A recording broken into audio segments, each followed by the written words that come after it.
Anies Baswedan seolah-olah atau terkesan gitu keluar dari zona yang selama ini biasa dilakukan oleh Anies Baswedan. Tenang gitu ya, tetapi dalam debat semalam Anies Baswedan justru tampak sekali sangat powerful begitu ya, bahkan mendominasi perdebatan, termasuk juga berani melakukan kritik secara personal terhadap Prabowo Subianto.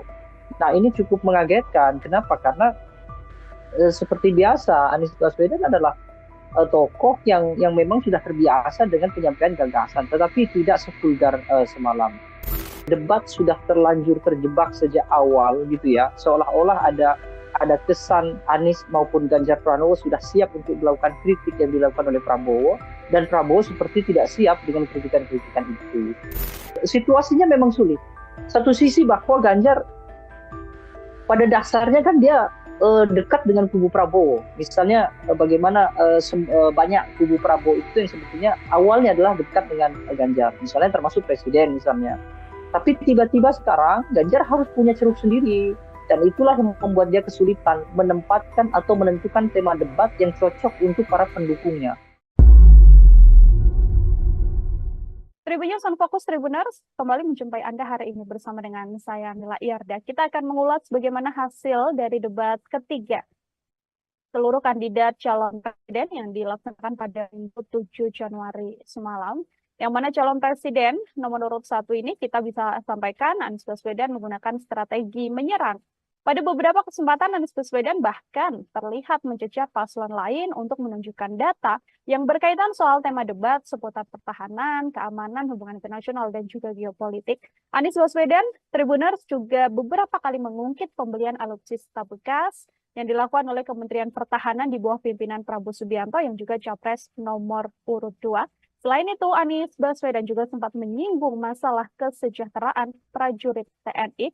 Untuk membahas bagaimana ulasan seputar debat semalam, saya sudah tersambung bersama dengan pengamat politik sekaligus Eksekutif Direktur dari Indonesia Political Opinion atau IPO, ada Bang Deddy Kurniasyah dalam sambungan Zoom bersama dengan saya. Bang Deddy, terima kasih banyak sudah bergabung. Ya, Bang Deddy, sama-sama. oke, terima kasih. Bang Deddy juga menyempatkan waktunya berbincang bersama dengan saya. Secara keseluruhan, saya mau minta pengantar terlebih dahulu dari Bang Deddy sebagai pengamat. Bagaimana melihat keseluruhan jalannya debat calon presiden? Ini adalah debat ketiga yang dilaksanakan semalam, Bang. Ya, saya kira ada beberapa catatannya yang paling menonjol memang soal ekspektasi yang tidak tercapai di debat. Misalnya sebagian besar gitu ya, mungkin mengekspektasikan bahwa Anies Baswedan akan melakukan serangkaian penyampaian gagasan, termasuk juga perdebatan yang tidak terlalu menonjol dalam hal kritik begitu ya terhadap Prabowo Subianto maupun terhadap Ganjar Pranowo. Tetapi justru yang terjadi, Anies Baswedan seolah-olah atau terkesan gitu keluar dari zona yang selama ini biasa dilakukan oleh Anies Baswedan. Tenang gitu ya, tetapi dalam debat semalam Anies Baswedan justru tampak sekali sangat powerful begitu ya, bahkan mendominasi perdebatan, termasuk juga berani melakukan kritik secara personal terhadap Prabowo Subianto. Nah, ini cukup mengagetkan. Kenapa? Karena seperti biasa Anies Baswedan adalah tokoh yang memang sudah terbiasa dengan penyampaian gagasan, tetapi tidak sevulgar semalam. Ada dua hal kemungkinan terjadi. Pertama, mungkin Anies Baswedan sudah mulai memahami bahwa kelompok pemilih Anies Baswedan tidak mungkin tertukar dengan Prabowo. Dalam artian bahwa ketika dia melakukan kritik yang keras, termasuk juga melakukan serangan-serangan, itu tidak akan memudarkan soliditas di pemilih Anies. Dan kalaupun Anies Baswedan tidak begitu keras, itu juga tidak juga membuat kelompok yang pro Prabowo kemudian bersimpati terhadap Anies. Keyakinan ini saya kira penting menjadi dasar kenapa kemudian Anies Baswedan sangat total dalam hal menyampaikan kritik dan juga melakukan koreksi terhadap Prabowo Subianto. Yang kedua, ekspektasi yang juga tidak tercapai ada di Prabowo Subianto. Dengan posisi sebagai Menhan, kemudian banyak melakukan gerakan-gerakan pertahanan, bahkan juga Prabowo Subianto punya latar belakang militer, sehingga banyak harapan publik, ya termasuk juga para analis, yang memungkinkan berharap bahwa Prabowo Subianto akan total. Bahkan dia dianggap sebagai kandidat yang paling banyak memiliki materi-materi debat. Tapi faktanya semalam kita tidak bisa mendengar gagasan dari Prabowo Subianto. Bahkan dalam aspek pelaporan gitu ya, dalam aspek menyampaikan apa yang sudah dilakukan saja, Prabowo Subianto terkesan terkesan agak kesulitan untuk menarasikan apa yang sudah dia lakukan, apa yang sudah dia bangun terhadap pertahanan nasional kita. Nah, kalau Ganjar Pranowo saya kira tetap normatif, sama seperti debat yang pertama, dia hanya melontarkan sesekali kritik, lalu kemudian menyampaikan beberapa hal yang sesuai dengan kapasitasnya dia, seperti melakukan mention bahwa dia 10 tahun di parlemen, 10 tahun di gubernur, tapi secara esensi Ganjar tidak menyampaikan apa yang sebetulnya diharapkan oleh publik terkait dengan pertahanan kita. Dan banyak hal menurut saya yang sebenarnya jauh lebih penting. Misalnya bagaimana posisi Indonesia dalam kancah internasional itu juga tidak banyak diulas. Justru lebih banyak didominasi pembahasan-pembahasan tentang apa yang sudah dilakukan oleh Prabowo, termasuk juga bagaimana anggaran pertahanan cukup besar, bicara soal kesejahteraan prajurit dan segala macam. Tapi posisi Indonesia dalam kancah internasional seperti bagaimana Indonesia mempertahankan wilayah perbatasan, bagaimana pengelolaan perbatasan termasuk konflik-konflik yang menyebabkan Indonesia dan Cina sampai hari ini tidak selesai misalnya, itu tidak terlalu banyak dibahas. Jadi memang debat sudah terlanjur terjebak sejak awal gitu ya, seolah-olah ada kesan Anies maupun Ganjar Pranowo sudah siap untuk melakukan kritik yang dilakukan oleh Prabowo, dan Prabowo seperti tidak siap dengan kritikan-kritikan itu. Makanya cukup disayangkan jika Prabowo ditanya tentang kebenaran data apa yang sudah ia lakukan, justru Prabowo mengarahkan untuk diskusi di luar panggung debat. Nah ini menurut saya cukup cukup disayangkan sekali begitu.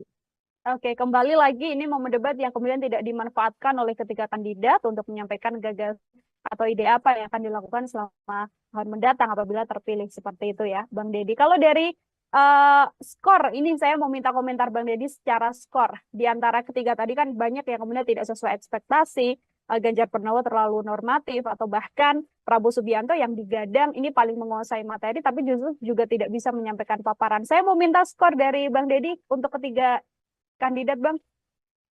Ya, secara kolektif saya kira ketiganya hampir serupa ya. Hanya persoalan impresi penyampaian saja yang mungkin agak berbeda.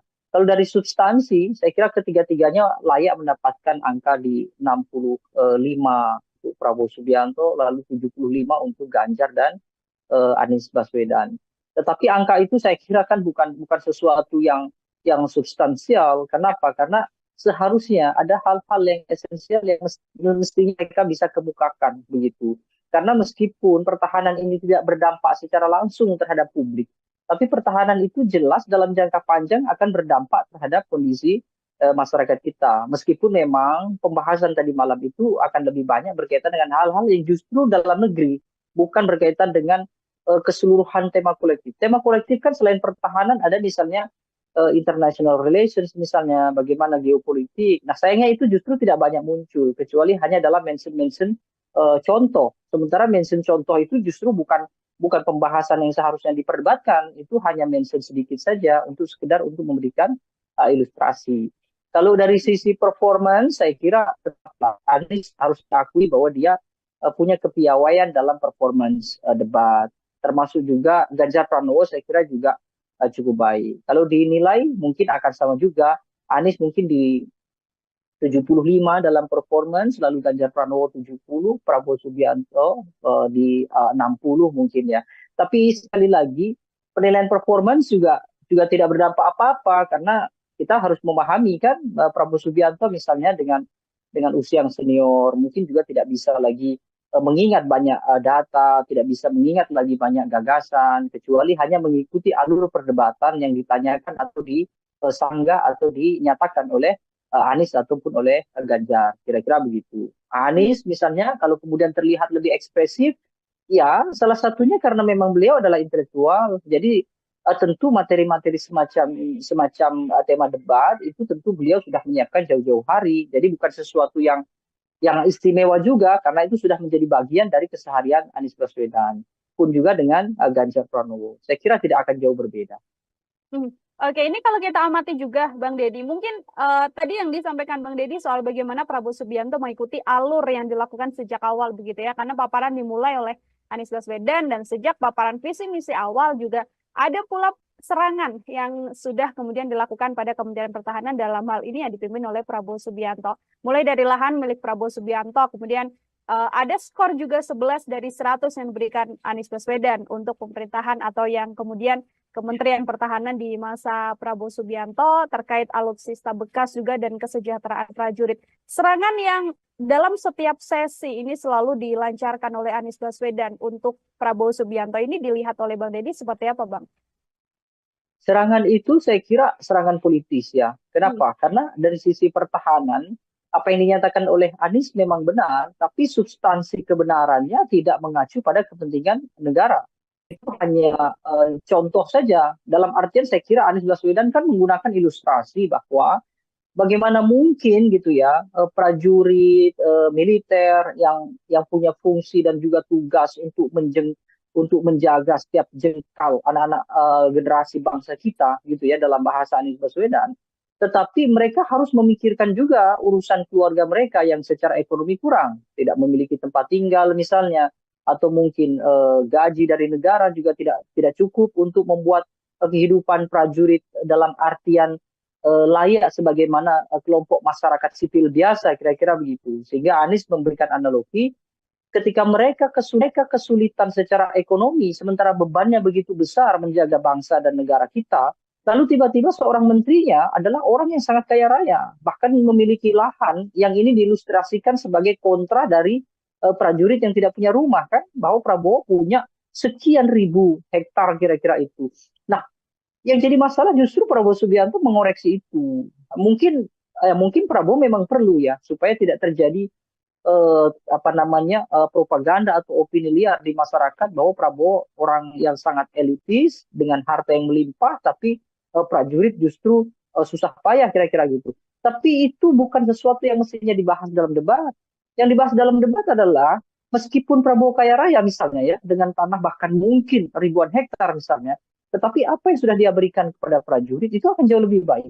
Tetapi sayangnya Prabowo tidak, hemat saya mungkin beliau tidak fokus ya dalam artian tidak fokus membahas apa yang sudah dilakukan terhadap prajurit, justru beliau lebih lebih fokus dan tertarik untuk membantah data yang disampaikan oleh Anies Baswedan. Ya, statement Anies Baswedan terhadap Prabowo Subianto soal kepemilikan harta yang melimpah di Prabowo Subianto itu kan hanya ilustrasi saja. Artinya Anies Baswedan ingin menyampaikan bahwa ketika militer kita yang punya tanggung jawab besar menjaga warga negara dan juga negaranya sedemikian rumit gitu ya, tetapi justru mereka tidak memiliki harta yang bisa minimal membuat mereka tenang karena meninggalkan keluarga yang di rumah. Bahkan tempat tinggal pun mereka tidak punya. Sehingga Anies menganalogikan bagaimana mungkin seorang prajurit yang rumah saja tidak punya, tetapi pimpinan tertingginya dalam hal ini adalah Menhan, itu adalah orang yang sangat kaya raya dengan lahan yang sangat luas kira-kira itu. Nah, seharusnya Prabowo tidak perlu menanggapi itu. Kenapa? Karena itu tidak substansial untuk kepentingan negara kita. Prabowo akan jauh lebih krusial dan penting justru menanggapi bahwa meskipun dia kaya raya, tetapi dia sudah berbuat banyak terhadap prajurit. Kan akhirnya tidak terjawab juga. Artinya Prabowo juga secara tidak langsung justru membenarkan apa yang disampaikan oleh Anies, bahwa prajurit kita memang tidak memiliki tempat tinggal, prajurit kita kekurangan secara ekonomi, dan itu menjadi poin bagi Anies Baswedan, sehingga dia menawarkan bahwa ketika dia nanti diberikan amanat secara nasional memimpin negara ini, dia akan sejahterakan para prajurit itu dengan kondisi sekarang yang prajurit-prajurit itu tidak sejahtera. Jadi statement Anies Baswedan jelas politis, bukan untuk mengungkap apa gagasan dia dalam hal membangun kekuatan militer yang besar, tetapi ini hanya murni untuk hal-hal yang sifatnya populis, untuk menarik publik supaya elektabilitas meningkat. Dan dari sisi politik saya kira itu tepat. Artinya Anies tidak keliru, karena memang debat kandidat kan sekurang-kurangnya harus bisa berdampak pada dua hal. Satu, berdampak pada pengetahuan publik tentang gagasan. Yang kedua, berdampak secara elektoral. Saya kira itu. Oke, ini juga kemudian menyoal dampak, bisa berdampak juga pada elektoral dengan serangan Anies Baswedan soal kinerja dari Prabowo Subianto yang juga saat ini menjabat sebagai Menteri Pertahanan. Lalu bagaimana kemudian kita melihat publik tertarik simpatinya untuk kemudian merasa bahwa Prabowo Subianto ini terlalu diserang selama debat. Karena ini juga menjadi salah satu bahasan yang juga cukup ramai di media sosial, Bang Deddy. Ya, saya kira serang menyerang itu kan hanya agitasi biasa. Dan kalau ketika orang melakukan klaim, misalnya Prabowo di roasting begitu ya, Prabowo diserang oleh Ganjar maupun Anies, itu bukan serangan yang benar gitu. Dalam artian bahwa ya debat memang harusnya begitu. Ketika Prabowo Subianto siap memberikan jawaban-jawaban yang taktis gitu ya, kemudian Prabowo juga siap dengan argumentasi yang memang sudah disiapkan oleh timnya, maka kan tidak bisa Prabowo dianggap diserang. Prabowo dianggap diserang karena memang dia tidak bisa mengembalikan argumentasi dari Ganjar, tidak bisa memberikan argumentasi sanggahan untuk Anies Baswedan. Maka kemudian para propagandator semuanya, para pembangun opini, termasuk tim sukses, maka mereka menggunakan istilah-istilah bahwa Prabowo itu diserang. Saya kira itu biasa saja dalam tataran strategi komunikasi politik, itu biasa. Membangun agitasi seolah-olah kita ditindas, seolah-olah kita direndahkan dan segala macam gitu ya. Tapi faktanya debat kandidat itu memang untuk mempertahankan argumentasi. Kalau kemudian Anies Baswedan tidak melakukan tekanan terhadap Prabowo Subianto, lalu apa namanya? Itu hanya dialog kan gitu. Sementara mereka bertiga ini dipertaruhkan oleh lebih dari 170 juta mengacu pada pemilih di 2019. Kalaupun ada peningkatan, mungkin akan sedikit peningkatan. Sehingga mereka memang perlu harus saling mengedepankan argumentasi dan sebisa mungkin memang menjatuhkan argumentasi lawan. Supaya apa? Supaya bisa bahwa mana argumentasi yang paling rasional dan paling mungkin untuk dijadikan sandaran untuk dipilih atau tidak, kan begitu. Ini kalau menyoal statement dari Anies Baswedan, saya juga mau minta komentar dari Bang Deddy soal bagaimana Pak Prabowo Subianto sempat beberapa kali mengatakan bahwa Anies Baswedan adalah profesor, namun kemudian tidak pantas membicarakan soal etika. Itu juga disampaikan dalam beberapa sesi debat, Bang.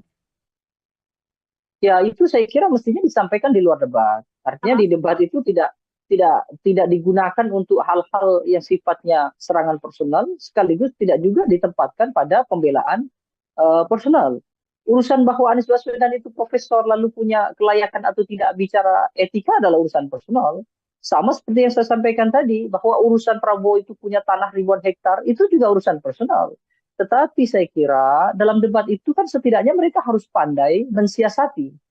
Apakah kemudian serangan personal atau argumentasi personal itu bisa menguntungkan atau tidak dalam hal elektoral. Tetapi lebih banyak justru memang Prabowo terpancing. Dalam artian terpancing itu, Prabowo menanggapi hal-hal yang sifatnya personal justru tidak mengarah pada kepentingan nasional kita. Ya termasuk tadi bagaimana kemudian Prabowo mengatakan ya Anies Baswedan tidak layak bicara etik, bahkan dia seorang profesor. Itu memang dalam ranah yang non politis gitu ya. Itu tidak sama-sama tidak pantas ya gitu. Tapi dalam uraian politis, saya kira dua-duanya juga punya basis rujukan. Prabowo ingin mengedepankan kepada tim ses, kepada loyalisnya, bahwa dia juga punya serangan terhadap Anies Baswedan. Bahwa Anies Baswedan dengan semua statementnya itu adalah tidak benar. Kira-kira begitu. Itu hal yang lumrah saja, kira-kira begitu. Tapi memang disayangkan karena kemudian durasi debat itu menjadi habis hanya untuk hal-hal yang sifatnya pembelaan itu tadi begitu. Oke, secara substansi kemudian paparan dari debat ini tidak bisa tersampaikan dengan lebih gamblang karena adanya hal-hal personal yang kemudian dipaparkan juga. Ini kita singgung soal bagaimana paslon 03, Bang Deddy, ini Pak Ganjar Pranowo. Ini kan kalau secara perdebatan begitu ya, serangan kan memang banyak sekali dilancarkan oleh 01 kepada 02. Ini kalau dari gagasan Pak Ganjar Pranowo sendiri, mampukah kemudian Ganjar Pranowo yang posisinya berada di tengah begitu ya, ini kemudian bisa memaksimalkan gagasan-gagasan yang disampaikannya untuk kemudian tidak membawa isu-isu di luar substansi dalam debat semalam? Ganjar Pranowo ini sebenarnya cukup menarik ya, karena lebih banyak gitu ya. Kalau kita perhatikan bahkan dari debat pertama saja, Ganjar itu sering melakukan atau sering menyajikan statement yang memantik gitu ya. Tetapi yang dia pantik itu justru nanti akan menjadi perdebatan antara Prabowo dengan Anies Baswedan. Sehingga posisi Ganjar Pranowo ini menguntungkan kedua belah pihak. satu sisi menguntungkan Anies karena Anies punya punya sambutan materi yang disinggung atau dibuka oleh Ganjar. Prabowo pun demikian. Prabowo pun punya materi yang kira-kira itu bisa menjadikan sebagai acuan pembelaan. Makanya Prabowo lebih sering bicara tentang saya banyak sependapat misalnya dengan Pak Ganjar, tetapi tidak dengan Anies Baswedan. Itu bahkan diulang-ulang. Sementara dengan kondisi itu Ganjar menjadi tidak fokus dengan gagasannya sendiri. Nah, saya kira ini juga ada beberapa aspek ya. Mungkin yang pertama misalnya Ganjar minim tokoh-tokoh di belakangnya dari latar belakang militer. Meskipun Panglima TNI ada di sana, ya, Andika Perkasa misalnya. Tapi mungkin yang memberikan masukan dan segala macam terhadap Ganjar dalam hal-hal pertahanan itu sepertinya minim. Sehingga Ganjar banyak menyampaikan hal-hal yang justru itu berdasarkan pengalamannya dia sendiri, bukan berdasarkan rumusan dari tim sukses sebagaimana yang disampaikan oleh Anies Baswedan. Anies Baswedan kan terkesan menyampaikan yang sebenarnya tidak dia sampaikan dalam hal pengalaman, tapi dia menyampaikan dalam hal wacana dan juga gagasan, dan itu besar kemungkinan dari tim sukses. Sementara Ganjar tidak demikian. Bahkan kita kesulitan mencari fokus apa yang sebetulnya mau dilakukan oleh Ganjar Pranowo. Karena Ganjar Pranowo lebih banyak melakukan elaborasi. Apa yang sudah disampaikan Prabowo, kemudian dia ulas. Apa yang disampaikan oleh Anies, dia ulas. Meskipun beberapa kali Ganjar juga melakukan kontra, ya, artinya dia mengoreksi apa yang ada di Pak Prabowo dan dia juga mengoreksi yang ada di Anies Baswedan. Nah, situasi ini saya kira membuat Ganjar terjebak dalam artian dia seolah-olah tidak memiliki kawan. Dia seolah-olah tidak memiliki supplier informasi yang cukup andal dan bisa dijadikan sebagai rujukan dalam debat. Atau yang kedua, Ganjar terjebak karena situasinya memang sulit. Satu sisi bahwa Ganjar pada dasarnya kan dia dekat dengan kubu Prabowo. Misalnya bagaimana banyak kubu Prabowo itu yang sebetulnya awalnya adalah dekat dengan Ganjar. Misalnya termasuk presiden misalnya. Tapi tiba-tiba sekarang Ganjar harus punya ceruk sendiri. Dan itulah yang membuat dia kesulitan menempatkan atau menentukan tema debat yang cocok untuk para pendukungnya. Kalau Anies kan jelas, Anies akan menempatkan statementnya dia itu untuk yang kira-kira menjadikan materi semakin loyal dan semakin solidnya kelompok yang kontra terhadap pemerintah, termasuk kontra terhadap Prabowo. Prabowo akan bicara hal-hal yang sifatnya itu membangun soliditas di antara mereka atau yang pro terhadap pemerintah. Nah, Ganjar di mana? Ganjar mau bicara soal dukungan terhadap pertahanan yang sekarang, faktanya dia berbeda. Nah, Ganjar kesulitan. Dua-duanya seharusnya tidak melakukan itu. Dukungan terhadap karena pemerintah Prabowo sebagai kesatria, usai perdebatan, seharusnya ketiga-tiganya harus merapat pada satu titik temu yang harusnya dilakukan. Saya rasa itu saja. Oke, baik Bang Deddy. Terakhir dari saya, Bang, kalau bisa kemudian memberikan koreksi begitu ya, untuk karena masih ada satu momen debat lagi calon presiden begitu. Dari ketiga kandidat, ada Pak Anies Baswedan, Prabowo Subianto, dan juga Pak Ganjar Pranowo. Hal apa yang kemudian harus diperbaiki untuk debat pendatang? Ya, saya kira debat itu seharusnya bicara hal-hal yang substansial gitu ya. Seharusnya mereka bertiga tidak tergoda untuk melakukan kritik, apalagi mencari kekeliruan gitu ya, mencari kesalahan-kesalahan masing-masing kandidat secara personal. Itu saya kira urusannya adalah urusan privat. Akan lebih baik kalau mereka bicara soal apa yang sudah dilakukan dan apa yang akan dilakukan untuk negara. Boleh saja melakukan kritik terhadap Pak Prabowo karena Pak Prabowo sudah berada di pemerintahan, tapi kritik itu harus ditujukan pada urusan-urusan yang nasional, urusan-urusan yang substantif, bukan urusan-urusan yang pribadi. Begitu juga di antara Prabowo dengan Anies, Ganjar dengan Anies, Ganjar dengan. Kalau itu berhasil, saya kira debat akan menjadi ruang dialog yang cukup progresif begitu ya, dan publik tentu akan lebih teredam dari persoalan kontra yang cukup kuat di antara mereka. Saya rasa itu. Baik, terima kasih banyak Bang Deddy Kurniasyah. Ini adalah pengamat politik sekaligus sama-sama. Indonesia Political Opinion. Bang Deddy, terima kasih sekali lagi. Selamat beraktivitas kembali, Bang Deddy. Ya, terima kasih banyak.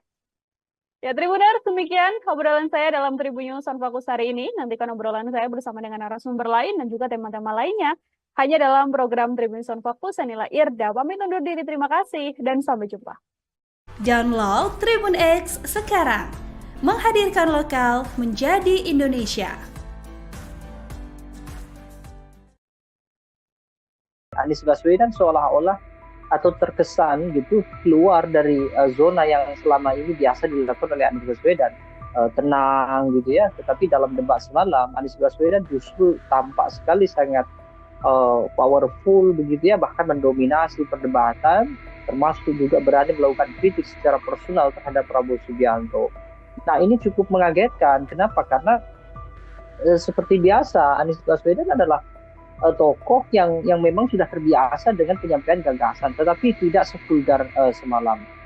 Debat sudah terlanjur terjebak sejak awal gitu ya, seolah-olah ada kesan Anies maupun Ganjar Pranowo sudah siap untuk melakukan kritik yang dilakukan oleh Prabowo, dan Prabowo seperti tidak siap dengan kritikan-kritikan itu. Situasinya memang sulit. Satu sisi bahwa Ganjar pada dasarnya kan dia dekat dengan kubu Prabowo. Misalnya bagaimana banyak kubu Prabowo itu yang sebetulnya awalnya adalah dekat dengan Ganjar. Misalnya termasuk presiden misalnya. Tapi tiba-tiba sekarang Ganjar harus punya ceruk sendiri. Dan itulah yang membuat dia kesulitan menempatkan atau menentukan tema debat yang cocok untuk para pendukungnya.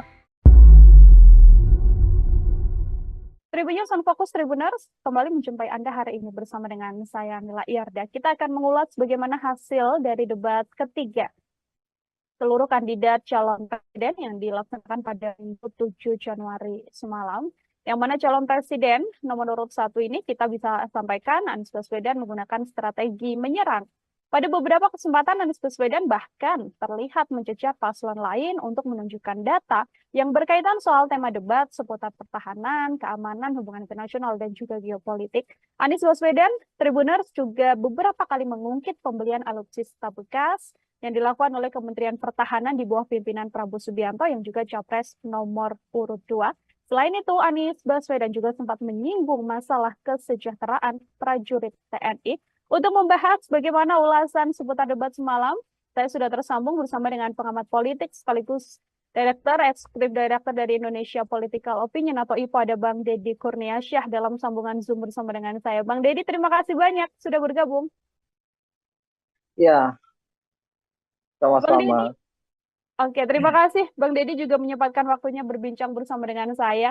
Secara keseluruhan, saya mau minta pengantar terlebih dahulu dari Bang Deddy sebagai pengamat. Bagaimana melihat keseluruhan jalannya debat calon presiden? Ini adalah debat ketiga yang dilaksanakan semalam, Bang. Ya, saya kira ada beberapa catatannya. Yang paling menonjol memang soal ekspektasi yang tidak tercapai di debat. Misalnya sebagian besar gitu ya, mungkin mengekspektasikan bahwa Anies Baswedan akan melakukan serangkaian penyampaian gagasan, termasuk juga perdebatan yang tidak terlalu menonjol dalam hal kritik begitu ya terhadap Prabowo Subianto maupun terhadap Ganjar Pranowo. Tetapi justru yang terjadi, Anies Baswedan seolah-olah atau terkesan gitu keluar dari zona yang selama ini biasa dilakukan oleh Anies Baswedan.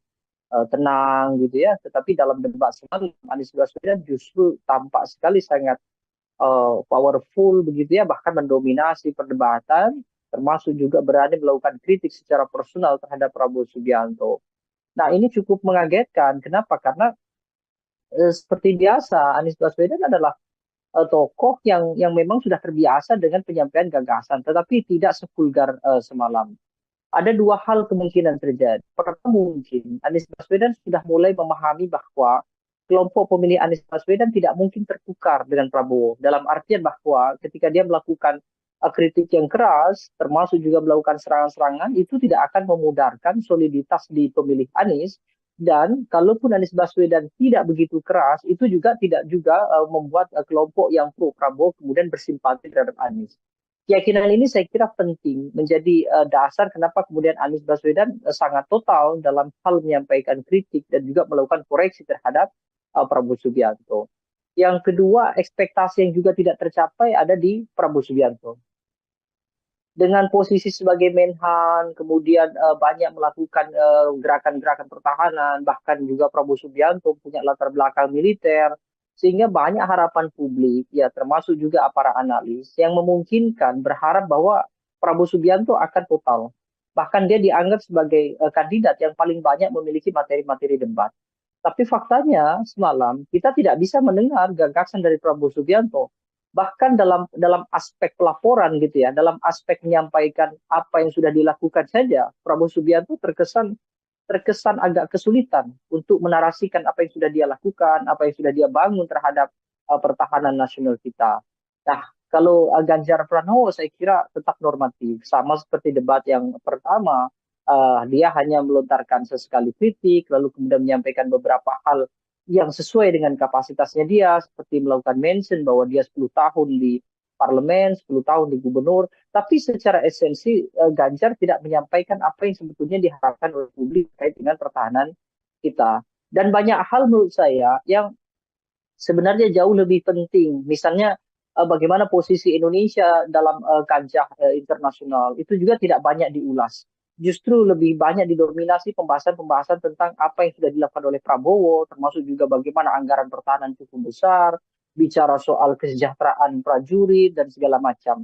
Tapi posisi Indonesia dalam kancah internasional seperti bagaimana Indonesia mempertahankan wilayah perbatasan, bagaimana pengelolaan perbatasan termasuk konflik-konflik yang menyebabkan Indonesia dan Cina sampai hari ini tidak selesai misalnya, itu tidak terlalu banyak dibahas. Jadi memang debat sudah terlanjur terjebak sejak awal gitu ya, seolah-olah ada kesan Anies maupun Ganjar Pranowo sudah siap untuk melakukan kritik yang dilakukan oleh Prabowo, dan Prabowo seperti tidak siap dengan kritikan-kritikan itu. Makanya cukup disayangkan jika Prabowo ditanya tentang kebenaran data apa yang sudah ia lakukan, justru Prabowo mengarahkan untuk diskusi di luar panggung debat. Nah ini menurut saya cukup disayangkan sekali begitu. Oke, kembali lagi ini momen debat yang kemudian tidak dimanfaatkan oleh ketiga kandidat untuk menyampaikan gagasan atau ide apa yang akan dilakukan selama tahun mendatang apabila terpilih seperti itu ya, Bang Deddy. Kalau dari skor, ini saya mau minta komentar Bang Deddy secara skor. Di antara ketiga tadi kan banyak yang kemudian tidak sesuai ekspektasi, Ganjar Pranowo terlalu normatif, atau bahkan Prabowo Subianto yang digadang ini paling menguasai materi, tapi justru juga tidak bisa menyampaikan paparan. Saya mau minta skor dari Bang Deddy untuk ketiga kandidat, Bang. Ya, secara kolektif saya kira ketiganya hampir serupa ya. Hanya persoalan impresi penyampaian saja yang mungkin agak berbeda. Kalau dari substansi, saya kira ketiga-tiganya layak mendapatkan angka di 65 untuk Prabowo Subianto, lalu 75 untuk Ganjar dan Anies Baswedan. Tetapi angka itu saya kira kan bukan sesuatu yang substansial. Kenapa? Karena seharusnya ada hal-hal yang esensial yang mestinya mereka bisa kemukakan begitu. Karena meskipun pertahanan ini tidak berdampak secara langsung terhadap publik, tapi pertahanan itu jelas dalam jangka panjang akan berdampak terhadap kondisi masyarakat kita. Meskipun memang pembahasan tadi malam itu akan lebih banyak berkaitan dengan hal-hal yang justru dalam negeri, bukan berkaitan dengan keseluruhan tema kolektif. Tema kolektif kan selain pertahanan ada misalnya international relations, misalnya bagaimana geopolitik. Nah sayangnya itu justru tidak banyak muncul, kecuali hanya dalam mention-mention contoh. Sementara mention contoh itu justru bukan pembahasan yang seharusnya diperdebatkan, itu hanya mention sedikit saja untuk sekedar untuk memberikan ilustrasi. Kalau dari sisi performance, saya kira Anies harus diakui bahwa dia punya kepiawaian dalam performance debat. Termasuk juga Ganjar Pranowo saya kira juga cukup baik. Kalau dinilai mungkin akan sama juga. Anies mungkin di 75 dalam performance, lalu Ganjar Pranowo 70, Prabowo Subianto di 60 mungkin ya. Tapi sekali lagi penilaian performance juga tidak berdampak apa-apa, karena kita harus memahami kan Prabowo Subianto misalnya dengan usia yang senior mungkin juga tidak bisa lagi mengingat banyak data, tidak bisa mengingat lagi banyak gagasan, kecuali hanya mengikuti alur perdebatan yang ditanyakan atau disanggah atau dinyatakan oleh Anies ataupun oleh Ganjar, kira-kira begitu. Anies misalnya kalau kemudian terlihat lebih ekspresif, ya salah satunya karena memang beliau adalah intelektual, jadi tentu materi-materi semacam tema debat itu tentu beliau sudah menyiapkan jauh-jauh hari, jadi bukan sesuatu yang istimewa juga, karena itu sudah menjadi bagian dari keseharian Anies Baswedan. Pun juga dengan Ganjar Pranowo. Saya kira tidak akan jauh berbeda. Oke, ini kalau kita amati juga Bang Deddy, mungkin tadi yang disampaikan Bang Deddy soal bagaimana Prabowo Subianto mengikuti alur yang dilakukan sejak awal begitu ya, karena paparan dimulai oleh Anies Baswedan dan sejak paparan visi misi awal juga ada pula serangan yang sudah kemudian dilakukan pada Kementerian Pertahanan dalam hal ini yang dipimpin oleh Prabowo Subianto. Mulai dari lahan milik Prabowo Subianto, kemudian ada skor juga 11 dari 100 yang diberikan Anies Baswedan untuk pemerintahan atau yang kemudian Kementerian Pertahanan di masa Prabowo Subianto terkait alutsista bekas juga dan kesejahteraan prajurit. Serangan yang dalam setiap sesi ini selalu dilancarkan oleh Anies Baswedan untuk Prabowo Subianto ini dilihat oleh Bang Deddy seperti apa, Bang? Serangan itu saya kira serangan politis ya. Kenapa? Karena dari sisi pertahanan, apa yang dinyatakan oleh Anies memang benar, tapi substansi kebenarannya tidak mengacu pada kepentingan negara. Itu hanya contoh saja. Dalam artian saya kira Anies Baswedan kan menggunakan ilustrasi bahwa bagaimana mungkin gitu ya prajurit militer yang punya fungsi dan juga tugas untuk menjaga setiap jengkal anak-anak generasi bangsa kita gitu ya dalam bahasa Anies Baswedan, tetapi mereka harus memikirkan juga urusan keluarga mereka yang secara ekonomi kurang, tidak memiliki tempat tinggal misalnya, atau mungkin gaji dari negara juga tidak cukup untuk membuat kehidupan prajurit dalam artian layak sebagaimana kelompok masyarakat sipil biasa, kira-kira begitu. Sehingga Anies memberikan analogi ketika mereka kesulitan secara ekonomi, sementara bebannya begitu besar menjaga bangsa dan negara kita, lalu tiba-tiba seorang menterinya adalah orang yang sangat kaya raya, bahkan memiliki lahan yang ini diilustrasikan sebagai kontra dari prajurit yang tidak punya rumah, kan? Bahwa Prabowo punya sekian ribu hektar kira-kira itu. Nah, yang jadi masalah justru Prabowo Subianto mengoreksi itu. Mungkin Prabowo memang perlu ya supaya tidak terjadi propaganda atau opini liar di masyarakat bahwa Prabowo orang yang sangat elitis dengan harta yang melimpah, tapi prajurit justru susah payah kira-kira gitu. Tapi itu bukan sesuatu yang mestinya dibahas dalam debat. Yang dibahas dalam debat adalah meskipun Prabowo kaya raya misalnya ya dengan tanah bahkan mungkin ribuan hektar misalnya, tetapi apa yang sudah dia berikan kepada prajurit itu akan jauh lebih baik. Tetapi sayangnya Prabowo tidak hemat saya mungkin beliau tidak fokus ya dalam artian tidak fokus membahas apa yang sudah dilakukan terhadap prajurit, justru beliau lebih fokus dan tertarik untuk membantah data yang disampaikan oleh Anies Baswedan. Ya, statement Anies Baswedan terhadap Prabowo Subianto soal kepemilikan harta yang melimpah di Prabowo Subianto itu kan hanya ilustrasi saja.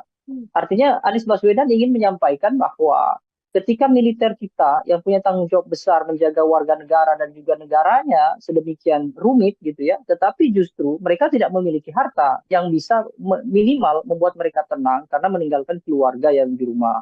Bahkan tempat tinggal pun mereka tidak punya.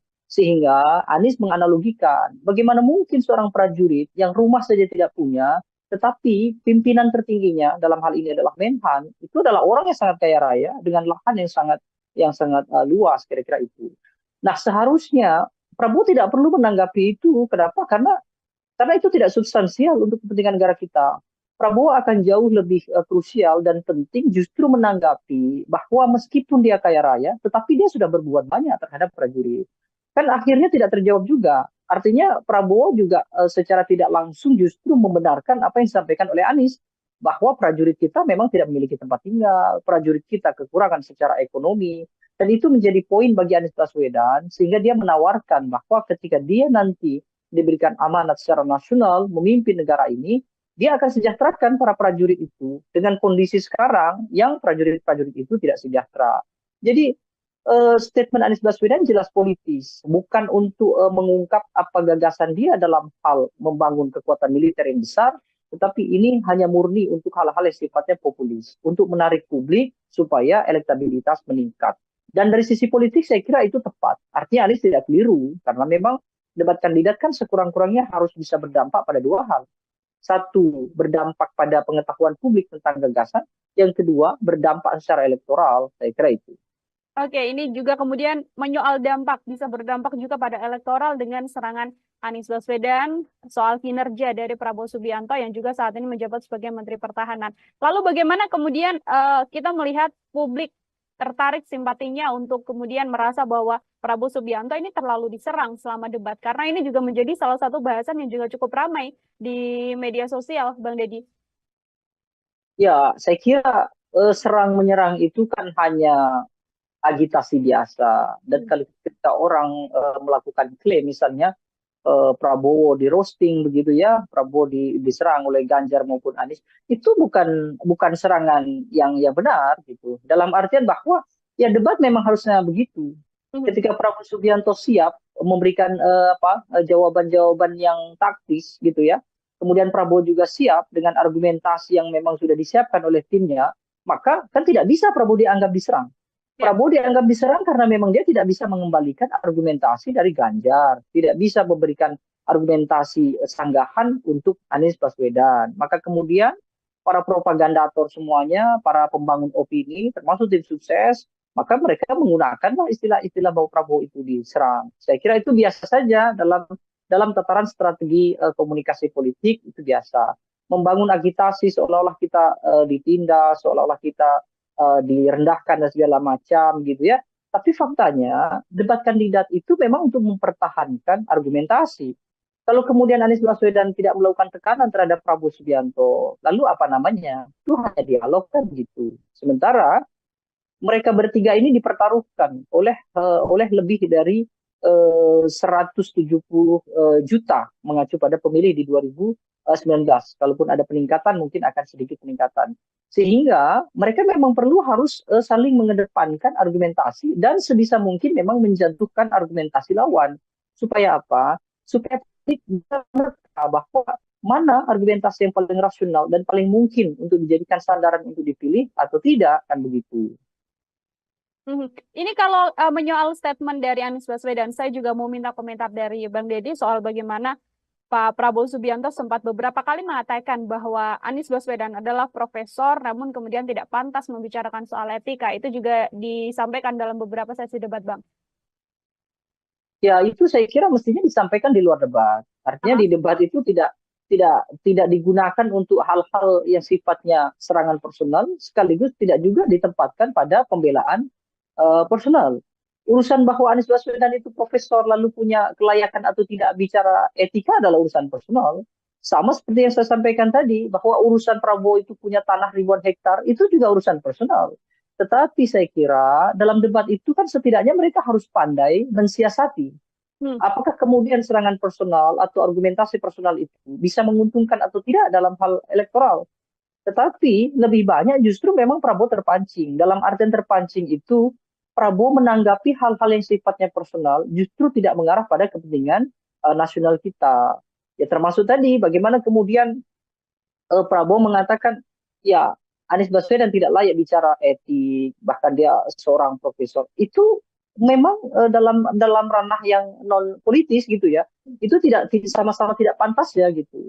Tapi dalam uraian politis, saya kira dua-duanya juga punya basis rujukan.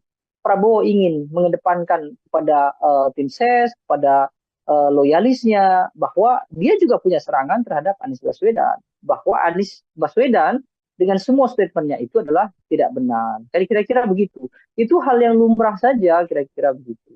Tapi memang disayangkan karena kemudian durasi debat itu menjadi habis hanya untuk hal-hal yang sifatnya pembelaan itu tadi begitu. Oke, secara substansi kemudian paparan dari debat ini tidak bisa tersampaikan dengan lebih gamblang karena adanya hal-hal personal yang kemudian dipaparkan juga. Ini kita singgung soal bagaimana paslon 03, Bang Deddy. Ini Pak Ganjar Pranowo. Ini kan kalau secara perdebatan begitu ya, serangan kan memang banyak sekali dilancarkan oleh 01 kepada 02. Ini kalau dari gagasan Pak Ganjar Pranowo sendiri, mampukah kemudian Ganjar Pranowo yang posisinya berada di tengah begitu ya, ini kemudian bisa memaksimalkan gagasan-gagasan yang disampaikannya untuk kemudian tidak membawa isu-isu di luar substansi dalam debat semalam? Ganjar Pranowo ini sebenarnya cukup menarik ya, karena lebih banyak gitu ya. Kalau kita perhatikan bahkan dari debat pertama saja, Ganjar itu sering melakukan atau sering menyajikan statement yang memantik gitu ya. Tetapi yang dia pantik itu justru nanti akan menjadi perdebatan antara Prabowo dengan Anies Baswedan. Sehingga posisi Ganjar Pranowo ini menguntungkan kedua belah pihak. Satu sisi menguntungkan Anies karena Anies punya sambutan materi yang disinggung atau dibuka oleh Ganjar. Prabowo pun demikian. Prabowo pun punya materi yang kira-kira itu bisa menjadikan sebagai acuan pembelaan. Makanya Prabowo lebih sering bicara tentang saya banyak sependapat misalnya dengan Pak Ganjar, tetapi tidak dengan Anies Baswedan. Itu bahkan diulang-ulang. Sementara dengan kondisi itu Ganjar menjadi tidak fokus dengan gagasannya sendiri. Nah, saya kira ini juga ada beberapa aspek ya. Mungkin yang pertama misalnya Ganjar minim tokoh-tokoh di belakangnya dari latar belakang militer. Meskipun Panglima TNI ada di sana, ya, Andika Perkasa misalnya. Tapi mungkin yang memberikan masukan dan segala macam terhadap Ganjar dalam hal-hal pertahanan itu sepertinya minim. Sehingga Ganjar banyak menyampaikan hal-hal yang justru itu berdasarkan pengalamannya dia sendiri, bukan berdasarkan rumusan dari tim sukses sebagaimana yang disampaikan oleh Anies Baswedan. Anies Baswedan kan terkesan menyampaikan yang sebenarnya tidak dia sampaikan dalam hal pengalaman, tapi dia menyampaikan dalam hal wacana dan juga gagasan, dan itu besar kemungkinan dari tim sukses. Sementara Ganjar tidak demikian. Bahkan kita kesulitan mencari fokus apa yang sebetulnya mau dilakukan oleh Ganjar Pranowo. Karena Ganjar Pranowo lebih banyak melakukan elaborasi. Apa yang sudah disampaikan Prabowo, kemudian dia ulas. Apa yang disampaikan oleh Anies, dia ulas. Meskipun beberapa kali Ganjar juga melakukan kontra, ya, artinya dia mengoreksi apa yang ada di Pak Prabowo dan dia juga mengoreksi yang ada di Anies Baswedan. Nah, situasi ini saya kira membuat Ganjar terjebak dalam artian dia seolah-olah tidak memiliki kawan. Dia seolah-olah tidak memiliki supplier informasi yang cukup andal dan bisa dijadikan sebagai rujukan dalam debat. Atau yang kedua, Ganjar terjebak karena situasinya memang sulit. Satu sisi bahwa Ganjar pada dasarnya kan dia dekat dengan kubu Prabowo. Misalnya bagaimana banyak kubu Prabowo itu yang sebetulnya awalnya adalah dekat dengan Ganjar. Misalnya termasuk presiden misalnya. Tapi tiba-tiba sekarang Ganjar harus punya ceruk sendiri. Dan itulah yang membuat dia kesulitan menempatkan atau menentukan tema debat yang cocok untuk para pendukungnya. Kalau Anies kan jelas, Anies akan menempatkan statementnya dia itu untuk yang kira-kira menjadikan materi semakin loyal dan semakin solidnya kelompok yang kontra terhadap pemerintah, termasuk kontra terhadap Prabowo. Prabowo akan bicara hal-hal yang sifatnya itu membangun soliditas di antara mereka atau yang pro terhadap pemerintah. Nah, Ganjar di mana? Ganjar mau bicara soal dukungan terhadap pertahanan yang sekarang, faktanya dia berbeda. Nah, Ganjar kesulitan. Ganjar mau bicara soal dukungan terhadap pemerintah sekarang, sementara dia tertinggal dengan Prabowo. Dia mau mengkritik dengan keras apa yang sudah dilakukan pemerintah, itu juga tertinggal dengan Anies Baswedan. Sehingga Ganjar tidak cukup berani untuk keluar dari zona yang cukup sempit itu tadi. Saya rasa itu yang bisa dibaca dari aktivitas Ganjar dalam debat. Oke, terjebak dalam momentum dan juga positioning dari paslon 03 itu sendiri, seperti itu Bang Deddy ya. Dua pertanyaan terakhir dari saya sebelum nanti closing statement, ini saya mau minta komentar Bang Deddy, karena ada juga di akhir debat momen yang menarik ketika Prabowo Subianto hanya menyalami Ganjar Pranowo, tidak menyalami Anies Baswedan. Sudah diklarifikasi oleh masing-masing pihak karena Prabowo merasa ini sudah senior, jadi harusnya Anies yang mendatangi beliau begitu. Tapi dari sisi Pak Anies Baswedan kemudian mengatakan sudah mencari, namun kemudian tidak bertemu dengan Prabowo Subianto. Ini murni karena memang adanya kesalahpahaman untuk tidak bisa saling bertemu dan bersalaman, atau ada hal lain yang kemudian bisa dibaca dari ini, Bang? Ya, saya kira memang seharusnya mereka meluangkan waktu ya. Artinya semua kandidat meluangkan waktu begitu usai harus merapat ke posisi tengah, saya kira begitu. Saya kira tidak bijak juga ketika Prabowo mengatakan bahwa dia lebih senior, seharusnya Anies Baswedan mendatangi. Anies pun saya kira juga tetap tidak bijak. Kenapa? Karena dia juga tidak cekatan untuk menghampiri Pak Prabowo kan. Artinya Anies juga terlihat terlalu santai berada di podium, kemudian dia lebih dulu dihampiri oleh cawapres Mahfud MD, kemudian juga tim dari Anies Baswedan begitu ya. Dengan kondisi itu kan juga tidak mungkin Prabowo Subianto kemudian menunggu lama begitu kira-kira. Kecuali memang panitia sejak awal sudah melakukan briefing bahwa begitu selesai debat seharusnya semuanya ngumpul di tengah, kira-kira gitu. Jadi dua hal lah saya kira. Satu sisi secara teknis memang tidak kebetulan memungkinkan untuk tidak salaman gitu ya, bukan sesuatu yang disengaja gitu ya. Karena mungkin Anies juga menghampiri orang yang terdekat dulu dan posisi dengan Prabowo cukup jauh. Prabowo Subiantonya juga saya kira juga begitu dia usai salaman dengan Ganjar, lalu kemudian langsung dihampiri oleh para tim sukses mereka gitu.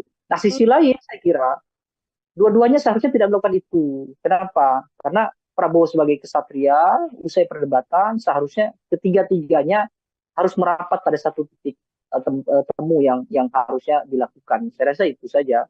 Oke, baik Bang Deddy. Terakhir dari saya Bang, kalau bisa kemudian memberikan koreksi begitu ya, untuk karena masih ada satu momen debat lagi calon presiden begitu. Dari ketiga kandidat, ada Pak Anies Baswedan, Prabowo Subianto, dan juga Pak Ganjar Pranowo. Hal apa yang kemudian harus diperbaiki untuk debat pendatang?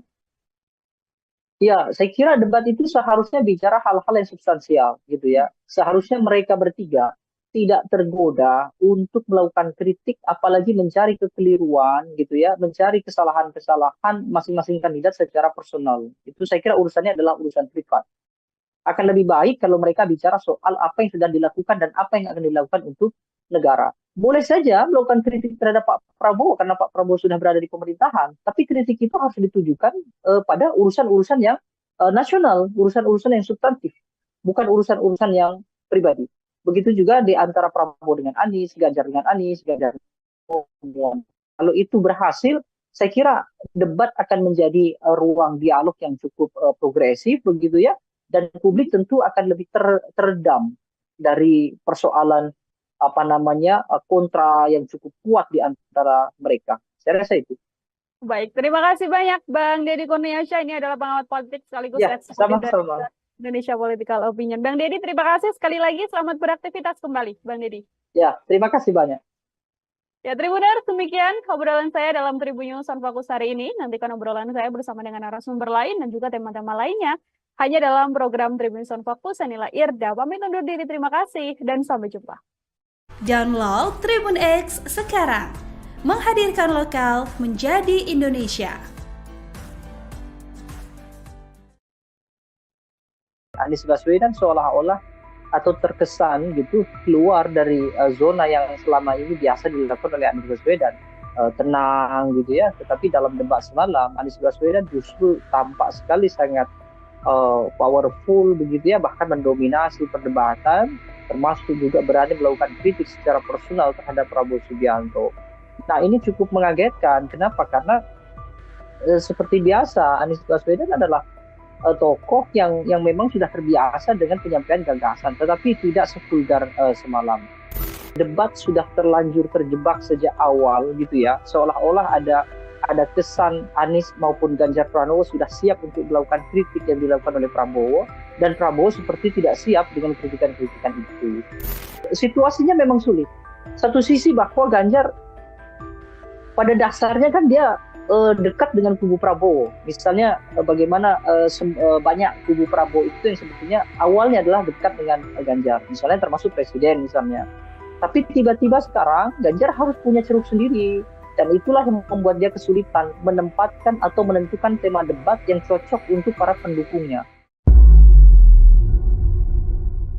Tribun News on Fokus Tribuners kembali menjumpai Anda hari ini bersama dengan saya Nila Irda. Kita akan mengulas bagaimana hasil dari debat ketiga seluruh kandidat calon presiden yang dilaksanakan pada Minggu 7 Januari semalam.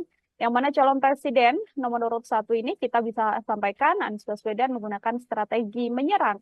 Pada beberapa kesempatan Anies Baswedan bahkan terlihat mencecar paslon lain untuk menunjukkan data yang berkaitan soal tema debat seputar pertahanan, keamanan, hubungan internasional, dan juga geopolitik. Anies Baswedan, Tribuners juga beberapa kali mengungkit pembelian alutsista bekas yang dilakukan oleh Kementerian Pertahanan di bawah pimpinan Prabowo Subianto yang juga capres nomor urut 2. Selain itu, Anies Baswedan juga sempat menyinggung masalah kesejahteraan prajurit TNI. Untuk membahas bagaimana ulasan seputar debat semalam, saya sudah tersambung bersama dengan pengamat politik sekaligus Eksekutif Direktur dari Indonesia Political Opinion atau IPO, ada Bang Deddy Kurniasyah dalam sambungan Zoom bersama dengan saya. Bang Deddy, terima kasih banyak sudah bergabung.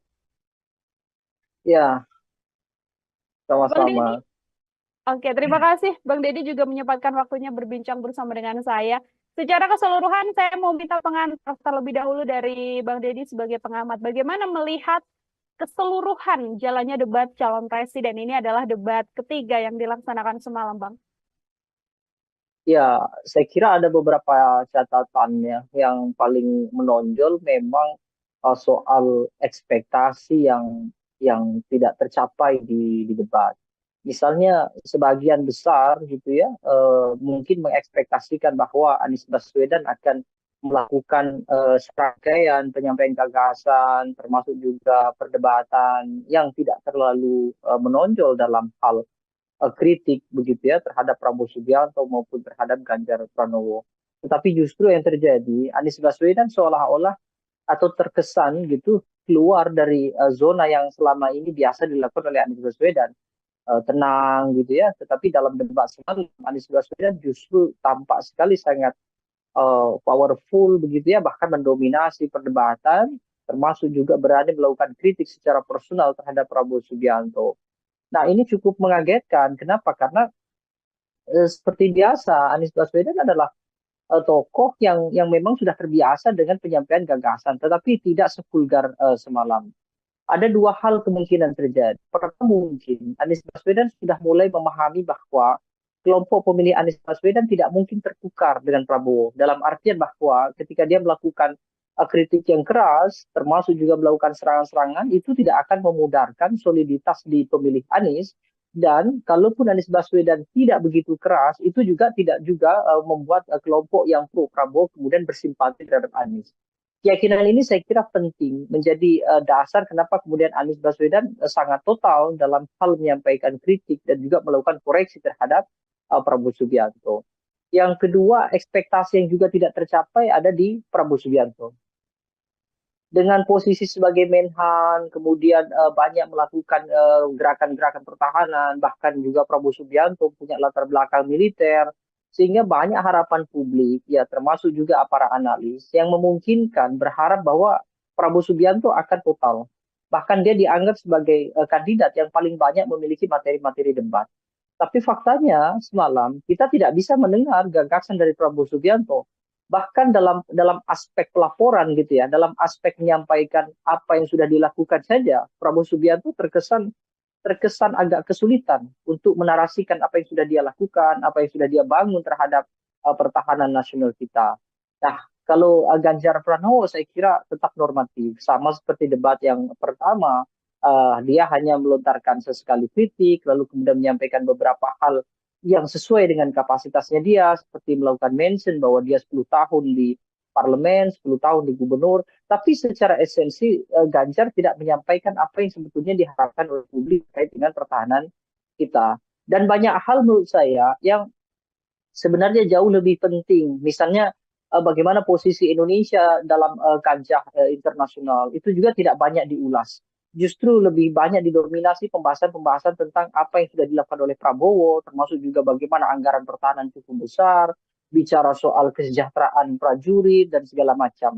Tapi posisi Indonesia dalam kancah internasional seperti bagaimana Indonesia mempertahankan wilayah perbatasan, bagaimana pengelolaan perbatasan termasuk konflik-konflik yang menyebabkan Indonesia dan China sampai hari ini tidak selesai misalnya, itu tidak terlalu banyak dibahas. Jadi memang debat sudah terlanjur terjebak sejak awal gitu ya, seolah-olah ada kesan Anies maupun Ganjar Pranowo sudah siap untuk melakukan kritik yang dilakukan oleh Prabowo, dan Prabowo seperti tidak siap dengan kritikan-kritikan itu.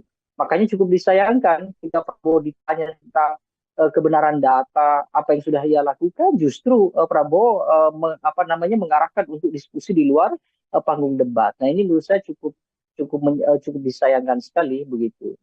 Oke, kembali lagi ini momen debat yang kemudian tidak dimanfaatkan oleh ketiga kandidat untuk menyampaikan gagasan atau ide apa yang akan dilakukan selama tahun mendatang apabila terpilih seperti itu ya, Bang Deddy. Kalau dari skor, ini saya mau minta komentar Bang Deddy secara skor. Di antara ketiga tadi kan banyak yang kemudian tidak sesuai ekspektasi, Ganjar Pranowo terlalu normatif, atau bahkan Prabowo Subianto yang digadang ini paling menguasai materi, tapi justru juga tidak bisa menyampaikan paparan. Saya mau minta skor dari Bang Deddy untuk ketiga kandidat, Bang. Ya, secara kolektif saya kira ketiganya hampir serupa ya. Hanya persoalan impresi penyampaian saja yang mungkin agak berbeda. Kalau dari substansi, saya kira ketiga-tiganya layak mendapatkan angka di 65 untuk Prabowo Subianto, lalu 75 untuk Ganjar dan Anies Baswedan. Tetapi angka itu saya kira kan bukan sesuatu yang substansial. Kenapa? Karena seharusnya ada hal-hal yang esensial yang mestinya mereka bisa kemukakan begitu. Karena meskipun pertahanan ini tidak berdampak secara langsung terhadap publik, tapi pertahanan itu jelas dalam jangka panjang akan berdampak terhadap kondisi masyarakat kita. Meskipun memang pembahasan tadi malam itu akan lebih banyak berkaitan dengan hal-hal yang justru dalam negeri, bukan berkaitan dengan keseluruhan tema kolektif. Tema kolektif kan selain pertahanan ada misalnya international relations, misalnya bagaimana geopolitik. Nah, sayangnya itu justru tidak banyak muncul, kecuali hanya dalam mention-mention contoh. Sementara mention contoh itu justru bukan pembahasan yang seharusnya diperdebatkan, itu hanya mention sedikit saja untuk sekedar untuk memberikan ilustrasi. Kalau dari sisi performance, saya kira Anies harus diakui bahwa dia punya kepiawaian dalam performance debat. Termasuk juga Ganjar Pranowo, saya kira juga cukup baik. Kalau dinilai mungkin akan sama juga. Anies mungkin di 75 dalam performance, lalu Ganjar Pranowo 70, Prabowo Subianto di 60 mungkin ya.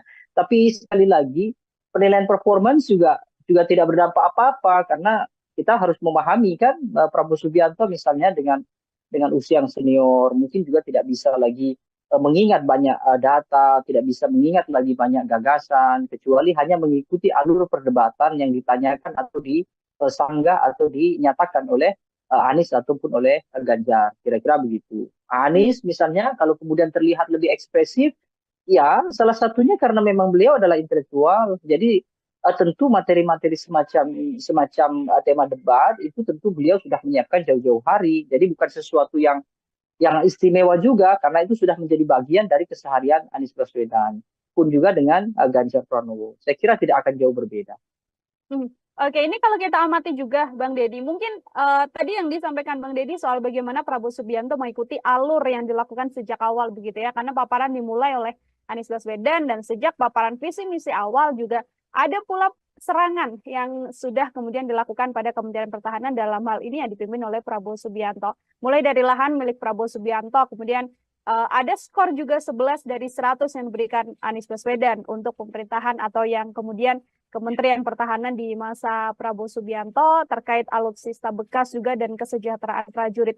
Serangan yang dalam setiap sesi ini selalu dilancarkan oleh Anies Baswedan untuk Prabowo Subianto ini dilihat oleh Bang Deddy seperti apa, Bang?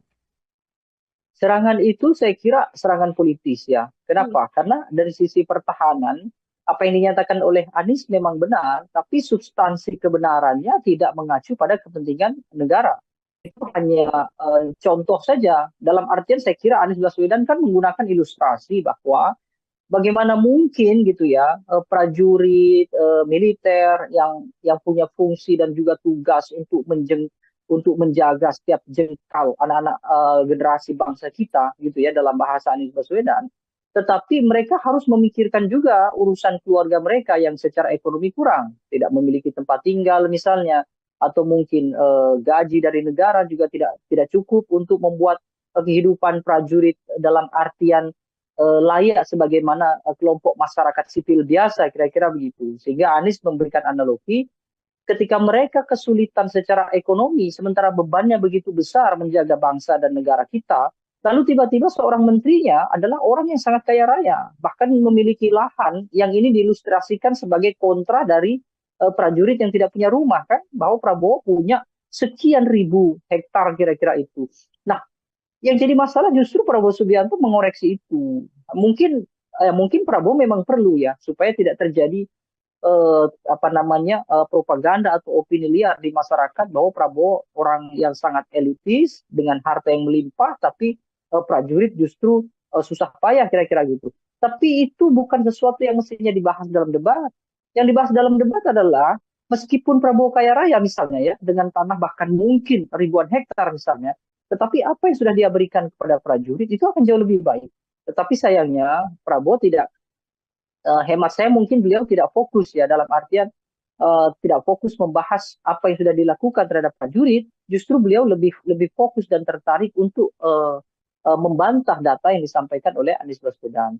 Ya, statement Anies Baswedan terhadap Prabowo Subianto soal kepemilikan harta yang melimpah di Prabowo Subianto itu kan hanya ilustrasi saja. Artinya Anies Baswedan ingin menyampaikan bahwa ketika militer kita yang punya tanggung jawab besar menjaga warga negara dan juga negaranya sedemikian rumit gitu ya, tetapi justru mereka tidak memiliki harta yang bisa minimal membuat mereka tenang karena meninggalkan keluarga yang di rumah. Bahkan tempat tinggal pun mereka tidak punya. Sehingga Anies menganalogikan bagaimana mungkin seorang prajurit yang rumah saja tidak punya, tetapi pimpinan tertingginya dalam hal ini adalah Menhan, itu adalah orang yang sangat kaya raya dengan lahan yang sangat luas kira-kira itu. Nah, seharusnya Prabowo tidak perlu menanggapi itu. Kenapa? Karena itu tidak substansial untuk kepentingan negara kita. Prabowo akan jauh lebih krusial dan penting justru menanggapi bahwa meskipun dia kaya raya, tetapi dia sudah berbuat banyak terhadap prajurit. Kan akhirnya tidak terjawab juga. Artinya Prabowo juga secara tidak langsung justru membenarkan apa yang disampaikan oleh Anies bahwa prajurit kita memang tidak memiliki tempat tinggal, prajurit kita kekurangan secara ekonomi, dan itu menjadi poin bagi Anies Baswedan, sehingga dia menawarkan bahwa ketika dia nanti diberikan amanat secara nasional memimpin negara ini, dia akan sejahterakan para prajurit itu dengan kondisi sekarang yang prajurit-prajurit itu tidak sejahtera. Jadi statement Anies Baswedan jelas politis, bukan untuk mengungkap apa gagasan dia dalam hal membangun kekuatan militer yang besar, tetapi ini hanya murni untuk hal-hal yang sifatnya populis, untuk menarik publik supaya elektabilitas meningkat. Dan dari sisi politik saya kira itu tepat. Artinya Anies tidak keliru, karena memang debat kandidat kan sekurang-kurangnya harus bisa berdampak pada dua hal. Satu, berdampak pada pengetahuan publik tentang gagasan. Yang kedua, berdampak secara elektoral. Saya kira itu. Oke, ini juga kemudian menyoal dampak, bisa berdampak juga pada elektoral dengan serangan Anies Baswedan soal kinerja dari Prabowo Subianto yang juga saat ini menjabat sebagai Menteri Pertahanan. Lalu bagaimana kemudian kita melihat publik tertarik simpatinya untuk kemudian merasa bahwa Prabowo Subianto ini terlalu diserang selama debat, karena ini juga menjadi salah satu bahasan yang juga cukup ramai di media sosial, Bang Deddy. Ya, saya kira serang-menyerang itu kan hanya agitasi biasa. Dan kalau ketika orang melakukan klaim, misalnya Prabowo di roasting begitu ya, Prabowo diserang oleh Ganjar maupun Anies, itu bukan serangan yang benar gitu. Dalam artian bahwa ya debat memang harusnya begitu. Ketika Prabowo Subianto siap memberikan jawaban-jawaban yang taktis gitu ya, kemudian Prabowo juga siap dengan argumentasi yang memang sudah disiapkan oleh timnya, maka kan tidak bisa Prabowo dianggap diserang. Prabowo dianggap diserang karena memang dia tidak bisa mengembalikan argumentasi dari Ganjar, tidak bisa memberikan argumentasi sanggahan untuk Anies Baswedan. Maka kemudian para propagandator semuanya, para pembangun opini, termasuk tim sukses, maka mereka menggunakanlah istilah-istilah bahwa Prabowo itu diserang. Saya kira itu biasa saja dalam tataran strategi komunikasi politik, itu biasa. Membangun agitasi seolah-olah kita ditindas, seolah-olah kita direndahkan dan segala macam gitu ya. Tapi faktanya debat kandidat itu memang untuk mempertahankan argumentasi. Kalau kemudian Anies Baswedan tidak melakukan tekanan terhadap Prabowo Subianto, lalu apa namanya? Itu hanya dialog kan gitu. Sementara mereka bertiga ini dipertaruhkan oleh lebih dari 170 juta mengacu pada pemilih di 2019. Kalaupun ada peningkatan, mungkin akan sedikit peningkatan. Sehingga mereka memang perlu harus saling mengedepankan argumentasi dan sebisa mungkin memang menjatuhkan argumentasi lawan. Supaya apa? Supaya bisa menerka bahwa mana argumentasi yang paling rasional dan paling mungkin untuk dijadikan sandaran untuk dipilih atau tidak, kan begitu. Ini kalau menyoal statement dari Anies Baswedan, saya juga mau minta komentar dari Bang Deddy soal bagaimana Pak Prabowo Subianto sempat beberapa kali mengatakan bahwa Anies Baswedan adalah profesor, namun kemudian tidak pantas membicarakan soal etika. Itu juga disampaikan dalam beberapa sesi debat, Bang. Ya, itu saya kira mestinya disampaikan di luar debat. Artinya di debat itu tidak digunakan untuk hal-hal yang sifatnya serangan personal, sekaligus tidak juga ditempatkan pada pembelaan personal. Urusan bahwa Anies Baswedan itu profesor lalu punya kelayakan atau tidak bicara etika adalah urusan personal. Sama seperti yang saya sampaikan tadi, bahwa urusan Prabowo itu punya tanah ribuan hektar, itu juga urusan personal. Tetapi saya kira dalam debat itu kan setidaknya mereka harus pandai mensiasati. Apakah kemudian serangan personal atau argumentasi personal itu bisa menguntungkan atau tidak dalam hal elektoral. Tetapi lebih banyak justru memang Prabowo terpancing. Dalam artian terpancing itu Prabowo menanggapi hal-hal yang sifatnya personal justru tidak mengarah pada kepentingan nasional kita. Ya termasuk tadi bagaimana kemudian Prabowo mengatakan ya Anies Baswedan tidak layak bicara etik, bahkan dia seorang profesor. Itu memang dalam ranah yang non politis gitu ya. Itu sama-sama tidak pantas ya gitu. Tapi dalam uraian politis, saya kira dua-duanya juga punya basis rujukan. Prabowo ingin mengedepankan kepada tim ses, kepada loyalisnya, bahwa dia juga punya serangan terhadap Anies Baswedan. Bahwa Anies Baswedan dengan semua statementnya itu adalah tidak benar. Kira-kira begitu. Itu hal yang lumrah saja, kira-kira begitu. Tapi memang disayangkan karena kemudian durasi debat itu menjadi habis hanya untuk hal-hal yang sifatnya pembelaan itu tadi, begitu. Oke, secara substansi kemudian paparan dari debat ini tidak bisa tersampaikan dengan lebih gamblang karena adanya hal-hal personal yang kemudian dipaparkan juga. Ini kita singgung soal bagaimana paslon 03.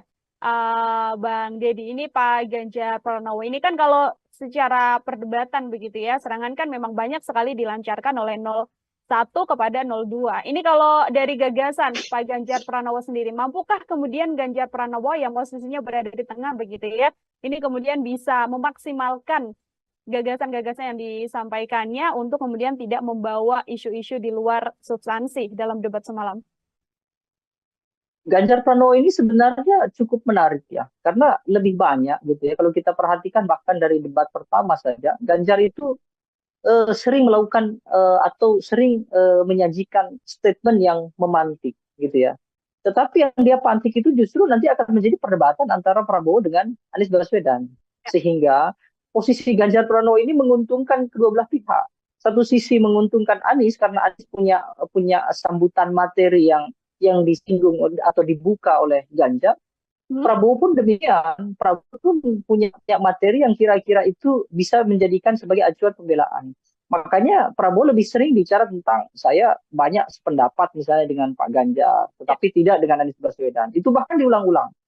Sementara dengan kondisi itu Ganjar menjadi tidak fokus dengan gagasannya sendiri. Nah saya kira ini juga ada beberapa aspek ya. Mungkin yang pertama misalnya Ganjar minim tokoh-tokoh di belakangnya dari latar belakang militer. Meskipun Panglima TNI ada di sana, ya Andika Perkasa misalnya. Tapi mungkin yang memberikan masukan dan segala macam terhadap Ganjar dalam hal-hal pertahanan itu sepertinya minim. Sehingga Ganjar banyak menyampaikan hal-hal yang justru itu berdasarkan pengalamannya dia sendiri, bukan berdasarkan rumusan dari tim sukses sebagaimana yang disampaikan oleh Anies Baswedan. Anies Baswedan kan terkesan menyampaikan yang sebenarnya tidak dia sampaikan dalam hal pengalaman, tapi dia menyampaikan dalam hal wacana dan juga gagasan, dan itu besar kemungkinan dari tim sukses. Sementara Ganjar tidak demikian. Bahkan kita kesulitan mencari fokus apa yang sebetulnya mau dilakukan oleh Ganjar Pranowo.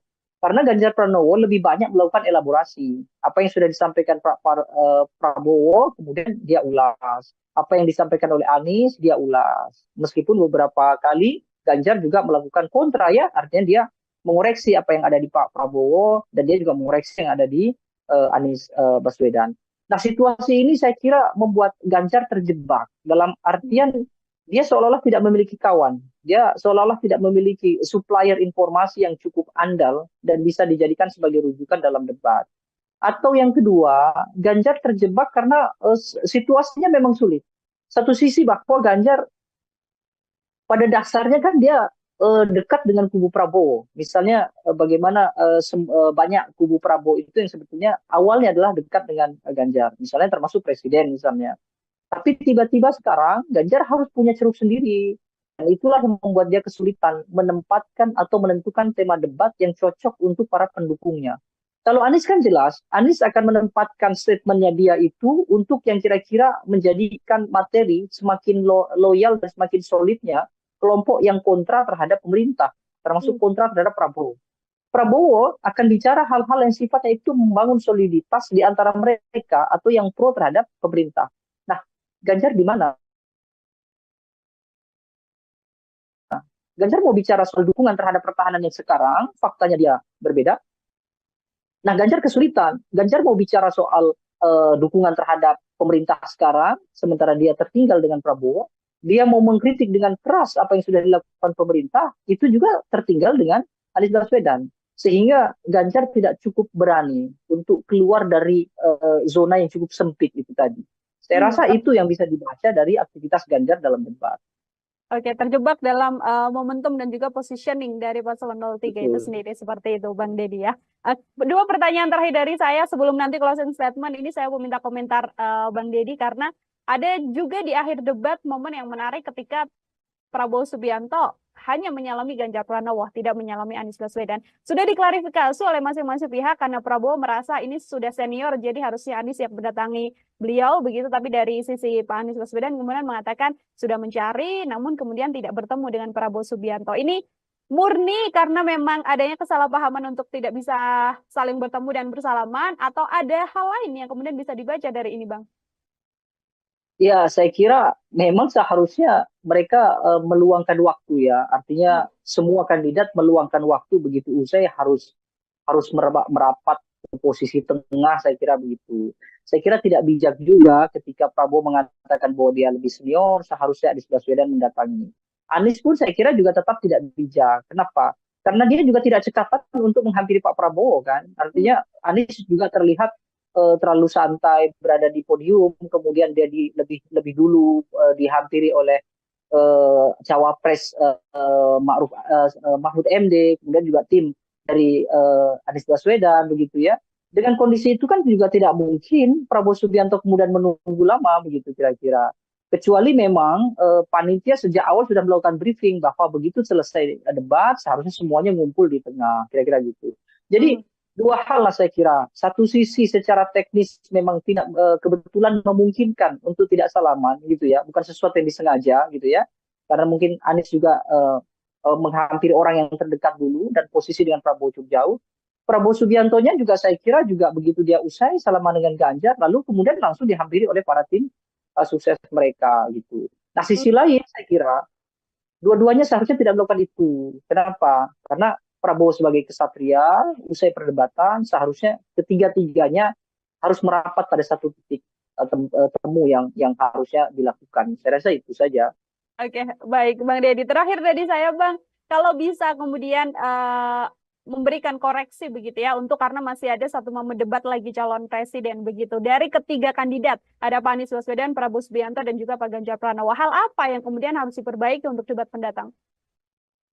Ya, saya kira debat itu seharusnya bicara hal-hal yang substansial gitu ya. Seharusnya mereka bertiga tidak tergoda untuk melakukan kritik, apalagi mencari kekeliruan gitu ya, mencari kesalahan-kesalahan masing-masing kandidat secara personal. Itu saya kira urusannya adalah urusan privat.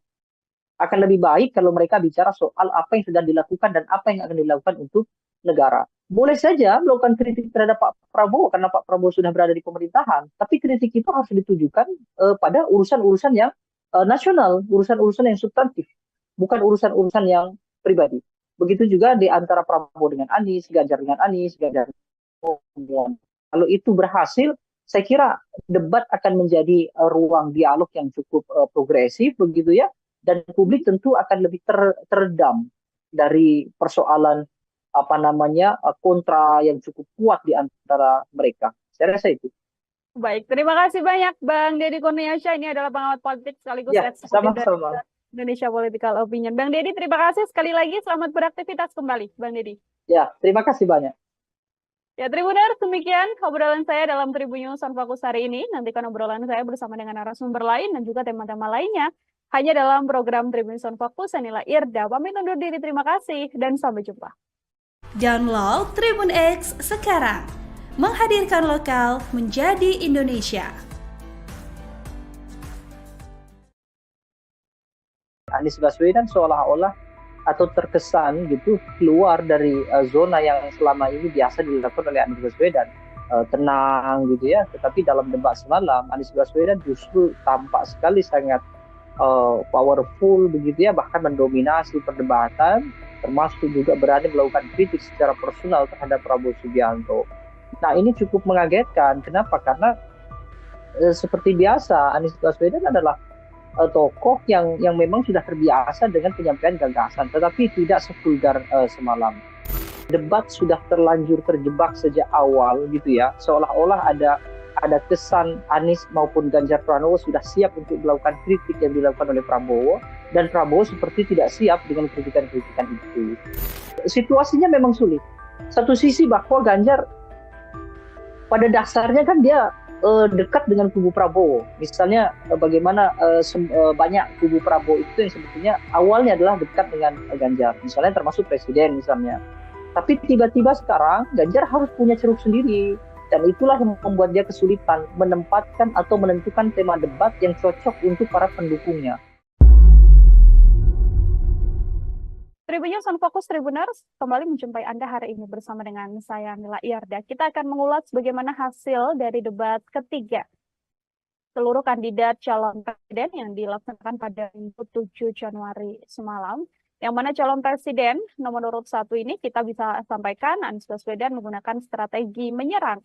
Pada beberapa kesempatan Anies Baswedan bahkan terlihat mencecar paslon lain untuk menunjukkan data yang berkaitan soal tema debat seputar pertahanan, keamanan, hubungan internasional, dan juga geopolitik. Anies Baswedan, Tribuners juga beberapa kali mengungkit pembelian alutsista bekas yang dilakukan oleh Kementerian Pertahanan di bawah pimpinan Prabowo Subianto yang juga capres nomor urut 2. Selain itu, Anies Baswedan juga sempat menyinggung masalah kesejahteraan prajurit TNI. Untuk membahas bagaimana ulasan seputar debat semalam, saya sudah tersambung bersama dengan pengamat politik sekaligus Eksekutif Direktur dari Indonesia Political Opinion atau IPO, ada Bang Deddy Kurniasyah dalam sambungan Zoom bersama dengan saya. Bang Deddy, terima kasih banyak sudah bergabung. Ya, Bang Deddy, sama-sama. oke, terima kasih. Bang Deddy juga menyempatkan waktunya berbincang bersama dengan saya.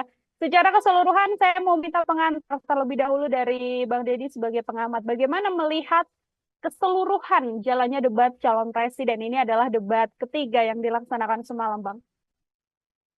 Ya, saya kira ada beberapa catatannya. Yang paling menonjol memang soal ekspektasi yang tidak tercapai di debat. Misalnya sebagian besar gitu ya, mungkin mengekspektasikan bahwa Anies Baswedan akan melakukan serangkaian penyampaian gagasan, termasuk juga perdebatan yang tidak terlalu menonjol dalam hal kritik begitu ya terhadap Prabowo Subianto maupun terhadap Ganjar Pranowo. Tetapi justru yang terjadi, Anies Baswedan seolah-olah atau terkesan gitu keluar dari zona yang selama ini biasa dilakukan oleh Anies Baswedan. Tenang gitu ya, tetapi dalam debat semalam Anies Baswedan justru tampak sekali sangat powerful begitu ya, bahkan mendominasi perdebatan, termasuk juga berani melakukan kritik secara personal terhadap Prabowo Subianto. Nah, ini cukup mengagetkan. Kenapa? Karena seperti biasa Anies Baswedan adalah tokoh yang memang sudah terbiasa dengan penyampaian gagasan, tetapi tidak sevulgar semalam.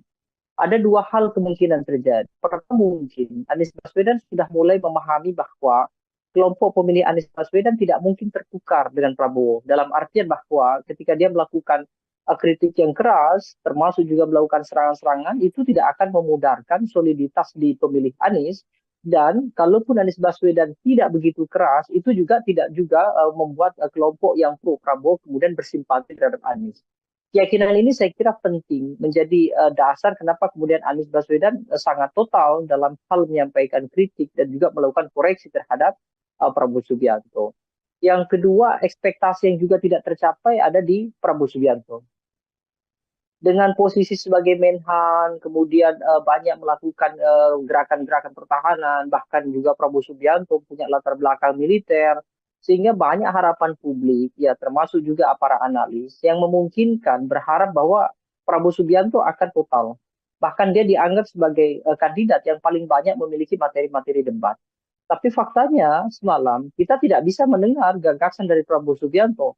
Bahkan dalam aspek pelaporan gitu ya, dalam aspek menyampaikan apa yang sudah dilakukan saja, Prabowo Subianto terkesan agak kesulitan untuk menarasikan apa yang sudah dia lakukan, apa yang sudah dia bangun terhadap pertahanan nasional kita. Nah, kalau Ganjar Pranowo saya kira tetap normatif, sama seperti debat yang pertama, dia hanya melontarkan sesekali kritik, lalu kemudian menyampaikan beberapa hal yang sesuai dengan kapasitasnya dia, seperti melakukan mention bahwa dia 10 tahun di parlemen, 10 tahun di gubernur, tapi secara esensi Ganjar tidak menyampaikan apa yang sebetulnya diharapkan oleh publik terkait dengan pertahanan kita. Dan banyak hal menurut saya yang sebenarnya jauh lebih penting. Misalnya bagaimana posisi Indonesia dalam kancah internasional itu juga tidak banyak diulas. Justru lebih banyak didominasi pembahasan-pembahasan tentang apa yang sudah dilakukan oleh Prabowo, termasuk juga bagaimana anggaran pertahanan cukup besar, bicara soal kesejahteraan prajurit dan segala macam.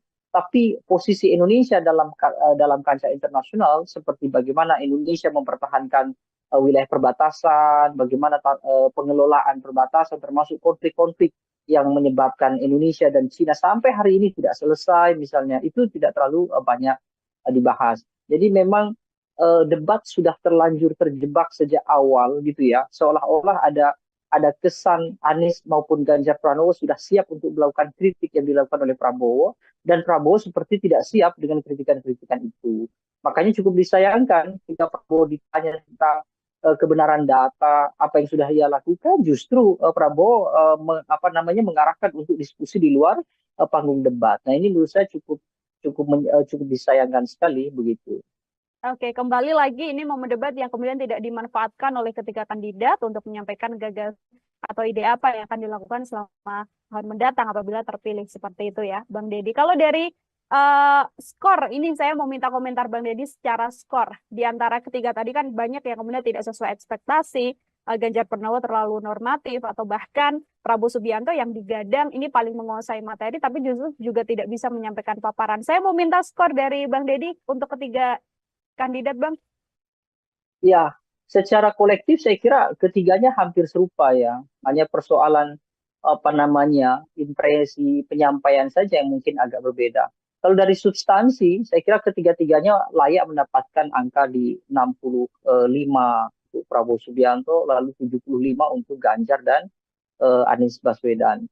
Tetapi angka itu saya kira kan bukan sesuatu yang substansial. Kenapa? Karena seharusnya ada hal-hal yang esensial yang mestinya mereka bisa kemukakan begitu.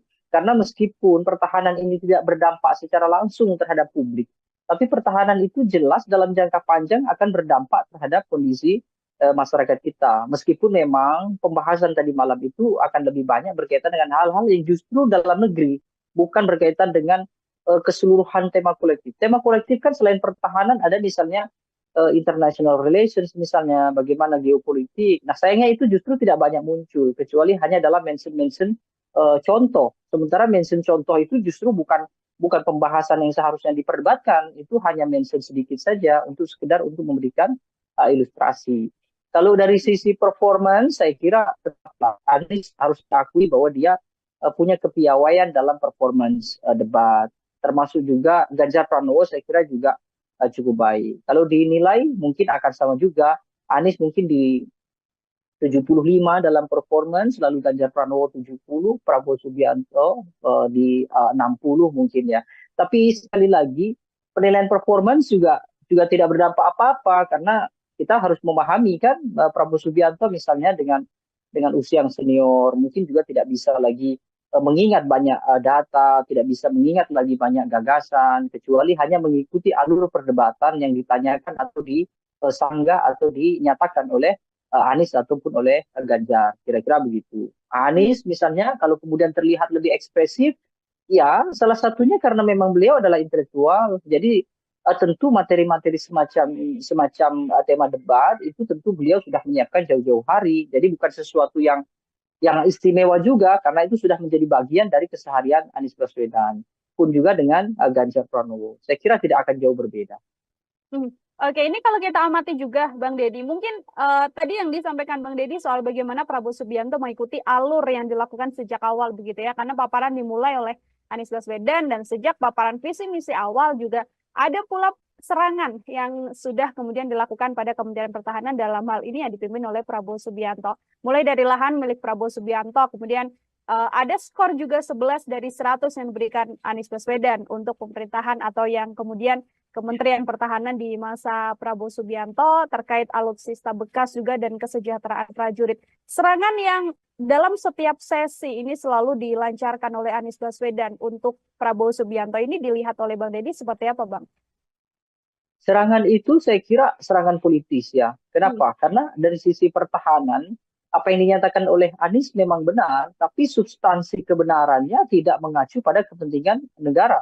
Itu hanya contoh saja. Dalam artian saya kira Anies Baswedan kan menggunakan ilustrasi bahwa bagaimana mungkin gitu ya prajurit militer yang punya fungsi dan juga tugas untuk menjaga setiap jengkal anak-anak generasi bangsa kita gitu ya dalam bahasa Anies Baswedan, tetapi mereka harus memikirkan juga urusan keluarga mereka yang secara ekonomi kurang, tidak memiliki tempat tinggal misalnya, atau mungkin gaji dari negara juga tidak cukup untuk membuat kehidupan prajurit dalam artian layak sebagaimana kelompok masyarakat sipil biasa, kira-kira begitu. Sehingga Anies memberikan analogi, ketika mereka kesulitan secara ekonomi, sementara bebannya begitu besar menjaga bangsa dan negara kita, lalu tiba-tiba seorang menterinya adalah orang yang sangat kaya raya, bahkan memiliki lahan yang ini diilustrasikan sebagai kontra dari prajurit yang tidak punya rumah, kan? Bahwa Prabowo punya sekian ribu hektar kira-kira itu. Nah, yang jadi masalah justru Prabowo Subianto mengoreksi itu. Mungkin Prabowo memang perlu ya supaya tidak terjadi propaganda atau opini liar di masyarakat bahwa Prabowo orang yang sangat elitis dengan harta yang melimpah, tapi prajurit justru susah payah kira-kira gitu. Tapi itu bukan sesuatu yang mestinya dibahas dalam debat. Yang dibahas dalam debat adalah meskipun Prabowo kaya raya misalnya ya dengan tanah bahkan mungkin ribuan hektar misalnya, tetapi apa yang sudah dia berikan kepada prajurit itu akan jauh lebih baik. Tetapi sayangnya Prabowo tidak, hemat saya mungkin beliau tidak fokus ya dalam artian tidak fokus membahas apa yang sudah dilakukan terhadap prajurit. Justru beliau lebih fokus dan tertarik untuk membantah data yang disampaikan oleh Anies Baswedan. Ya, statement Anies Baswedan terhadap Prabowo Subianto soal kepemilikan harta yang melimpah di Prabowo Subianto itu kan hanya ilustrasi saja. Artinya Anies Baswedan ingin menyampaikan bahwa ketika militer kita yang punya tanggung jawab besar menjaga warga negara dan juga negaranya sedemikian rumit gitu ya, tetapi justru mereka tidak memiliki harta yang bisa minimal membuat mereka tenang karena meninggalkan keluarga yang di rumah. Bahkan tempat tinggal pun mereka tidak punya. Sehingga Anies menganalogikan bagaimana mungkin seorang prajurit yang rumah saja tidak punya, tetapi pimpinan tertingginya dalam hal ini adalah Menhan, itu adalah orang yang sangat kaya raya dengan lahan yang sangat luas kira-kira itu. Nah, seharusnya Prabowo tidak perlu menanggapi itu. Kenapa? Karena itu tidak substansial untuk kepentingan negara kita. Prabowo akan jauh lebih krusial dan penting justru menanggapi bahwa meskipun dia kaya raya, tetapi dia sudah berbuat banyak terhadap prajurit. Kan akhirnya tidak terjawab juga. Artinya Prabowo juga secara tidak langsung justru membenarkan apa yang disampaikan oleh Anies, bahwa prajurit kita memang tidak memiliki tempat tinggal, prajurit kita kekurangan secara ekonomi, dan itu menjadi poin bagi Anies Baswedan, sehingga dia menawarkan bahwa ketika dia nanti diberikan amanat secara nasional memimpin negara ini, dia akan sejahterakan para prajurit itu dengan kondisi sekarang yang prajurit-prajurit itu tidak sejahtera. Jadi statement Anies Baswedan jelas politis, bukan untuk mengungkap apa gagasan dia dalam hal membangun kekuatan militer yang besar, tetapi ini hanya murni untuk hal-hal yang sifatnya populis, untuk menarik publik supaya elektabilitas meningkat. Dan dari sisi politik saya kira itu tepat. Artinya Anies tidak keliru, karena memang debat kandidat kan sekurang-kurangnya harus bisa berdampak pada dua hal. Satu, berdampak pada pengetahuan publik tentang gagasan. Yang kedua, berdampak secara elektoral. Saya kira itu. Oke, ini juga kemudian menyoal dampak, bisa berdampak juga pada elektoral dengan serangan Anies Baswedan soal kinerja dari Prabowo Subianto yang juga saat ini menjabat sebagai Menteri Pertahanan. Lalu bagaimana kemudian kita melihat publik tertarik simpatinya untuk kemudian merasa bahwa Prabowo Subianto ini terlalu diserang selama debat? Karena ini juga menjadi salah satu bahasan yang juga cukup ramai di media sosial, Bang Deddy. Ya, saya kira serang-menyerang itu kan hanya agitasi biasa. Dan kalau ketika orang melakukan klaim, misalnya Prabowo di roasting begitu ya, Prabowo diserang oleh Ganjar maupun Anies, itu bukan serangan yang benar gitu. Dalam artian bahwa ya debat memang harusnya begitu. Ketika Prabowo Subianto siap memberikan jawaban-jawaban yang taktis gitu ya, kemudian Prabowo juga siap dengan argumentasi yang memang sudah disiapkan oleh timnya, maka kan tidak bisa Prabowo dianggap diserang. Prabowo dianggap diserang karena memang dia tidak bisa mengembalikan argumentasi dari Ganjar, tidak bisa memberikan argumentasi sanggahan untuk Anies Baswedan. Maka kemudian para propagandator semuanya, para pembangun opini, termasuk tim sukses, maka mereka menggunakanlah istilah-istilah bahwa Prabowo itu diserang. Saya kira itu biasa saja dalam tataran strategi komunikasi politik, itu biasa. Membangun agitasi seolah-olah kita ditindas, seolah-olah kita direndahkan dan segala macam gitu ya. Tapi faktanya debat kandidat itu memang untuk mempertahankan argumentasi. Kalau kemudian Anies Baswedan tidak melakukan tekanan terhadap Prabowo Subianto, lalu apa namanya? Itu hanya dialog kan gitu. Sementara mereka bertiga ini dipertaruhkan oleh lebih dari 170 juta mengacu pada pemilih di 2019. Kalaupun ada peningkatan mungkin akan sedikit peningkatan. Sehingga mereka memang perlu harus saling mengedepankan argumentasi dan sebisa mungkin memang menjatuhkan argumentasi lawan. Supaya apa? Supaya publik bisa menerka bahwa mana argumentasi yang paling rasional dan paling mungkin untuk dijadikan sandaran untuk dipilih atau tidak, kan begitu.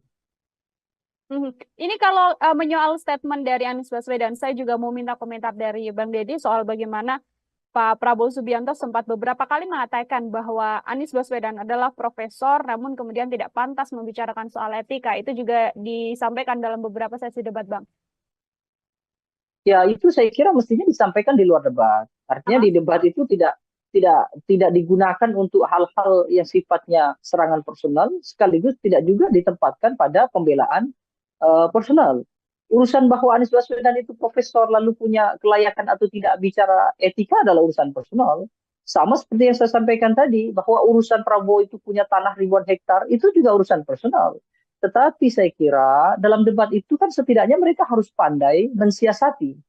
Apakah kemudian serangan personal atau argumentasi personal itu bisa menguntungkan atau tidak dalam hal elektoral. Tetapi lebih banyak justru memang Prabowo terpancing. Dalam artian terpancing itu, Prabowo menanggapi hal-hal yang sifatnya personal justru tidak mengarah pada kepentingan nasional kita. Ya termasuk tadi bagaimana kemudian Prabowo mengatakan ya Anies Baswedan tidak layak bicara etik, bahkan dia seorang profesor. Itu memang dalam ranah yang non politis gitu ya. Itu tidak sama-sama tidak pantas ya gitu. Tapi dalam uraian politis, saya kira dua-duanya juga punya basis rujukan.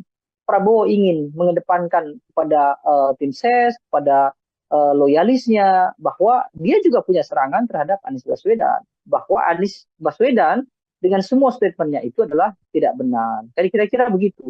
Itu hal yang lumrah saja, kira-kira begitu. Tapi memang disayangkan karena kemudian durasi debat itu menjadi habis hanya untuk hal-hal yang sifatnya pembelaan itu tadi begitu. Oke, secara substansi kemudian paparan dari debat ini tidak bisa tersampaikan dengan lebih gamblang karena adanya hal-hal personal yang kemudian dipaparkan juga. Ini kita singgung soal bagaimana Paslon 03. Bang Deddy, ini Pak Ganjar Pranowo. Ini kan kalau secara perdebatan begitu ya, serangan kan memang banyak sekali dilancarkan oleh 01 kepada 02. Ini kalau dari gagasan Pak Ganjar Pranowo sendiri, mampukah kemudian Ganjar Pranowo yang posisinya berada di tengah begitu ya, ini kemudian bisa memaksimalkan gagasan-gagasan yang disampaikannya untuk kemudian tidak membawa isu-isu di luar substansi dalam debat semalam? Ganjar Pranowo ini sebenarnya cukup menarik ya, karena lebih banyak gitu ya. Kalau kita perhatikan bahkan dari debat pertama saja, Ganjar itu sering melakukan atau sering menyajikan statement yang memantik gitu ya.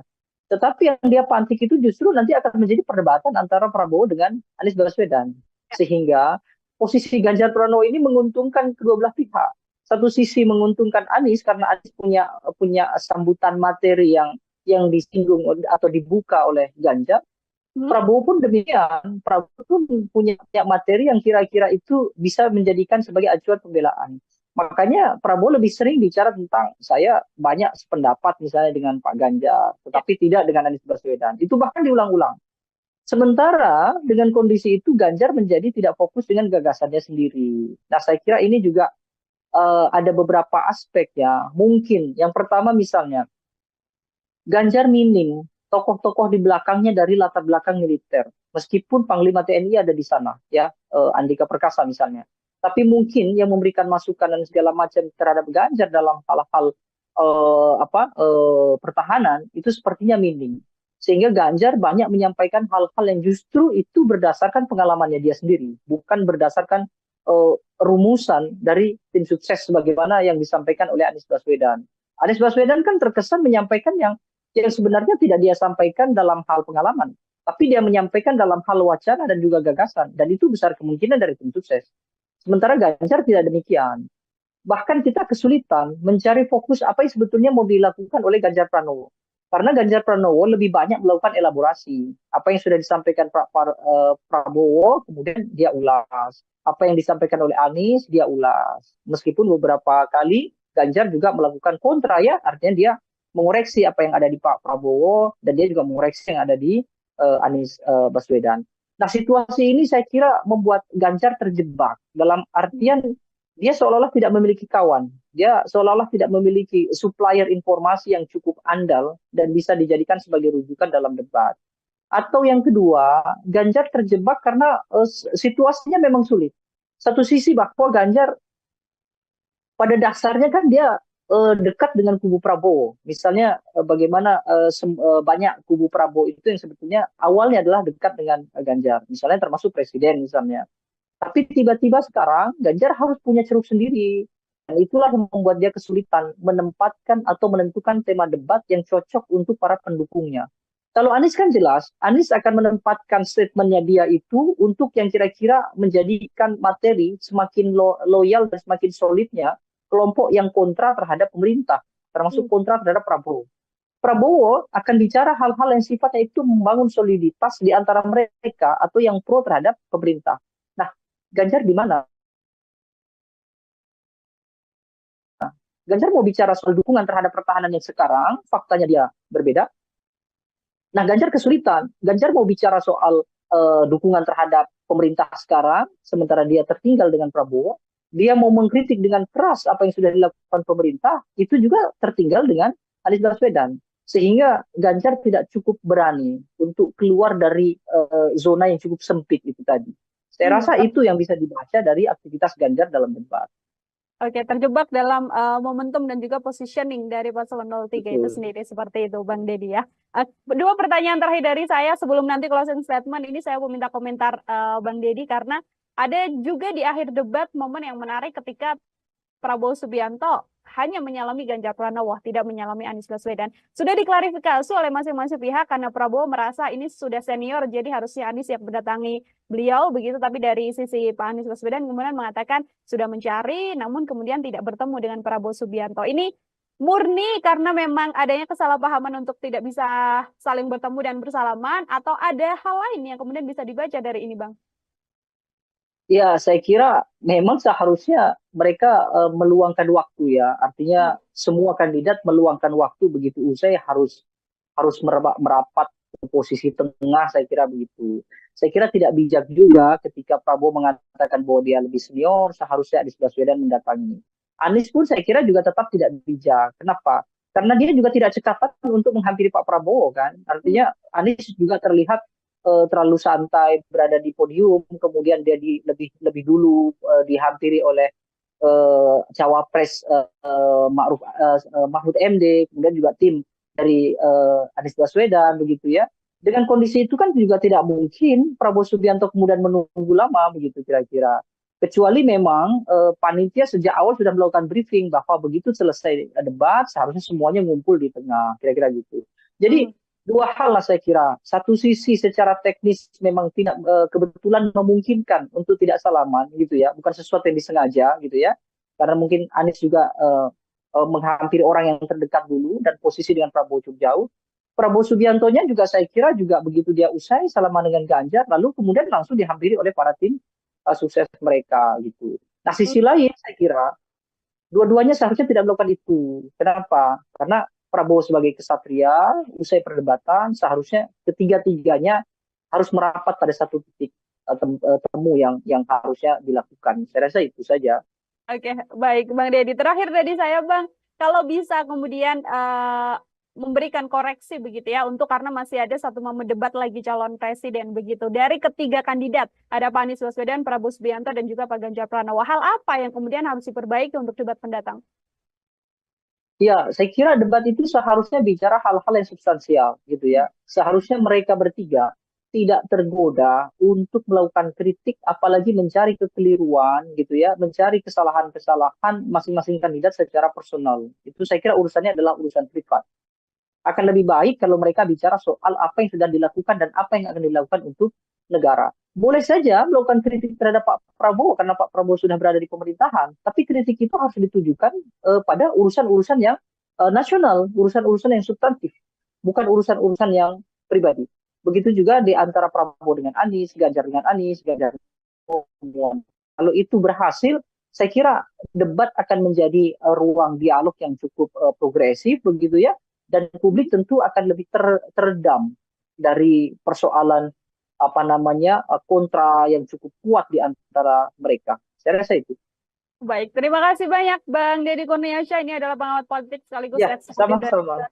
Indonesia Political Opinion. Bang Deddy, terima kasih sekali lagi. Selamat beraktivitas kembali, Bang Deddy. Ya, terima kasih banyak. Ya, Tribuners, demikian obrolan saya dalam Tribun News on Fokus hari ini. Nantikan obrolan saya bersama dengan narasumber lain dan juga tema-tema lainnya hanya dalam program Tribun News on Fokus. Saya Nila Irda, pamit undur diri. Terima kasih dan sampai jumpa.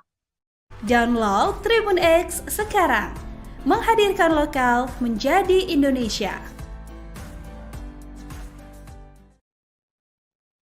Anies Baswedan seolah-olah atau terkesan gitu keluar dari zona yang selama ini biasa dilakukan oleh Anies Baswedan, tenang gitu ya. Tetapi dalam debat semalam Anies Baswedan justru tampak sekali sangat powerful begitu ya, bahkan mendominasi perdebatan, termasuk juga berani melakukan kritik secara personal terhadap Prabowo Subianto.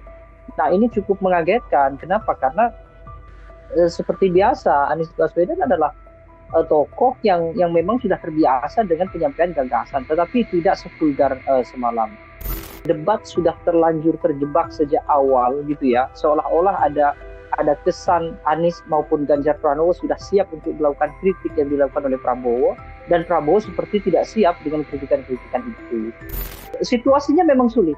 Satu sisi bahwa Ganjar pada dasarnya kan dia dekat dengan kubu Prabowo. Misalnya bagaimana banyak kubu Prabowo itu yang sebetulnya awalnya adalah dekat dengan Ganjar. Misalnya termasuk presiden misalnya. Tapi tiba-tiba sekarang Ganjar harus punya ceruk sendiri. Dan itulah yang membuat dia kesulitan menempatkan atau menentukan tema debat yang cocok untuk para pendukungnya. Tribun News on Fokus Tribuners kembali menjumpai Anda hari ini bersama dengan saya Nila Irda. Kita akan mengulas bagaimana hasil dari debat ketiga seluruh kandidat calon presiden yang dilaksanakan pada Minggu 7 Januari semalam. Yang mana calon presiden nomor urut 1 ini kita bisa sampaikan Anies Baswedan menggunakan strategi menyerang. Pada beberapa kesempatan Anies Baswedan bahkan terlihat mencecar paslon lain untuk menunjukkan data yang berkaitan soal tema debat seputar pertahanan, keamanan, hubungan internasional, dan juga geopolitik. Anies Baswedan, Tribuners juga beberapa kali mengungkit pembelian alutsista bekas yang dilakukan oleh Kementerian Pertahanan di bawah pimpinan Prabowo Subianto yang juga capres nomor urut 2. Selain itu, Anies Baswedan juga sempat menyinggung masalah kesejahteraan prajurit TNI. Untuk membahas bagaimana ulasan seputar debat semalam, saya sudah tersambung bersama dengan pengamat politik sekaligus Eksekutif Direktur dari Indonesia Political Opinion atau IPO, ada Bang Deddy Kurniasyah dalam sambungan Zoom bersama dengan saya. Bang Deddy, terima kasih banyak sudah bergabung. Ya, Bang Deddy, sama-sama. oke, terima kasih. Bang Deddy juga menyempatkan waktunya berbincang bersama dengan saya. Secara keseluruhan, saya mau minta pengantar terlebih dahulu dari Bang Deddy sebagai pengamat. Bagaimana melihat keseluruhan jalannya debat calon presiden? Ini adalah debat ketiga yang dilaksanakan semalam, Bang. Ya, saya kira ada beberapa catatannya. Yang paling menonjol memang soal ekspektasi yang tidak tercapai di debat. Misalnya sebagian besar gitu ya, mungkin mengekspektasikan bahwa Anies Baswedan akan melakukan serangkaian penyampaian gagasan, termasuk juga perdebatan yang tidak terlalu menonjol dalam hal kritik begitu ya terhadap Prabowo Subianto maupun terhadap Ganjar Pranowo. Tetapi justru yang terjadi, Anies Baswedan seolah-olah atau terkesan gitu keluar dari zona yang selama ini biasa dilakukan oleh Anies Baswedan, tenang gitu ya. Tetapi dalam debat semalam Anies Baswedan justru tampak sekali sangat powerful begitu ya, bahkan mendominasi perdebatan, termasuk juga berani melakukan kritik secara personal terhadap Prabowo Subianto. Nah, ini cukup mengagetkan. Kenapa? Karena seperti biasa Anies Baswedan adalah tokoh yang memang sudah terbiasa dengan penyampaian gagasan, tetapi tidak sevulgar semalam. Ada dua hal kemungkinan terjadi. Pertama, mungkin Anies Baswedan sudah mulai memahami bahwa kelompok pemilih Anies Baswedan tidak mungkin tertukar dengan Prabowo. Dalam artian bahwa ketika dia melakukan kritik yang keras, termasuk juga melakukan serangan-serangan, itu tidak akan memudarkan soliditas di pemilih Anies. Dan kalaupun Anies Baswedan tidak begitu keras, itu juga tidak juga membuat kelompok yang pro Prabowo kemudian bersimpati terhadap Anies. Keyakinan ini saya kira penting menjadi dasar kenapa kemudian Anies Baswedan sangat total dalam hal menyampaikan kritik dan juga melakukan koreksi terhadap Prabowo Subianto. Yang kedua, ekspektasi yang juga tidak tercapai ada di Prabowo Subianto. Dengan posisi sebagai Menhan, kemudian banyak melakukan gerakan-gerakan pertahanan, bahkan juga Prabowo Subianto punya latar belakang militer, sehingga banyak harapan publik, ya termasuk juga para analis, yang memungkinkan berharap bahwa Prabowo Subianto akan total. Bahkan dia dianggap sebagai kandidat yang paling banyak memiliki materi-materi debat. Tapi faktanya semalam kita tidak bisa mendengar gagasan dari Prabowo Subianto. Bahkan dalam aspek pelaporan gitu ya, dalam aspek menyampaikan apa yang sudah dilakukan saja, Prabowo Subianto terkesan agak kesulitan untuk menarasikan apa yang sudah dia lakukan, apa yang sudah dia bangun terhadap pertahanan nasional kita. Nah, kalau Ganjar Pranowo saya kira tetap normatif, sama seperti debat yang pertama, dia hanya melontarkan sesekali kritik, lalu kemudian menyampaikan beberapa hal yang sesuai dengan kapasitasnya dia, seperti melakukan mention bahwa dia 10 tahun di parlemen, 10 tahun di gubernur, tapi secara esensi Ganjar tidak menyampaikan apa yang sebetulnya diharapkan oleh publik terkait dengan pertahanan kita. Dan banyak hal menurut saya yang sebenarnya jauh lebih penting. Misalnya bagaimana posisi Indonesia dalam kancah internasional, itu juga tidak banyak diulas. Justru lebih banyak didominasi pembahasan-pembahasan tentang apa yang sudah dilakukan oleh Prabowo, termasuk juga bagaimana anggaran pertahanan cukup besar, bicara soal kesejahteraan prajurit dan segala macam.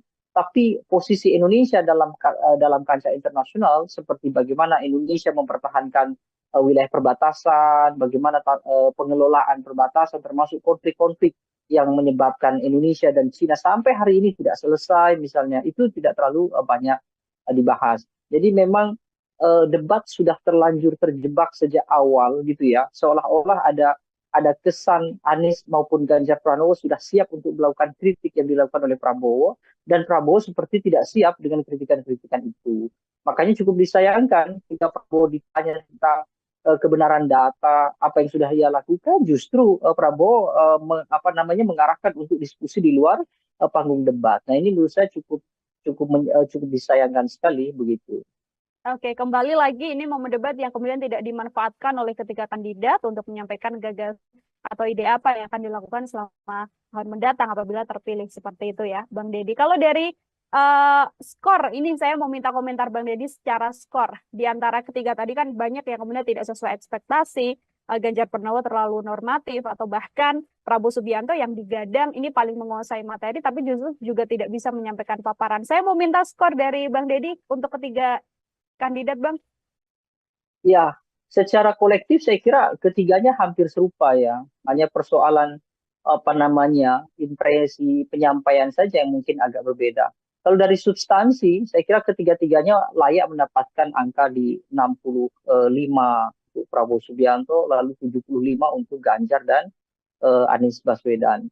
Tetapi angka itu saya kira kan bukan sesuatu yang substansial. Kenapa? Karena seharusnya ada hal-hal yang esensial yang mestinya mereka bisa kemukakan begitu.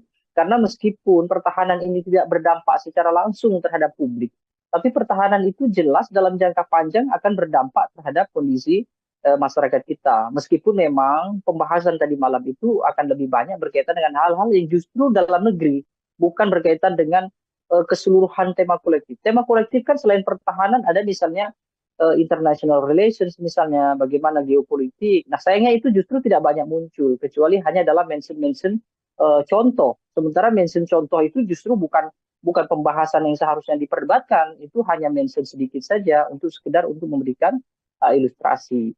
Kalau dari sisi performance, saya kira tetaplah Anies harus diakui bahwa dia punya kepiawaian dalam performance debat. Termasuk juga Ganjar Pranowo, saya kira juga cukup baik. Kalau dinilai mungkin akan sama juga. Anies mungkin di 75 dalam performance, lalu Ganjar Pranowo 70, Prabowo Subianto di 60 mungkin ya.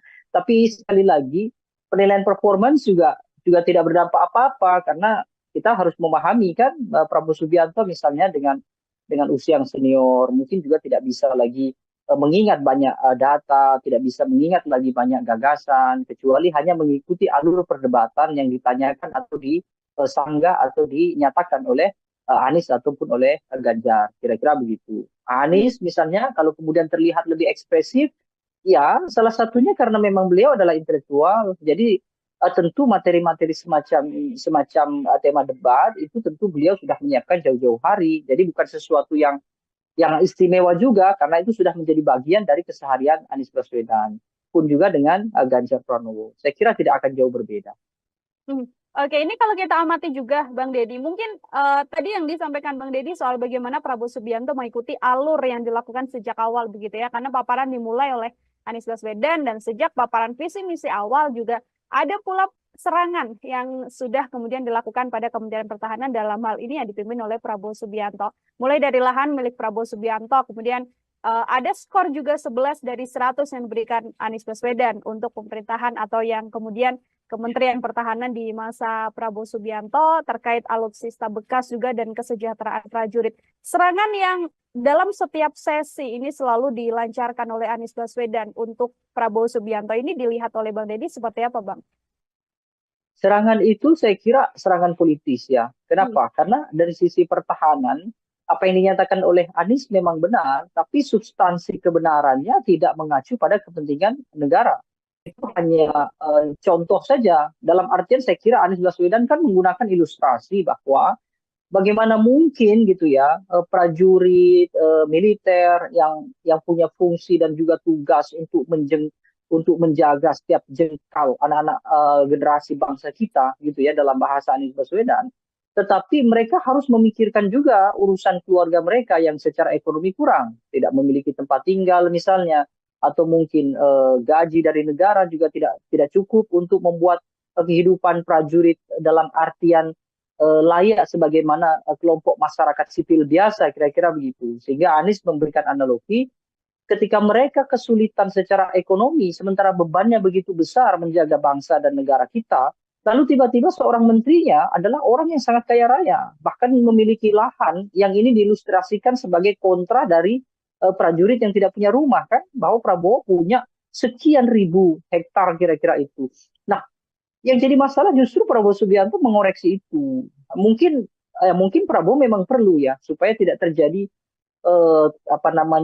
propaganda atau opini liar di masyarakat bahwa Prabowo orang yang sangat elitis dengan harta yang melimpah, tapi prajurit justru susah payah kira-kira gitu. Tapi itu bukan sesuatu yang mestinya dibahas dalam debat. Yang dibahas dalam debat adalah meskipun Prabowo kaya raya misalnya ya, dengan tanah bahkan mungkin ribuan hektar misalnya, tetapi apa yang sudah dia berikan kepada prajurit itu akan jauh lebih baik. Tetapi sayangnya Prabowo tidak, hemat saya mungkin beliau tidak fokus ya dalam artian tidak fokus membahas apa yang sudah dilakukan terhadap prajurit, justru beliau lebih fokus dan tertarik untuk membantah data yang disampaikan oleh Anies Baswedan. Ya, statement Anies Baswedan terhadap Prabowo Subianto soal kepemilikan harta yang melimpah di Prabowo Subianto itu kan hanya ilustrasi saja. Artinya Anies Baswedan ingin menyampaikan bahwa ketika militer kita yang punya tanggung jawab besar menjaga warga negara dan juga negaranya sedemikian rumit gitu ya, tetapi justru mereka tidak memiliki harta yang bisa minimal membuat mereka tenang karena meninggalkan keluarga yang di rumah. Bahkan tempat tinggal pun mereka tidak punya. Sehingga Anies menganalogikan bagaimana mungkin seorang prajurit yang rumah saja tidak punya, tetapi pimpinan tertingginya dalam hal ini adalah Menhan, itu adalah orang yang sangat kaya raya dengan lahan yang sangat luas kira-kira itu. Nah, seharusnya Prabowo tidak perlu menanggapi itu. Kenapa? Karena itu tidak substansial untuk kepentingan negara kita. Prabowo akan jauh lebih krusial dan penting justru menanggapi bahwa meskipun dia kaya raya, tetapi dia sudah berbuat banyak terhadap prajurit. Kan akhirnya tidak terjawab juga. Artinya Prabowo juga secara tidak langsung justru membenarkan apa yang disampaikan oleh Anies, bahwa prajurit kita memang tidak memiliki tempat tinggal, prajurit kita kekurangan secara ekonomi, dan itu menjadi poin bagi Anies Baswedan, sehingga dia menawarkan bahwa ketika dia nanti diberikan amanat secara nasional memimpin negara ini, dia akan sejahterakan para prajurit itu dengan kondisi sekarang yang prajurit-prajurit itu tidak sejahtera. Jadi statement Anies Baswedan jelas politis, bukan untuk mengungkap apa gagasan dia dalam hal membangun kekuatan militer yang besar, tetapi ini hanya murni untuk hal-hal yang sifatnya populis, untuk menarik publik supaya elektabilitas meningkat. Dan dari sisi politik saya kira itu tepat. Artinya Anies tidak keliru, karena memang debat kandidat kan sekurang-kurangnya harus bisa berdampak pada dua hal. Satu, berdampak pada pengetahuan publik tentang gagasan.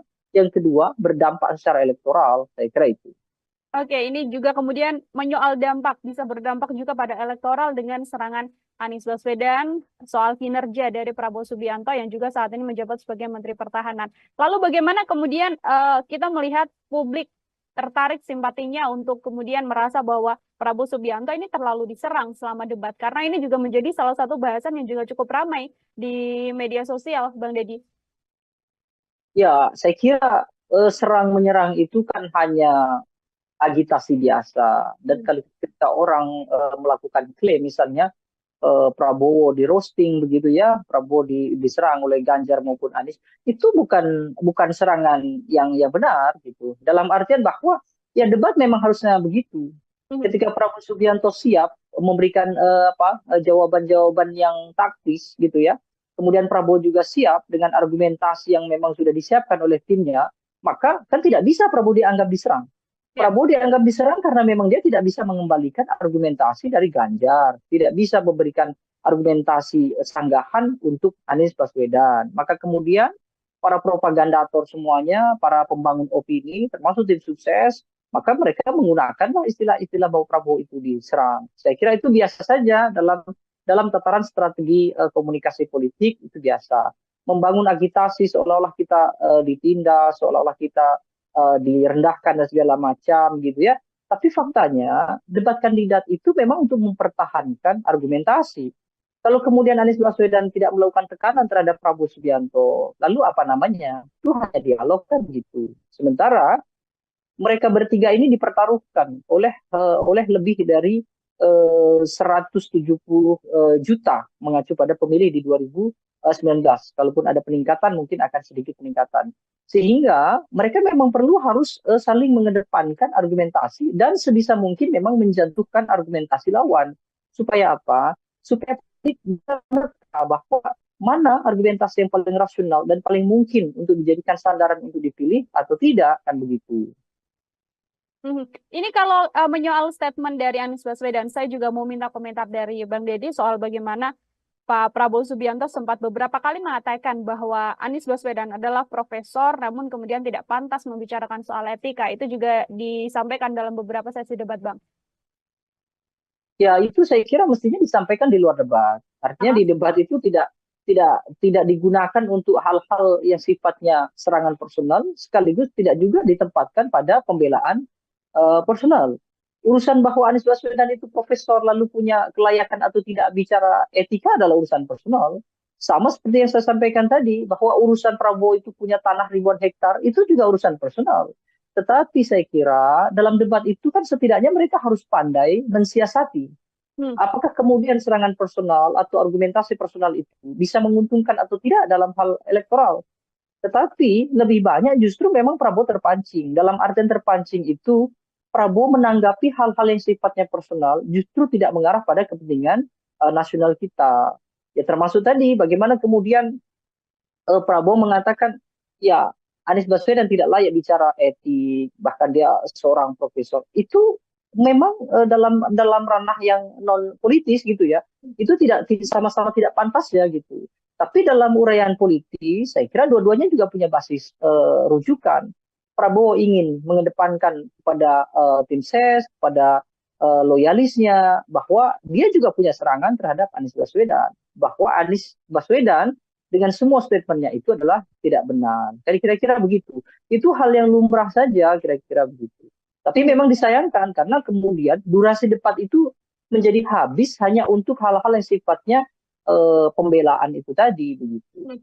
Oke, secara substansi kemudian paparan dari debat ini tidak bisa tersampaikan dengan lebih gamblang karena adanya hal-hal Betul, personal yang kemudian dipaparkan juga. Ini kita betul. singgung soal bagaimana Paslon 03, Bang Deddy, ini Pak Ganjar Pranowo. Ini kan kalau secara perdebatan begitu ya, serangan kan memang banyak sekali dilancarkan oleh 01 kepada 02. Ini kalau dari gagasan Pak Ganjar Pranowo sendiri, mampukah kemudian Ganjar Pranowo yang posisinya berada di tengah begitu ya, ini kemudian bisa memaksimalkan gagasan-gagasan yang disampaikannya untuk kemudian tidak membawa isu-isu di luar substansi dalam debat semalam?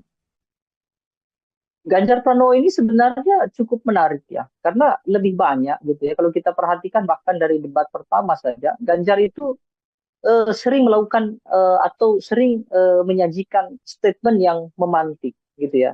Tetapi yang dia pantik itu justru nanti akan menjadi perdebatan antara Prabowo dengan Anies Baswedan. Sehingga posisi Ganjar Pranowo ini menguntungkan kedua belah pihak. Satu sisi menguntungkan Anies karena Anies punya punya sambutan materi yang disinggung atau dibuka oleh Ganjar. Prabowo pun demikian. Prabowo pun punya materi yang kira-kira itu bisa menjadikan sebagai acuan pembelaan. Makanya Prabowo lebih sering bicara tentang saya banyak sependapat misalnya dengan Pak Ganjar, tetapi tidak dengan Anies Baswedan. Itu bahkan diulang-ulang. Sementara dengan kondisi itu Ganjar menjadi tidak fokus dengan gagasannya sendiri. Nah, saya kira ini juga ada beberapa aspek ya. Mungkin yang pertama misalnya Ganjar minim tokoh-tokoh di belakangnya dari latar belakang militer. Meskipun Panglima TNI ada di sana, ya, Andika Perkasa misalnya. Tapi mungkin yang memberikan masukan dan segala macam terhadap Ganjar dalam hal-hal pertahanan itu sepertinya minim. Sehingga Ganjar banyak menyampaikan hal-hal yang justru itu berdasarkan pengalamannya dia sendiri, bukan berdasarkan rumusan dari tim sukses sebagaimana yang disampaikan oleh Anies Baswedan. Anies Baswedan kan terkesan menyampaikan yang sebenarnya tidak dia sampaikan dalam hal pengalaman, tapi dia menyampaikan dalam hal wacana dan juga gagasan, dan itu besar kemungkinan dari tim sukses. Sementara Ganjar tidak demikian. Bahkan kita kesulitan mencari fokus apa yang sebetulnya mau dilakukan oleh Ganjar Pranowo. Karena Ganjar Pranowo lebih banyak melakukan elaborasi. Apa yang sudah disampaikan Prabowo, kemudian dia ulas. Apa yang disampaikan oleh Anies, dia ulas. Meskipun beberapa kali Ganjar juga melakukan kontra ya, artinya dia mengoreksi apa yang ada di Pak Prabowo dan dia juga mengoreksi yang ada di Anies Baswedan. Nah, situasi ini saya kira membuat Ganjar terjebak dalam artian dia seolah-olah tidak memiliki kawan. Dia seolah-olah tidak memiliki supplier informasi yang cukup andal dan bisa dijadikan sebagai rujukan dalam debat. Atau yang kedua, Ganjar terjebak karena situasinya memang sulit. Satu sisi bahwa Ganjar pada dasarnya kan dia dekat dengan kubu Prabowo. Misalnya bagaimana banyak kubu Prabowo itu yang sebetulnya awalnya adalah dekat dengan Ganjar. Misalnya termasuk presiden misalnya. Tapi tiba-tiba sekarang Ganjar harus punya ceruk sendiri. Dan itulah yang membuat dia kesulitan menempatkan atau menentukan tema debat yang cocok untuk para pendukungnya. Kalau Anies kan jelas, Anies akan menempatkan statementnya dia itu untuk yang kira-kira menjadikan materi semakin loyal dan semakin solidnya kelompok yang kontra terhadap pemerintah, termasuk kontra terhadap Prabowo. Prabowo akan bicara hal-hal yang sifatnya itu membangun soliditas di antara mereka atau yang pro terhadap pemerintah. Nah, Ganjar di mana? Ganjar mau bicara soal dukungan terhadap pertahanan yang sekarang, faktanya dia berbeda. Nah, Ganjar kesulitan. Ganjar mau bicara soal dukungan terhadap pemerintah sekarang, sementara dia tertinggal dengan Prabowo. Dia mau mengkritik dengan keras apa yang sudah dilakukan pemerintah, itu juga tertinggal dengan Anies Baswedan. Sehingga Ganjar tidak cukup berani untuk keluar dari zona yang cukup sempit itu tadi. Saya rasa itu yang bisa dibaca dari aktivitas Ganjar dalam debat. Oke, terjebak dalam momentum dan juga positioning dari Paslon 03 itu sendiri, seperti itu Bang Deddy ya. Dua pertanyaan terakhir dari saya sebelum nanti closing statement, ini saya mau minta komentar Bang Deddy karena ada juga di akhir debat momen yang menarik ketika Prabowo Subianto hanya menyalami Ganjar Pranowo, tidak menyalami Anies Baswedan. Sudah diklarifikasi oleh masing-masing pihak karena Prabowo merasa ini sudah senior, jadi harusnya Anies yang mendatangi beliau begitu. Tapi dari sisi Pak Anies Baswedan kemudian mengatakan sudah mencari, namun kemudian tidak bertemu dengan Prabowo Subianto. Ini murni karena memang adanya kesalahpahaman untuk tidak bisa saling bertemu dan bersalaman, atau ada hal lain yang kemudian bisa dibaca dari ini, Bang? Ya, saya kira memang seharusnya mereka meluangkan waktu ya. Artinya semua kandidat meluangkan waktu begitu usai harus merapat ke posisi tengah, saya kira begitu. Saya kira tidak bijak juga ketika Prabowo mengatakan bahwa dia lebih senior, seharusnya Anies Baswedan mendatangi. Anies pun saya kira juga tetap tidak bijak. Kenapa? Karena dia juga tidak cekatan untuk menghampiri Pak Prabowo kan. Artinya Anies juga terlihat terlalu santai berada di podium, kemudian dia lebih dulu dihampiri oleh cawapres Mahfud MD, kemudian juga tim dari Anies Baswedan begitu ya. Dengan kondisi itu kan juga tidak mungkin Prabowo Subianto kemudian menunggu lama begitu kira-kira. Kecuali memang panitia sejak awal sudah melakukan briefing bahwa begitu selesai debat seharusnya semuanya ngumpul di tengah, kira-kira gitu.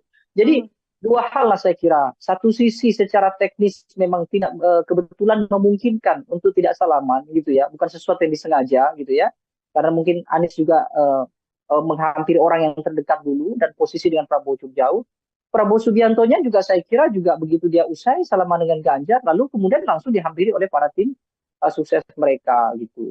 Nah sisi lain saya kira dua-duanya seharusnya tidak melakukan itu. Kenapa? Karena Prabowo sebagai kesatria, usai perdebatan, seharusnya ketiga-tiganya harus merapat pada satu titik temu yang harusnya dilakukan. Saya rasa itu saja. Oke, baik Bang Deddy. Terakhir tadi saya Bang, kalau bisa kemudian memberikan koreksi begitu ya, untuk karena masih ada satu momen debat lagi calon presiden begitu. Dari ketiga kandidat, ada Pak Anies Baswedan, Prabowo Subianto, dan juga Pak Ganjar Pranowo. Hal apa yang kemudian harus diperbaiki untuk debat pendatang? Ya, saya kira debat itu seharusnya bicara hal-hal yang substansial gitu ya. Seharusnya mereka bertiga tidak tergoda untuk melakukan kritik, apalagi mencari kekeliruan gitu ya, mencari kesalahan-kesalahan masing-masing kandidat secara personal. Itu saya kira urusannya adalah urusan privat.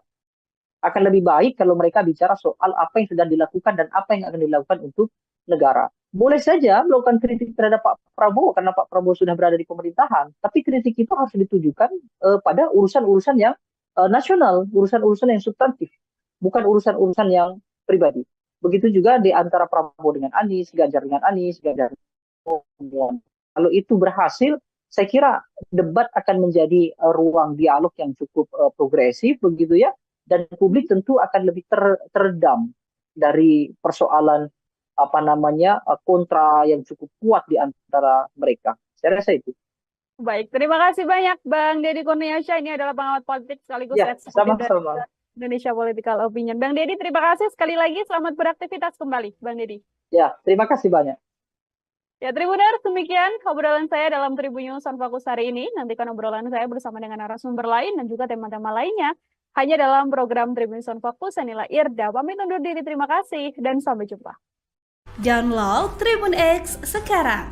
Menghadirkan lokal menjadi Indonesia. Anies Baswedan seolah-olah atau terkesan gitu keluar dari zona yang selama ini biasa dilakukan oleh Anies Baswedan, tenang gitu ya. Tetapi dalam debat semalam Anies Baswedan justru tampak sekali sangat powerful begitu ya, bahkan mendominasi perdebatan, termasuk juga berani melakukan kritik secara personal terhadap Prabowo Subianto. Nah ini cukup mengagetkan. Kenapa? Karena seperti biasa Anies Baswedan adalah tokoh yang memang sudah terbiasa dengan penyampaian gagasan, tetapi tidak sevulgar semalam. Debat sudah terlanjur terjebak sejak awal gitu ya, seolah-olah ada kesan Anies maupun Ganjar Pranowo sudah siap untuk melakukan kritik yang dilakukan oleh Prabowo, dan Prabowo seperti tidak siap dengan kritikan-kritikan itu. Situasinya memang sulit. Satu sisi bahwa Ganjar pada dasarnya kan dia dekat dengan kubu Prabowo. Misalnya bagaimana banyak kubu Prabowo itu yang sebetulnya awalnya adalah dekat dengan Ganjar. Misalnya termasuk presiden misalnya. Tapi tiba-tiba sekarang Ganjar harus punya ceruk sendiri. Dan itulah yang membuat dia kesulitan menempatkan atau menentukan tema debat yang cocok untuk para pendukungnya. Tribunnews on Fokus Tribuners kembali menjumpai Anda hari ini bersama dengan saya Mila Iyarda. Kita akan mengulas bagaimana hasil dari debat ketiga seluruh kandidat calon presiden yang dilaksanakan pada Minggu 7 Januari semalam. Yang mana calon presiden nomor urut 1 ini kita bisa sampaikan Anies Baswedan menggunakan strategi menyerang. Pada beberapa kesempatan Anies Baswedan bahkan terlihat mencecar paslon lain untuk menunjukkan data yang berkaitan soal tema debat seputar pertahanan, keamanan, hubungan internasional, dan juga geopolitik. Anies Baswedan, Tribuners juga beberapa kali mengungkit pembelian alutsista bekas yang dilakukan oleh Kementerian Pertahanan di bawah pimpinan Prabowo Subianto yang juga capres nomor urut 2. Selain itu, Anies Baswedan juga sempat menyinggung masalah kesejahteraan prajurit TNI. Untuk membahas bagaimana ulasan seputar debat semalam, saya sudah tersambung bersama dengan pengamat politik sekaligus Eksekutif Direktur dari Indonesia Political Opinion atau IPO, ada Bang Deddy Kurniasyah dalam sambungan Zoom bersama dengan saya. Bang Deddy, terima kasih banyak sudah bergabung. Ya, Bang Deddy, sama-sama. oke, terima kasih Bang Deddy juga menyempatkan waktunya berbincang bersama dengan saya. Secara keseluruhan, saya mau minta pengantar terlebih dahulu dari Bang Deddy sebagai pengamat. Bagaimana melihat keseluruhan jalannya debat calon presiden? Ini adalah debat ketiga yang dilaksanakan semalam, Bang. Ya, saya kira ada beberapa catatannya yang paling menonjol memang soal ekspektasi yang tidak tercapai di debat. Misalnya sebagian besar gitu ya mungkin mengekspektasikan bahwa Anies Baswedan akan melakukan serangkaian penyampaian gagasan termasuk juga perdebatan yang tidak terlalu menonjol dalam hal kritik begitu ya terhadap Prabowo Subianto maupun terhadap Ganjar Pranowo.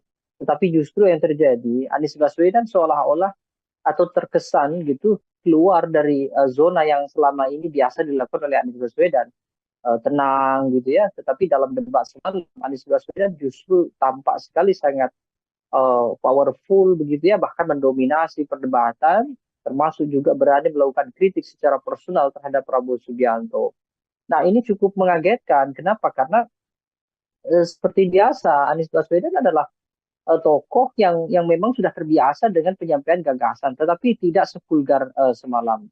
Ada dua hal kemungkinan terjadi. Pertama, mungkin Anies Baswedan sudah mulai memahami bahwa kelompok pemilih Anies Baswedan tidak mungkin tertukar dengan Prabowo. Dalam artian bahwa ketika dia melakukan kritik yang keras, termasuk juga melakukan serangan-serangan, itu tidak akan memudarkan soliditas di pemilih Anies. Dan kalaupun Anies Baswedan tidak begitu keras, itu juga tidak juga membuat kelompok yang pro Prabowo kemudian bersimpati terhadap Anies. Keyakinan ini saya kira penting menjadi dasar kenapa kemudian Anies Baswedan sangat total dalam hal menyampaikan kritik dan juga melakukan koreksi terhadap Prabowo Subianto. Yang kedua, ekspektasi yang juga tidak tercapai ada di Prabowo Subianto. Dengan posisi sebagai Menhan, kemudian banyak melakukan gerakan-gerakan pertahanan, bahkan juga Prabowo Subianto punya latar belakang militer, sehingga banyak harapan publik, ya termasuk juga para analis, yang memungkinkan berharap bahwa Prabowo Subianto akan total. Bahkan dia dianggap sebagai kandidat yang paling banyak memiliki materi-materi debat. Tapi faktanya semalam kita tidak bisa mendengar gagasan dari Prabowo Subianto. Bahkan dalam aspek pelaporan gitu ya, dalam aspek menyampaikan apa yang sudah dilakukan saja, Prabowo Subianto terkesan agak kesulitan untuk menarasikan apa yang sudah dia lakukan, apa yang sudah dia bangun terhadap pertahanan nasional kita. Nah, kalau Ganjar Pranowo saya kira tetap normatif, sama seperti debat yang pertama, dia hanya melontarkan sesekali kritik, lalu kemudian menyampaikan beberapa hal yang sesuai dengan kapasitasnya dia, seperti melakukan mention bahwa dia 10 tahun di parlemen, 10 tahun di gubernur, tapi secara esensi Ganjar tidak menyampaikan apa yang sebetulnya diharapkan oleh publik terkait dengan pertahanan kita. Dan banyak hal menurut saya yang sebenarnya jauh lebih penting, misalnya bagaimana posisi Indonesia dalam kancah internasional, itu juga tidak banyak diulas. Justru lebih banyak didominasi pembahasan-pembahasan tentang apa yang sudah dilakukan oleh Prabowo, termasuk juga bagaimana anggaran pertahanan cukup besar, bicara soal kesejahteraan prajurit dan segala macam. tapi posisi Indonesia dalam kancah internasional seperti bagaimana Indonesia mempertahankan wilayah perbatasan, bagaimana pengelolaan perbatasan termasuk konflik-konflik yang menyebabkan Indonesia dan Cina sampai hari ini tidak selesai misalnya, itu tidak terlalu banyak dibahas. Jadi memang debat sudah terlanjur terjebak sejak awal gitu ya, seolah-olah ada kesan Anies maupun Ganjar Pranowo sudah siap untuk melakukan kritik yang dilakukan oleh Prabowo, dan Prabowo seperti tidak siap dengan kritikan-kritikan itu. Makanya cukup disayangkan jika Prabowo ditanya tentang kebenaran data, apa yang sudah ia lakukan, justru Prabowo mengarahkan untuk diskusi di luar panggung debat. Nah ini menurut saya cukup disayangkan sekali begitu. Oke, kembali lagi ini momen debat yang kemudian tidak dimanfaatkan oleh ketiga kandidat untuk menyampaikan gagasan atau ide apa yang akan dilakukan selama tahun mendatang apabila terpilih seperti itu ya, Bang Deddy. Kalau dari skor, ini saya mau minta komentar Bang Deddy secara skor. Di antara ketiga tadi kan banyak yang kemudian tidak sesuai ekspektasi, Ganjar Pranowo terlalu normatif, atau bahkan Prabowo Subianto yang digadang ini paling menguasai materi, tapi justru juga tidak bisa menyampaikan paparan. Saya mau minta skor dari Bang Deddy untuk ketiga kandidat, Bang. Ya, secara kolektif saya kira ketiganya hampir serupa ya. Hanya persoalan impresi penyampaian saja yang mungkin agak berbeda.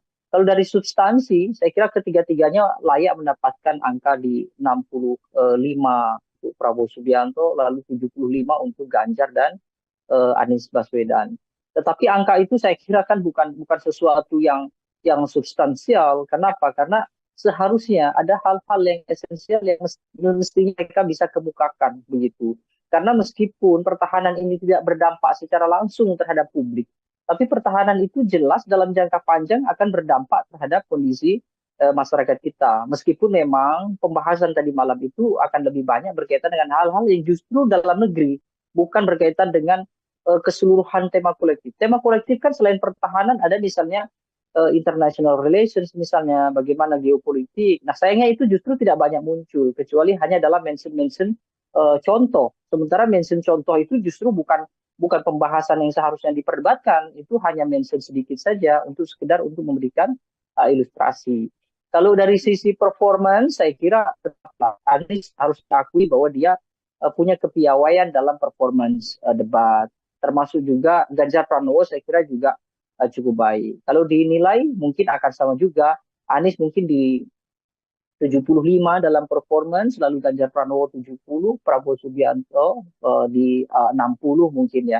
Tapi sekali lagi penilaian performance juga tidak berdampak apa-apa, karena kita harus memahami kan Prabowo Subianto misalnya dengan usia yang senior mungkin juga tidak bisa lagi mengingat banyak data, tidak bisa mengingat lagi banyak gagasan, kecuali hanya mengikuti alur perdebatan yang ditanyakan atau disanggah atau dinyatakan oleh Anies ataupun oleh Ganjar. Kira-kira begitu. Anies misalnya kalau kemudian terlihat lebih ekspresif, ya salah satunya karena memang beliau adalah intelektual. Jadi tentu materi-materi semacam tema debat itu tentu beliau sudah menyiapkan jauh-jauh hari. Jadi bukan sesuatu yang istimewa juga, karena itu sudah menjadi bagian dari keseharian Anies Baswedan.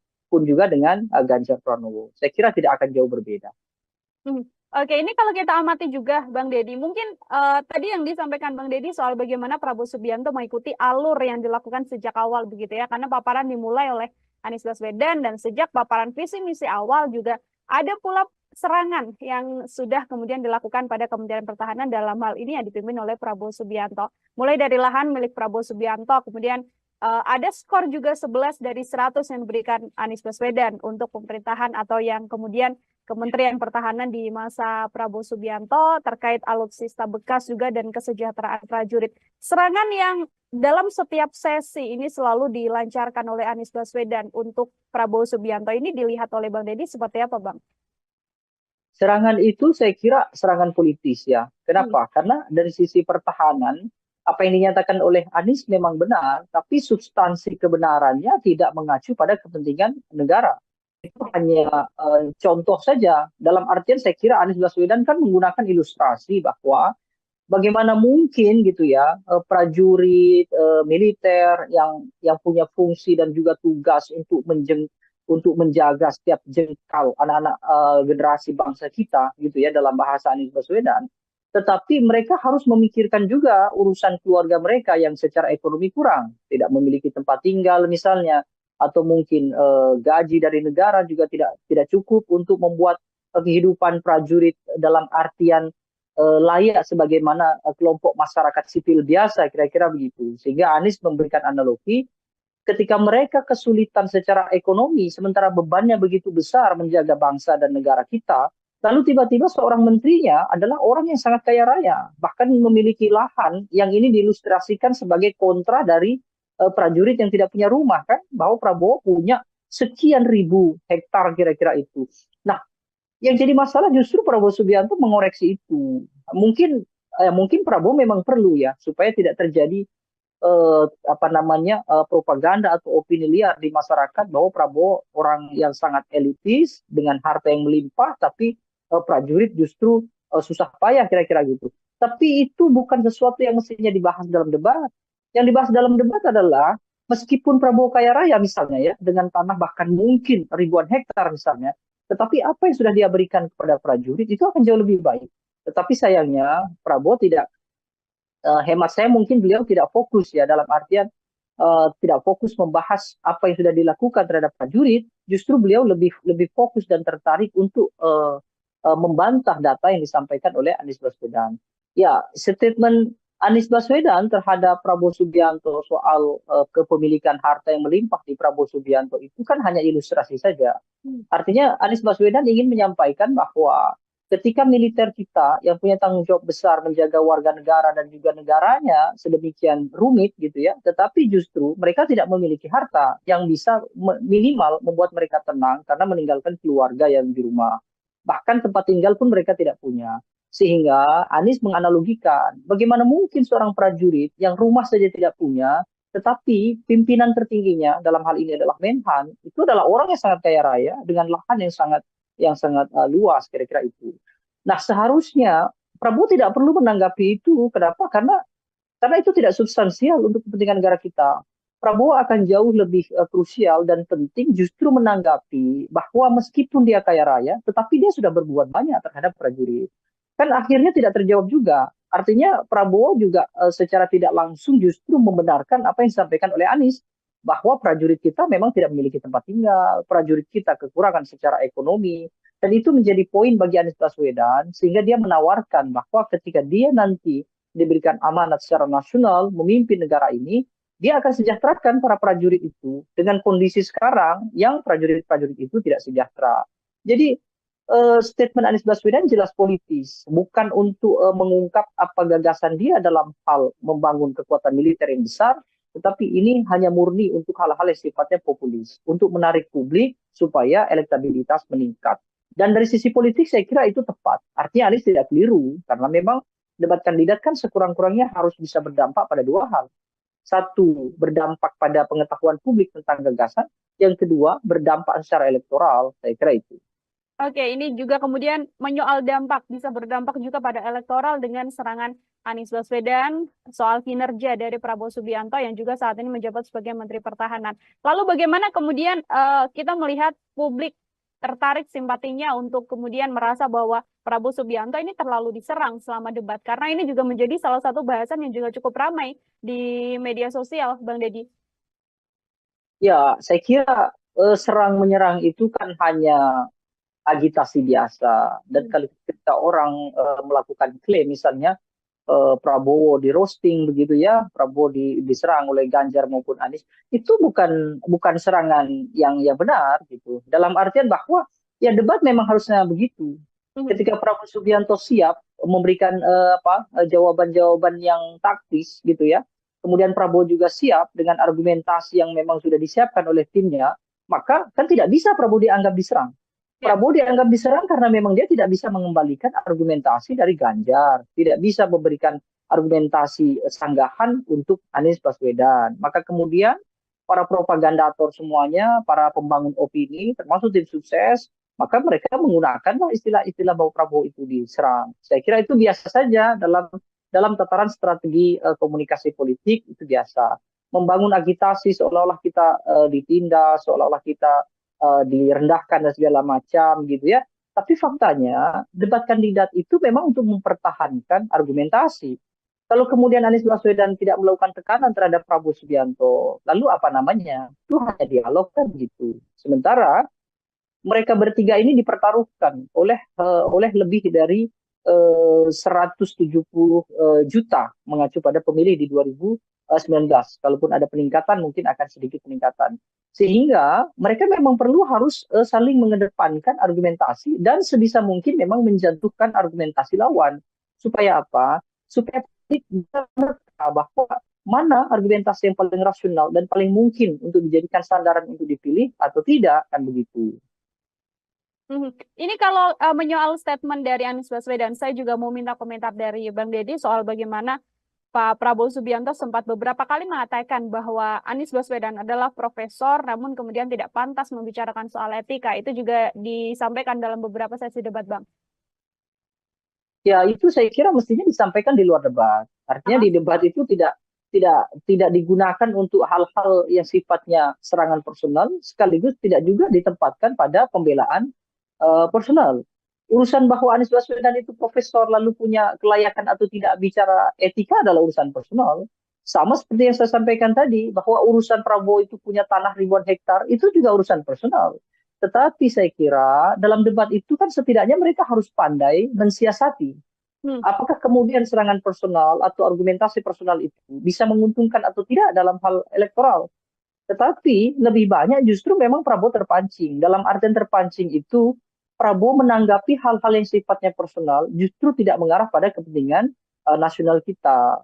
Ya termasuk tadi bagaimana kemudian Prabowo mengatakan ya Anies Baswedan tidak layak bicara etik, bahkan dia seorang profesor. Itu memang dalam ranah yang non politis gitu ya. Itu tidak sama-sama tidak pantas ya gitu. Tapi dalam uraian politis, saya kira dua-duanya juga punya basis rujukan. Prabowo ingin mengedepankan kepada tim ses, pada loyalisnya, bahwa dia juga punya serangan terhadap Anies Baswedan. Bahwa Anies Baswedan dengan semua statementnya itu adalah tidak benar. Kira-kira begitu. Itu hal yang lumrah saja, kira-kira begitu. Tapi memang disayangkan karena kemudian durasi debat itu menjadi habis hanya untuk hal-hal yang sifatnya pembelaan itu tadi begitu. Oke, secara substansi kemudian paparan dari debat ini tidak bisa tersampaikan dengan lebih gamblang karena adanya hal-hal personal yang kemudian dipaparkan juga. Ini kita singgung soal bagaimana paslon 03, Bang Deddy. Ini Pak Ganjar Pranowo. Ini kan kalau secara perdebatan begitu ya, serangan kan memang banyak sekali dilancarkan oleh 01 kepada 02. Ini kalau dari gagasan Pak Ganjar Pranowo sendiri, mampukah kemudian Ganjar Pranowo yang posisinya berada di tengah begitu ya, ini kemudian bisa memaksimalkan gagasan-gagasan yang disampaikannya untuk kemudian tidak membawa isu-isu di luar substansi dalam debat semalam? Ganjar Pranowo ini sebenarnya cukup menarik ya, karena lebih banyak gitu ya. Kalau kita perhatikan bahkan dari debat pertama saja, Ganjar itu sering melakukan atau sering menyajikan statement yang memantik gitu ya. Tetapi yang dia pantik itu justru nanti akan menjadi perdebatan antara Prabowo dengan Anies Baswedan. Sehingga posisi Ganjar Pranowo ini menguntungkan kedua belah pihak. Satu sisi menguntungkan Anies karena Anies punya sambutan materi yang disinggung atau dibuka oleh Ganjar. Prabowo pun demikian. Prabowo pun punya materi yang kira-kira itu bisa menjadikan sebagai acuan pembelaan. Makanya Prabowo lebih sering bicara tentang saya banyak sependapat misalnya dengan Pak Ganjar, tetapi tidak dengan Anies Baswedan. Itu bahkan diulang-ulang. Sementara dengan kondisi itu Ganjar menjadi tidak fokus dengan gagasannya sendiri. Nah saya kira ini juga ada beberapa aspek ya. Mungkin yang pertama misalnya Ganjar minim tokoh-tokoh di belakangnya dari latar belakang militer. Meskipun Panglima TNI ada di sana, ya Andika Perkasa misalnya. Tapi mungkin yang memberikan masukan dan segala macam terhadap Ganjar dalam hal-hal pertahanan itu sepertinya minim. Sehingga Ganjar banyak menyampaikan hal-hal yang justru itu berdasarkan pengalamannya dia sendiri, bukan berdasarkan rumusan dari tim sukses sebagaimana yang disampaikan oleh Anies Baswedan. Anies Baswedan kan terkesan menyampaikan yang sebenarnya tidak dia sampaikan dalam hal pengalaman, tapi dia menyampaikan dalam hal wacana dan juga gagasan, dan itu besar kemungkinan dari tim sukses. Sementara Ganjar tidak demikian. bahkan kita kesulitan mencari fokus apa yang sebetulnya mau dilakukan oleh Ganjar Pranowo. Karena Ganjar Pranowo lebih banyak melakukan elaborasi. Apa yang sudah disampaikan Prabowo, kemudian dia ulas. Apa yang disampaikan oleh Anies, dia ulas. Meskipun beberapa kali Ganjar juga melakukan kontra ya, artinya dia mengoreksi apa yang ada di Pak Prabowo, dan dia juga mengoreksi yang ada di Anies Baswedan. Nah, situasi ini saya kira membuat Ganjar terjebak dalam artian dia seolah-olah tidak memiliki kawan. Dia seolah-olah tidak memiliki supplier informasi yang cukup andal dan bisa dijadikan sebagai rujukan dalam debat. Atau yang kedua, Ganjar terjebak karena situasinya memang sulit. Satu sisi bahwa Ganjar pada dasarnya kan dia dekat dengan kubu Prabowo. Misalnya bagaimana banyak kubu Prabowo itu yang sebetulnya awalnya adalah dekat dengan Ganjar. Misalnya termasuk presiden misalnya. Tapi tiba-tiba sekarang Ganjar harus punya ceruk sendiri. Dan itulah yang membuat dia kesulitan menempatkan atau menentukan tema debat yang cocok untuk para pendukungnya. Kalau Anies kan jelas, Anies akan menempatkan statementnya dia itu untuk yang kira-kira menjadikan materi semakin loyal dan semakin solidnya kelompok yang kontra terhadap pemerintah, termasuk kontra terhadap Prabowo. Prabowo akan bicara hal-hal yang sifatnya itu membangun soliditas di antara mereka atau yang pro terhadap pemerintah. Nah, Ganjar di mana? Ganjar mau bicara soal dukungan terhadap pertahanan yang sekarang, faktanya dia berbeda. Nah, Ganjar kesulitan. Ganjar mau bicara soal dukungan terhadap pemerintah sekarang, sementara dia tertinggal dengan Prabowo. Dia mau mengkritik dengan keras apa yang sudah dilakukan pemerintah, itu juga tertinggal dengan Anies Baswedan. Sehingga Ganjar tidak cukup berani untuk keluar dari zona yang cukup sempit itu tadi. Saya rasa itu yang bisa dibaca dari aktivitas Ganjar dalam debat.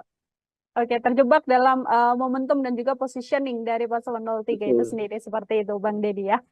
Dua pertanyaan terakhir dari saya sebelum nanti closing statement, ini saya mau minta komentar Bang Deddy, karena ada juga di akhir debat momen yang menarik ketika Prabowo Subianto hanya menyalami Ganjar Pranowo, tidak menyalami Anies Baswedan. Sudah diklarifikasi oleh masing-masing pihak karena Prabowo merasa ini sudah senior, jadi harusnya Anies yang mendatangi beliau begitu. Tapi dari sisi Pak Anies Baswedan kemudian mengatakan sudah mencari, namun kemudian tidak bertemu dengan Prabowo Subianto. Ini murni karena memang adanya kesalahpahaman untuk tidak bisa saling bertemu dan bersalaman, atau ada hal lain yang kemudian bisa dibaca dari ini, Bang? Ya, saya kira memang seharusnya mereka meluangkan waktu ya. Artinya semua kandidat meluangkan waktu begitu usai harus merapat ke posisi tengah, saya kira begitu. Saya kira tidak bijak juga ketika Prabowo mengatakan bahwa dia lebih senior, seharusnya Anies Baswedan mendatangi. Anies pun saya kira juga tetap tidak bijak. Kenapa? Karena dia juga tidak cekatan untuk menghampiri Pak Prabowo kan. Artinya Anies juga terlihat terlalu santai berada di podium, kemudian dia lebih dulu dihampiri oleh cawapres Mahfud MD, kemudian juga tim dari Anies Baswedan begitu ya. Dengan kondisi itu kan juga tidak mungkin Prabowo Subianto kemudian menunggu lama begitu kira-kira. Kecuali memang panitia sejak awal sudah melakukan briefing bahwa begitu selesai debat seharusnya semuanya ngumpul di tengah, kira-kira gitu. Jadi dua hal lah saya kira. Satu sisi secara teknis memang tidak kebetulan memungkinkan untuk tidak salaman gitu ya, bukan sesuatu yang disengaja gitu ya. Karena mungkin Anies juga menghampiri orang yang terdekat dulu dan posisi dengan Prabowo cukup jauh. Prabowo Subiantonya juga saya kira juga begitu dia usai salaman dengan Ganjar, lalu kemudian langsung dihampiri oleh para tim sukses mereka gitu. Nah, sisi lain saya kira dua-duanya seharusnya tidak melakukan itu. Kenapa? Karena Prabowo sebagai kesatria, usai perdebatan, seharusnya ketiga-tiganya harus merapat pada satu titik temu yang harusnya dilakukan. Saya rasa itu saja. Oke, baik Bang Deddy. Terakhir tadi saya Bang, kalau bisa kemudian memberikan koreksi begitu ya, untuk karena masih ada satu momen debat lagi calon presiden begitu. Dari ketiga kandidat, ada Pak Anies Baswedan, Prabowo Subianto, dan juga Pak Ganjar Pranowo. Hal apa yang kemudian harus diperbaiki untuk debat pendatang? Ya, saya kira debat itu seharusnya bicara hal-hal yang substansial gitu ya. Seharusnya mereka bertiga tidak tergoda untuk melakukan kritik, apalagi mencari kekeliruan gitu ya, mencari kesalahan-kesalahan masing-masing kandidat secara personal. Itu saya kira urusannya adalah urusan privat. Akan lebih baik kalau mereka bicara soal apa yang sudah dilakukan dan apa yang akan dilakukan untuk negara. boleh saja melakukan kritik terhadap Pak Prabowo karena Pak Prabowo sudah berada di pemerintahan, tapi kritik itu harus ditujukan pada urusan-urusan yang nasional, urusan-urusan yang substantif, bukan urusan-urusan yang pribadi. Begitu juga di antara Prabowo dengan Anies, Ganjar dengan Anies, Ganjar dengan. Kalau itu berhasil, saya kira debat akan menjadi ruang dialog yang cukup progresif begitu ya, dan publik tentu akan lebih teredam dari persoalan apa namanya kontra yang cukup kuat di antara mereka. Saya rasa itu. Baik, terima kasih banyak Bang Deddy Kurniasyah. Ini adalah pengamat politik sekaligus Ya, eksekutif dari sama-sama. Indonesia Political Opinion. Bang Deddy, terima kasih sekali lagi. Selamat beraktivitas kembali, Bang Deddy. Ya, terima kasih banyak. Ya, Tribuners, demikian obrolan saya dalam Tribun News on Fokus hari ini. Nantikan obrolan saya bersama dengan narasumber lain dan juga tema-tema lainnya hanya dalam program Tribun News on Fokus. Saya Nila Irda, pamit undur diri. Terima kasih dan sampai jumpa. Download Tribun X sekarang. Menghadirkan lokal menjadi Indonesia. Anies Baswedan seolah-olah atau terkesan gitu keluar dari zona yang selama ini biasa dilakukan oleh Anies Baswedan, tenang gitu ya. Tetapi dalam debat semalam Anies Baswedan justru tampak sekali sangat powerful begitu ya, bahkan mendominasi perdebatan, termasuk juga berani melakukan kritik secara personal terhadap Prabowo Subianto. Nah, ini cukup mengagetkan. Kenapa? Karena seperti biasa Anies Baswedan adalah tokoh yang memang sudah terbiasa dengan penyampaian gagasan, tetapi tidak sevulgar semalam. Debat sudah terlanjur terjebak sejak awal gitu ya, seolah-olah ada kesan Anies maupun Ganjar Pranowo sudah siap untuk melakukan kritik yang dilakukan oleh Prabowo, dan Prabowo seperti tidak siap dengan kritikan-kritikan itu. Situasinya memang sulit. Satu sisi bahwa Ganjar pada dasarnya kan dia dekat dengan kubu Prabowo. Misalnya bagaimana banyak kubu Prabowo itu yang sebetulnya awalnya adalah dekat dengan Ganjar. Misalnya termasuk presiden misalnya. Tapi tiba-tiba sekarang Ganjar harus punya ceruk sendiri. Dan itulah yang membuat dia kesulitan menempatkan atau menentukan tema debat yang cocok untuk para pendukungnya. Tribun News on Fokus Tribuners kembali menjumpai Anda hari ini bersama dengan saya Nila Irda. Kita akan mengulas bagaimana hasil dari debat ketiga seluruh kandidat calon presiden yang dilaksanakan pada Minggu 7 Januari semalam. Yang mana calon presiden nomor urut 1 ini kita bisa sampaikan Anies Baswedan menggunakan strategi menyerang. Pada beberapa kesempatan Anies Baswedan bahkan terlihat mencecar paslon lain untuk menunjukkan data yang berkaitan soal tema debat seputar pertahanan, keamanan, hubungan internasional, dan juga geopolitik. Anies Baswedan, Tribuners juga beberapa kali mengungkit pembelian alutsista bekas yang dilakukan oleh Kementerian Pertahanan di bawah pimpinan Prabowo Subianto yang juga capres nomor urut 2. Selain itu, Anies Baswedan juga sempat menyinggung masalah kesejahteraan prajurit TNI. Untuk membahas bagaimana ulasan seputar debat semalam, saya sudah tersambung bersama dengan pengamat politik sekaligus Eksekutif Direktur dari Indonesia Political Opinion atau IPO, ada Bang Deddy Kurniasyah dalam sambungan Zoom bersama dengan saya. Bang Deddy, terima kasih banyak sudah bergabung. Ya, sama-sama. Oke, terima kasih Bang Deddy juga menyempatkan waktunya berbincang bersama dengan saya. Secara keseluruhan, saya mau minta pengantar terlebih dahulu dari Bang Deddy sebagai pengamat. Bagaimana melihat keseluruhan jalannya debat calon presiden? Ini adalah debat ketiga yang dilaksanakan semalam, Bang. Ya, saya kira ada beberapa catatannya. Yang paling menonjol memang soal ekspektasi yang tidak tercapai di debat. Misalnya sebagian besar gitu ya mungkin mengekspektasikan bahwa Anies Baswedan akan melakukan serangkaian penyampaian gagasan termasuk juga perdebatan yang tidak terlalu menonjol dalam hal kritik begitu ya terhadap Prabowo Subianto maupun terhadap Ganjar Pranowo. Tetapi justru yang terjadi Anies Baswedan seolah-olah atau terkesan gitu keluar dari zona yang selama ini biasa dilakukan oleh Anies Baswedan, tenang gitu ya. Tetapi dalam debat semalam Anies Baswedan justru tampak sekali sangat powerful begitu ya, bahkan mendominasi perdebatan, termasuk juga berani melakukan kritik secara personal terhadap Prabowo Subianto. Nah, ini cukup mengagetkan. Kenapa? Karena seperti biasa Anies Baswedan adalah tokoh yang memang sudah terbiasa dengan penyampaian gagasan, tetapi tidak sevulgar semalam. Ada dua hal kemungkinan terjadi. Pertama, mungkin Anies Baswedan sudah mulai memahami bahwa kelompok pemilih Anies Baswedan tidak mungkin tertukar dengan Prabowo. Dalam artian bahwa ketika dia melakukan kritik yang keras, termasuk juga melakukan serangan-serangan, itu tidak akan memudarkan soliditas di pemilih Anies. Dan kalaupun Anies Baswedan tidak begitu keras, itu juga tidak juga membuat kelompok yang pro Prabowo kemudian bersimpati terhadap Anies. Keyakinan ini saya kira penting menjadi dasar kenapa kemudian Anies Baswedan sangat total dalam hal menyampaikan kritik dan juga melakukan koreksi terhadap Prabowo Subianto. Yang kedua, ekspektasi yang juga tidak tercapai ada di Prabowo Subianto. Dengan posisi sebagai Menhan, kemudian banyak melakukan gerakan-gerakan pertahanan, bahkan juga Prabowo Subianto punya latar belakang militer, sehingga banyak harapan publik, ya termasuk juga para analis, yang memungkinkan berharap bahwa Prabowo Subianto akan total. Bahkan dia dianggap sebagai kandidat yang paling banyak memiliki materi-materi debat. Tapi faktanya semalam kita tidak bisa mendengar gagasan dari Prabowo Subianto.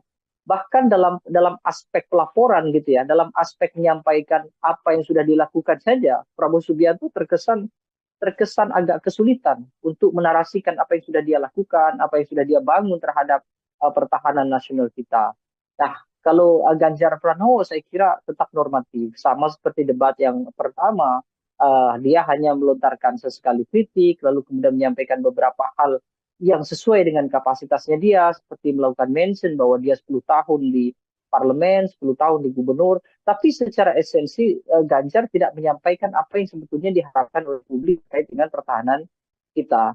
Dan banyak hal menurut saya yang sebenarnya jauh lebih penting. Misalnya bagaimana posisi Indonesia dalam kancah internasional itu juga tidak banyak diulas. Justru lebih banyak didominasi pembahasan-pembahasan tentang apa yang sudah dilakukan oleh Prabowo, termasuk juga bagaimana anggaran pertahanan cukup besar, bicara soal kesejahteraan prajurit dan segala macam. Tapi posisi Indonesia dalam kancah internasional seperti bagaimana Indonesia mempertahankan wilayah perbatasan, bagaimana pengelolaan perbatasan termasuk konflik-konflik yang menyebabkan Indonesia dan Cina sampai hari ini tidak selesai misalnya, itu tidak terlalu banyak dibahas. Jadi memang debat sudah terlanjur terjebak sejak awal gitu ya, seolah-olah ada kesan Anies maupun Ganjar Pranowo sudah siap untuk melakukan kritik yang dilakukan oleh Prabowo, dan Prabowo seperti tidak siap dengan kritikan-kritikan itu. Makanya cukup disayangkan jika Prabowo ditanya tentang kebenaran data apa yang sudah ia lakukan, justru Prabowo mengarahkan untuk diskusi di luar panggung debat. Nah ini menurut saya cukup disayangkan sekali begitu. Oke, kembali lagi ini momen debat yang kemudian tidak dimanfaatkan oleh ketiga kandidat untuk menyampaikan gagasan atau ide apa yang akan dilakukan selama tahun mendatang apabila terpilih seperti itu ya, Bang Deddy. Kalau dari skor, ini saya mau minta komentar Bang Deddy secara skor. Di antara ketiga tadi kan banyak yang kemudian tidak sesuai ekspektasi, Ganjar Pranowo terlalu normatif, atau bahkan Prabowo Subianto yang digadang ini paling menguasai materi, tapi justru juga tidak bisa menyampaikan paparan. Saya mau minta skor dari Bang Deddy untuk ketiga kandidat, Bang. Ya, secara kolektif saya kira ketiganya hampir serupa ya. Hanya persoalan impresi penyampaian saja yang mungkin agak berbeda.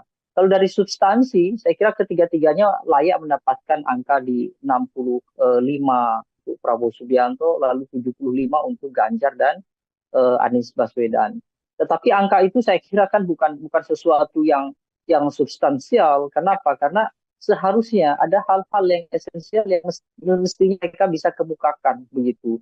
Karena meskipun pertahanan ini tidak berdampak secara langsung terhadap publik, tapi pertahanan itu jelas dalam jangka panjang akan berdampak terhadap kondisi masyarakat kita. Meskipun memang pembahasan tadi malam itu akan lebih banyak berkaitan dengan hal-hal yang justru dalam negeri, bukan berkaitan dengan keseluruhan tema kolektif. Tema kolektif kan selain pertahanan ada misalnya international relations, misalnya bagaimana geopolitik. Nah sayangnya itu justru tidak banyak muncul, kecuali hanya dalam mention-mention contoh. Sementara mention contoh itu justru bukan pembahasan yang seharusnya diperdebatkan, itu hanya mention sedikit saja untuk sekedar untuk memberikan ilustrasi.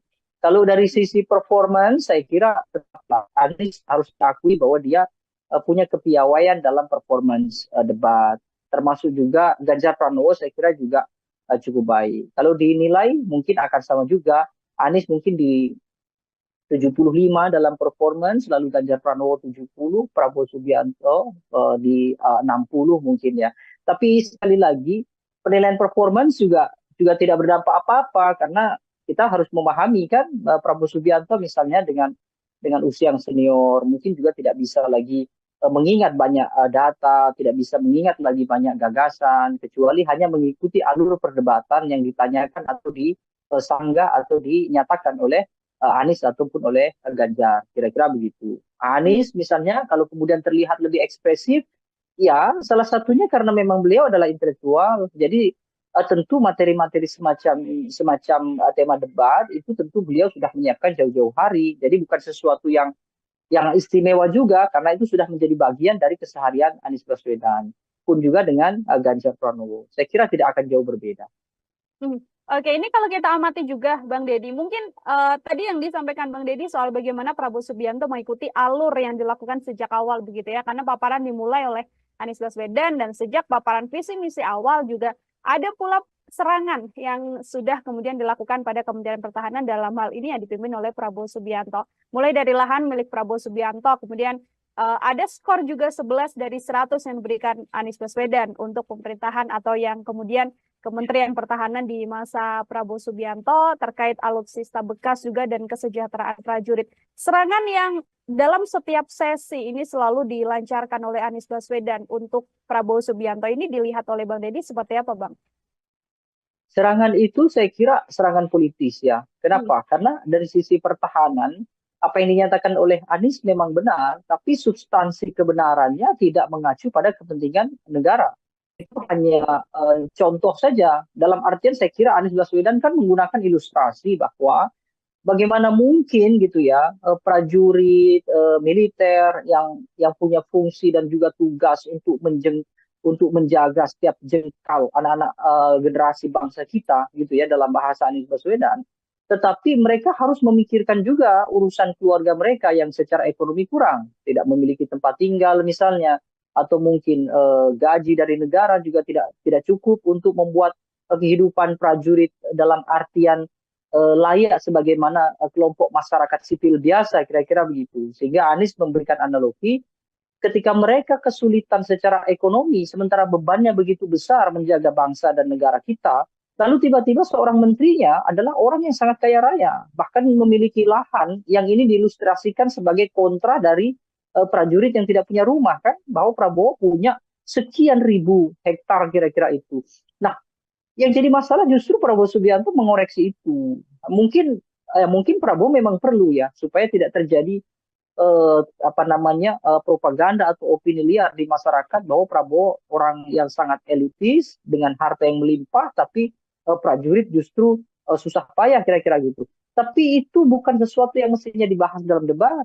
Yang dibahas dalam debat adalah meskipun Prabowo kaya raya misalnya ya, dengan tanah bahkan mungkin ribuan hektar misalnya, tetapi apa yang sudah dia berikan kepada prajurit itu akan jauh lebih baik. Tetapi sayangnya Prabowo tidak, hemat saya mungkin beliau tidak fokus ya, dalam artian tidak fokus membahas apa yang sudah dilakukan terhadap prajurit, justru beliau lebih fokus dan tertarik untuk membantah data yang disampaikan oleh Anies Baswedan.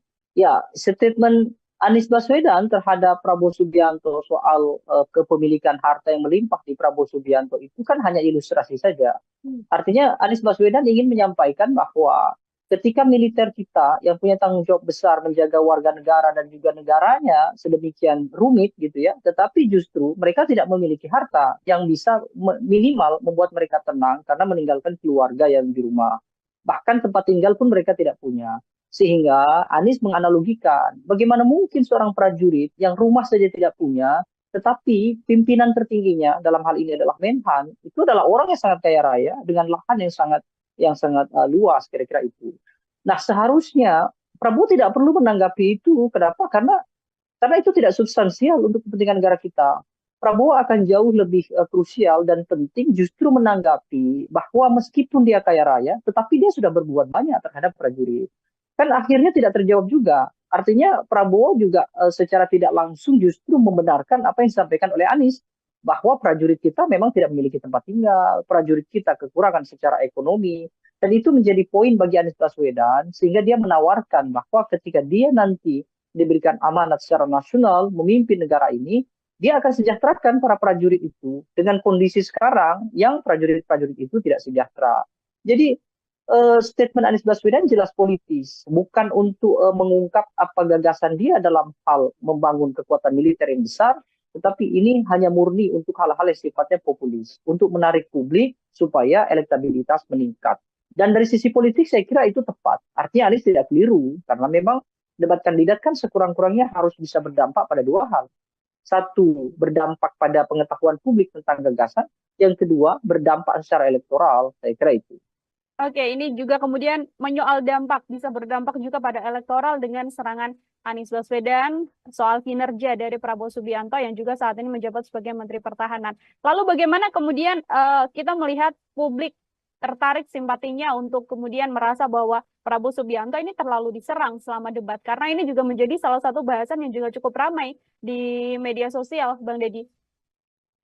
Ya, saya kira serang-menyerang itu kan hanya agitasi biasa. Dan kalau kita orang melakukan klaim, misalnya Prabowo di roasting begitu ya, Prabowo diserang oleh Ganjar maupun Anies, itu bukan serangan yang benar gitu. Dalam artian bahwa ya debat memang harusnya begitu. Ketika Prabowo Subianto siap memberikan jawaban-jawaban yang taktis gitu ya, kemudian Prabowo juga siap dengan argumentasi yang memang sudah disiapkan oleh timnya, maka kan tidak bisa Prabowo dianggap diserang. Prabowo dianggap diserang karena memang dia tidak bisa mengembalikan argumentasi dari Ganjar, tidak bisa memberikan argumentasi sanggahan untuk Anies Baswedan. Maka kemudian para propagandator semuanya, para pembangun opini, termasuk tim sukses, maka mereka menggunakanlah istilah-istilah bahwa Prabowo itu diserang. Saya kira itu biasa saja dalam tataran strategi komunikasi politik, itu biasa. Membangun agitasi seolah-olah kita ditindas, seolah-olah kita direndahkan dan segala macam gitu ya. Tapi faktanya debat kandidat itu memang untuk mempertahankan argumentasi. Kalau kemudian Anies Baswedan tidak melakukan tekanan terhadap Prabowo Subianto, lalu apa namanya? Itu hanya dialog kan gitu. Sementara mereka bertiga ini dipertaruhkan oleh lebih dari 170 juta mengacu pada pemilih di 2019. Kalaupun ada peningkatan mungkin akan sedikit peningkatan. Sehingga mereka memang perlu harus saling mengedepankan argumentasi dan sebisa mungkin memang menjatuhkan argumentasi lawan. Supaya apa? Supaya publik bisa menerka bahwa mana argumentasi yang paling rasional dan paling mungkin untuk dijadikan sandaran untuk dipilih atau tidak, kan begitu. Ini kalau menyoal statement dari Anies Baswedan, saya juga mau minta komentar dari Bang Deddy soal bagaimana Pak Prabowo Subianto sempat beberapa kali mengatakan bahwa Anies Baswedan adalah profesor, namun kemudian tidak pantas membicarakan soal etika. Itu juga disampaikan dalam beberapa sesi debat, Bang. Ya, itu saya kira mestinya disampaikan di luar debat. Artinya di debat itu tidak digunakan untuk hal-hal yang sifatnya serangan personal, sekaligus tidak juga ditempatkan pada pembelaan personal. Urusan bahwa Anies Baswedan itu profesor lalu punya kelayakan atau tidak bicara etika adalah urusan personal. Sama seperti yang saya sampaikan tadi, bahwa urusan Prabowo itu punya tanah ribuan hektar, itu juga urusan personal. Tetapi saya kira dalam debat itu kan setidaknya mereka harus pandai mensiasati. Apakah kemudian serangan personal atau argumentasi personal itu bisa menguntungkan atau tidak dalam hal elektoral. Tetapi lebih banyak justru memang Prabowo terpancing. Dalam artian terpancing itu, Prabowo menanggapi hal-hal yang sifatnya personal justru tidak mengarah pada kepentingan nasional kita. Ya termasuk tadi bagaimana kemudian Prabowo mengatakan ya Anies Baswedan tidak layak bicara etik, bahkan dia seorang profesor. Itu memang dalam ranah yang non politis gitu ya.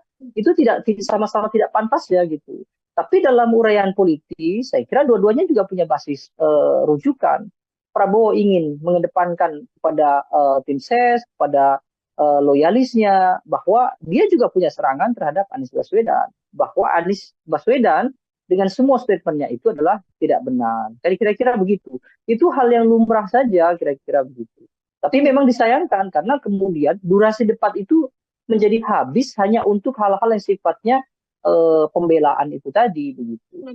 Oke, secara substansi kemudian paparan dari debat ini tidak bisa tersampaikan dengan lebih gamblang karena adanya hal-hal Betul, personal yang kemudian dipaparkan juga. Ini kita betul. singgung soal bagaimana paslon 03, Bang Deddy. Ini Pak Ganjar Pranowo. Ini kan kalau secara perdebatan begitu ya, serangan kan memang banyak sekali dilancarkan oleh 01 kepada 02. Ini kalau dari gagasan Pak Ganjar Pranowo sendiri, mampukah kemudian Ganjar Pranowo yang posisinya berada di tengah begitu ya, ini kemudian bisa memaksimalkan gagasan-gagasan yang disampaikannya untuk kemudian tidak membawa isu-isu di luar substansi dalam debat semalam. Ganjar Pranowo ini sebenarnya cukup menarik ya, karena lebih banyak gitu ya. Kalau kita perhatikan bahkan dari debat pertama saja, Ganjar itu sering melakukan atau sering menyajikan statement yang memantik gitu ya. Tetapi yang dia pantik itu justru nanti akan menjadi perdebatan antara Prabowo dengan Anies Baswedan. Sehingga posisi Ganjar Pranowo ini menguntungkan kedua belah pihak. Satu sisi menguntungkan Anies karena Anies punya punya sambutan materi yang disinggung atau dibuka oleh Ganjar. Prabowo pun demikian. Prabowo pun punya materi yang kira-kira itu bisa menjadikan sebagai acuan pembelaan.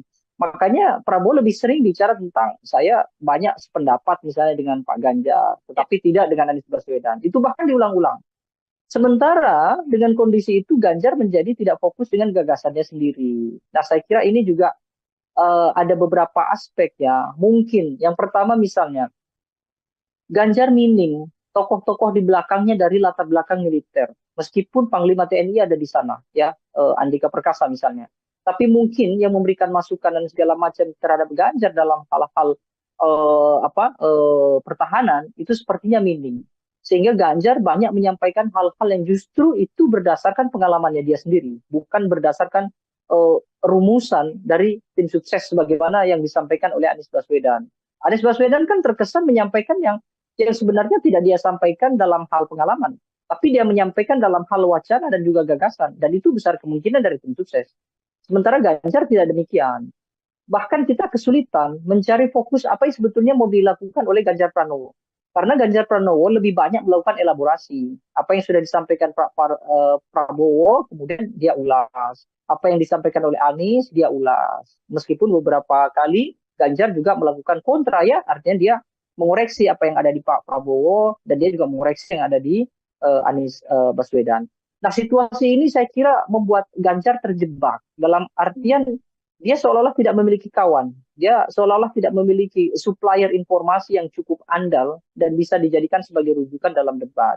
Atau yang kedua, Ganjar terjebak karena situasinya memang sulit. Satu sisi bahwa Ganjar pada dasarnya kan dia dekat dengan kubu Prabowo. Misalnya bagaimana banyak kubu Prabowo itu yang sebetulnya awalnya adalah dekat dengan Ganjar. Misalnya termasuk presiden misalnya. Tapi tiba-tiba sekarang Ganjar harus punya ceruk sendiri. Dan itulah yang membuat dia kesulitan menempatkan atau menentukan tema debat yang cocok untuk para pendukungnya. Kalau Anies kan jelas, Anies akan menempatkan statementnya dia itu untuk yang kira-kira menjadikan materi semakin loyal dan semakin solidnya kelompok yang kontra terhadap pemerintah, termasuk kontra terhadap Prabowo. Prabowo akan bicara hal-hal yang sifatnya itu membangun soliditas di antara mereka atau yang pro terhadap pemerintah. Nah, Ganjar di mana? Ganjar mau bicara soal dukungan terhadap pertahanan yang sekarang, faktanya dia berbeda. Nah, Ganjar kesulitan. Ganjar mau bicara soal dukungan terhadap pemerintah sekarang, sementara dia tertinggal dengan Prabowo. Dia mau mengkritik dengan keras apa yang sudah dilakukan pemerintah, itu juga tertinggal dengan Anies Baswedan. Sehingga Ganjar tidak cukup berani untuk keluar dari zona yang cukup sempit itu tadi. Saya rasa itu yang bisa dibaca dari aktivitas Ganjar dalam debat. Oke, terjebak dalam momentum dan juga positioning dari paslon 03 itu sendiri seperti itu, Bang Deddy ya. Dua pertanyaan terakhir dari saya sebelum nanti closing statement ini saya mau minta komentar Bang Deddy karena ada juga di akhir debat momen yang menarik ketika Prabowo Subianto hanya menyalami Ganjar Pranowo, tidak menyalami Anies Baswedan. Sudah diklarifikasi oleh masing-masing pihak karena Prabowo merasa ini sudah senior, jadi harusnya Anies yang mendatangi beliau begitu. Tapi dari sisi Pak Anies Baswedan kemudian mengatakan sudah mencari, namun kemudian tidak bertemu dengan Prabowo Subianto. Ini murni karena memang adanya kesalahpahaman untuk tidak bisa saling bertemu dan bersalaman, atau ada hal lain yang kemudian bisa dibaca dari ini, Bang? Ya, saya kira memang seharusnya mereka meluangkan waktu ya. Artinya semua kandidat meluangkan waktu begitu usai harus harus merapat ke posisi tengah, saya kira begitu. Saya kira tidak bijak juga ketika Prabowo mengatakan bahwa dia lebih senior, seharusnya Anies Baswedan mendatangi. Anies pun saya kira juga tetap tidak bijak. Kenapa? Karena dia juga tidak cekatan untuk menghampiri Pak Prabowo kan. Artinya Anies juga terlihat terlalu santai berada di podium, kemudian dia lebih lebih dulu dihampiri oleh cawapres Mahfud MD, kemudian juga tim dari Anies Baswedan begitu ya. Dengan kondisi itu kan juga tidak mungkin Prabowo Subianto kemudian menunggu lama begitu kira-kira. Kecuali memang panitia sejak awal sudah melakukan briefing bahwa begitu selesai debat seharusnya semuanya ngumpul di tengah, kira-kira gitu. Jadi dua hal lah saya kira. Satu sisi secara teknis memang tidak kebetulan memungkinkan untuk tidak salaman gitu ya, bukan sesuatu yang disengaja gitu ya. Karena mungkin Anies juga menghampiri orang yang terdekat dulu dan posisi dengan Prabowo cukup jauh.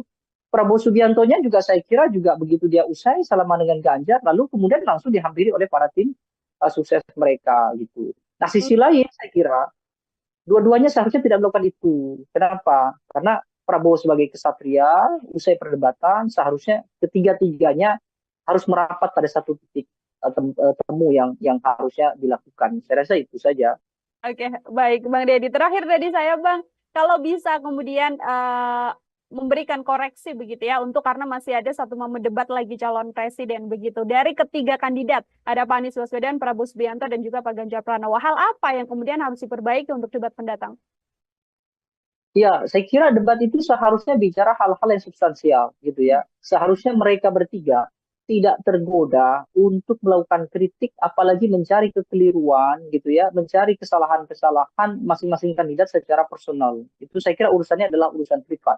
Debat akan menjadi ruang dialog yang cukup progresif begitu ya, dan publik tentu akan lebih teredam dari persoalan apa namanya kontra yang cukup kuat di antara mereka. Saya rasa itu. Baik, terima kasih banyak Bang Deddy Kurniasyah. Ini adalah pengamat politik sekaligus Ya, eksekutif dari sama-sama. Indonesia Political Opinion. Bang Deddy, terima kasih sekali lagi. Selamat beraktivitas kembali, Bang Deddy. Ya, terima kasih banyak. Ya, Tribuners, demikian obrolan saya dalam Tribun News on Fokus hari ini. Nantikan obrolan saya bersama dengan narasumber lain dan juga tema-tema lainnya hanya dalam program Tribun News on Fokus. Saya Nila Irda, pamit undur diri. Terima kasih dan sampai jumpa. Download Tribun X sekarang. Menghadirkan lokal menjadi Indonesia. Anies Baswedan seolah-olah atau terkesan gitu keluar dari zona yang selama ini biasa dilakukan oleh Anies Baswedan, tenang gitu ya. Tetapi dalam debat semalam Anies Baswedan justru tampak sekali sangat powerful begitu ya, bahkan mendominasi perdebatan, termasuk juga berani melakukan kritik secara personal terhadap Prabowo Subianto. Nah ini cukup mengagetkan. Kenapa? Karena seperti biasa Anies Baswedan adalah tokoh yang memang sudah terbiasa dengan penyampaian gagasan, tetapi tidak sevulgar semalam. Debat sudah terlanjur terjebak sejak awal gitu ya, seolah-olah ada kesan Anies maupun Ganjar Pranowo sudah siap untuk melakukan kritik yang dilakukan oleh Prabowo, dan Prabowo seperti tidak siap dengan kritikan-kritikan itu. Situasinya memang sulit. Satu sisi bahwa Ganjar pada dasarnya kan dia dekat dengan kubu Prabowo. Misalnya bagaimana banyak kubu Prabowo itu yang sebetulnya awalnya adalah dekat dengan Ganjar. Misalnya termasuk presiden misalnya. Tapi tiba-tiba sekarang Ganjar harus punya ceruk sendiri. Dan itulah yang membuat dia kesulitan menempatkan atau menentukan tema debat yang cocok untuk para pendukungnya.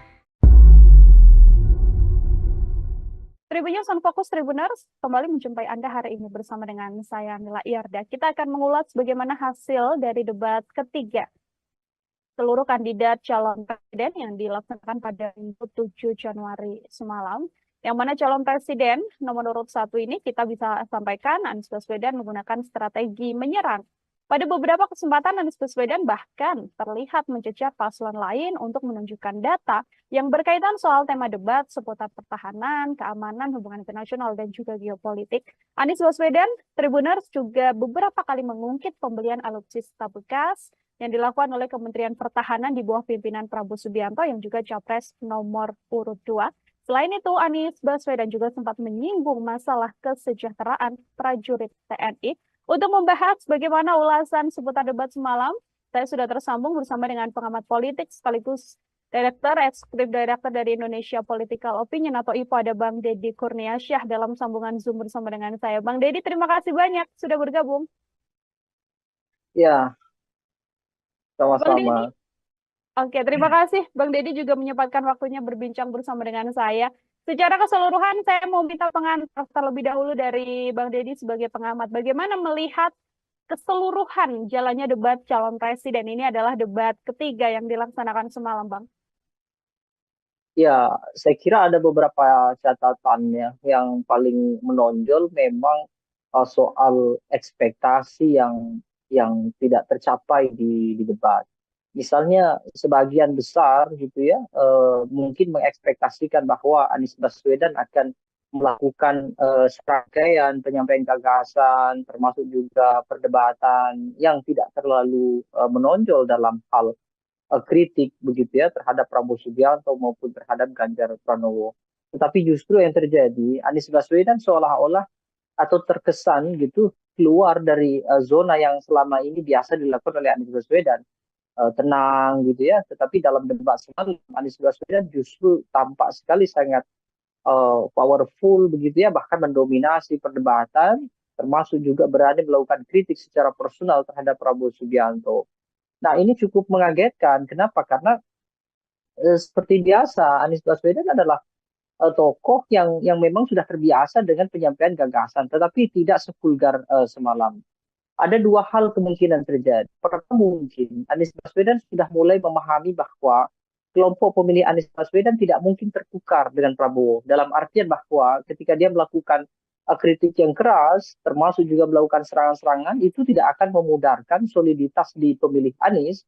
Dan kalaupun Anies Baswedan tidak begitu keras, itu juga tidak juga membuat kelompok yang pro Prabowo kemudian bersimpati terhadap Anies. Keyakinan ini saya kira penting menjadi dasar kenapa kemudian Anies Baswedan sangat total dalam hal menyampaikan kritik dan juga melakukan koreksi terhadap Prabowo Subianto. Yang kedua, ekspektasi yang juga tidak tercapai ada di Prabowo Subianto. Dengan posisi sebagai Menhan, kemudian banyak melakukan gerakan-gerakan pertahanan, bahkan juga Prabowo Subianto punya latar belakang militer, sehingga banyak harapan publik, ya termasuk juga para analis, yang memungkinkan berharap bahwa Prabowo Subianto akan total. Bahkan dia dianggap sebagai kandidat yang paling banyak memiliki materi-materi debat.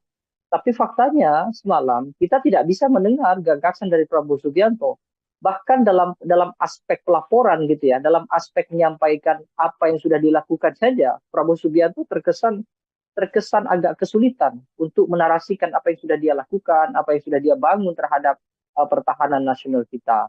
Nah, kalau Ganjar Pranowo saya kira tetap normatif, sama seperti debat yang pertama, dia hanya melontarkan sesekali kritik, lalu kemudian menyampaikan beberapa hal yang sesuai dengan kapasitasnya dia, seperti melakukan mention bahwa dia 10 tahun di parlemen, 10 tahun di gubernur, tapi secara esensi Ganjar tidak menyampaikan apa yang sebetulnya diharapkan oleh publik terkait dengan pertahanan kita.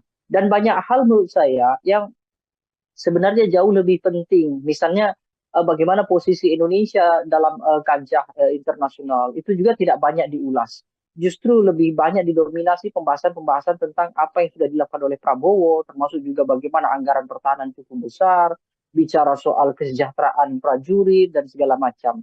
Tapi posisi Indonesia dalam kancah internasional seperti bagaimana Indonesia mempertahankan wilayah perbatasan, bagaimana pengelolaan perbatasan termasuk konflik-konflik yang menyebabkan Indonesia dan Cina sampai hari ini tidak selesai misalnya, itu tidak terlalu banyak dibahas. Jadi memang debat sudah terlanjur terjebak sejak awal gitu ya, seolah-olah ada kesan Anies maupun Ganjar Pranowo sudah siap untuk melakukan kritik yang dilakukan oleh Prabowo, dan Prabowo seperti tidak siap dengan kritikan-kritikan itu.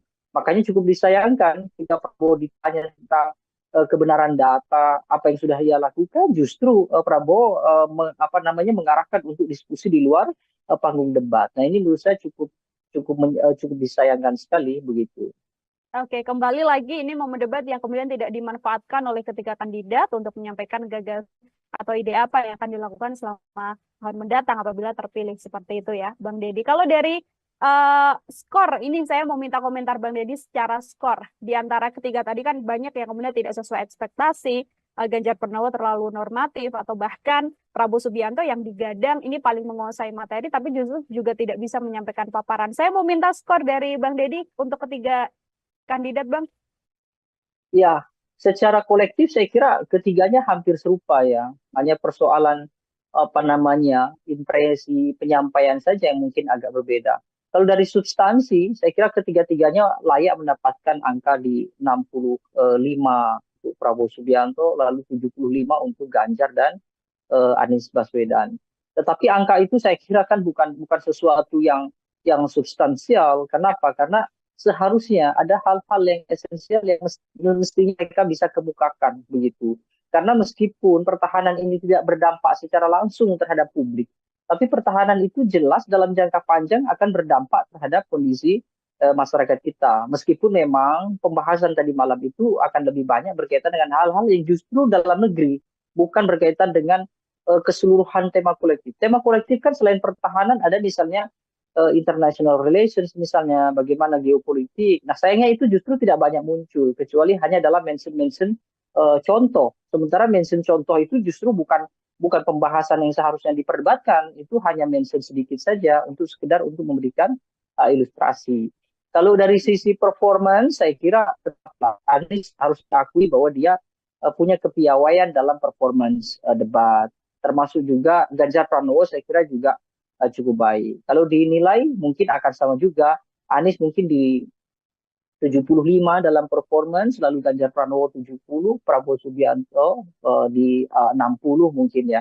Tapi sekali lagi penilaian performance juga tidak berdampak apa-apa karena kita harus memahami kan Prabowo Subianto misalnya dengan usia yang senior mungkin juga tidak bisa lagi mengingat banyak data, tidak bisa mengingat lagi banyak gagasan, kecuali hanya mengikuti alur perdebatan yang ditanyakan atau disanggah atau dinyatakan oleh Anies ataupun oleh Ganjar. Kira-kira begitu. Anies misalnya kalau kemudian terlihat lebih ekspresif, ya salah satunya karena memang beliau adalah intelektual. Jadi tentu materi-materi semacam tema debat itu tentu beliau sudah menyiapkan jauh-jauh hari. Jadi bukan sesuatu yang istimewa juga karena itu sudah menjadi bagian dari keseharian Anies Baswedan pun juga dengan Ganjar Pranowo. Saya kira tidak akan jauh berbeda.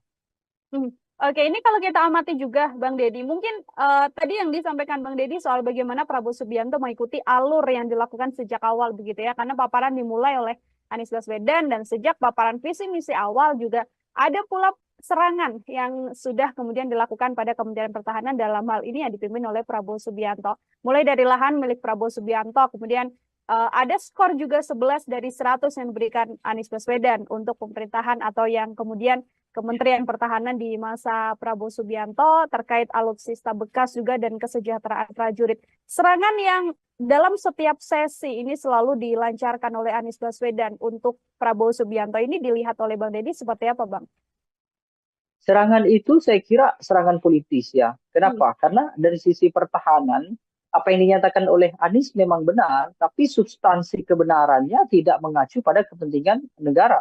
Itu hanya contoh saja. Dalam artian saya kira Anies Baswedan kan menggunakan ilustrasi bahwa bagaimana mungkin gitu ya prajurit militer yang punya fungsi dan juga tugas untuk menjaga setiap jengkal anak-anak generasi bangsa kita gitu ya dalam bahasa Anies Baswedan, tetapi mereka harus memikirkan juga urusan keluarga mereka yang secara ekonomi kurang, tidak memiliki tempat tinggal misalnya, atau mungkin gaji dari negara juga tidak cukup untuk membuat kehidupan prajurit dalam artian layak sebagaimana kelompok masyarakat sipil biasa, kira-kira begitu. Sehingga Anies memberikan analogi ketika mereka kesulitan secara ekonomi, sementara bebannya begitu besar menjaga bangsa dan negara kita, lalu tiba-tiba seorang menterinya adalah orang yang sangat kaya raya, bahkan memiliki lahan yang ini diilustrasikan sebagai kontra dari prajurit yang tidak punya rumah, kan? Bahwa Prabowo punya sekian ribu hektar kira-kira itu.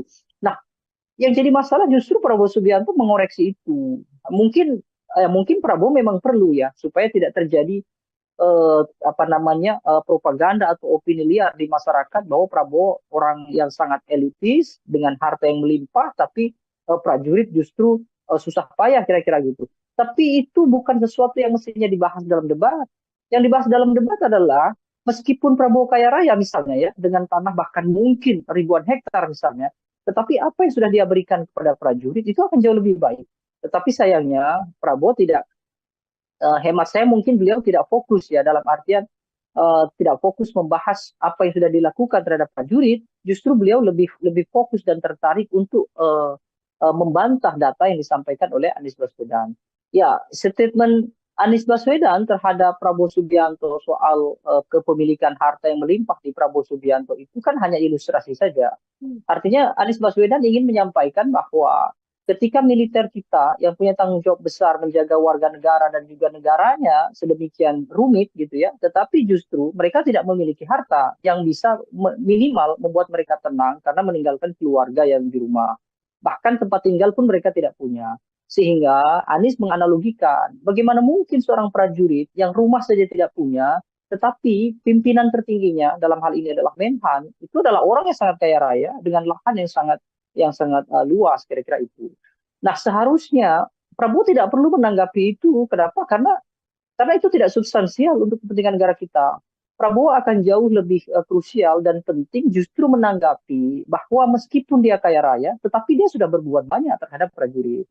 Kan akhirnya tidak terjawab juga. Artinya Prabowo juga secara tidak langsung justru membenarkan apa yang disampaikan oleh Anies, bahwa prajurit kita memang tidak memiliki tempat tinggal, prajurit kita kekurangan secara ekonomi, dan itu menjadi poin bagi Anies Baswedan, sehingga dia menawarkan bahwa ketika dia nanti diberikan amanat secara nasional memimpin negara ini, dia akan sejahterakan para prajurit itu dengan kondisi sekarang yang prajurit-prajurit itu tidak sejahtera. Jadi statement Anies Baswedan jelas politis, bukan untuk mengungkap apa gagasan dia dalam hal membangun kekuatan militer yang besar, tetapi ini hanya murni untuk hal-hal yang sifatnya populis, untuk menarik publik supaya elektabilitas meningkat. Dan dari sisi politik saya kira itu tepat. Artinya Anies tidak keliru, karena memang debat kandidat kan sekurang-kurangnya harus bisa berdampak pada dua hal. Satu, berdampak pada pengetahuan publik tentang gagasan. Yang kedua, berdampak secara elektoral. Saya kira itu.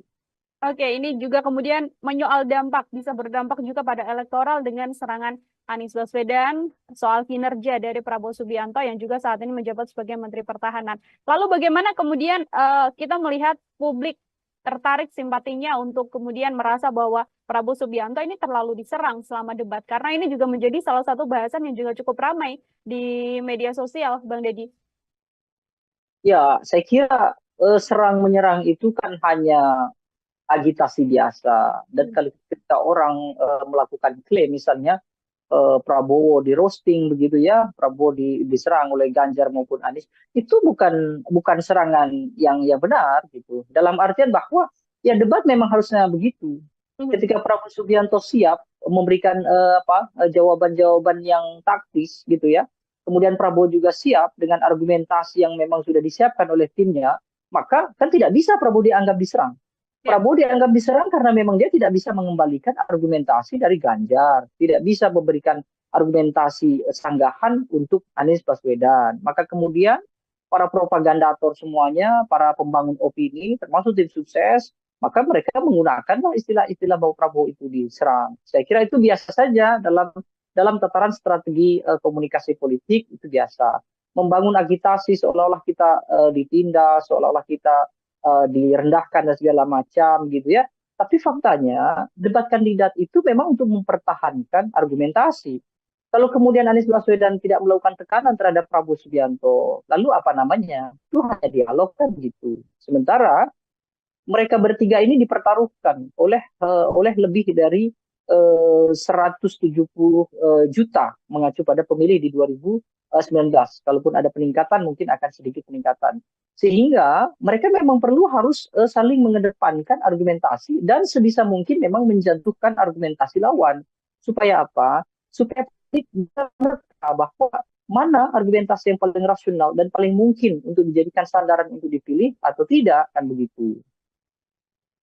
Ini kalau menyoal statement dari Anies Baswedan, saya juga mau minta komentar dari Bang Deddy soal bagaimana Pak Prabowo Subianto sempat beberapa kali mengatakan bahwa Anies Baswedan adalah profesor, namun kemudian tidak pantas membicarakan soal etika. Itu juga disampaikan dalam beberapa sesi debat, Bang. Ya, itu saya kira mestinya disampaikan di luar debat. Artinya Aha. di debat itu tidak digunakan untuk hal-hal yang sifatnya serangan personal, sekaligus tidak juga ditempatkan pada pembelaan personal. Urusan bahwa Anies Baswedan itu profesor lalu punya kelayakan atau tidak bicara etika adalah urusan personal.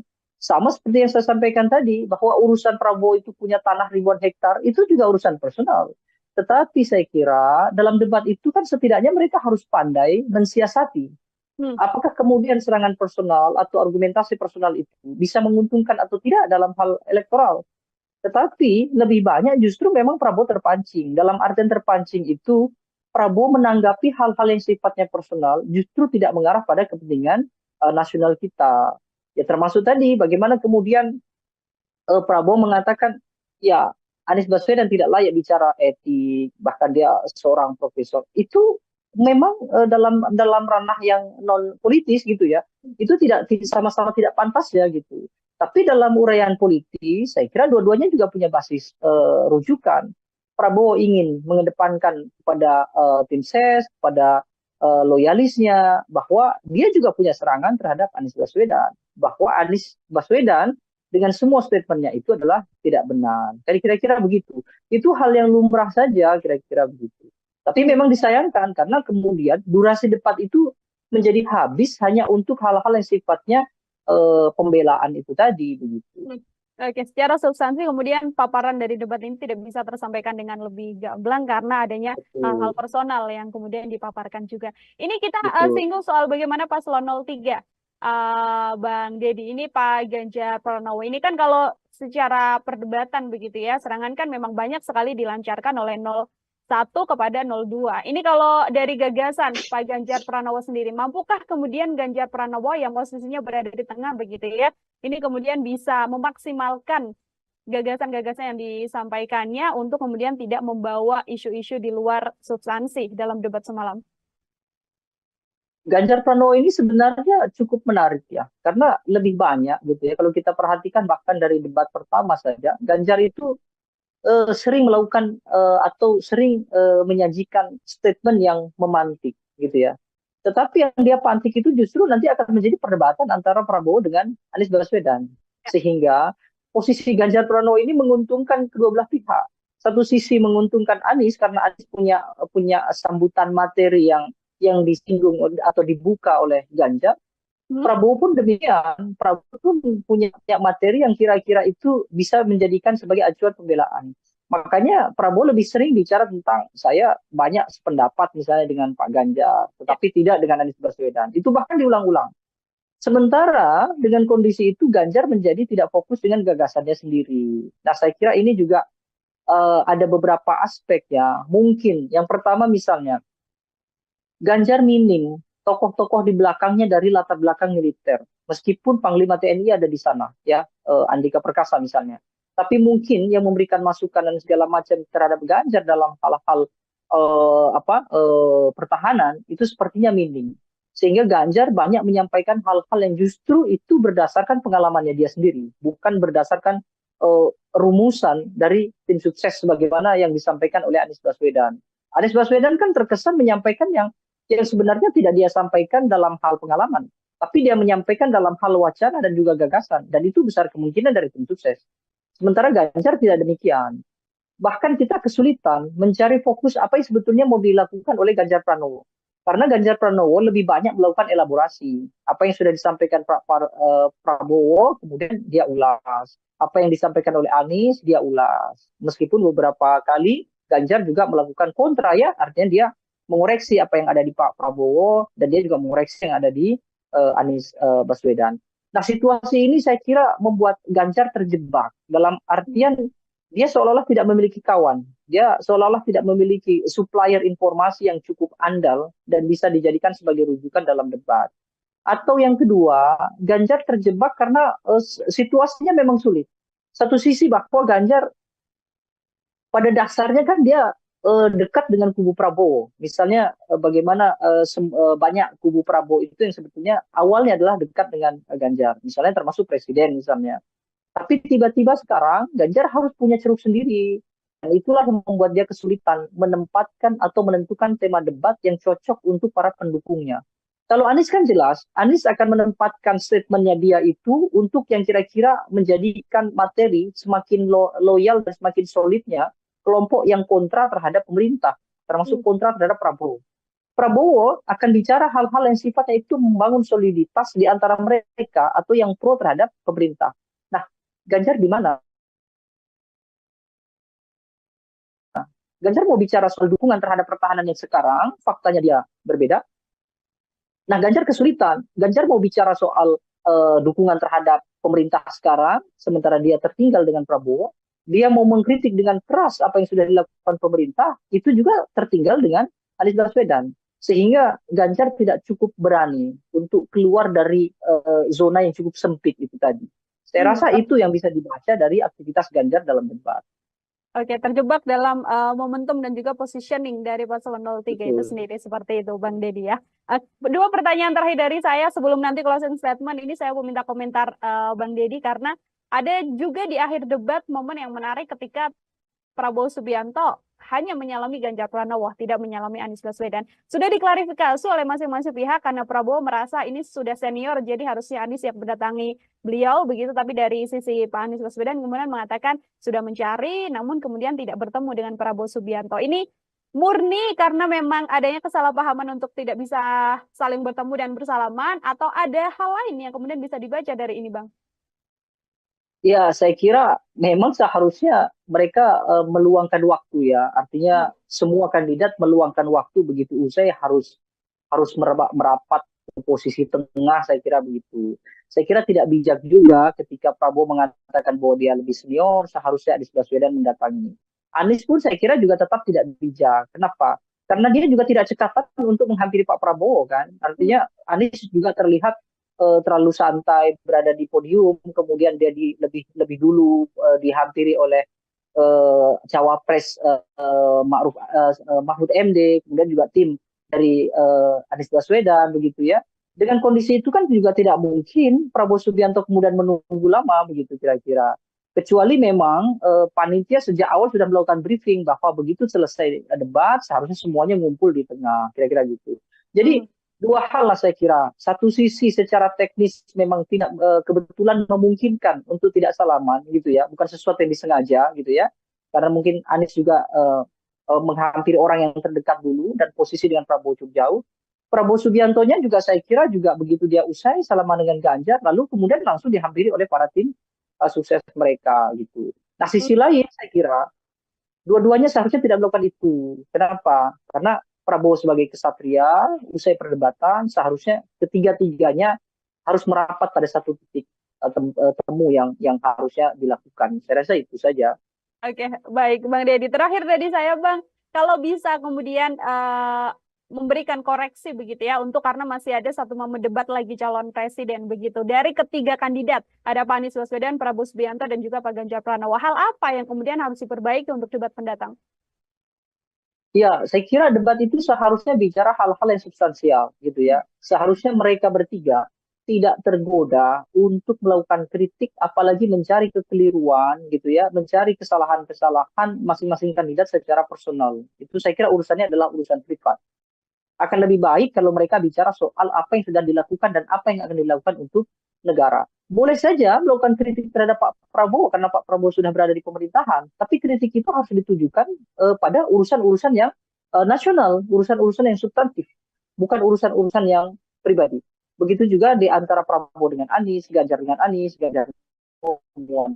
Kalau itu berhasil, saya kira debat akan menjadi ruang dialog yang cukup progresif, begitu ya, dan publik tentu akan lebih teredam dari persoalan kontra yang cukup kuat di antara mereka. Saya rasa itu. Baik, terima kasih banyak Bang Deddy Kurniasyah. Ini adalah pengamat politik sekaligus sama-sama Indonesia Political Opinion. Bang Deddy, terima kasih sekali lagi. Selamat beraktivitas kembali, Bang Deddy. Ya, terima kasih banyak. Ya, Tribuners, demikian obrolan saya dalam Tribun News on Fokus hari ini. Nantikan obrolan saya bersama dengan narasumber lain dan juga tema-tema lainnya hanya dalam program Tribun News on Fokus. Saya Nila Irda, pamit undur diri. Terima kasih dan sampai jumpa. Download Tribun X sekarang. Menghadirkan lokal menjadi Indonesia. Anies Baswedan seolah-olah atau terkesan gitu keluar dari zona yang selama ini biasa dilakukan oleh Anies Baswedan, tenang gitu ya. Tetapi dalam debat semalam Anies Baswedan justru tampak sekali sangat powerful begitu ya, bahkan mendominasi perdebatan, termasuk juga berani melakukan kritik secara personal terhadap Prabowo Subianto. Nah, ini cukup mengagetkan. Kenapa? Karena seperti biasa Anies Baswedan adalah tokoh yang memang sudah terbiasa dengan penyampaian gagasan, tetapi tidak sevulgar semalam. Debat sudah terlanjur terjebak sejak awal gitu ya, seolah-olah ada kesan Anies maupun Ganjar Pranowo sudah siap untuk melakukan kritik yang dilakukan oleh Prabowo, dan Prabowo seperti tidak siap dengan kritikan-kritikan itu. Situasinya memang sulit. Satu sisi bahwa Ganjar pada dasarnya kan dia dekat dengan kubu Prabowo. Misalnya bagaimana banyak kubu Prabowo itu yang sebetulnya awalnya adalah dekat dengan Ganjar. Misalnya termasuk presiden misalnya. Tapi tiba-tiba sekarang Ganjar harus punya ceruk sendiri. Dan itulah yang membuat dia kesulitan menempatkan atau menentukan tema debat yang cocok untuk para pendukungnya. Tribun News on Fokus Tribuners, kembali menjumpai Anda hari ini bersama dengan saya Nila Irda. Kita akan mengulas bagaimana hasil dari debat ketiga seluruh kandidat calon presiden yang dilaksanakan pada Minggu 7 Januari semalam. Yang mana calon presiden nomor urut 1 ini kita bisa sampaikan Anies Baswedan menggunakan strategi menyerang. Pada beberapa kesempatan Anies Baswedan bahkan terlihat mencecar paslon lain untuk menunjukkan data yang berkaitan soal tema debat seputar pertahanan, keamanan, hubungan internasional, dan juga geopolitik. Anies Baswedan, Tribuners juga beberapa kali mengungkit pembelian alutsista bekas yang dilakukan oleh Kementerian Pertahanan di bawah pimpinan Prabowo Subianto yang juga capres nomor urut 2. Selain itu, Anies Baswedan juga sempat menyinggung masalah kesejahteraan prajurit TNI. Untuk membahas bagaimana ulasan seputar debat semalam, saya sudah tersambung bersama dengan pengamat politik sekaligus Eksekutif Direktur dari Indonesia Political Opinion atau IPO, ada Bang Deddy Kurniasyah dalam sambungan Zoom bersama dengan saya. Bang Deddy, terima kasih banyak sudah bergabung. Ya, Bang Deddy, sama-sama. oke, terima kasih Bang Deddy juga menyempatkan waktunya berbincang bersama dengan saya. Secara keseluruhan, saya mau minta pengantar terlebih dahulu dari Bang Deddy sebagai pengamat. Bagaimana melihat keseluruhan jalannya debat calon presiden? Ini adalah debat ketiga yang dilaksanakan semalam, Bang. Ya, saya kira ada beberapa catatannya. Yang paling menonjol memang soal ekspektasi yang tidak tercapai di debat.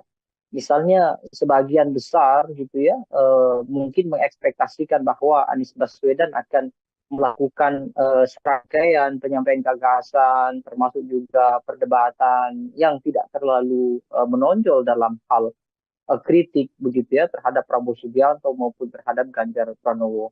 Tetapi justru yang terjadi, Anies Baswedan seolah-olah atau terkesan gitu keluar dari zona yang selama ini biasa dilakukan oleh Anies Baswedan, tenang gitu ya. Tetapi dalam debat semalam Anies Baswedan justru tampak sekali sangat powerful begitu ya, bahkan mendominasi perdebatan, termasuk juga berani melakukan kritik secara personal terhadap Prabowo Subianto. Nah, ini cukup mengagetkan. Kenapa? Karena seperti biasa Anies Baswedan adalah tokoh yang memang sudah terbiasa dengan penyampaian gagasan, tetapi tidak sevulgar semalam. Ada dua hal kemungkinan terjadi. Pertama, mungkin Anies Baswedan sudah mulai memahami bahwa kelompok pemilih Anies Baswedan tidak mungkin tertukar dengan Prabowo. Dalam artian bahwa ketika dia melakukan kritik yang keras, termasuk juga melakukan serangan-serangan, itu tidak akan memudarkan soliditas di pemilih Anies. Dan kalaupun Anies Baswedan tidak begitu keras, itu juga tidak juga membuat kelompok yang pro Prabowo kemudian bersimpati terhadap Anies. Keyakinan ini saya kira penting menjadi dasar kenapa kemudian Anies Baswedan sangat total dalam hal menyampaikan kritik dan juga melakukan koreksi terhadap Prabowo Subianto. Yang kedua, ekspektasi yang juga tidak tercapai ada di Prabowo Subianto. dengan posisi sebagai Menhan, kemudian banyak melakukan gerakan-gerakan pertahanan, bahkan juga Prabowo Subianto punya latar belakang militer, sehingga banyak harapan publik, ya termasuk juga para analis yang memungkinkan berharap bahwa Prabowo Subianto akan total. Bahkan dia dianggap sebagai kandidat yang paling banyak memiliki materi-materi debat. Tapi faktanya semalam kita tidak bisa mendengar gagasan dari Prabowo Subianto. Bahkan dalam aspek pelaporan gitu ya, dalam aspek menyampaikan apa yang sudah dilakukan saja, Prabowo Subianto terkesan terkesan agak kesulitan untuk menarasikan apa yang sudah dia lakukan, apa yang sudah dia bangun terhadap pertahanan nasional kita. Nah, kalau Ganjar Pranowo saya kira tetap normatif, sama seperti debat yang pertama, dia hanya melontarkan sesekali kritik, lalu kemudian menyampaikan beberapa hal yang sesuai dengan kapasitasnya dia, seperti melakukan mention bahwa dia 10 tahun di parlemen, 10 tahun di gubernur, tapi secara esensi Ganjar tidak menyampaikan apa yang sebetulnya diharapkan oleh publik terkait dengan pertahanan kita. Dan banyak hal menurut saya yang sebenarnya jauh lebih penting. Misalnya bagaimana posisi Indonesia dalam kancah internasional itu juga tidak banyak diulas. Justru lebih banyak didominasi pembahasan-pembahasan tentang apa yang sudah dilakukan oleh Prabowo, termasuk juga bagaimana anggaran pertahanan cukup besar, bicara soal kesejahteraan prajurit dan segala macam. Tapi posisi Indonesia dalam kancah internasional seperti bagaimana Indonesia mempertahankan wilayah perbatasan, bagaimana pengelolaan perbatasan termasuk konflik-konflik yang menyebabkan Indonesia dan Cina sampai hari ini tidak selesai misalnya, itu tidak terlalu banyak dibahas. Jadi memang debat sudah terlanjur terjebak sejak awal gitu ya, seolah-olah ada kesan Anies maupun Ganjar Pranowo sudah siap untuk melakukan kritik yang dilakukan oleh Prabowo, dan Prabowo seperti tidak siap dengan kritikan-kritikan itu. Makanya cukup disayangkan jika Prabowo ditanya tentang kebenaran data apa yang sudah ia lakukan, justru Prabowo mengarahkan untuk diskusi di luar panggung debat. Nah ini menurut saya cukup disayangkan sekali begitu. Oke, kembali lagi ini momen debat yang kemudian tidak dimanfaatkan oleh ketiga kandidat untuk menyampaikan gagasan atau ide apa yang akan dilakukan selama tahun mendatang apabila terpilih seperti itu ya, Bang Deddy. Kalau dari skor, ini saya mau minta komentar Bang Deddy secara skor. Di antara ketiga tadi kan banyak yang kemudian tidak sesuai ekspektasi, Ganjar Pranowo terlalu normatif, atau bahkan Prabowo Subianto yang digadang ini paling menguasai materi, tapi justru juga tidak bisa menyampaikan paparan. Saya mau minta skor dari Bang Deddy untuk ketiga kandidat, Bang. Ya, secara kolektif saya kira ketiganya hampir serupa ya. Hanya persoalan impresi penyampaian saja yang mungkin agak berbeda.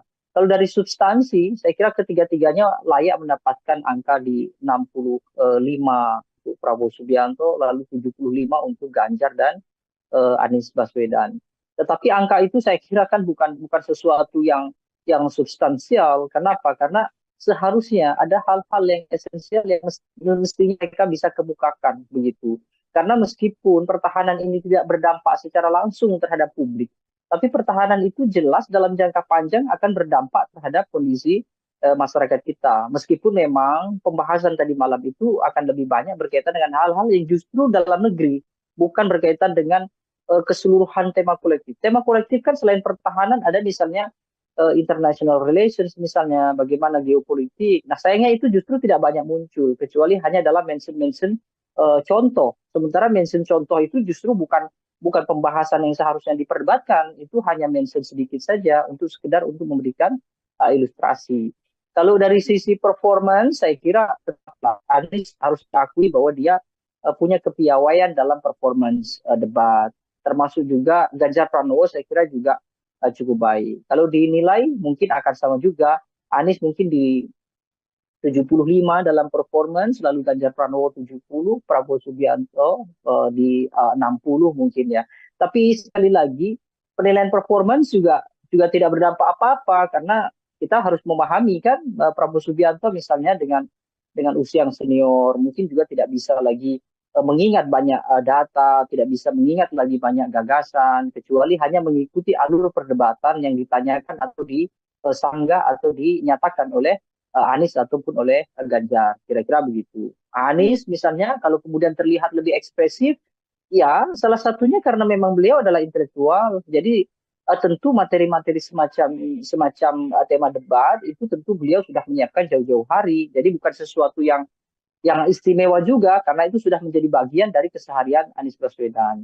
Pun juga dengan Ganjar Pranowo. Saya kira tidak akan jauh berbeda. Oke, ini kalau kita amati juga Bang Deddy, mungkin tadi yang disampaikan Bang Deddy soal bagaimana Prabowo Subianto mengikuti alur yang dilakukan sejak awal begitu ya, karena paparan dimulai oleh Anies Baswedan dan sejak paparan visi misi awal juga ada pula serangan yang sudah kemudian dilakukan pada Kementerian Pertahanan dalam hal ini yang dipimpin oleh Prabowo Subianto. Mulai dari lahan milik Prabowo Subianto, kemudian ada skor juga 11 dari 100 yang diberikan Anies Baswedan untuk pemerintahan atau yang kemudian Kementerian Pertahanan di masa Prabowo Subianto terkait alutsista bekas juga dan kesejahteraan prajurit. Serangan yang dalam setiap sesi ini selalu dilancarkan oleh Anies Baswedan untuk Prabowo Subianto ini dilihat oleh Bang Deddy seperti apa, Bang? Serangan itu saya kira serangan politis ya. Kenapa? Karena dari sisi pertahanan, apa yang dinyatakan oleh Anies memang benar, tapi substansi kebenarannya tidak mengacu pada kepentingan negara. Itu hanya contoh saja. Dalam artian saya kira Anies Baswedan kan menggunakan ilustrasi bahwa bagaimana mungkin gitu ya prajurit militer yang punya fungsi dan juga tugas untuk menjaga setiap jengkal anak-anak generasi bangsa kita gitu ya dalam bahasa Anies Baswedan.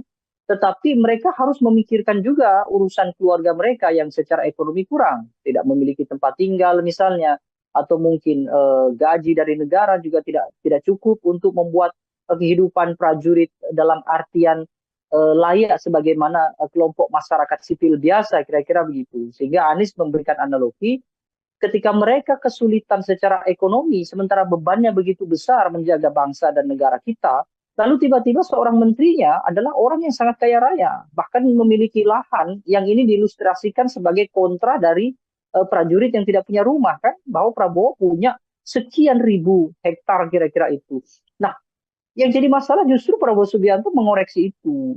Mungkin Prabowo memang perlu ya supaya tidak terjadi propaganda atau opini liar di masyarakat bahwa Prabowo orang yang sangat elitis dengan harta yang melimpah, tapi prajurit justru susah payah kira-kira gitu. Tapi itu bukan sesuatu yang mestinya dibahas dalam debat. Yang dibahas dalam debat adalah meskipun Prabowo kaya raya misalnya ya, dengan tanah bahkan mungkin ribuan hektar misalnya, tetapi apa yang sudah dia berikan kepada prajurit itu akan jauh lebih baik.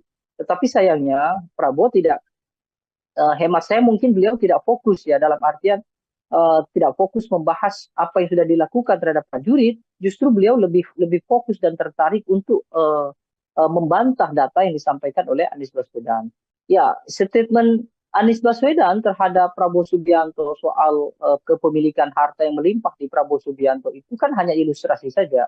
Artinya Anies Baswedan ingin menyampaikan bahwa ketika militer kita yang punya tanggung jawab besar menjaga warga negara dan juga negaranya sedemikian rumit gitu ya, tetapi justru mereka tidak memiliki harta yang bisa minimal membuat mereka tenang karena meninggalkan keluarga yang di rumah.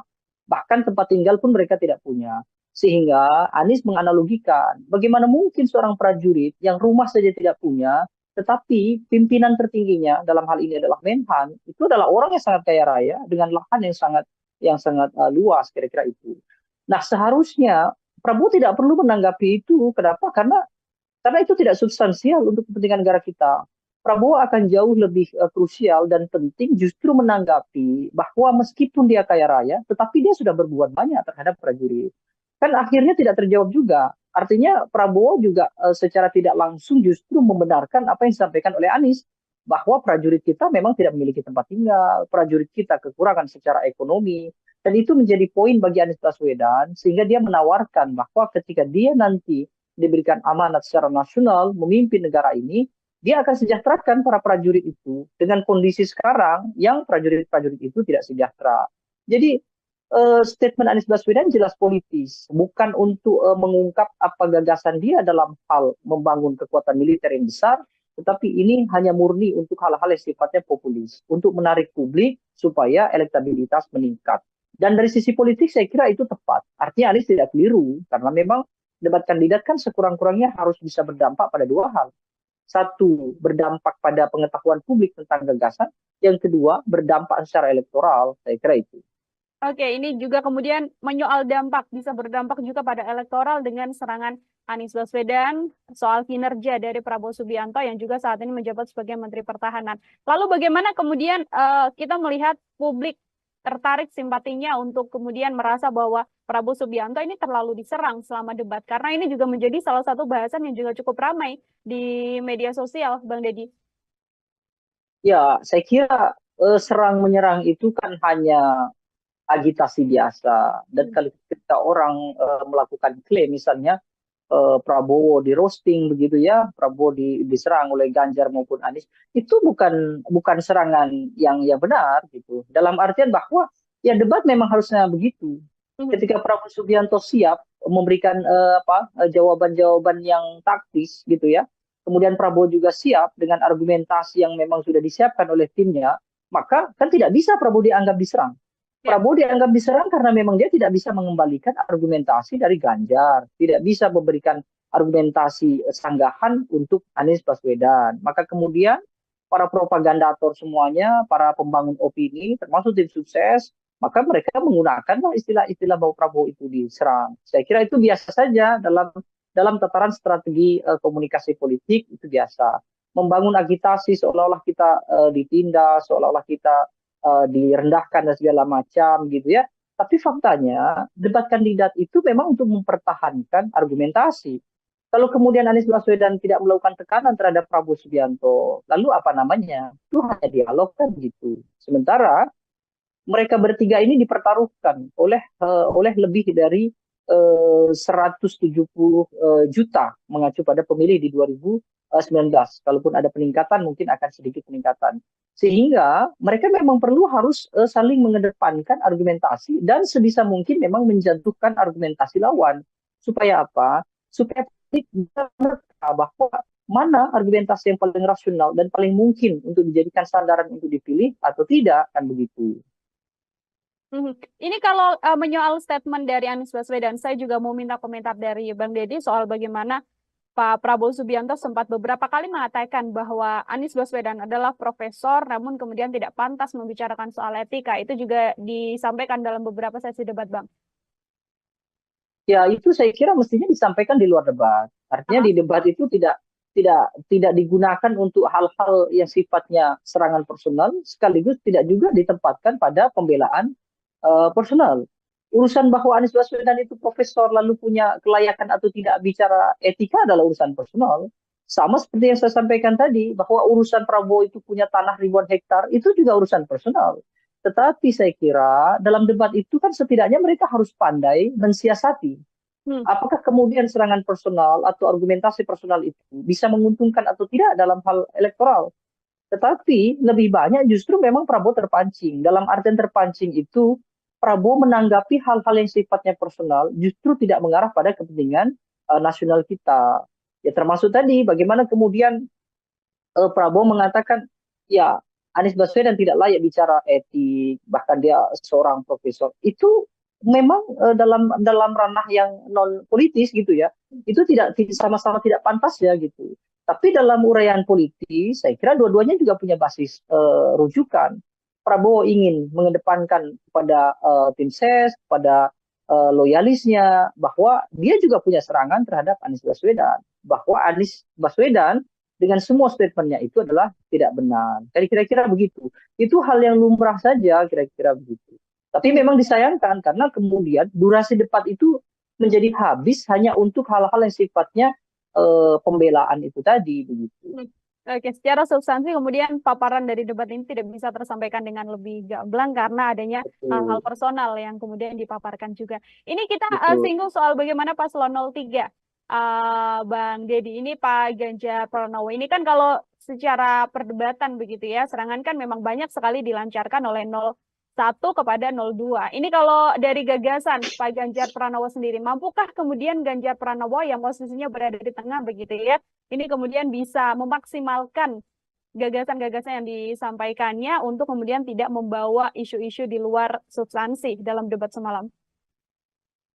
Ganjar Pranowo ini sebenarnya cukup menarik ya, karena lebih banyak gitu ya. Kalau kita perhatikan bahkan dari debat pertama saja, Ganjar itu sering melakukan atau sering menyajikan statement yang memantik gitu ya. Tetapi yang dia pantik itu justru nanti akan menjadi perdebatan antara Prabowo dengan Anies Baswedan. Sehingga posisi Ganjar Pranowo ini menguntungkan kedua belah pihak. Satu sisi menguntungkan Anies karena Anies punya punya sambutan materi yang disinggung atau dibuka oleh Ganjar. Prabowo pun demikian. Prabowo pun punya materi yang kira-kira itu bisa menjadikan sebagai acuan pembelaan. Makanya Prabowo lebih sering bicara tentang saya banyak sependapat misalnya dengan Pak Ganjar, tetapi tidak dengan Anies Baswedan. Itu bahkan diulang-ulang. Sementara dengan kondisi itu Ganjar menjadi tidak fokus dengan gagasannya sendiri. Nah, saya kira ini juga ada beberapa aspek ya. Mungkin yang pertama misalnya Ganjar minim tokoh-tokoh di belakangnya dari latar belakang militer. Meskipun Panglima TNI ada di sana, ya Andika Perkasa misalnya. Tapi mungkin yang memberikan masukan dan segala macam terhadap Ganjar dalam hal-hal pertahanan itu sepertinya minim. Sehingga Ganjar banyak menyampaikan hal-hal yang justru itu berdasarkan pengalamannya dia sendiri, bukan berdasarkan rumusan dari tim sukses sebagaimana yang disampaikan oleh Anies Baswedan. Anies Baswedan kan terkesan menyampaikan yang sebenarnya tidak dia sampaikan dalam hal pengalaman, tapi dia menyampaikan dalam hal wacana dan juga gagasan, dan itu besar kemungkinan dari tim sukses. Sementara Ganjar tidak demikian. Bahkan kita kesulitan mencari fokus apa yang sebetulnya mau dilakukan oleh Ganjar Pranowo. Karena Ganjar Pranowo lebih banyak melakukan elaborasi. Apa yang sudah disampaikan Prabowo, kemudian dia ulas. Apa yang disampaikan oleh Anies, dia ulas. Meskipun beberapa kali Ganjar juga melakukan kontra ya, artinya dia mengoreksi apa yang ada di Pak Prabowo dan dia juga mengoreksi yang ada di Anies Baswedan. Nah, situasi ini saya kira membuat Ganjar terjebak dalam artian dia seolah-olah tidak memiliki kawan. Dia seolah-olah tidak memiliki supplier informasi yang cukup andal dan bisa dijadikan sebagai rujukan dalam debat. Atau yang kedua, Ganjar terjebak karena situasinya memang sulit. Satu sisi bahwa Ganjar pada dasarnya kan dia dekat dengan kubu Prabowo. Misalnya bagaimana banyak kubu Prabowo itu yang sebetulnya awalnya adalah dekat dengan Ganjar. Misalnya termasuk presiden misalnya. Tapi tiba-tiba sekarang Ganjar harus punya ceruk sendiri. Dan itulah yang membuat dia kesulitan menempatkan atau menentukan tema debat yang cocok untuk para pendukungnya. Kalau Anies kan jelas, Anies akan menempatkan statementnya dia itu untuk yang kira-kira menjadikan materi semakin loyal dan semakin solidnya kelompok yang kontra terhadap pemerintah, termasuk kontra terhadap Prabowo. Prabowo akan bicara hal-hal yang sifatnya itu membangun soliditas di antara mereka atau yang pro terhadap pemerintah. Nah, Ganjar di mana? Ganjar mau bicara soal dukungan terhadap pertahanan yang sekarang, faktanya dia berbeda. Nah, Ganjar kesulitan. Ganjar mau bicara soal dukungan terhadap pemerintah sekarang, sementara dia tertinggal dengan Prabowo. Dia mau mengkritik dengan keras apa yang sudah dilakukan pemerintah, itu juga tertinggal dengan Anies Baswedan. Sehingga Ganjar tidak cukup berani untuk keluar dari zona yang cukup sempit itu tadi. Saya rasa itu yang bisa dibaca dari aktivitas Ganjar dalam debat. Oke, terjebak dalam momentum dan juga positioning dari paslon 03 itu sendiri, seperti itu Bang Deddy ya. Dua pertanyaan terakhir dari saya sebelum nanti closing statement ini saya mau minta komentar Bang Deddy karena ada juga di akhir debat momen yang menarik ketika Prabowo Subianto hanya menyalami Ganjar Pranowo, tidak menyalami Anies Baswedan. Sudah diklarifikasi oleh masing-masing pihak karena Prabowo merasa ini sudah senior, jadi harusnya Anies yang mendatangi beliau begitu. Tapi dari sisi Pak Anies Baswedan kemudian mengatakan sudah mencari, namun kemudian tidak bertemu dengan Prabowo Subianto. Ini murni karena memang adanya kesalahpahaman untuk tidak bisa saling bertemu dan bersalaman, atau ada hal lain yang kemudian bisa dibaca dari ini, Bang? Ya, saya kira memang seharusnya mereka meluangkan waktu ya. Artinya semua kandidat meluangkan waktu begitu usai harus merapat ke posisi tengah, saya kira begitu. Saya kira tidak bijak juga ketika Prabowo mengatakan bahwa dia lebih senior, seharusnya Anies Baswedan mendatangi. Anies pun saya kira juga tetap tidak bijak. Kenapa? Karena dia juga tidak cekatan untuk menghampiri Pak Prabowo kan. Artinya Anies juga terlihat terlalu santai berada di podium, kemudian dia lebih dulu dihampiri oleh cawapres Mahfud MD, kemudian juga tim dari Anies Baswedan begitu ya. Dengan kondisi itu kan juga tidak mungkin Prabowo Subianto kemudian menunggu lama begitu kira-kira. Kecuali memang panitia sejak awal sudah melakukan briefing bahwa begitu selesai debat seharusnya semuanya ngumpul di tengah, kira-kira gitu. Jadi dua hal lah saya kira. Satu sisi secara teknis memang tidak kebetulan memungkinkan untuk tidak salaman gitu ya, bukan sesuatu yang disengaja gitu ya. Karena mungkin Anies juga menghampiri orang yang terdekat dulu dan posisi dengan Prabowo cukup jauh. Prabowo Subiantonya juga saya kira juga begitu dia usai salaman dengan Ganjar, lalu kemudian langsung dihampiri oleh para tim sukses mereka gitu. Nah sisi lain saya kira dua-duanya seharusnya tidak melakukan itu. Kenapa? Karena Prabowo sebagai kesatria, usai perdebatan, seharusnya ketiga-tiganya harus merapat pada satu titik temu yang harusnya dilakukan. Saya rasa itu saja.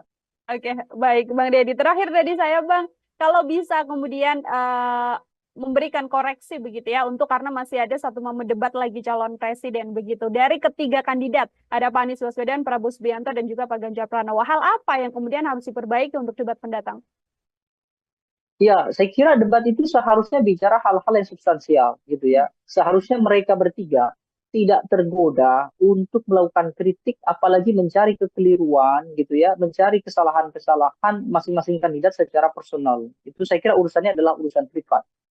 Akan lebih baik kalau mereka bicara soal apa yang sudah dilakukan dan apa yang akan dilakukan untuk negara. Boleh saja melakukan kritik terhadap Pak Prabowo karena Pak Prabowo sudah berada di pemerintahan, tapi kritik itu harus ditujukan pada urusan-urusan yang nasional, urusan-urusan yang substantif, bukan urusan-urusan yang pribadi. Begitu juga di antara Prabowo dengan Anies, Ganjar dengan Anies, Ganjar dengan. Kalau itu berhasil, saya kira debat akan menjadi ruang dialog yang cukup progresif begitu ya, dan publik tentu akan lebih teredam dari persoalan apa namanya kontra yang cukup kuat di antara mereka. Saya rasa itu. Baik, terima kasih banyak Bang Deddy Kurniasyah. Ini adalah pengamat politik sekaligus Ya, eksekutif dari sama-sama. Indonesia Political Opinion. Bang Deddy, terima kasih sekali lagi. Selamat beraktivitas kembali, Bang Deddy. Ya, terima kasih banyak. Ya, Tribuners, demikian obrolan saya dalam Tribun News on Fokus hari ini. Nantikan obrolan saya bersama dengan narasumber lain dan juga tema-tema lainnya hanya dalam program Tribun News on Fokus. Saya Nila Irda, pamit undur diri. Terima kasih dan sampai jumpa. Download Tribun X sekarang. Menghadirkan lokal menjadi Indonesia. Anies Baswedan seolah-olah atau terkesan gitu keluar dari zona yang selama ini biasa dilakukan oleh Anies Baswedan, tenang gitu ya. Tetapi dalam debat semalam Anies Baswedan justru tampak sekali sangat powerful begitu ya, bahkan mendominasi perdebatan, termasuk juga berani melakukan kritik secara personal terhadap Prabowo Subianto. Nah ini cukup mengagetkan. Kenapa? Karena seperti biasa Anies Baswedan adalah tokoh yang memang sudah terbiasa dengan penyampaian gagasan, tetapi tidak sevulgar semalam. Debat sudah terlanjur terjebak sejak awal gitu ya, seolah-olah ada kesan Anies maupun Ganjar Pranowo sudah siap untuk melakukan kritik yang dilakukan oleh Prabowo, dan Prabowo seperti tidak siap dengan kritikan-kritikan itu. Situasinya memang sulit. Satu sisi bahwa Ganjar pada dasarnya kan dia dekat dengan kubu Prabowo. Misalnya bagaimana banyak kubu Prabowo itu yang sebetulnya awalnya adalah dekat dengan Ganjar. Misalnya termasuk presiden misalnya. Tapi tiba-tiba sekarang Ganjar harus punya ceruk sendiri. Dan itulah yang membuat dia kesulitan menempatkan atau menentukan tema debat yang cocok untuk para pendukungnya. Tribun News on Fokus Tribuners kembali menjumpai Anda hari ini bersama dengan saya Nila Irda. Kita akan mengulas bagaimana hasil dari debat ketiga seluruh kandidat calon presiden yang dilaksanakan pada Minggu 7 Januari semalam. Yang mana calon presiden nomor urut 1 ini kita bisa sampaikan Anies Baswedan menggunakan strategi menyerang. Pada beberapa kesempatan Anies Baswedan bahkan terlihat mencecar paslon lain untuk menunjukkan data yang berkaitan soal tema debat seputar pertahanan, keamanan, hubungan internasional, dan juga geopolitik. Anies Baswedan, Tribuners juga beberapa kali mengungkit pembelian alutsista bekas yang dilakukan oleh Kementerian Pertahanan di bawah pimpinan Prabowo Subianto yang juga capres nomor urut 2. Selain itu, Anies Baswedan juga sempat menyinggung masalah kesejahteraan prajurit TNI. Untuk membahas bagaimana ulasan seputar debat semalam, saya sudah tersambung bersama dengan pengamat politik sekaligus Eksekutif Direktur dari Indonesia Political Opinion atau IPO, ada Bang Deddy Kurniasyah dalam sambungan Zoom bersama dengan saya. Bang Deddy, terima kasih banyak sudah bergabung. Ya, Bang Deddy, sama-sama. oke, terima kasih Bang Deddy juga menyempatkan waktunya berbincang bersama dengan saya. Secara keseluruhan, saya mau minta pengantar terlebih dahulu dari Bang Deddy sebagai pengamat. Bagaimana melihat keseluruhan jalannya debat calon presiden? Ini adalah debat ketiga yang dilaksanakan semalam, Bang. Ya, saya kira ada beberapa catatannya yang paling menonjol memang soal ekspektasi yang tidak tercapai di debat. Misalnya sebagian besar gitu ya mungkin mengekspektasikan bahwa Anies Baswedan akan melakukan serangkaian penyampaian gagasan termasuk juga perdebatan yang tidak terlalu menonjol dalam hal kritik begitu ya terhadap Prabowo Subianto maupun terhadap Ganjar Pranowo. Tetapi justru yang terjadi Anies Baswedan seolah-olah atau terkesan gitu keluar dari zona yang selama ini biasa dilakukan oleh Anies Baswedan. Tenang gitu ya, tetapi dalam debat semalam Anies Baswedan justru tampak sekali sangat powerful begitu ya, bahkan mendominasi perdebatan, termasuk juga berani melakukan kritik secara personal terhadap Prabowo Subianto. Nah, ini cukup mengagetkan. Kenapa? Karena seperti biasa Anies Baswedan adalah tokoh yang memang sudah terbiasa dengan penyampaian gagasan, tetapi tidak sevulgar semalam. Ada dua hal kemungkinan terjadi. Pertama mungkin Anies Baswedan sudah mulai memahami bahwa kelompok pemilih Anies Baswedan tidak mungkin tertukar dengan Prabowo. Dalam artian bahwa ketika dia melakukan kritik yang keras, termasuk juga melakukan serangan-serangan, itu tidak akan memudarkan soliditas di pemilih Anies. Dan kalaupun Anies Baswedan tidak begitu keras, itu juga tidak juga membuat kelompok yang pro Prabowo kemudian bersimpati terhadap Anies. Keyakinan ini saya kira penting menjadi dasar kenapa kemudian Anies Baswedan sangat total dalam hal menyampaikan kritik dan juga melakukan koreksi terhadap Prabowo Subianto. Yang kedua, ekspektasi yang juga tidak tercapai ada di Prabowo Subianto. Dengan posisi sebagai Menhan, kemudian banyak melakukan gerakan-gerakan pertahanan, bahkan juga Prabowo Subianto punya latar belakang militer, sehingga banyak harapan publik, ya termasuk juga para analis, yang memungkinkan berharap bahwa Prabowo Subianto akan total. Bahkan dia dianggap sebagai kandidat yang paling banyak memiliki materi-materi debat. Tapi faktanya semalam kita tidak bisa mendengar gagasan dari Prabowo Subianto.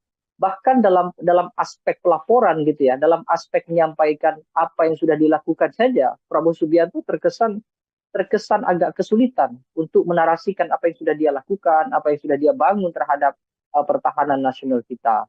Nah, kalau Ganjar Pranowo saya kira tetap normatif, sama seperti debat yang pertama, dia hanya melontarkan sesekali kritik, lalu kemudian menyampaikan beberapa hal yang sesuai dengan kapasitasnya dia, seperti melakukan mention bahwa dia 10 tahun di parlemen, 10 tahun di gubernur, tapi secara esensi Ganjar tidak menyampaikan apa yang sebetulnya diharapkan oleh publik terkait dengan pertahanan kita. Dan banyak hal menurut saya yang sebenarnya jauh lebih penting. Misalnya bagaimana posisi Indonesia dalam kancah internasional itu juga tidak banyak diulas. Justru lebih banyak didominasi pembahasan-pembahasan tentang apa yang sudah dilakukan oleh Prabowo, termasuk juga bagaimana anggaran pertahanan cukup besar, bicara soal kesejahteraan prajurit dan segala macam. Tapi posisi Indonesia dalam kancah internasional seperti bagaimana Indonesia mempertahankan wilayah perbatasan, bagaimana pengelolaan perbatasan termasuk konflik-konflik yang menyebabkan Indonesia dan Cina sampai hari ini tidak selesai misalnya itu tidak terlalu banyak dibahas. Jadi memang debat sudah terlanjur terjebak sejak awal gitu ya, seolah-olah ada kesan Anies maupun Ganjar Pranowo sudah siap untuk melakukan kritik yang dilakukan oleh Prabowo dan Prabowo seperti tidak siap dengan kritikan-kritikan itu. Makanya cukup disayangkan jika Prabowo ditanya tentang kebenaran data apa yang sudah ia lakukan justru Prabowo mengarahkan untuk diskusi di luar panggung debat. Nah ini menurut saya cukup disayangkan sekali begitu. Oke, kembali lagi ini momen debat yang kemudian tidak dimanfaatkan oleh ketiga kandidat untuk menyampaikan gagasan atau ide apa yang akan dilakukan selama tahun mendatang apabila terpilih seperti itu ya, Bang Deddy. Kalau dari skor, ini saya mau minta komentar Bang Deddy secara skor. Di antara ketiga tadi kan banyak yang kemudian tidak sesuai ekspektasi, Ganjar Pranowo terlalu normatif, atau bahkan Prabowo Subianto yang digadang ini paling menguasai materi, tapi justru juga tidak bisa menyampaikan paparan. Saya mau minta skor dari Bang Deddy untuk ketiga kandidat, Bang. Ya, secara kolektif saya kira ketiganya hampir serupa ya. Hanya persoalan apa namanya impresi penyampaian saja yang mungkin agak berbeda. Kalau dari substansi, saya kira ketiga-tiganya layak mendapatkan angka di 65 untuk Prabowo Subianto, lalu 75 untuk Ganjar dan Anies Baswedan. Tetapi angka itu saya kira kan bukan sesuatu yang substansial. Kenapa? Karena seharusnya ada hal-hal yang esensial yang mestinya mereka bisa kemukakan begitu.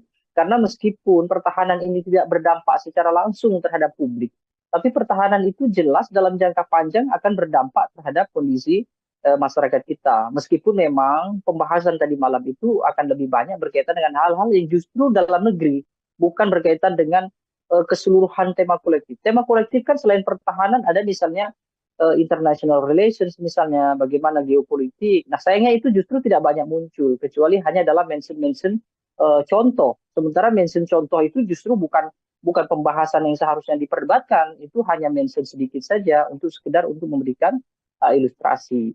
Kalau dari sisi performance, saya kira Anies harus diakui bahwa dia punya kepiawaian dalam performance debat. Termasuk juga Ganjar Pranowo saya kira juga cukup baik. Kalau dinilai mungkin akan sama juga.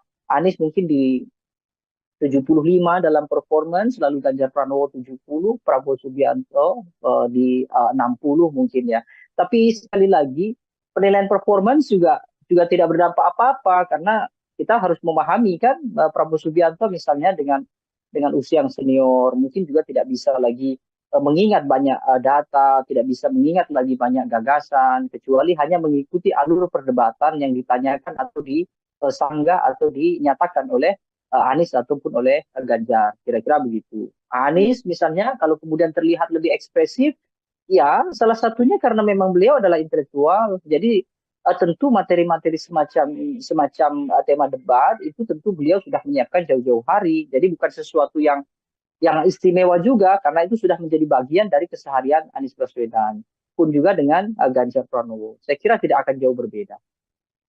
Oke, ini kalau kita amati juga Bang Deddy, mungkin tadi yang disampaikan Bang Deddy soal bagaimana Prabowo Subianto mengikuti alur yang dilakukan sejak awal begitu ya, karena paparan dimulai oleh Anies Baswedan dan sejak paparan visi misi awal juga ada pula serangan yang sudah kemudian dilakukan pada Kementerian Pertahanan dalam hal ini yang dipimpin oleh Prabowo Subianto. Mulai dari lahan milik Prabowo Subianto, kemudian ada skor juga 11 dari 100 yang diberikan Anies Baswedan untuk pemerintahan atau yang kemudian Kementerian Pertahanan di masa Prabowo Subianto terkait alutsista bekas juga dan kesejahteraan prajurit. Serangan yang dalam setiap sesi ini selalu dilancarkan oleh Anies Baswedan untuk Prabowo Subianto ini dilihat oleh Bang Deddy seperti apa, Bang? Serangan itu saya kira serangan politis ya. Kenapa? Karena dari sisi pertahanan, apa yang dinyatakan oleh Anies memang benar, tapi substansi kebenarannya tidak mengacu pada kepentingan negara. Itu hanya contoh saja. Dalam artian saya kira Anies Baswedan kan menggunakan ilustrasi bahwa bagaimana mungkin gitu ya prajurit militer yang punya fungsi dan juga tugas untuk menjaga setiap jengkal anak-anak generasi bangsa kita gitu ya dalam bahasa Anies Baswedan, tetapi mereka harus memikirkan juga urusan keluarga mereka yang secara ekonomi kurang, tidak memiliki tempat tinggal misalnya, atau mungkin gaji dari negara juga tidak cukup untuk membuat kehidupan prajurit dalam artian layak sebagaimana kelompok masyarakat sipil biasa, kira-kira begitu. Sehingga Anies memberikan analogi ketika mereka kesulitan secara ekonomi, sementara bebannya begitu besar menjaga bangsa dan negara kita, lalu tiba-tiba seorang menterinya adalah orang yang sangat kaya raya, bahkan memiliki lahan yang ini diilustrasikan sebagai kontra dari prajurit yang tidak punya rumah, kan? Bahwa Prabowo punya sekian ribu hektar kira-kira itu. Nah, yang jadi masalah justru Prabowo Subianto mengoreksi itu. Mungkin Prabowo memang perlu ya, supaya tidak terjadi propaganda atau opini liar di masyarakat bahwa Prabowo orang yang sangat elitis dengan harta yang melimpah, tapi prajurit justru susah payah kira-kira gitu. Tapi itu bukan sesuatu yang mestinya dibahas dalam debat. Yang dibahas dalam debat adalah meskipun Prabowo kaya raya misalnya ya dengan tanah bahkan mungkin ribuan hektar misalnya, tetapi apa yang sudah dia berikan kepada prajurit itu akan jauh lebih baik. Tetapi sayangnya Prabowo tidak hemat saya mungkin beliau tidak fokus ya, dalam artian tidak fokus membahas apa yang sudah dilakukan terhadap prajurit, justru beliau lebih lebih fokus dan tertarik untuk membantah data yang disampaikan oleh Anies Baswedan. Ya, statement Anies Baswedan terhadap Prabowo Subianto soal kepemilikan harta yang melimpah di Prabowo Subianto itu kan hanya ilustrasi saja. Artinya Anies Baswedan ingin menyampaikan bahwa ketika militer kita yang punya tanggung jawab besar menjaga warga negara dan juga negaranya sedemikian rumit gitu ya, tetapi justru mereka tidak memiliki harta yang bisa minimal membuat mereka tenang karena meninggalkan keluarga yang di rumah. Bahkan tempat tinggal pun mereka tidak punya. Sehingga Anies menganalogikan bagaimana mungkin seorang prajurit yang rumah saja tidak punya, tetapi pimpinan tertingginya dalam hal ini adalah Menhan, itu adalah orang yang sangat kaya raya dengan lahan yang sangat luas kira-kira itu.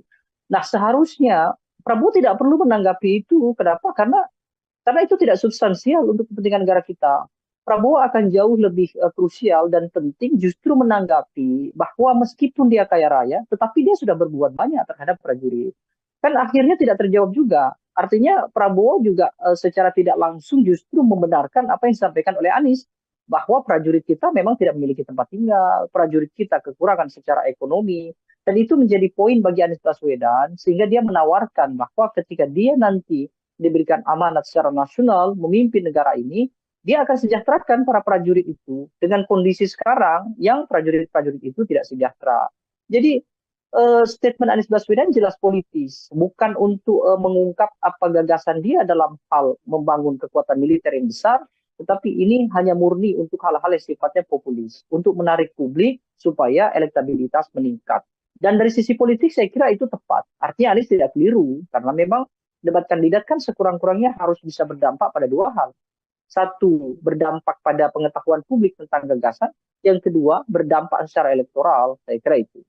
Oke, ini juga kemudian menyoal dampak, bisa berdampak juga pada elektoral dengan serangan Anies Baswedan soal kinerja dari Prabowo Subianto yang juga saat ini menjabat sebagai Menteri Pertahanan.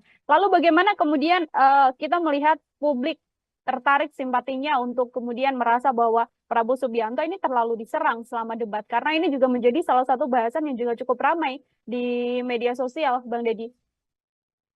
Ya, saya kira serang menyerang itu kan hanya agitasi biasa. Dan kalau ketika orang melakukan klaim, misalnya Prabowo di roasting begitu ya, Prabowo diserang oleh Ganjar maupun Anies, itu bukan serangan yang benar gitu. Dalam artian bahwa ya debat memang harusnya begitu. Ketika Prabowo Subianto siap memberikan jawaban-jawaban yang taktis gitu ya, kemudian Prabowo juga siap dengan argumentasi yang memang sudah disiapkan oleh timnya, maka kan tidak bisa Prabowo dianggap diserang.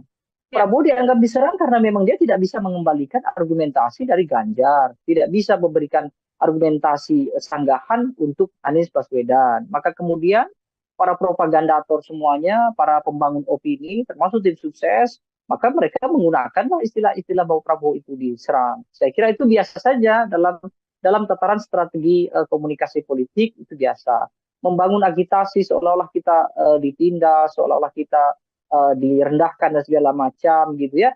Tapi faktanya debat kandidat itu memang untuk mempertahankan argumentasi. Kalau kemudian Anies Baswedan tidak melakukan tekanan terhadap Prabowo Subianto, lalu apa namanya? Itu hanya dialog kan gitu. Sementara mereka bertiga ini dipertaruhkan oleh lebih dari 170 juta mengacu pada pemilih di 2019. Kalaupun ada peningkatan, mungkin akan sedikit peningkatan. Sehingga mereka memang perlu harus saling mengedepankan argumentasi dan sebisa mungkin memang menjatuhkan argumentasi lawan. Supaya apa? Supaya publik bisa menerka bahwa mana argumentasi yang paling rasional dan paling mungkin untuk dijadikan sandaran untuk dipilih atau tidak, kan begitu. Ini kalau menyoal statement dari Anies Baswedan, saya juga mau minta komentar dari Bang Deddy soal bagaimana Pak Prabowo Subianto sempat beberapa kali mengatakan bahwa Anies Baswedan adalah profesor, namun kemudian tidak pantas membicarakan soal etika. Itu juga disampaikan dalam beberapa sesi debat, Bang. Ya, itu saya kira mestinya disampaikan di luar debat. Artinya di debat itu tidak digunakan untuk hal-hal yang sifatnya serangan personal, sekaligus tidak juga ditempatkan pada pembelaan personal. Urusan bahwa Anies Baswedan itu profesor lalu punya kelayakan atau tidak bicara etika adalah urusan personal. Sama seperti yang saya sampaikan tadi, bahwa urusan Prabowo itu punya tanah ribuan hektar, itu juga urusan personal. Tetapi saya kira dalam debat itu kan setidaknya mereka harus pandai mensiasati. Apakah kemudian serangan personal atau argumentasi personal itu bisa menguntungkan atau tidak dalam hal elektoral? Tetapi lebih banyak justru memang Prabowo terpancing. Dalam artian terpancing itu, Prabowo menanggapi hal-hal yang sifatnya personal justru tidak mengarah pada kepentingan nasional kita. Ya termasuk tadi bagaimana kemudian Prabowo mengatakan, ya Anies Baswedan tidak layak bicara etik, bahkan dia seorang profesor. Itu memang dalam ranah yang non politis gitu ya, itu tidak sama-sama tidak pantas ya gitu. Tapi dalam uraian politis, saya kira dua-duanya juga punya basis rujukan. Prabowo ingin mengedepankan kepada tim ses, pada loyalisnya, bahwa dia juga punya serangan terhadap Anies Baswedan. Bahwa Anies Baswedan dengan semua statementnya itu adalah tidak benar. Kira-kira begitu. Itu hal yang lumrah saja, kira-kira begitu. Tapi memang disayangkan karena kemudian durasi debat itu menjadi habis hanya untuk hal-hal yang sifatnya pembelaan itu tadi begitu. Oke, secara substansi kemudian paparan dari debat ini tidak bisa tersampaikan dengan lebih gamblang karena adanya hal-hal personal yang kemudian dipaparkan juga. Ini kita singgung soal bagaimana paslon 03. Bang Deddy, ini Pak Ganjar Pranowo ini kan kalau secara perdebatan begitu ya, serangan kan memang banyak sekali dilancarkan oleh 01 kepada 02. Ini kalau dari gagasan Pak Ganjar Pranowo sendiri, mampukah kemudian Ganjar Pranowo yang posisinya berada di tengah begitu ya, ini kemudian bisa memaksimalkan gagasan-gagasan yang disampaikannya untuk kemudian tidak membawa isu-isu di luar substansi dalam debat semalam? Ganjar Pranowo ini sebenarnya cukup menarik ya, karena lebih banyak gitu ya. Kalau kita perhatikan bahkan dari debat pertama saja, Ganjar itu sering melakukan atau sering menyajikan statement yang memantik gitu ya. Tetapi yang dia pantik itu justru nanti akan menjadi perdebatan antara Prabowo dengan Anies Baswedan. Sehingga posisi Ganjar Pranowo ini menguntungkan kedua belah pihak. Satu sisi menguntungkan Anies karena Anies punya sambutan materi yang disinggung atau dibuka oleh Ganjar.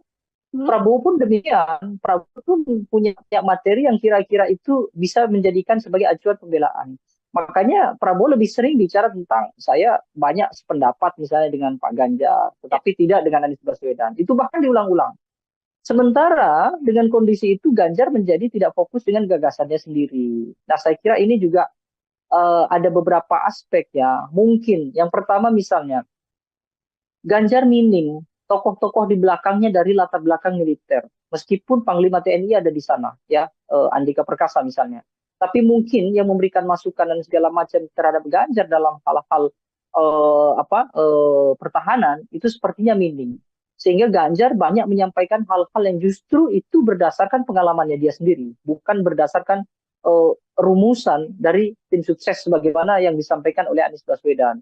Anies Baswedan kan terkesan menyampaikan yang sebenarnya tidak dia sampaikan dalam hal pengalaman, tapi dia menyampaikan dalam hal wacana dan juga gagasan, dan itu besar kemungkinan dari tim sukses. Sementara Ganjar tidak demikian.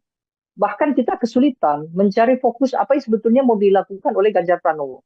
Karena Ganjar Pranowo lebih banyak melakukan elaborasi. Apa yang sudah disampaikan Prabowo, kemudian dia ulas. Apa yang disampaikan oleh Anies, dia ulas. Meskipun beberapa kali Ganjar juga melakukan kontra ya, artinya dia mengoreksi apa yang ada di Pak Prabowo dan dia juga mengoreksi yang ada di Anies Baswedan. Nah situasi ini saya kira membuat Ganjar terjebak dalam artian dia seolah-olah tidak memiliki kawan, dia seolah-olah tidak memiliki supplier informasi yang cukup andal dan bisa dijadikan sebagai rujukan dalam debat.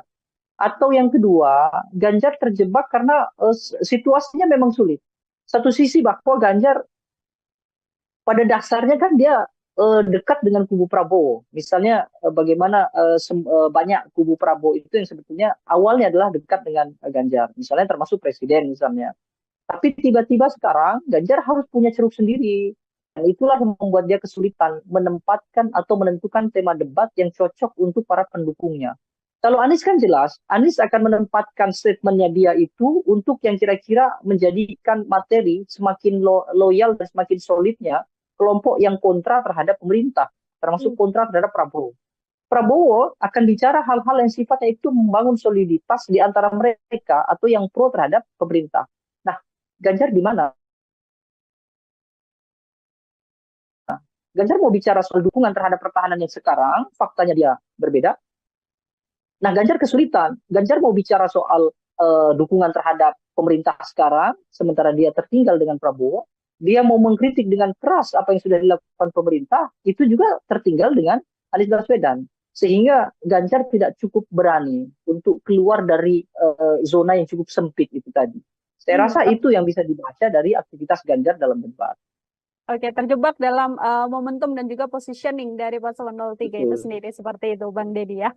Dua pertanyaan terakhir dari saya sebelum nanti closing statement, ini saya mau minta komentar Bang Deddy, karena ada juga di akhir debat momen yang menarik ketika Prabowo Subianto hanya menyalami Ganjar Pranowo, tidak menyalami Anies Baswedan. Sudah diklarifikasi oleh masing-masing pihak karena Prabowo merasa ini sudah senior, jadi harusnya Anies yang mendatangi beliau begitu. Tapi dari sisi Pak Anies Baswedan kemudian mengatakan sudah mencari, namun kemudian tidak bertemu dengan Prabowo Subianto. Ini murni karena memang adanya kesalahpahaman untuk tidak bisa saling bertemu dan bersalaman, atau ada hal lain yang kemudian bisa dibaca dari ini, Bang? Ya, saya kira memang seharusnya mereka meluangkan waktu ya. Artinya semua kandidat meluangkan waktu begitu usai harus merapat ke posisi tengah, saya kira begitu. Saya kira tidak bijak juga ketika Prabowo mengatakan bahwa dia lebih senior, seharusnya Anies Baswedan mendatangi. Anies pun saya kira juga tetap tidak bijak. Kenapa? Karena dia juga tidak cekatan untuk menghampiri Pak Prabowo kan. Artinya Anies juga terlihat terlalu santai berada di podium, kemudian dia lebih dulu dihampiri oleh cawapres Mahfud MD, kemudian juga tim dari Anies Baswedan begitu ya. Dengan kondisi itu kan juga tidak mungkin Prabowo Subianto kemudian menunggu lama begitu kira-kira. Kecuali memang panitia sejak awal sudah melakukan briefing bahwa begitu selesai debat seharusnya semuanya ngumpul di tengah, kira-kira gitu. Jadi dua hal lah saya kira. Satu sisi secara teknis memang tidak kebetulan memungkinkan untuk tidak salaman gitu ya, bukan sesuatu yang disengaja gitu ya. Karena mungkin Anies juga menghampiri orang yang terdekat dulu dan posisi dengan Prabowo cukup jauh. Prabowo Subiantonya juga saya kira juga begitu dia usai salaman dengan Ganjar, lalu kemudian langsung dihampiri oleh para tim sukses mereka gitu. Nah, sisi lain saya kira dua-duanya seharusnya tidak melakukan itu. Kenapa? Karena Prabowo sebagai kesatria, usai perdebatan, seharusnya ketiga-tiganya harus merapat pada satu titik temu yang harusnya dilakukan. Saya rasa itu saja. Oke, baik Bang Deddy. Terakhir tadi saya Bang, kalau bisa kemudian memberikan koreksi begitu ya, untuk karena masih ada satu momen debat lagi calon presiden begitu. Dari ketiga kandidat, ada Pak Anies Baswedan, Prabowo Subianto, dan juga Pak Ganjar Pranowo. Hal apa yang kemudian harus diperbaiki untuk debat pendatang? Ya, saya kira debat itu seharusnya bicara hal-hal yang substansial gitu ya. Seharusnya mereka bertiga tidak tergoda untuk melakukan kritik, apalagi mencari kekeliruan gitu ya, mencari kesalahan-kesalahan masing-masing kandidat secara personal. Itu saya kira urusannya adalah urusan privat. Akan lebih baik kalau mereka bicara soal apa yang sudah dilakukan dan apa yang akan dilakukan untuk negara. Boleh saja melakukan kritik terhadap Pak Prabowo karena Pak Prabowo sudah berada di pemerintahan, tapi kritik itu harus ditujukan pada urusan-urusan yang nasional, urusan-urusan yang substantif, bukan urusan-urusan yang pribadi. Begitu juga di antara Prabowo dengan Anies, Ganjar dengan Anies, Ganjar dengan. Kalau itu berhasil, saya kira debat akan menjadi ruang dialog yang cukup progresif begitu ya, dan publik tentu akan lebih teredam dari persoalan kontra yang cukup kuat di antara mereka. Saya rasa itu. Baik, terima kasih banyak Bang Deddy Kurniasyah. Ini adalah pengamat politik sekaligus sama-sama. Indonesia Political Opinion. Bang Deddy, terima kasih sekali lagi. Selamat beraktivitas kembali, Bang Deddy. Ya, terima kasih banyak. Ya, Tribuners, demikian obrolan saya dalam Tribun News on Fokus hari ini. Nantikan obrolan saya bersama dengan narasumber lain dan juga tema-tema lainnya hanya dalam program Tribun News on Fokus. Saya Nila Irda, pamit undur diri. Terima kasih dan sampai jumpa. Download Tribun X sekarang. Menghadirkan lokal menjadi Indonesia.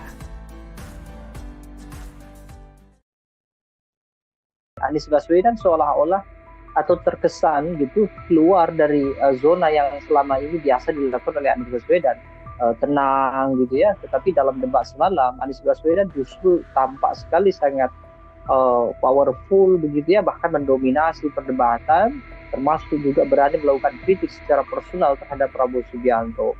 Nah, ini cukup mengagetkan. Kenapa? Karena seperti biasa Anies Baswedan adalah tokoh yang memang sudah terbiasa dengan penyampaian gagasan, tetapi tidak sevulgar semalam. Debat sudah terlanjur terjebak sejak awal gitu ya, seolah-olah ada kesan Anies maupun Ganjar Pranowo sudah siap untuk melakukan kritik yang dilakukan oleh Prabowo, dan Prabowo seperti tidak siap dengan kritikan-kritikan itu. Situasinya memang sulit.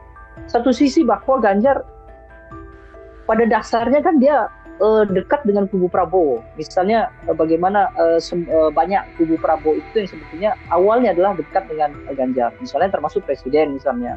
Tapi tiba-tiba sekarang Ganjar harus punya ceruk sendiri.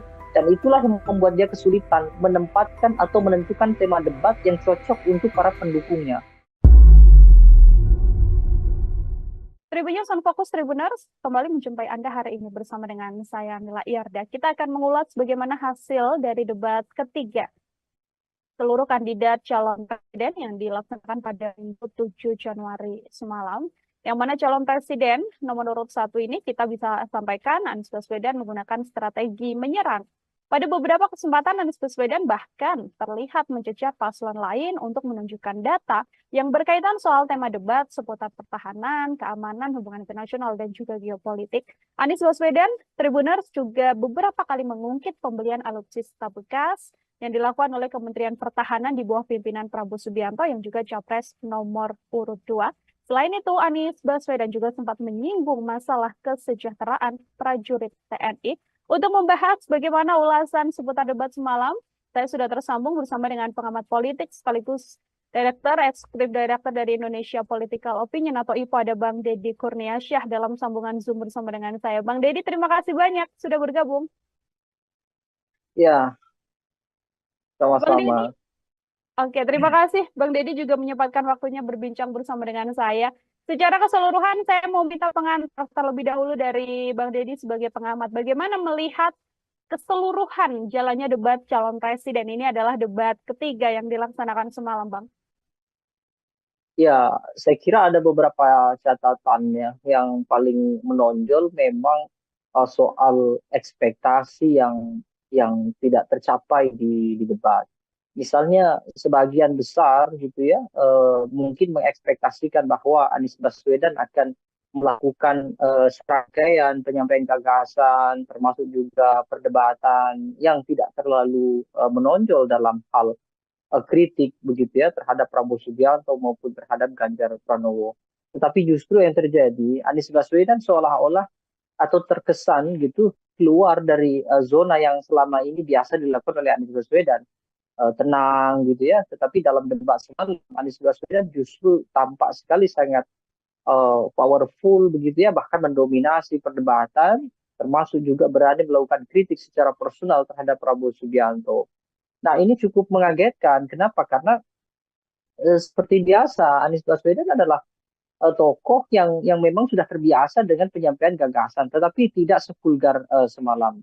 Ada dua hal kemungkinan terjadi. Pertama, mungkin Anies Baswedan sudah mulai memahami bahwa kelompok pemilih Anies Baswedan tidak mungkin tertukar dengan Prabowo. Dalam artian bahwa ketika dia melakukan kritik yang keras, termasuk juga melakukan serangan-serangan, itu tidak akan memudarkan soliditas di pemilih Anies.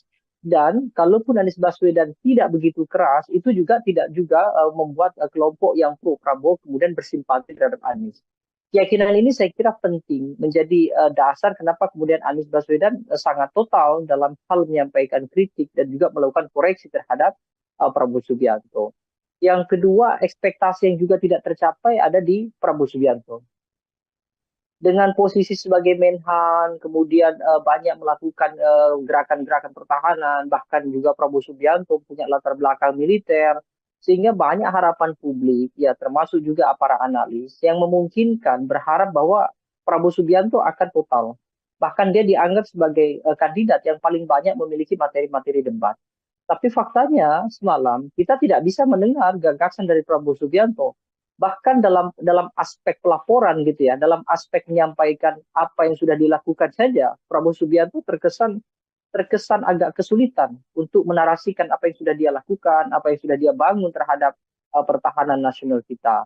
Nah, kalau Ganjar Pranowo saya kira tetap normatif, sama seperti debat yang pertama, dia hanya melontarkan sesekali kritik, lalu kemudian menyampaikan beberapa hal yang sesuai dengan kapasitasnya dia, seperti melakukan mention bahwa dia 10 tahun di parlemen, 10 tahun di gubernur, tapi secara esensi Ganjar tidak menyampaikan apa yang sebetulnya diharapkan oleh publik terkait dengan pertahanan kita. Dan banyak hal menurut saya yang sebenarnya jauh lebih penting. Misalnya bagaimana posisi Indonesia dalam kancah internasional itu juga tidak banyak diulas. Justru lebih banyak didominasi pembahasan-pembahasan tentang apa yang sudah dilakukan oleh Prabowo, termasuk juga bagaimana anggaran pertahanan cukup besar, bicara soal kesejahteraan prajurit dan segala macam.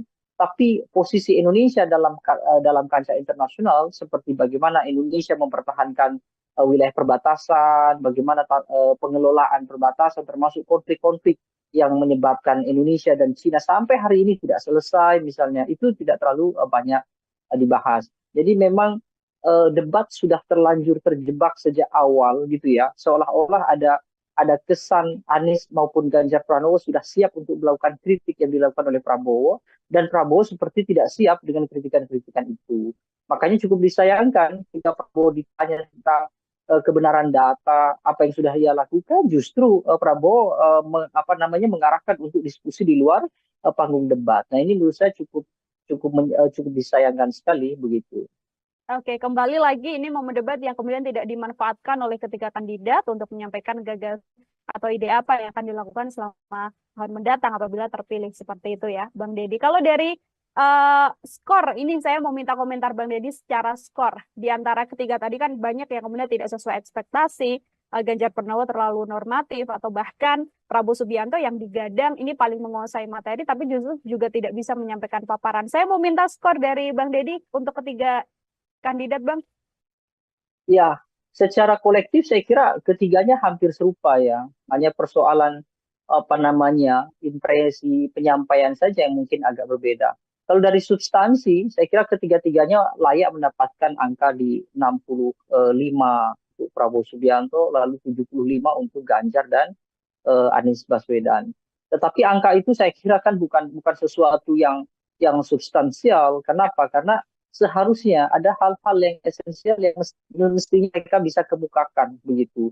Karena meskipun pertahanan ini tidak berdampak secara langsung terhadap publik, tapi pertahanan itu jelas dalam jangka panjang akan berdampak terhadap kondisi masyarakat kita. Meskipun memang pembahasan tadi malam itu akan lebih banyak berkaitan dengan hal-hal yang justru dalam negeri, bukan berkaitan dengan keseluruhan tema kolektif. Tema kolektif kan selain pertahanan ada misalnya international relations, misalnya bagaimana geopolitik. Nah sayangnya itu justru tidak banyak muncul, kecuali hanya dalam mention-mention contoh. Sementara mention contoh itu justru bukan pembahasan yang seharusnya diperdebatkan, itu hanya mention sedikit saja untuk sekedar untuk memberikan ilustrasi. Kalau dari sisi performance, saya kira Anies harus diakui bahwa dia punya kepiawaian dalam performance debat. Termasuk juga Ganjar Pranowo saya kira juga cukup baik. Kalau dinilai mungkin akan sama juga. Anies mungkin di 75 dalam performance, lalu Ganjar Pranowo 70, Prabowo Subianto di 60 mungkin ya.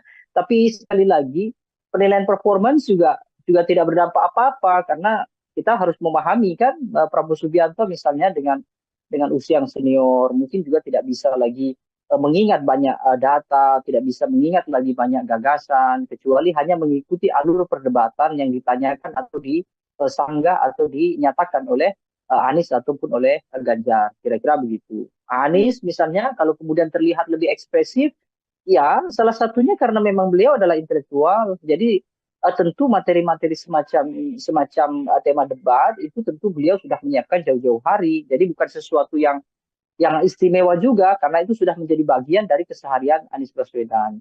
Pun juga dengan Ganjar Pranowo. Saya kira tidak akan jauh berbeda. Oke, ini kalau kita amati juga Bang Deddy, mungkin tadi yang disampaikan Bang Deddy soal bagaimana Prabowo Subianto mengikuti alur yang dilakukan sejak awal begitu ya, karena paparan dimulai oleh Anies Baswedan dan sejak paparan visi misi awal juga ada pula serangan yang sudah kemudian dilakukan pada Kementerian Pertahanan dalam hal ini yang dipimpin oleh Prabowo Subianto. Mulai dari lahan milik Prabowo Subianto, kemudian ada skor juga 11 dari 100 yang diberikan Anies Baswedan untuk pemerintahan atau yang kemudian Kementerian Pertahanan di masa Prabowo Subianto terkait alutsista bekas juga dan kesejahteraan prajurit. Serangan yang dalam setiap sesi ini selalu dilancarkan oleh Anies Baswedan untuk Prabowo Subianto ini dilihat oleh Bang Deddy seperti apa, Bang?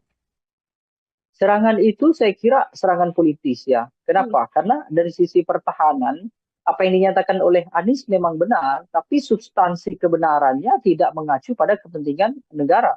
Itu hanya contoh saja. Dalam artian saya kira Anies Baswedan kan menggunakan ilustrasi bahwa bagaimana mungkin gitu ya prajurit militer yang punya fungsi dan juga tugas untuk menjaga setiap jengkal anak-anak generasi bangsa kita gitu ya dalam bahasa Anies Baswedan, tetapi mereka harus memikirkan juga urusan keluarga mereka yang secara ekonomi kurang, tidak memiliki tempat tinggal misalnya, atau mungkin gaji dari negara juga tidak cukup untuk membuat kehidupan prajurit dalam artian layak sebagaimana kelompok masyarakat sipil biasa, kira-kira begitu. Sehingga Anies memberikan analogi, ketika mereka kesulitan secara ekonomi, sementara bebannya begitu besar menjaga bangsa dan negara kita, lalu tiba-tiba seorang menterinya adalah orang yang sangat kaya raya, bahkan memiliki lahan yang ini diilustrasikan sebagai kontra dari prajurit yang tidak punya rumah, kan, bahwa Prabowo punya sekian ribu hektar kira-kira itu. Nah, yang jadi masalah justru Prabowo Subianto mengoreksi itu. Mungkin Prabowo memang perlu ya supaya tidak terjadi propaganda atau opini liar di masyarakat bahwa Prabowo orang yang sangat elitis dengan harta yang melimpah, tapi prajurit justru susah payah kira-kira gitu. Tapi itu bukan sesuatu yang mestinya dibahas dalam debat. Yang dibahas dalam debat adalah meskipun Prabowo kaya raya misalnya ya, dengan tanah bahkan mungkin ribuan hektar misalnya, tetapi apa yang sudah dia berikan kepada prajurit itu akan jauh lebih baik. Tetapi sayangnya Prabowo tidak, hemat saya mungkin beliau tidak fokus ya, dalam artian tidak fokus membahas apa yang sudah dilakukan terhadap prajurit, justru beliau lebih fokus dan tertarik untuk membantah data yang disampaikan oleh Anies Baswedan. Ya, statement Anies Baswedan terhadap Prabowo Subianto soal kepemilikan harta yang melimpah di Prabowo Subianto itu kan hanya ilustrasi saja. Artinya Anies Baswedan ingin menyampaikan bahwa ketika militer kita yang punya tanggung jawab besar menjaga warga negara dan juga negaranya sedemikian rumit gitu ya, tetapi justru mereka tidak memiliki harta yang bisa minimal membuat mereka tenang karena meninggalkan keluarga yang di rumah. Bahkan tempat tinggal pun mereka tidak punya. Sehingga Anies menganalogikan bagaimana mungkin seorang prajurit yang rumah saja tidak punya, tetapi pimpinan tertingginya dalam hal ini adalah Menhan, itu adalah orang yang sangat kaya raya dengan lahan yang sangat luas kira-kira itu. Nah, seharusnya Prabowo tidak perlu menanggapi itu. Kenapa? Karena itu tidak substansial untuk kepentingan negara kita. Prabowo akan jauh lebih krusial dan penting justru menanggapi bahwa meskipun dia kaya raya, tetapi dia sudah berbuat banyak terhadap prajurit. Kan akhirnya tidak terjawab juga. Artinya Prabowo juga secara tidak langsung justru membenarkan apa yang disampaikan oleh Anies, bahwa prajurit kita memang tidak memiliki tempat tinggal, prajurit kita kekurangan secara ekonomi, dan itu menjadi poin bagi Anies Baswedan, sehingga dia menawarkan bahwa ketika dia nanti diberikan amanat secara nasional memimpin negara ini, dia akan sejahterakan para prajurit itu dengan kondisi sekarang yang prajurit-prajurit itu tidak sejahtera. Jadi statement Anies Baswedan jelas politis, bukan untuk mengungkap apa gagasan dia dalam hal membangun kekuatan militer yang besar, tetapi ini hanya murni untuk hal-hal yang sifatnya populis, untuk menarik publik supaya elektabilitas meningkat. Dan dari sisi politik saya kira itu tepat. Artinya Anies tidak keliru, karena memang debat kandidat kan sekurang-kurangnya harus bisa berdampak pada dua hal. Satu, berdampak pada pengetahuan publik tentang gagasan. Yang kedua, berdampak secara elektoral. Saya kira itu. Oke, ini juga kemudian menyoal dampak, bisa berdampak juga pada elektoral dengan serangan Anies Baswedan soal kinerja dari Prabowo Subianto yang juga saat ini menjabat sebagai Menteri Pertahanan. Lalu bagaimana kemudian kita melihat publik tertarik simpatinya untuk kemudian merasa bahwa Prabowo Subianto ini terlalu diserang selama debat, karena ini juga menjadi salah satu bahasan yang juga cukup ramai di media sosial, Bang Deddy. Ya, saya kira serang-menyerang itu kan hanya agitasi biasa. Dan kalau ketika orang melakukan klaim misalnya Prabowo di roasting begitu ya, Prabowo diserang oleh Ganjar maupun Anies, itu bukan serangan yang benar gitu. Dalam artian bahwa ya debat memang harusnya begitu. Ketika Prabowo Subianto siap memberikan jawaban-jawaban yang taktis gitu ya, kemudian Prabowo juga siap dengan argumentasi yang memang sudah disiapkan oleh timnya, maka kan tidak bisa Prabowo dianggap diserang. Prabowo dianggap diserang karena memang dia tidak bisa mengembalikan argumentasi dari Ganjar, tidak bisa memberikan argumentasi sanggahan untuk Anies Baswedan. Maka kemudian para propagandator semuanya, para pembangun opini, termasuk tim sukses, maka mereka menggunakan istilah-istilah bahwa Prabowo itu diserang. Saya kira itu biasa saja dalam tataran strategi komunikasi politik, itu biasa. Membangun agitasi seolah-olah kita ditindas, seolah-olah kita direndahkan dan segala macam gitu ya. Tapi faktanya debat kandidat itu memang untuk mempertahankan argumentasi. Kalau kemudian Anies Baswedan tidak melakukan tekanan terhadap Prabowo Subianto, lalu apa namanya? Itu hanya dialog kan gitu. Sementara mereka bertiga ini dipertaruhkan oleh lebih dari 170 juta mengacu pada pemilih di 2019. Kalaupun ada peningkatan mungkin akan sedikit peningkatan. Sehingga mereka memang perlu harus saling mengedepankan argumentasi dan sebisa mungkin memang menjatuhkan argumentasi lawan. Supaya apa? Supaya bisa menerka bahwa mana argumentasi yang paling rasional dan paling mungkin untuk dijadikan sandaran untuk dipilih atau tidak, kan begitu. Ini kalau menyoal statement dari Anies Baswedan, saya juga mau minta komentar dari Bang Deddy soal bagaimana Pak Prabowo Subianto sempat beberapa kali mengatakan bahwa Anies Baswedan adalah profesor, namun kemudian tidak pantas membicarakan soal etika. Itu juga disampaikan dalam beberapa sesi debat, Bang.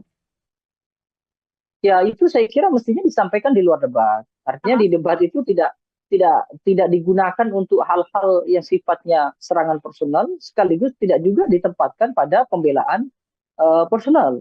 Urusan bahwa Anies Baswedan itu profesor lalu punya kelayakan atau tidak bicara etika adalah urusan personal. Sama seperti yang saya sampaikan tadi, bahwa urusan Prabowo itu punya tanah ribuan hektar, itu juga urusan personal. Tetapi saya kira dalam debat itu kan setidaknya mereka harus pandai mensiasati. Apakah kemudian serangan personal atau argumentasi personal itu bisa menguntungkan atau tidak dalam hal elektoral. Tetapi lebih banyak justru memang Prabowo terpancing. Dalam artian terpancing itu, Prabowo menanggapi hal-hal yang sifatnya personal justru tidak mengarah pada kepentingan nasional kita. Ya termasuk tadi bagaimana kemudian Prabowo mengatakan ya Anies Baswedan tidak layak bicara etik, bahkan dia seorang profesor. Itu memang dalam ranah yang non politis gitu ya. Itu tidak sama-sama tidak pantas ya gitu. Tapi dalam uraian politis, saya kira dua-duanya juga punya basis rujukan. Prabowo ingin mengedepankan kepada tim ses, kepada loyalisnya, bahwa dia juga punya serangan terhadap Anies Baswedan. Bahwa Anies Baswedan dengan semua statementnya itu adalah tidak benar. Kira-kira begitu. Itu hal yang lumrah saja, kira-kira begitu. Tapi memang disayangkan karena kemudian durasi debat itu menjadi habis hanya untuk hal-hal yang sifatnya pembelaan itu tadi, begitu. Oke, secara substansi kemudian paparan dari debat ini tidak bisa tersampaikan dengan lebih gamblang karena adanya hal-hal personal yang kemudian dipaparkan juga. Ini kita singgung soal bagaimana paslon 03, Bang Deddy. Ini Pak Ganjar Pranowo. Ini kan kalau secara perdebatan begitu ya, serangan kan memang banyak sekali dilancarkan oleh 01 kepada 02. Ini kalau dari gagasan Pak Ganjar Pranowo sendiri, mampukah kemudian Ganjar Pranowo yang posisinya berada di tengah begitu ya, ini kemudian bisa memaksimalkan gagasan-gagasan yang disampaikannya untuk kemudian tidak membawa isu-isu di luar substansi dalam debat semalam? Ganjar Pranowo ini sebenarnya cukup menarik ya, karena lebih banyak gitu ya. Kalau kita perhatikan bahkan dari debat pertama saja, Ganjar itu sering melakukan atau sering menyajikan statement yang memantik gitu ya. Tetapi yang dia pantik itu justru nanti akan menjadi perdebatan antara Prabowo dengan Anies Baswedan. Sehingga posisi Ganjar Pranowo ini menguntungkan kedua belah pihak.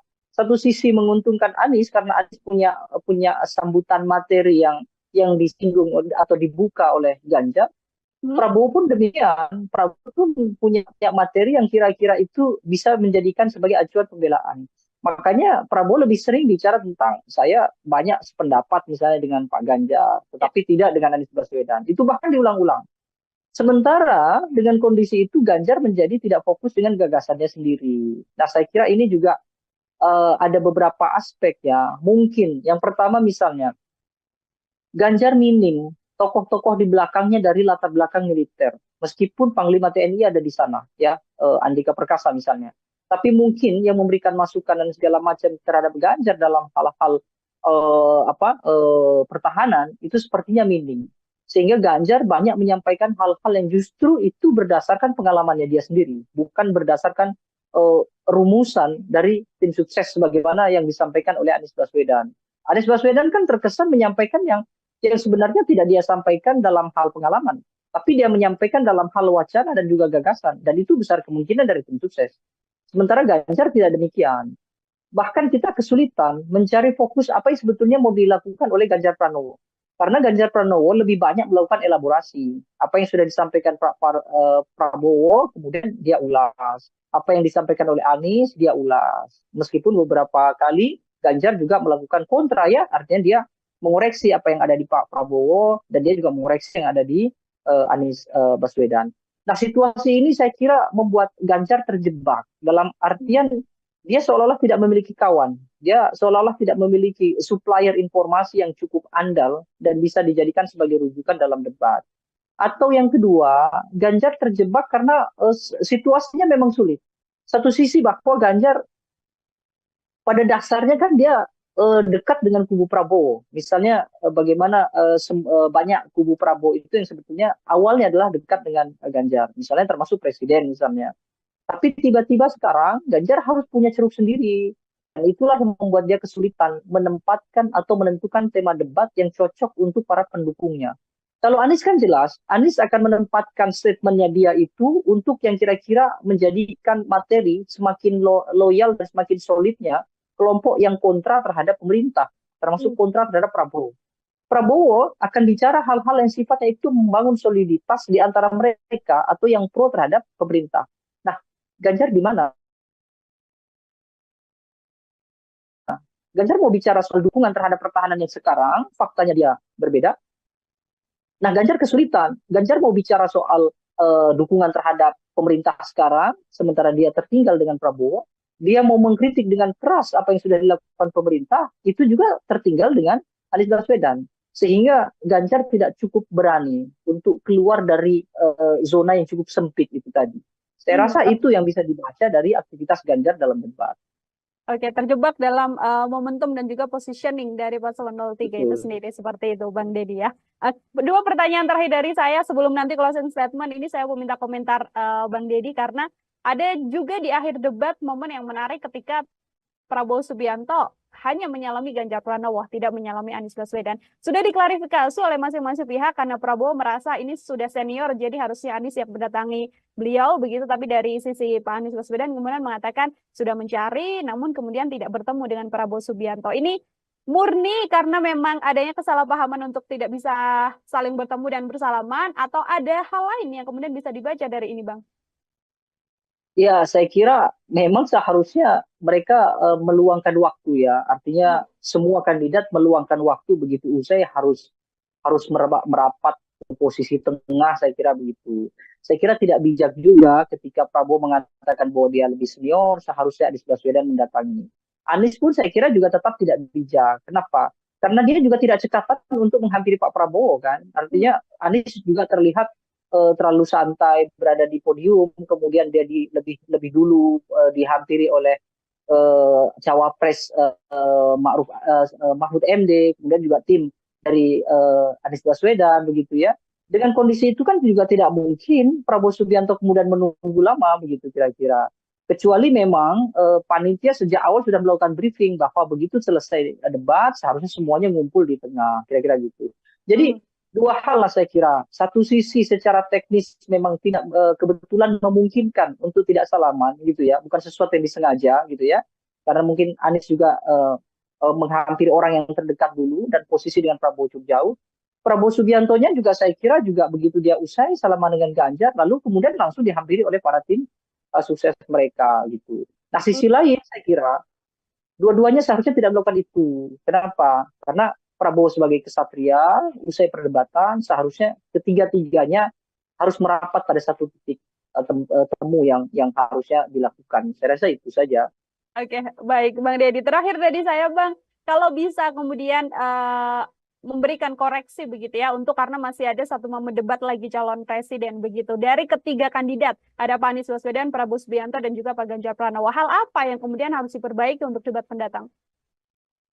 Ya, saya kira debat itu seharusnya bicara hal-hal yang substansial gitu ya. Seharusnya mereka bertiga tidak tergoda untuk melakukan kritik, apalagi mencari kekeliruan gitu ya, mencari kesalahan-kesalahan masing-masing kandidat secara personal. Itu saya kira urusannya adalah urusan privat. Akan lebih baik kalau mereka bicara soal apa yang sedang dilakukan dan apa yang akan dilakukan untuk negara. Boleh saja melakukan kritik terhadap Pak Prabowo karena Pak Prabowo sudah berada di pemerintahan, tapi kritik itu harus ditujukan pada urusan-urusan yang nasional, urusan-urusan yang substantif, bukan urusan-urusan yang pribadi.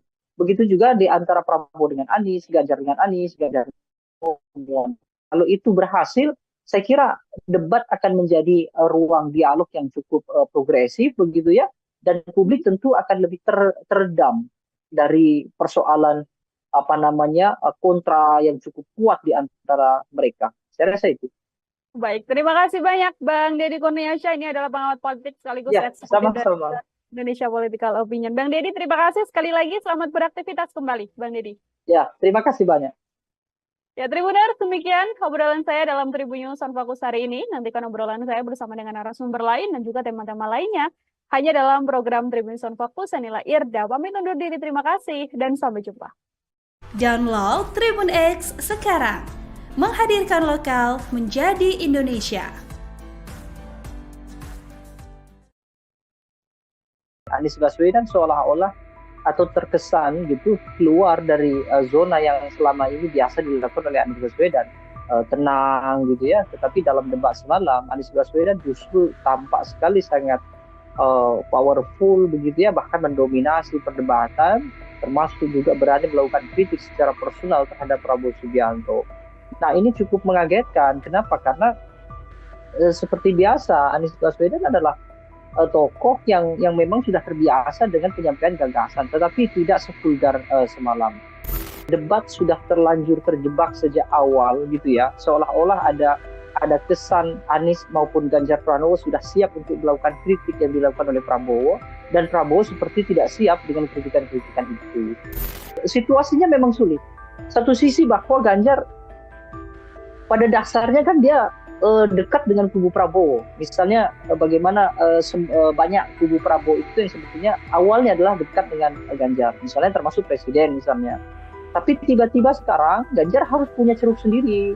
Dan itulah yang membuat dia kesulitan menempatkan atau menentukan tema debat yang cocok untuk para pendukungnya.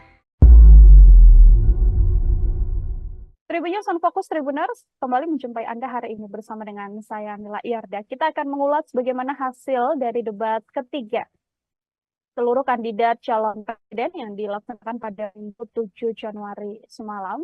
Yang mana calon presiden nomor urut 1 ini kita bisa sampaikan Anies Baswedan menggunakan strategi menyerang.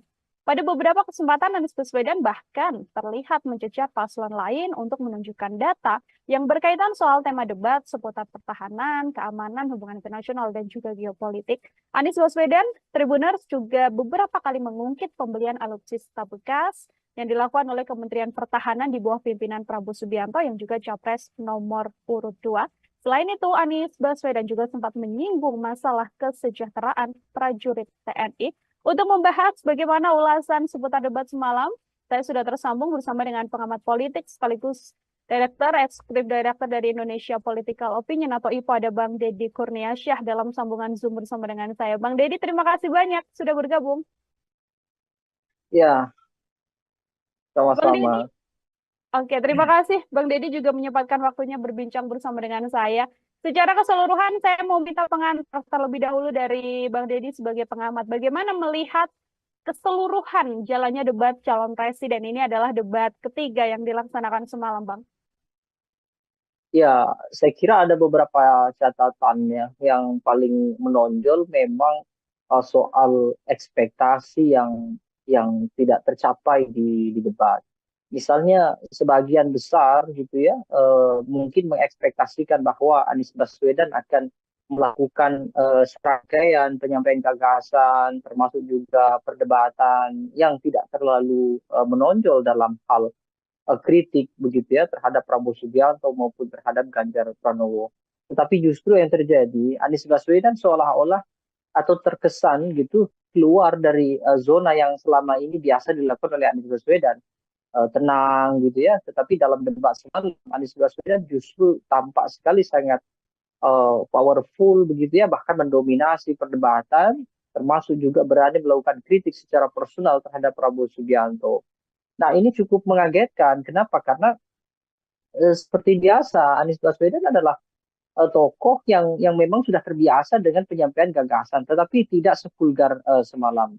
Ada dua hal kemungkinan terjadi. Pertama, mungkin Anies Baswedan sudah mulai memahami bahwa kelompok pemilih Anies Baswedan tidak mungkin tertukar dengan Prabowo. Dalam artian bahwa ketika dia melakukan kritik yang keras, termasuk juga melakukan serangan-serangan, itu tidak akan memudarkan soliditas di pemilih Anies. Dan kalaupun Anies Baswedan tidak begitu keras, itu juga tidak juga membuat kelompok yang pro Prabowo kemudian bersimpati terhadap Anies. Keyakinan ini saya kira penting menjadi dasar kenapa kemudian Anies Baswedan sangat total dalam hal menyampaikan kritik dan juga melakukan koreksi terhadap Prabowo Subianto. Yang kedua, ekspektasi yang juga tidak tercapai ada di Prabowo Subianto. Dengan posisi sebagai Menhan, kemudian banyak melakukan gerakan-gerakan pertahanan, bahkan juga Prabowo Subianto punya latar belakang militer, sehingga banyak harapan publik, ya termasuk juga para analis, yang memungkinkan berharap bahwa Prabowo Subianto akan total.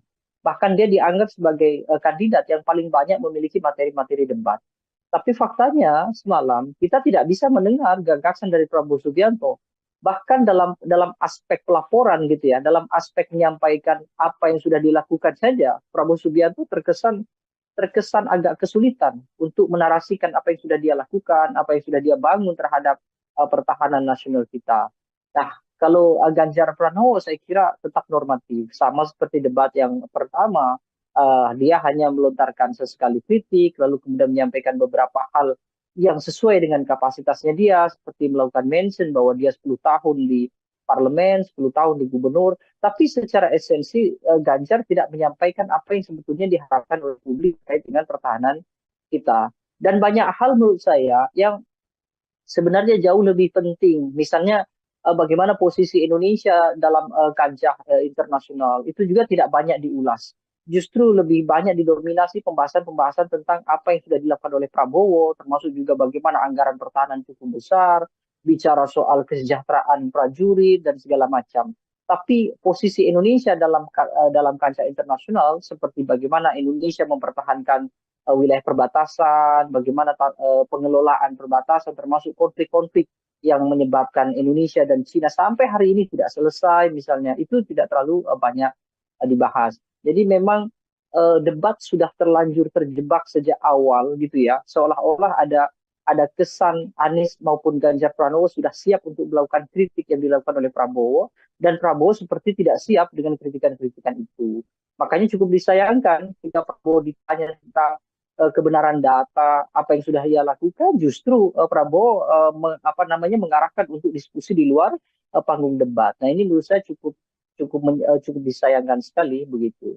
Oke, kembali lagi ini momen debat yang kemudian tidak dimanfaatkan oleh ketiga kandidat untuk menyampaikan gagasan atau ide apa yang akan dilakukan selama tahun mendatang apabila terpilih seperti itu ya, Bang Deddy. Kalau dari skor, ini saya mau minta komentar Bang Deddy secara skor. Di antara ketiga tadi kan banyak yang kemudian tidak sesuai ekspektasi, Ganjar Pranowo terlalu normatif, atau bahkan Prabowo Subianto yang digadang ini paling menguasai materi, tapi justru juga tidak bisa menyampaikan paparan. Saya mau minta skor dari Bang Deddy untuk ketiga kandidat, Bang. Ya, secara kolektif saya kira ketiganya hampir serupa ya. Hanya persoalan impresi penyampaian saja yang mungkin agak berbeda. Kalau dari substansi, saya kira ketiga-tiganya layak mendapatkan angka di 65 untuk Prabowo Subianto, lalu 75 untuk Ganjar dan Anies Baswedan. Tetapi angka itu saya kira kan bukan sesuatu yang substansial. Kenapa? Karena seharusnya ada hal-hal yang esensial yang mestinya mereka bisa kemukakan begitu. Karena meskipun pertahanan ini tidak berdampak secara langsung terhadap publik, tapi pertahanan itu jelas dalam jangka panjang akan berdampak terhadap kondisi masyarakat kita. Meskipun memang pembahasan tadi malam itu akan lebih banyak berkaitan dengan hal-hal yang justru dalam negeri, bukan berkaitan dengan keseluruhan tema kolektif. Tema kolektif kan selain pertahanan ada misalnya international relations, misalnya bagaimana geopolitik. Nah, sayangnya itu justru tidak banyak muncul, kecuali hanya dalam mention-mention contoh. Sementara mention contoh itu justru bukan pembahasan yang seharusnya diperdebatkan, itu hanya mention sedikit saja untuk sekedar untuk memberikan ilustrasi. Kalau dari sisi performance, saya kira tetaplah Anies harus diakui bahwa dia punya kepiawaian dalam performance debat. Termasuk juga Ganjar Pranowo saya kira juga cukup baik. Kalau dinilai mungkin akan sama juga. Anies mungkin di 75 dalam performance, lalu Ganjar Pranowo 70, Prabowo Subianto di 60 mungkin ya. Tapi sekali lagi penilaian performance juga tidak berdampak apa-apa karena kita harus memahami kan Prabowo Subianto misalnya dengan usia yang senior mungkin juga tidak bisa lagi mengingat banyak data, tidak bisa mengingat lagi banyak gagasan, kecuali hanya mengikuti alur perdebatan yang ditanyakan atau disanggah atau dinyatakan oleh Anies ataupun oleh Ganjar, kira-kira begitu. Anies misalnya kalau kemudian terlihat lebih ekspresif, ya salah satunya karena memang beliau adalah intelektual, jadi tentu materi-materi semacam tema debat itu tentu beliau sudah menyiapkan jauh-jauh hari, jadi bukan sesuatu yang istimewa juga karena itu sudah menjadi bagian dari keseharian Anies Baswedan. Pun juga dengan Ganjar Pranowo. Saya kira tidak akan jauh berbeda. Oke, ini kalau kita amati juga Bang Deddy, mungkin tadi yang disampaikan Bang Deddy soal bagaimana Prabowo Subianto mengikuti alur yang dilakukan sejak awal begitu ya, karena paparan dimulai oleh Anies Baswedan dan sejak paparan visi misi awal juga ada pula serangan yang sudah kemudian dilakukan pada Kementerian Pertahanan dalam hal ini yang dipimpin oleh Prabowo Subianto. Mulai dari lahan milik Prabowo Subianto, kemudian ada skor juga 11 dari 100 yang diberikan Anies Baswedan untuk pemerintahan atau yang kemudian Kementerian Pertahanan di masa Prabowo Subianto terkait alutsista bekas juga dan kesejahteraan prajurit. Serangan yang dalam setiap sesi ini selalu dilancarkan oleh Anies Baswedan untuk Prabowo Subianto ini dilihat oleh Bang Deddy seperti apa, Bang? Serangan itu saya kira serangan politis ya. Kenapa? Karena dari sisi pertahanan, apa yang dinyatakan oleh Anies memang benar, tapi substansi kebenarannya tidak mengacu pada kepentingan negara. Itu hanya contoh saja. Dalam artian saya kira Anies Baswedan kan menggunakan ilustrasi bahwa bagaimana mungkin gitu ya prajurit militer yang punya fungsi dan juga tugas untuk menjaga setiap jengkal anak-anak generasi bangsa kita gitu ya dalam bahasa Anies Baswedan, tetapi mereka harus memikirkan juga urusan keluarga mereka yang secara ekonomi kurang, tidak memiliki tempat tinggal misalnya, atau mungkin gaji dari negara juga tidak cukup untuk membuat kehidupan prajurit dalam artian layak sebagaimana kelompok masyarakat sipil biasa, kira-kira begitu. Sehingga Anies memberikan analogi ketika mereka kesulitan secara ekonomi, sementara bebannya begitu besar menjaga bangsa dan negara kita, lalu tiba-tiba seorang menterinya adalah orang yang sangat kaya raya, bahkan memiliki lahan yang ini diilustrasikan sebagai kontra dari prajurit yang tidak punya rumah, kan? Bahwa Prabowo punya sekian ribu hektar kira-kira itu. Nah, yang jadi masalah justru Prabowo Subianto mengoreksi itu. Mungkin Prabowo memang perlu ya supaya tidak terjadi propaganda atau opini liar di masyarakat bahwa Prabowo orang yang sangat elitis dengan harta yang melimpah, tapi prajurit justru susah payah kira-kira gitu. Tapi itu bukan sesuatu yang mestinya dibahas dalam debat. Yang dibahas dalam debat adalah meskipun Prabowo kaya raya misalnya ya dengan tanah bahkan mungkin ribuan hektar misalnya, tetapi apa yang sudah dia berikan kepada prajurit itu akan jauh lebih baik. Tetapi sayangnya Prabowo tidak, hemat saya mungkin beliau tidak fokus ya dalam artian tidak fokus membahas apa yang sudah dilakukan terhadap prajurit, justru beliau lebih fokus dan tertarik untuk membantah data yang disampaikan oleh Anies Baswedan. Ya, statement Anies Baswedan terhadap Prabowo Subianto soal kepemilikan harta yang melimpah di Prabowo Subianto itu kan hanya ilustrasi saja. Artinya Anies Baswedan ingin menyampaikan bahwa ketika militer kita yang punya tanggung jawab besar menjaga warga negara dan juga negaranya sedemikian rumit gitu ya, tetapi justru mereka tidak memiliki harta yang bisa minimal membuat mereka tenang karena meninggalkan keluarga yang di rumah. Bahkan tempat tinggal pun mereka tidak punya. Sehingga Anies menganalogikan bagaimana mungkin seorang prajurit yang rumah saja tidak punya, tetapi pimpinan tertingginya dalam hal ini adalah Menhan, itu adalah orang yang sangat kaya raya dengan lahan yang sangat luas kira-kira itu. Nah, seharusnya Prabowo tidak perlu menanggapi itu. Kenapa? Karena itu tidak substansial untuk kepentingan negara kita. Prabowo akan jauh lebih krusial dan penting justru menanggapi bahwa meskipun dia kaya raya, tetapi dia sudah berbuat banyak terhadap prajurit. Kan akhirnya tidak terjawab juga. Artinya Prabowo juga secara tidak langsung justru membenarkan apa yang disampaikan oleh Anies bahwa prajurit kita memang tidak memiliki tempat tinggal, prajurit kita kekurangan secara ekonomi, dan itu menjadi poin bagi Anies Baswedan, sehingga dia menawarkan bahwa ketika dia nanti diberikan amanat secara nasional memimpin negara ini, dia akan sejahterakan para prajurit itu dengan kondisi sekarang yang prajurit-prajurit itu tidak sejahtera. Jadi statement Anies Baswedan jelas politis, bukan untuk mengungkap apa gagasan dia dalam hal membangun kekuatan militer yang besar, tetapi ini hanya murni untuk hal-hal yang sifatnya populis, untuk menarik publik supaya elektabilitas meningkat. Dan dari sisi politik saya kira itu tepat. Artinya Anies tidak keliru, karena memang debat kandidat kan sekurang-kurangnya harus bisa berdampak pada dua hal. Satu, berdampak pada pengetahuan publik tentang gagasan. Yang kedua, berdampak secara elektoral. Saya kira itu. Oke, ini juga kemudian menyoal dampak, bisa berdampak juga pada elektoral dengan serangan Anies Baswedan soal kinerja dari Prabowo Subianto yang juga saat ini menjabat sebagai Menteri Pertahanan. Lalu bagaimana kemudian kita melihat publik tertarik simpatinya untuk kemudian merasa bahwa Prabowo Subianto ini terlalu diserang selama debat, karena ini juga menjadi salah satu bahasan yang juga cukup ramai di media sosial, Bang Deddy. Ya, saya kira serang-menyerang itu kan hanya agitasi biasa. Dan kalau ketika orang melakukan klaim, misalnya Prabowo di roasting begitu ya, Prabowo diserang oleh Ganjar maupun Anies, itu bukan serangan yang benar gitu. Dalam artian bahwa ya debat memang harusnya begitu.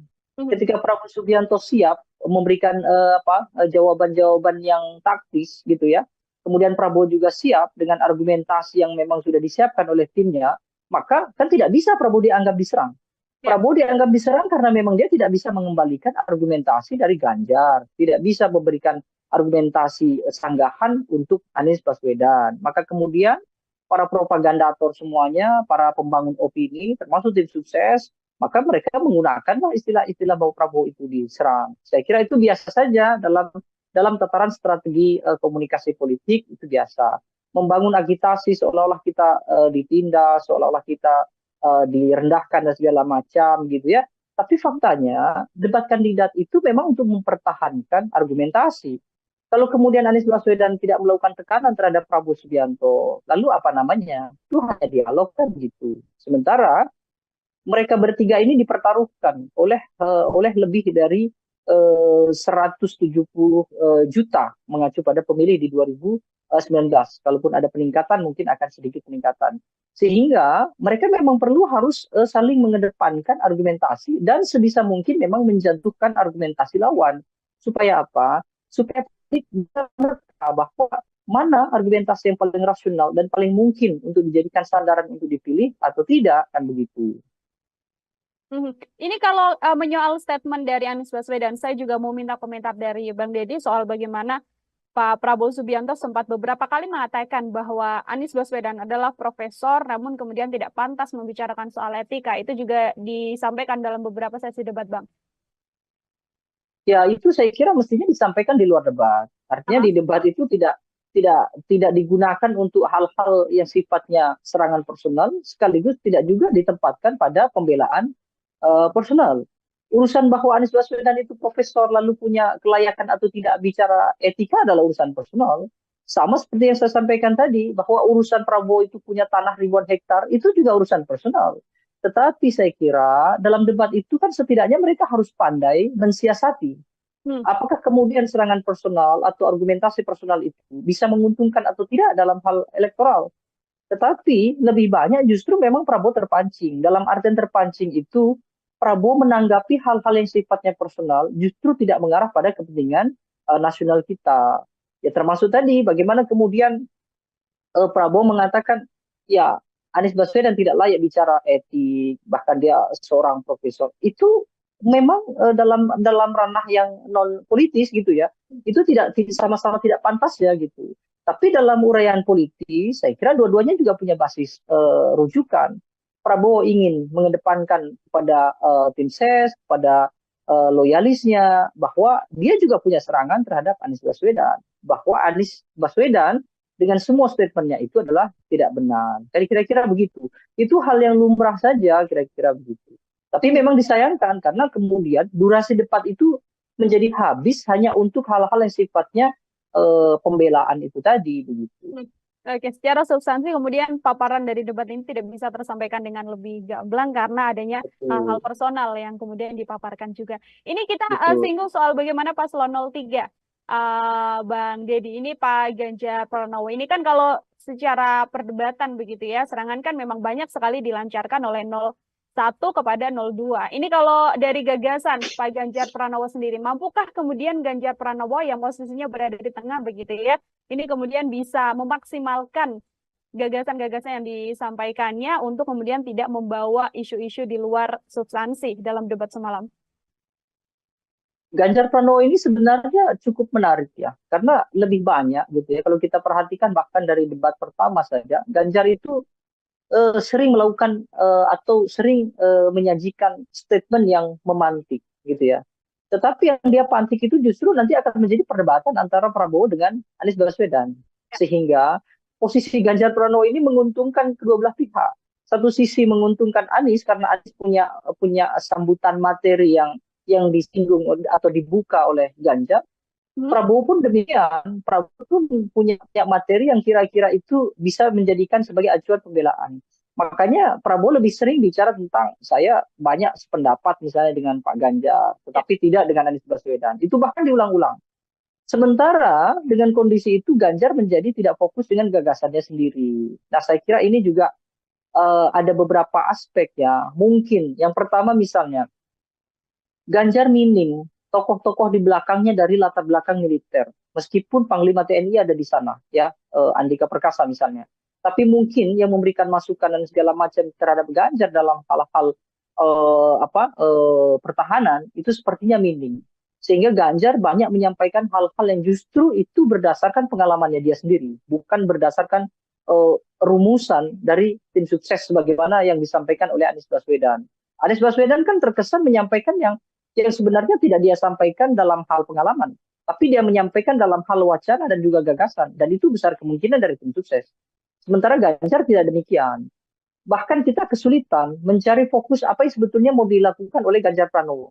Karena Ganjar Pranowo lebih banyak melakukan elaborasi. Apa yang sudah disampaikan Prabowo, kemudian dia ulas. Apa yang disampaikan oleh Anies, dia ulas. Meskipun beberapa kali Ganjar juga melakukan kontra ya, artinya dia mengoreksi apa yang ada di Pak Prabowo dan dia juga mengoreksi yang ada di Anies Baswedan. Nah situasi ini saya kira membuat Ganjar terjebak dalam artian dia seolah-olah tidak memiliki kawan, dia seolah-olah tidak memiliki supplier informasi yang cukup andal dan bisa dijadikan sebagai rujukan dalam debat. Atau yang kedua, Ganjar terjebak karena situasinya memang sulit. Satu sisi bahwa Ganjar pada dasarnya kan dia dekat dengan kubu Prabowo. Misalnya bagaimana banyak kubu Prabowo itu yang sebetulnya awalnya adalah dekat dengan Ganjar. Misalnya termasuk presiden misalnya. Tapi tiba-tiba sekarang Ganjar harus punya ceruk sendiri. Dan itulah yang membuat dia kesulitan menempatkan atau menentukan tema debat yang cocok untuk para pendukungnya.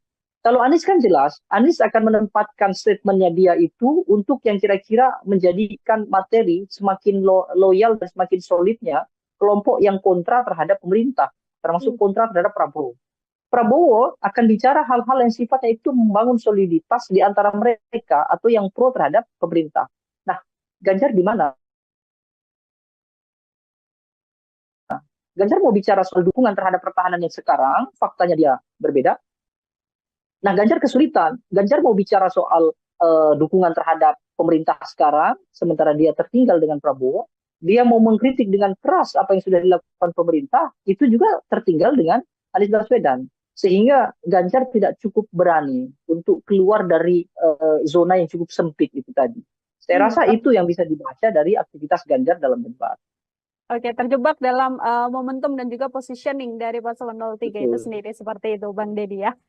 Dua pertanyaan terakhir dari saya sebelum nanti closing statement ini saya mau minta komentar Bang Deddy karena ada juga di akhir debat momen yang menarik ketika Prabowo Subianto hanya menyalami Ganjar Pranowo, tidak menyalami Anies Baswedan. Sudah diklarifikasi oleh masing-masing pihak karena Prabowo merasa ini sudah senior, jadi harusnya Anies yang mendatangi beliau begitu. Tapi dari sisi Pak Anies Baswedan kemudian mengatakan sudah mencari, namun kemudian tidak bertemu dengan Prabowo Subianto. Ini murni karena memang adanya kesalahpahaman untuk tidak bisa saling bertemu dan bersalaman, atau ada hal lain yang kemudian bisa dibaca dari ini, Bang?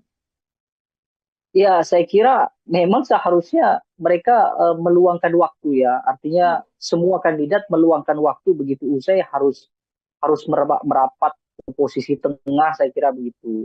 Saya kira tidak bijak juga ketika Prabowo mengatakan bahwa dia lebih senior, seharusnya Anies Baswedan mendatangi. Anies pun saya kira juga tetap tidak bijak. Kenapa? Karena dia juga tidak cekatan untuk menghampiri Pak Prabowo kan. Artinya Anies juga terlihat terlalu santai berada di podium, kemudian dia lebih dulu dihampiri oleh cawapres Mahfud MD, kemudian juga tim dari Anies Baswedan begitu ya. Dengan kondisi itu kan juga tidak mungkin Prabowo Subianto kemudian menunggu lama begitu kira-kira. Kecuali memang panitia sejak awal sudah melakukan briefing bahwa begitu selesai debat seharusnya semuanya ngumpul di tengah, kira-kira gitu. Jadi dua hal lah saya kira. Satu sisi secara teknis memang tidak kebetulan memungkinkan untuk tidak salaman gitu ya, bukan sesuatu yang disengaja gitu ya. Karena mungkin Anies juga menghampiri orang yang terdekat dulu dan posisi dengan Prabowo cukup jauh. Prabowo Subiantonya juga saya kira juga begitu dia usai salaman dengan Ganjar, lalu kemudian langsung dihampiri oleh para tim sukses mereka gitu. Nah sisi lain saya kira dua-duanya seharusnya tidak melakukan itu. Kenapa? Karena Prabowo sebagai kesatria, usai perdebatan, seharusnya ketiga-tiganya harus merapat pada satu titik temu yang harusnya dilakukan. Saya rasa itu saja. Oke, baik Bang Deddy. Terakhir tadi saya Bang, kalau bisa kemudian memberikan koreksi begitu ya, untuk karena masih ada satu momen debat lagi calon presiden begitu. Dari ketiga kandidat, ada Pak Anies Baswedan, Prabowo Subianto, dan juga Pak Ganjar Pranowo. Hal apa yang kemudian harus diperbaiki untuk debat mendatang? Ya, saya kira debat itu seharusnya bicara hal-hal yang substansial gitu ya. Seharusnya mereka bertiga tidak tergoda untuk melakukan kritik, apalagi mencari kekeliruan gitu ya, mencari kesalahan-kesalahan masing-masing kandidat secara personal. Itu saya kira urusannya adalah urusan privat. Akan lebih baik kalau mereka bicara soal apa yang sudah dilakukan dan apa yang akan dilakukan untuk negara. Boleh saja melakukan kritik terhadap Pak Prabowo karena Pak Prabowo sudah berada di pemerintahan, tapi kritik itu harus ditujukan pada urusan-urusan yang nasional, urusan-urusan yang substantif, bukan urusan-urusan yang pribadi. Begitu juga di antara Prabowo dengan Anies, Ganjar dengan Anies, Ganjar dengan. Kalau itu berhasil, saya kira debat akan menjadi ruang dialog yang cukup progresif, begitu ya, dan publik tentu akan lebih teredam dari persoalan kontra yang cukup kuat di antara mereka. Saya rasa itu. Baik, terima kasih banyak Bang Deddy Kurniasyah. Ini adalah pengamat politik sekaligus sama-sama. Indonesia Political Opinion. Bang Deddy, terima kasih sekali lagi. Selamat beraktivitas kembali, Bang Deddy. Ya, terima kasih banyak. Ya, Tribuners, demikian obrolan saya dalam Tribun News on Fokus hari ini. Nantikan obrolan saya bersama dengan narasumber lain dan juga tema-tema lainnya hanya dalam program Tribun News on Fokus. Saya Nila Irda, pamit undur diri. Terima kasih dan sampai jumpa. Download Tribun X sekarang. Menghadirkan lokal menjadi Indonesia. Anies Baswedan seolah-olah atau terkesan gitu keluar dari zona yang selama ini biasa dilakukan oleh Anies Baswedan, tenang gitu ya. Tetapi dalam debat semalam Anies Baswedan justru tampak sekali sangat powerful begitu ya, bahkan mendominasi perdebatan, termasuk juga berani melakukan kritik secara personal terhadap Prabowo Subianto. Nah ini cukup mengagetkan. Kenapa? Karena seperti biasa Anies Baswedan adalah tokoh yang memang sudah terbiasa dengan penyampaian gagasan, tetapi tidak sevulgar semalam. Debat sudah terlanjur terjebak sejak awal gitu ya, seolah-olah ada kesan Anies maupun Ganjar Pranowo sudah siap untuk melakukan kritik yang dilakukan oleh Prabowo, dan Prabowo seperti tidak siap dengan kritikan-kritikan itu. Situasinya memang sulit. Satu sisi bahwa Ganjar pada dasarnya kan dia dekat dengan kubu Prabowo. Misalnya bagaimana banyak kubu Prabowo itu yang sebetulnya awalnya adalah dekat dengan Ganjar. Misalnya termasuk presiden misalnya. Tapi tiba-tiba sekarang Ganjar harus punya ceruk sendiri. Dan itulah yang membuat dia kesulitan menempatkan atau menentukan tema debat yang cocok untuk para pendukungnya. Tribunnews on Fokus Tribuners kembali menjumpai Anda hari ini bersama dengan saya Mila Iyarda. Kita akan mengulas bagaimana hasil dari debat ketiga seluruh kandidat calon presiden yang dilaksanakan pada Minggu 7 Januari semalam. Yang mana calon presiden nomor urut 1 ini kita bisa sampaikan Anies Baswedan menggunakan strategi menyerang. Pada beberapa kesempatan Anies Baswedan bahkan terlihat mencecar paslon lain untuk menunjukkan data yang berkaitan soal tema debat seputar pertahanan, keamanan, hubungan internasional, dan juga geopolitik. Anies Baswedan, Tribuners juga beberapa kali mengungkit pembelian alutsista bekas yang dilakukan oleh Kementerian Pertahanan di bawah pimpinan Prabowo Subianto yang juga capres nomor urut 2. Selain itu, Anies Baswedan juga sempat menyinggung masalah kesejahteraan prajurit TNI. Untuk membahas bagaimana ulasan seputar debat semalam, saya sudah tersambung bersama dengan pengamat politik sekaligus Eksekutif Direktur dari Indonesia Political Opinion atau IPO, ada Bang Deddy Kurniasyah dalam sambungan Zoom bersama dengan saya. Bang Deddy, terima kasih banyak sudah bergabung. Ya, Bang Deddy, sama-sama. oke, terima kasih. Bang Deddy juga menyempatkan waktunya berbincang bersama dengan saya. Secara keseluruhan, saya mau minta pengantar terlebih dahulu dari Bang Deddy sebagai pengamat. Bagaimana melihat keseluruhan jalannya debat calon presiden? Ini adalah debat ketiga yang dilaksanakan semalam, Bang. Ya, saya kira ada beberapa catatannya yang paling menonjol memang soal ekspektasi yang tidak tercapai di debat. Misalnya sebagian besar gitu ya mungkin mengekspektasikan bahwa Anies Baswedan akan melakukan serangkaian penyampaian gagasan termasuk juga perdebatan yang tidak terlalu menonjol dalam hal kritik begitu ya terhadap Prabowo Subianto maupun terhadap Ganjar Pranowo. Tetapi justru yang terjadi Anies Baswedan seolah-olah atau terkesan gitu keluar dari zona yang selama ini biasa dilakukan oleh Anies Baswedan. Tenang gitu ya, tetapi dalam debat semalam Anies Baswedan justru tampak sekali sangat powerful begitu ya, bahkan mendominasi perdebatan, termasuk juga berani melakukan kritik secara personal terhadap Prabowo Subianto.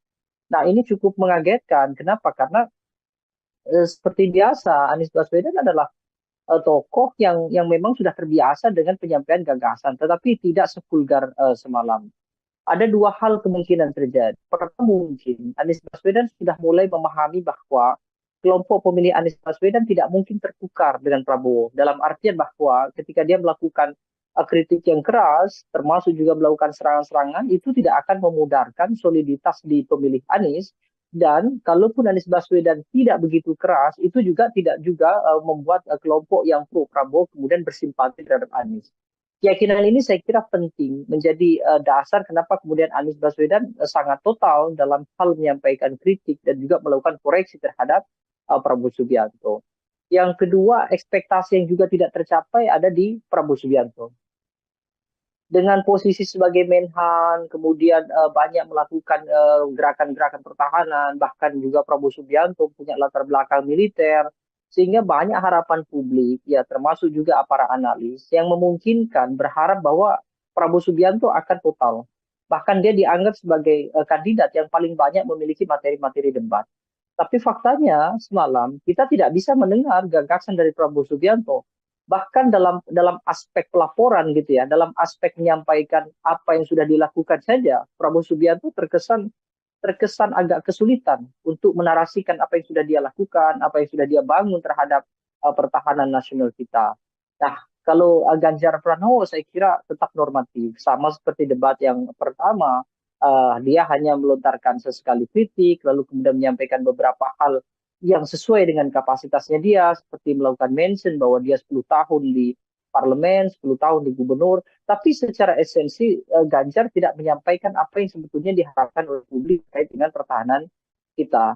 Dan banyak hal menurut saya yang sebenarnya jauh lebih penting. Misalnya bagaimana posisi Indonesia dalam kancah internasional itu juga tidak banyak diulas. Justru lebih banyak didominasi pembahasan-pembahasan tentang apa yang sudah dilakukan oleh Prabowo, termasuk juga bagaimana anggaran pertahanan cukup besar, bicara soal kesejahteraan prajurit dan segala macam. Tapi posisi Indonesia dalam kancah internasional seperti bagaimana Indonesia mempertahankan wilayah perbatasan, bagaimana pengelolaan perbatasan termasuk konflik-konflik yang menyebabkan Indonesia dan China sampai hari ini tidak selesai misalnya, itu tidak terlalu banyak dibahas. Jadi memang debat sudah terlanjur terjebak sejak awal gitu ya, seolah-olah ada kesan Anies maupun Ganjar Pranowo sudah siap untuk melakukan kritik yang dilakukan oleh Prabowo, dan Prabowo seperti tidak siap dengan kritikan-kritikan itu. Makanya cukup disayangkan jika Prabowo ditanya tentang kebenaran data apa yang sudah ia lakukan, justru Prabowo mengarahkan untuk diskusi di luar panggung debat. Nah ini menurut saya cukup disayangkan sekali begitu.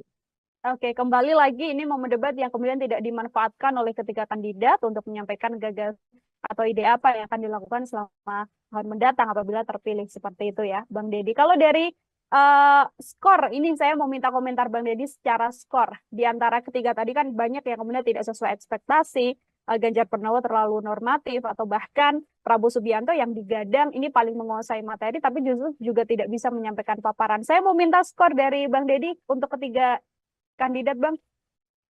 Ya, secara kolektif saya kira ketiganya hampir serupa ya. Hanya persoalan impresi penyampaian saja yang mungkin agak berbeda. Kalau dari substansi, saya kira ketiga-tiganya layak mendapatkan angka di 65 untuk Prabowo Subianto, lalu 75 untuk Ganjar dan Anies Baswedan. Tetapi angka itu saya kira kan bukan sesuatu yang substansial. Kenapa? Karena seharusnya ada hal-hal yang esensial yang mestinya mereka bisa kemukakan begitu. Karena meskipun pertahanan ini tidak berdampak secara langsung terhadap publik, tapi pertahanan itu jelas dalam jangka panjang akan berdampak terhadap kondisi masyarakat kita. Meskipun memang pembahasan tadi malam itu akan lebih banyak berkaitan dengan hal-hal yang justru dalam negeri, bukan berkaitan dengan keseluruhan tema kolektif. Tema kolektif kan selain pertahanan ada misalnya international relations, misalnya bagaimana geopolitik. Nah sayangnya itu justru tidak banyak muncul, kecuali hanya dalam mention contoh. Sementara mention contoh itu justru bukan pembahasan yang seharusnya diperdebatkan, itu hanya mention sedikit saja untuk sekedar untuk memberikan ilustrasi. Kalau dari sisi performance, saya kira Anies harus diakui bahwa dia punya kepiawaian dalam performance debat. Termasuk juga Ganjar Pranowo saya kira juga cukup baik. Kalau dinilai mungkin akan sama juga. Anies mungkin di 75 dalam performance, lalu Ganjar Pranowo 70, Prabowo Subianto di 60 mungkin ya. Tapi sekali lagi penilaian performance juga tidak berdampak apa-apa, karena kita harus memahami kan Prabowo Subianto misalnya dengan usia yang senior mungkin juga tidak bisa lagi mengingat banyak data, tidak bisa mengingat lagi banyak gagasan, kecuali hanya mengikuti alur perdebatan yang ditanyakan atau disanggah atau dinyatakan oleh Anies ataupun oleh Ganjar, kira-kira begitu. Anies misalnya kalau kemudian terlihat lebih ekspresif, ya salah satunya karena memang beliau adalah intelektual, jadi tentu materi-materi semacam tema debat itu tentu beliau sudah menyiapkan jauh-jauh hari, jadi bukan sesuatu yang istimewa juga, karena itu sudah menjadi bagian dari keseharian Anies Baswedan. Pun juga dengan Ganjar Pranowo. Saya kira tidak akan jauh berbeda. Oke, ini kalau kita amati juga Bang Deddy, mungkin tadi yang disampaikan Bang Deddy soal bagaimana Prabowo Subianto mengikuti alur yang dilakukan sejak awal begitu ya, karena paparan dimulai oleh Anies Baswedan, dan sejak paparan visi misi awal juga ada pula serangan yang sudah kemudian dilakukan pada Kementerian Pertahanan dalam hal ini yang dipimpin oleh Prabowo Subianto. Mulai dari lahan milik Prabowo Subianto, kemudian ada skor juga 11 dari 100 yang diberikan Anies Baswedan untuk pemerintahan atau yang kemudian Kementerian Pertahanan di masa Prabowo Subianto terkait alutsista bekas juga dan kesejahteraan prajurit. Serangan yang dalam setiap sesi ini selalu dilancarkan oleh Anies Baswedan untuk Prabowo Subianto ini dilihat oleh Bang Deddy seperti apa, Bang? Serangan itu saya kira serangan politis ya. Kenapa? Karena dari sisi pertahanan, apa yang dinyatakan oleh Anies memang benar, tapi substansi kebenarannya tidak mengacu pada kepentingan negara. Itu hanya contoh saja. Dalam artian saya kira Anies Baswedan kan menggunakan ilustrasi bahwa bagaimana mungkin gitu ya prajurit militer yang punya fungsi dan juga tugas untuk menjaga setiap jengkal anak-anak generasi bangsa kita gitu ya dalam bahasa Anies Baswedan, tetapi mereka harus memikirkan juga urusan keluarga mereka yang secara ekonomi kurang, tidak memiliki tempat tinggal misalnya, atau mungkin gaji dari negara juga tidak cukup untuk membuat kehidupan prajurit dalam artian layak sebagaimana kelompok masyarakat sipil biasa, kira-kira begitu. Sehingga Anies memberikan analogi, ketika mereka kesulitan secara ekonomi, sementara bebannya begitu besar menjaga bangsa dan negara kita, lalu tiba-tiba seorang menterinya adalah orang yang sangat kaya raya, bahkan memiliki lahan yang ini diilustrasikan sebagai kontra dari prajurit yang tidak punya rumah, kan? Bahwa Prabowo punya sekian ribu hektar kira-kira itu. Nah, yang jadi masalah justru Prabowo Subianto mengoreksi itu. Mungkin Prabowo memang perlu ya supaya tidak terjadi propaganda atau opini liar di masyarakat bahwa Prabowo orang yang sangat elitis dengan harta yang melimpah, tapi prajurit justru susah payah kira-kira gitu. Tapi itu bukan sesuatu yang mestinya dibahas dalam debat. Yang dibahas dalam debat adalah meskipun Prabowo kaya raya misalnya ya dengan tanah bahkan mungkin ribuan hektar misalnya, tetapi apa yang sudah dia berikan kepada prajurit itu akan jauh lebih baik. Tetapi sayangnya Prabowo tidak, hemat saya mungkin beliau tidak fokus ya dalam artian tidak fokus membahas apa yang sudah dilakukan terhadap prajurit. Justru beliau lebih fokus dan tertarik untuk membantah data yang disampaikan oleh Anies Baswedan. Ya, statement Anies Baswedan terhadap Prabowo Subianto soal kepemilikan harta yang melimpah di Prabowo Subianto itu kan hanya ilustrasi saja. Artinya Anies Baswedan ingin menyampaikan bahwa ketika militer kita yang punya tanggung jawab besar menjaga warga negara dan juga negaranya sedemikian rumit gitu ya, tetapi justru mereka tidak memiliki harta yang bisa minimal membuat mereka tenang karena meninggalkan keluarga yang di rumah. Bahkan tempat tinggal pun mereka tidak punya. Sehingga Anies menganalogikan bagaimana mungkin seorang prajurit yang rumah saja tidak punya, tetapi pimpinan tertingginya dalam hal ini adalah Menhan, itu adalah orang yang sangat kaya raya dengan lahan yang sangat luas kira-kira itu. Nah, seharusnya Prabowo tidak perlu menanggapi itu. Kenapa? Karena itu tidak substansial untuk kepentingan negara kita. Prabowo akan jauh lebih krusial dan penting justru menanggapi bahwa meskipun dia kaya raya, tetapi dia sudah berbuat banyak terhadap prajurit. Kan akhirnya tidak terjawab juga. Artinya Prabowo juga secara tidak langsung justru membenarkan apa yang disampaikan oleh Anies, bahwa prajurit kita memang tidak memiliki tempat tinggal, prajurit kita kekurangan secara ekonomi, dan itu menjadi poin bagi Anies Baswedan, sehingga dia menawarkan bahwa ketika dia nanti diberikan amanat secara nasional memimpin negara ini, dia akan sejahterakan para prajurit itu dengan kondisi sekarang yang prajurit-prajurit itu tidak sejahtera. Jadi statement Anies Baswedan jelas politis, bukan untuk mengungkap apa gagasan dia dalam hal membangun kekuatan militer yang besar, tetapi ini hanya murni untuk hal-hal yang sifatnya populis, untuk menarik publik supaya elektabilitas meningkat. Dan dari sisi politik saya kira itu tepat. Artinya Anies tidak keliru, karena memang debat kandidat kan sekurang-kurangnya harus bisa berdampak pada dua hal. Satu, berdampak pada pengetahuan publik tentang gagasan. Yang kedua, berdampak secara elektoral. Saya kira itu. Oke, ini juga kemudian menyoal dampak, bisa berdampak juga pada elektoral dengan serangan Anies Baswedan soal kinerja dari Prabowo Subianto yang juga saat ini menjabat sebagai Menteri Pertahanan. Lalu bagaimana kemudian kita melihat publik tertarik simpatinya untuk kemudian merasa bahwa Prabowo Subianto ini terlalu diserang selama debat, karena ini juga menjadi salah satu bahasan yang juga cukup ramai di media sosial, Bang Deddy. Ya, saya kira serang-menyerang itu kan hanya agitasi biasa. Dan kalau ketika orang melakukan klaim misalnya Prabowo di roasting begitu ya, Prabowo diserang oleh Ganjar maupun Anies, itu bukan serangan yang benar gitu. Dalam artian bahwa ya debat memang harusnya begitu. Ketika Prabowo Subianto siap memberikan jawaban-jawaban yang taktis gitu ya, kemudian Prabowo juga siap dengan argumentasi yang memang sudah disiapkan oleh timnya, maka kan tidak bisa Prabowo dianggap diserang. Ya. Prabowo dianggap diserang karena memang dia tidak bisa mengembalikan argumentasi dari Ganjar, tidak bisa memberikan argumentasi sanggahan untuk Anies Baswedan. Maka kemudian para propagandator semuanya, para pembangun opini, termasuk tim sukses, maka mereka menggunakanlah istilah-istilah bahwa Prabowo itu diserang. Saya kira itu biasa saja dalam tataran strategi komunikasi politik, itu biasa. Membangun agitasi seolah-olah kita ditindas, seolah-olah kita direndahkan dan segala macam gitu ya. Tapi faktanya debat kandidat itu memang untuk mempertahankan argumentasi. Kalau kemudian Anies Baswedan tidak melakukan tekanan terhadap Prabowo Subianto, lalu apa namanya? Itu hanya dialog kan gitu. Sementara mereka bertiga ini dipertaruhkan oleh lebih dari 170 juta mengacu pada pemilih di 2019. Kalaupun ada peningkatan mungkin akan sedikit peningkatan. Sehingga mereka memang perlu harus saling mengedepankan argumentasi dan sebisa mungkin memang menjatuhkan argumentasi lawan. Supaya apa? Supaya publik bisa menerka bahwa mana argumentasi yang paling rasional dan paling mungkin untuk dijadikan sandaran untuk dipilih atau tidak, kan begitu. Ini kalau menyoal statement dari Anies Baswedan, saya juga mau minta komentar dari Bang Deddy soal bagaimana Pak Prabowo Subianto sempat beberapa kali mengatakan bahwa Anies Baswedan adalah profesor, namun kemudian tidak pantas membicarakan soal etika. Itu juga disampaikan dalam beberapa sesi debat, Bang.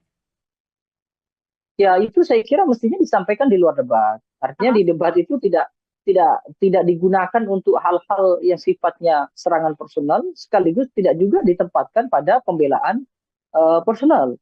Urusan bahwa Anies Baswedan itu profesor lalu punya kelayakan atau tidak bicara etika adalah urusan personal. Sama seperti yang saya sampaikan tadi, bahwa urusan Prabowo itu punya tanah ribuan hektar, itu juga urusan personal. Tetapi saya kira dalam debat itu kan setidaknya mereka harus pandai mensiasati. Apakah kemudian serangan personal atau argumentasi personal itu bisa menguntungkan atau tidak dalam hal elektoral? Tetapi lebih banyak justru memang Prabowo terpancing. Dalam artian terpancing itu, Prabowo menanggapi hal-hal yang sifatnya personal justru tidak mengarah pada kepentingan nasional kita. Ya termasuk tadi bagaimana kemudian Prabowo mengatakan ya Anies Baswedan tidak layak bicara etik, bahkan dia seorang profesor. Itu memang dalam ranah yang non politis gitu ya. Itu tidak sama-sama tidak pantas ya gitu. Tapi dalam uraian politis, saya kira dua-duanya juga punya basis rujukan. Prabowo ingin mengedepankan kepada tim ses, kepada loyalisnya, bahwa dia juga punya serangan terhadap Anies Baswedan. Bahwa Anies Baswedan dengan semua statementnya itu adalah tidak benar. Jadi kira-kira begitu. Itu hal yang lumrah saja, kira-kira begitu. Tapi memang disayangkan karena kemudian durasi debat itu menjadi habis hanya untuk hal-hal yang sifatnya pembelaan itu tadi begitu. Oke, secara substansi kemudian paparan dari debat ini tidak bisa tersampaikan dengan lebih gamblang karena adanya hal-hal personal yang kemudian dipaparkan juga. Ini kita singgung soal bagaimana Paslon 03, Bang Deddy, ini Pak Ganjar Pranowo. Ini kan kalau secara perdebatan begitu ya, serangan kan memang banyak sekali dilancarkan oleh 01 kepada 02. Ini kalau dari gagasan Pak Ganjar Pranowo sendiri, mampukah kemudian Ganjar Pranowo yang posisinya berada di tengah begitu ya, ini kemudian bisa memaksimalkan gagasan-gagasan yang disampaikannya untuk kemudian tidak membawa isu-isu di luar substansi dalam debat semalam? Ganjar Pranowo ini sebenarnya cukup menarik ya, karena lebih banyak gitu ya. Kalau kita perhatikan bahkan dari debat pertama saja, Ganjar itu sering melakukan atau sering menyajikan statement yang memantik gitu ya. Tetapi yang dia pantik itu justru nanti akan menjadi perdebatan antara Prabowo dengan Anies Baswedan. Sehingga posisi Ganjar Pranowo ini menguntungkan kedua belah pihak. Satu sisi menguntungkan Anies karena Anies punya sambutan materi yang disinggung atau dibuka oleh Ganjar. Prabowo pun demikian. Prabowo pun punya materi yang kira-kira itu bisa menjadikan sebagai acuan pembelaan. Makanya Prabowo lebih sering bicara tentang saya banyak sependapat misalnya dengan Pak Ganjar, tetapi tidak dengan Anies Baswedan. Itu bahkan diulang-ulang.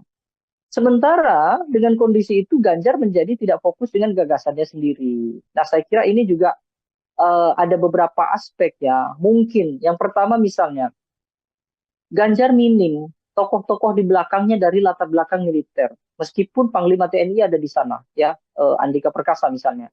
Tapi mungkin yang memberikan masukan dan segala macam terhadap Ganjar dalam hal-hal pertahanan itu sepertinya minim. Sehingga Ganjar banyak menyampaikan hal-hal yang justru itu berdasarkan pengalamannya dia sendiri, bukan berdasarkan rumusan dari tim sukses sebagaimana yang disampaikan oleh Anies Baswedan.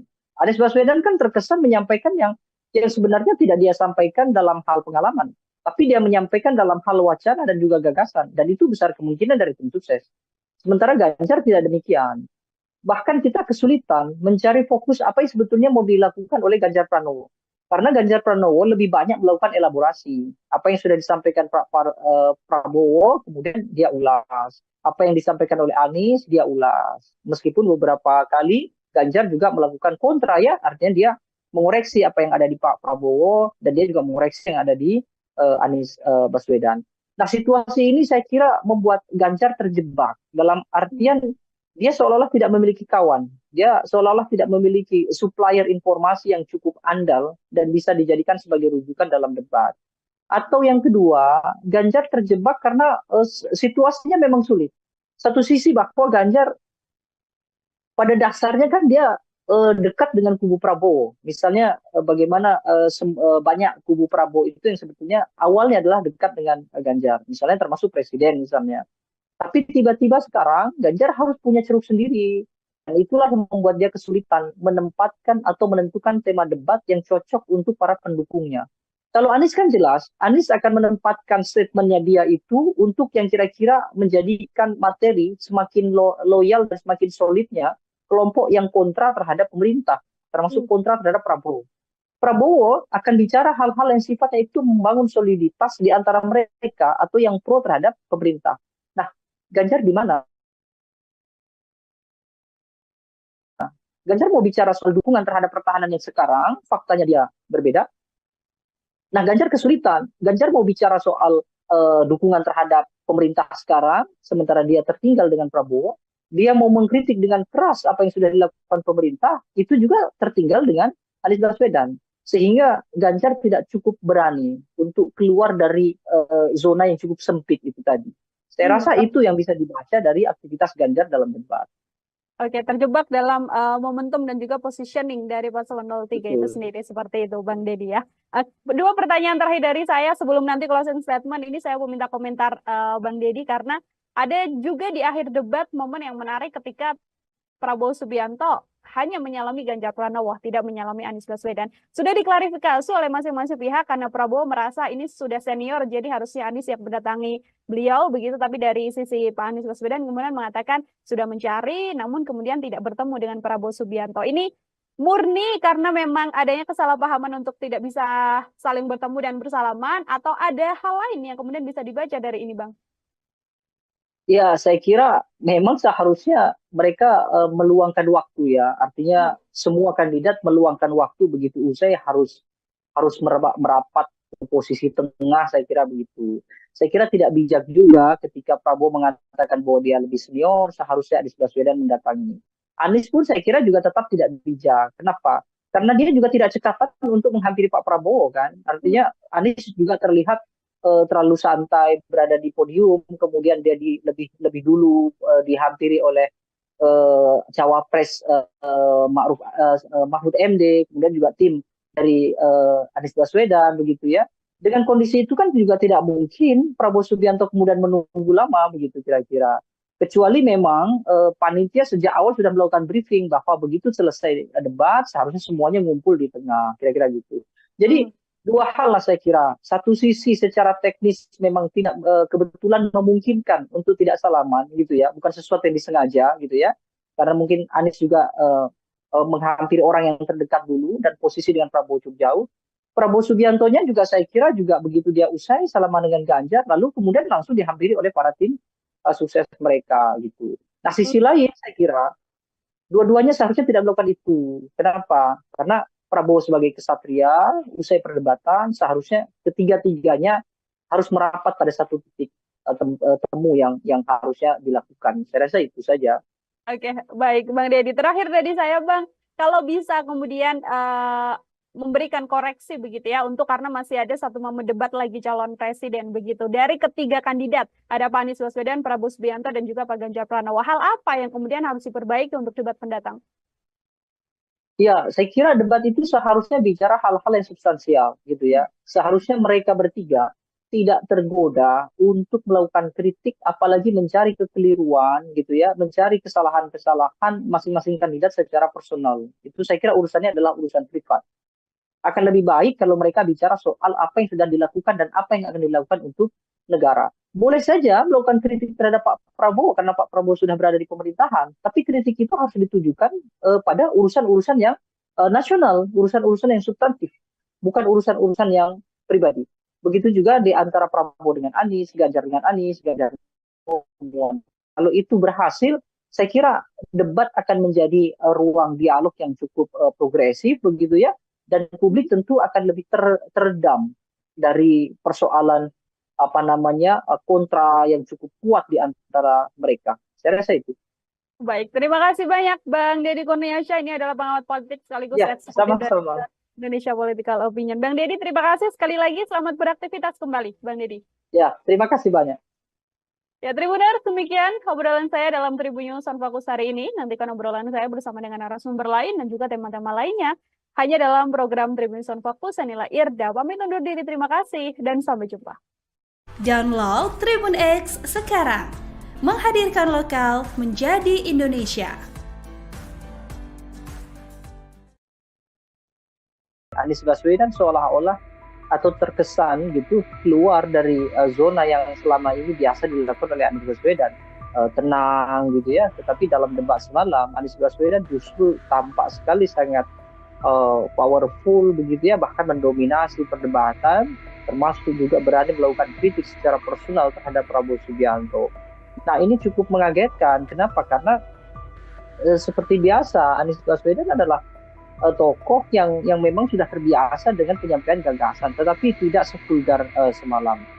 Debat sudah terlanjur terjebak sejak awal gitu ya, seolah-olah ada kesan Anies maupun Ganjar Pranowo sudah siap untuk melakukan kritik yang dilakukan oleh Prabowo, dan Prabowo seperti tidak siap dengan kritikan-kritikan itu. Situasinya memang sulit. Satu sisi bahwa Ganjar pada dasarnya kan dia dekat dengan kubu Prabowo. Misalnya bagaimana banyak kubu Prabowo itu yang sebetulnya awalnya adalah dekat dengan Ganjar. Misalnya termasuk presiden misalnya. Tapi tiba-tiba sekarang Ganjar harus punya ceruk sendiri. Dan itulah yang membuat dia kesulitan menempatkan atau menentukan tema debat yang cocok untuk para pendukungnya. Tribun News on Fokus Tribuners kembali menjumpai Anda hari ini bersama dengan saya Nila Irda. Kita akan mengulas bagaimana hasil dari debat ketiga seluruh kandidat calon presiden yang dilaksanakan pada Minggu 7 Januari semalam. Yang mana calon presiden nomor urut 1 ini kita bisa sampaikan Anies Baswedan menggunakan strategi menyerang. Pada beberapa kesempatan Anies Baswedan bahkan terlihat mencecar paslon lain untuk menunjukkan data yang berkaitan soal tema debat seputar pertahanan, keamanan, hubungan internasional, dan juga geopolitik. Anies Baswedan, Tribuners juga beberapa kali mengungkit pembelian alutsista bekas yang dilakukan oleh Kementerian Pertahanan di bawah pimpinan Prabowo Subianto yang juga capres nomor urut 2. Selain itu, Anies Baswedan juga sempat menyinggung masalah kesejahteraan prajurit TNI.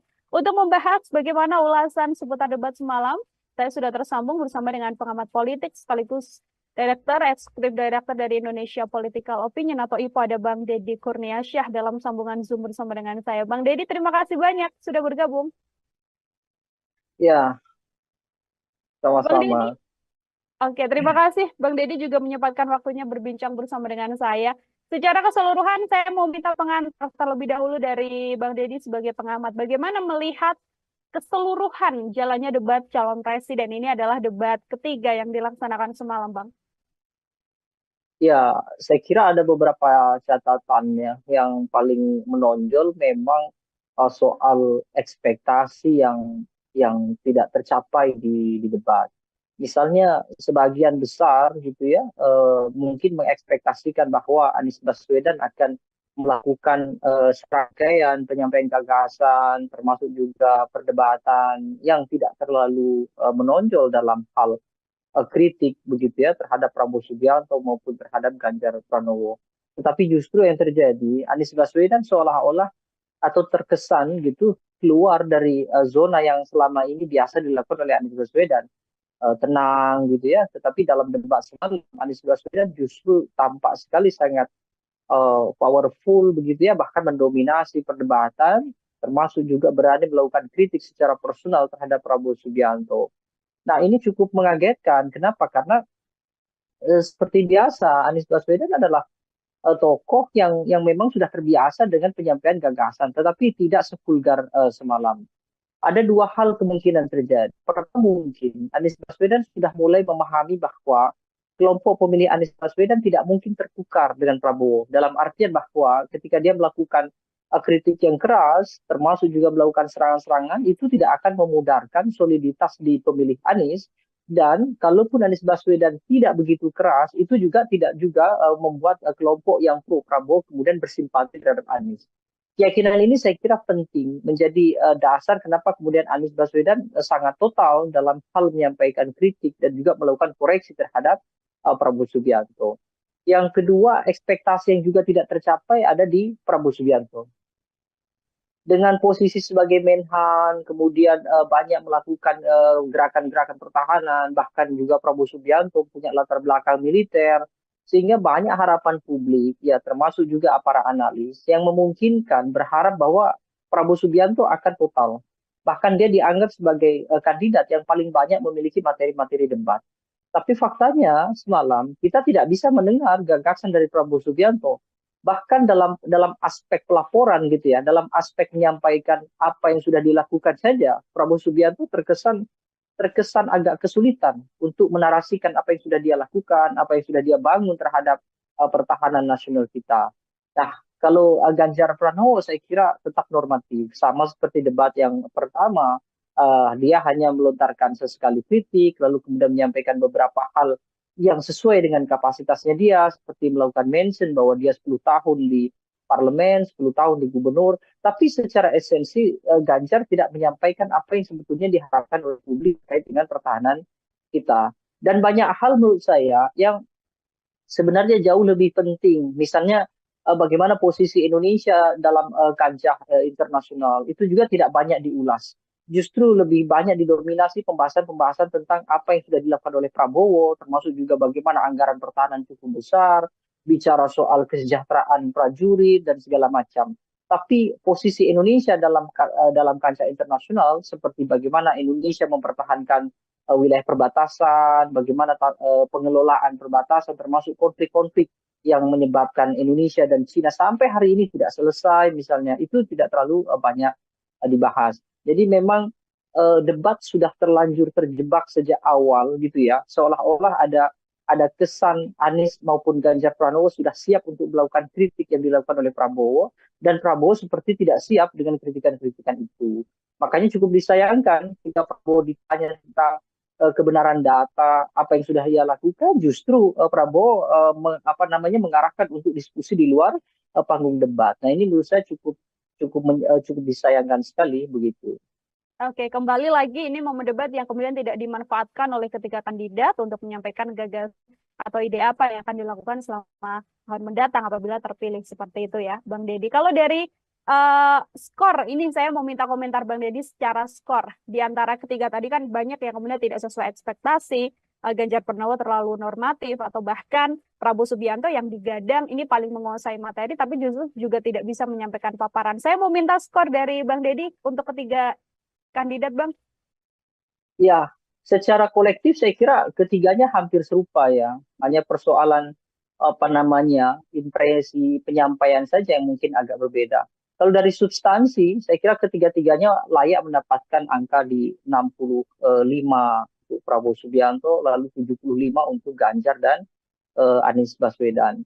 Tetapi angka itu saya kira kan bukan sesuatu yang substansial. Kenapa? Karena seharusnya ada hal-hal yang esensial yang mestinya mereka bisa kemukakan begitu. Karena meskipun pertahanan ini tidak berdampak secara langsung terhadap publik, tapi pertahanan itu jelas dalam jangka panjang akan berdampak terhadap kondisi masyarakat kita. Meskipun memang pembahasan tadi malam itu akan lebih banyak berkaitan dengan hal-hal yang justru dalam negeri, bukan berkaitan dengan keseluruhan tema kolektif. Tema kolektif kan selain pertahanan ada misalnya international relations, misalnya bagaimana geopolitik. Nah, sayangnya itu justru tidak banyak muncul, kecuali hanya dalam mention-mention contoh. Sementara mention contoh itu justru bukan pembahasan yang seharusnya diperdebatkan, itu hanya mention sedikit saja untuk sekedar untuk memberikan ilustrasi. Kalau dari sisi performance, saya kira tetaplah Anies harus diakui bahwa dia punya kepiawaian dalam performance debat. Termasuk juga Ganjar Pranowo saya kira juga cukup baik. Kalau dinilai mungkin akan sama juga. Anies mungkin di 75 dalam performance, lalu Ganjar Pranowo 70, Prabowo Subianto di 60 mungkin ya. Tapi sekali lagi penilaian performance juga tidak berdampak apa-apa karena kita harus memahami kan Prabowo Subianto misalnya dengan usia yang senior mungkin juga tidak bisa lagi mengingat banyak data, tidak bisa mengingat lagi banyak gagasan kecuali hanya mengikuti alur perdebatan yang ditanyakan atau disanggah atau dinyatakan oleh Anies ataupun oleh Ganjar, kira-kira begitu. Anies misalnya kalau kemudian terlihat lebih ekspresif, ya salah satunya karena memang beliau adalah intelektual, jadi tentu materi-materi semacam tema debat itu tentu beliau sudah menyiapkan jauh-jauh hari, jadi bukan sesuatu yang istimewa juga karena itu sudah menjadi bagian dari keseharian Anies Baswedan. Pun juga dengan Ganjar Pranowo, saya kira tidak akan jauh berbeda. Oke, ini kalau kita amati juga Bang Deddy, mungkin tadi yang disampaikan Bang Deddy soal bagaimana Prabowo Subianto mengikuti alur yang dilakukan sejak awal begitu ya, karena paparan dimulai oleh Anies Baswedan dan sejak paparan visi misi awal juga ada pula serangan yang sudah kemudian dilakukan pada Kementerian Pertahanan dalam hal ini yang dipimpin oleh Prabowo Subianto. Mulai dari lahan milik Prabowo Subianto, kemudian ada skor juga 11 dari 100 yang diberikan Anies Baswedan untuk pemerintahan atau yang kemudian Kementerian Pertahanan di masa Prabowo Subianto terkait alutsista bekas juga dan kesejahteraan prajurit. Serangan yang dalam setiap sesi ini selalu dilancarkan oleh Anies Baswedan untuk Prabowo Subianto ini dilihat oleh Bang Deddy seperti apa, Bang? Serangan itu saya kira serangan politis ya. Kenapa? Karena dari sisi pertahanan, apa yang dinyatakan oleh Anies memang benar, tapi substansi kebenarannya tidak mengacu pada kepentingan negara. Itu hanya contoh saja. Dalam artian saya kira Anies Baswedan kan menggunakan ilustrasi bahwa bagaimana mungkin gitu ya prajurit militer yang punya fungsi dan juga tugas untuk menjaga setiap jengkal anak-anak generasi bangsa kita gitu ya dalam bahasa Anies Baswedan.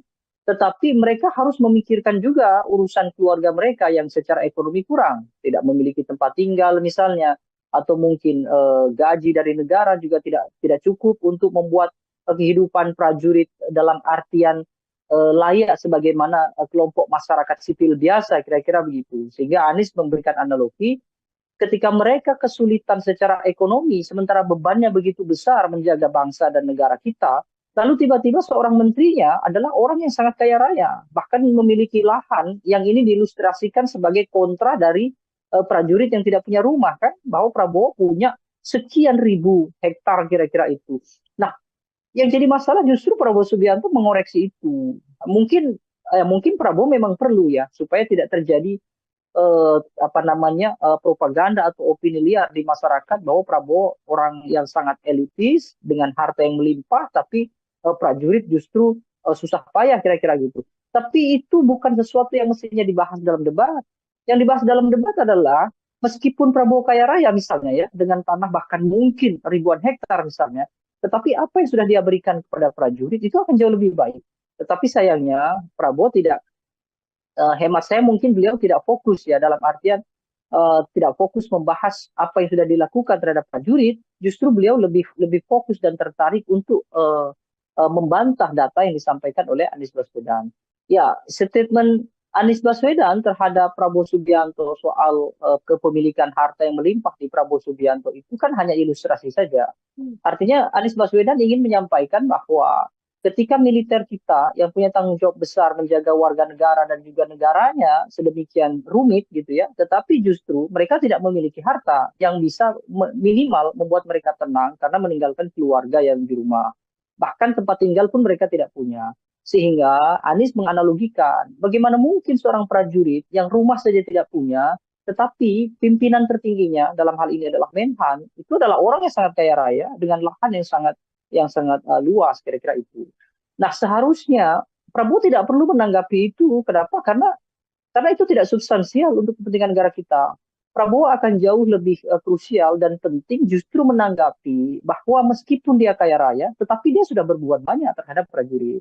Kan akhirnya tidak terjawab juga. Artinya Prabowo juga secara tidak langsung justru membenarkan apa yang disampaikan oleh Anies, bahwa prajurit kita memang tidak memiliki tempat tinggal, prajurit kita kekurangan secara ekonomi, dan itu menjadi poin bagi Anies Baswedan, sehingga dia menawarkan bahwa ketika dia nanti diberikan amanat secara nasional memimpin negara ini, dia akan sejahterakan para prajurit itu dengan kondisi sekarang yang prajurit-prajurit itu tidak sejahtera. Jadi statement Anies Baswedan jelas politis, bukan untuk mengungkap apa gagasan dia dalam hal membangun kekuatan militer yang besar, tetapi ini hanya murni untuk hal-hal yang sifatnya populis, untuk menarik publik supaya elektabilitas meningkat. Dan dari sisi politik saya kira itu tepat. Artinya Anies tidak keliru, karena memang debat kandidat kan sekurang-kurangnya harus bisa berdampak pada dua hal. Satu, berdampak pada pengetahuan publik tentang gagasan. Yang kedua, berdampak secara elektoral. Saya kira itu. Oke, ini juga kemudian menyoal dampak, bisa berdampak juga pada elektoral dengan serangan Anies Baswedan soal kinerja dari Prabowo Subianto yang juga saat ini menjabat sebagai Menteri Pertahanan. Lalu bagaimana kemudian kita melihat publik tertarik simpatinya untuk kemudian merasa bahwa Prabowo Subianto ini terlalu diserang selama debat, karena ini juga menjadi salah satu bahasan yang juga cukup ramai di media sosial, Bang Deddy. Ya, saya kira serang menyerang itu kan hanya agitasi biasa. Dan kalau kita orang melakukan klaim, misalnya Prabowo di roasting begitu ya, Prabowo diserang oleh Ganjar maupun Anies, itu bukan serangan yang benar gitu. Dalam artian bahwa ya debat memang harusnya begitu. Ketika Prabowo Subianto siap memberikan jawaban-jawaban yang taktis gitu ya, kemudian Prabowo juga siap dengan argumentasi yang memang sudah disiapkan oleh timnya, maka kan tidak bisa Prabowo dianggap diserang. Prabowo dianggap diserang karena memang dia tidak bisa mengembalikan argumentasi dari Ganjar, tidak bisa memberikan argumentasi sanggahan untuk Anies Baswedan. Maka kemudian para propagandator semuanya, para pembangun opini, termasuk tim sukses, maka mereka menggunakanlah istilah-istilah bahwa Prabowo itu diserang. Saya kira itu biasa saja dalam tataran strategi komunikasi politik, itu biasa.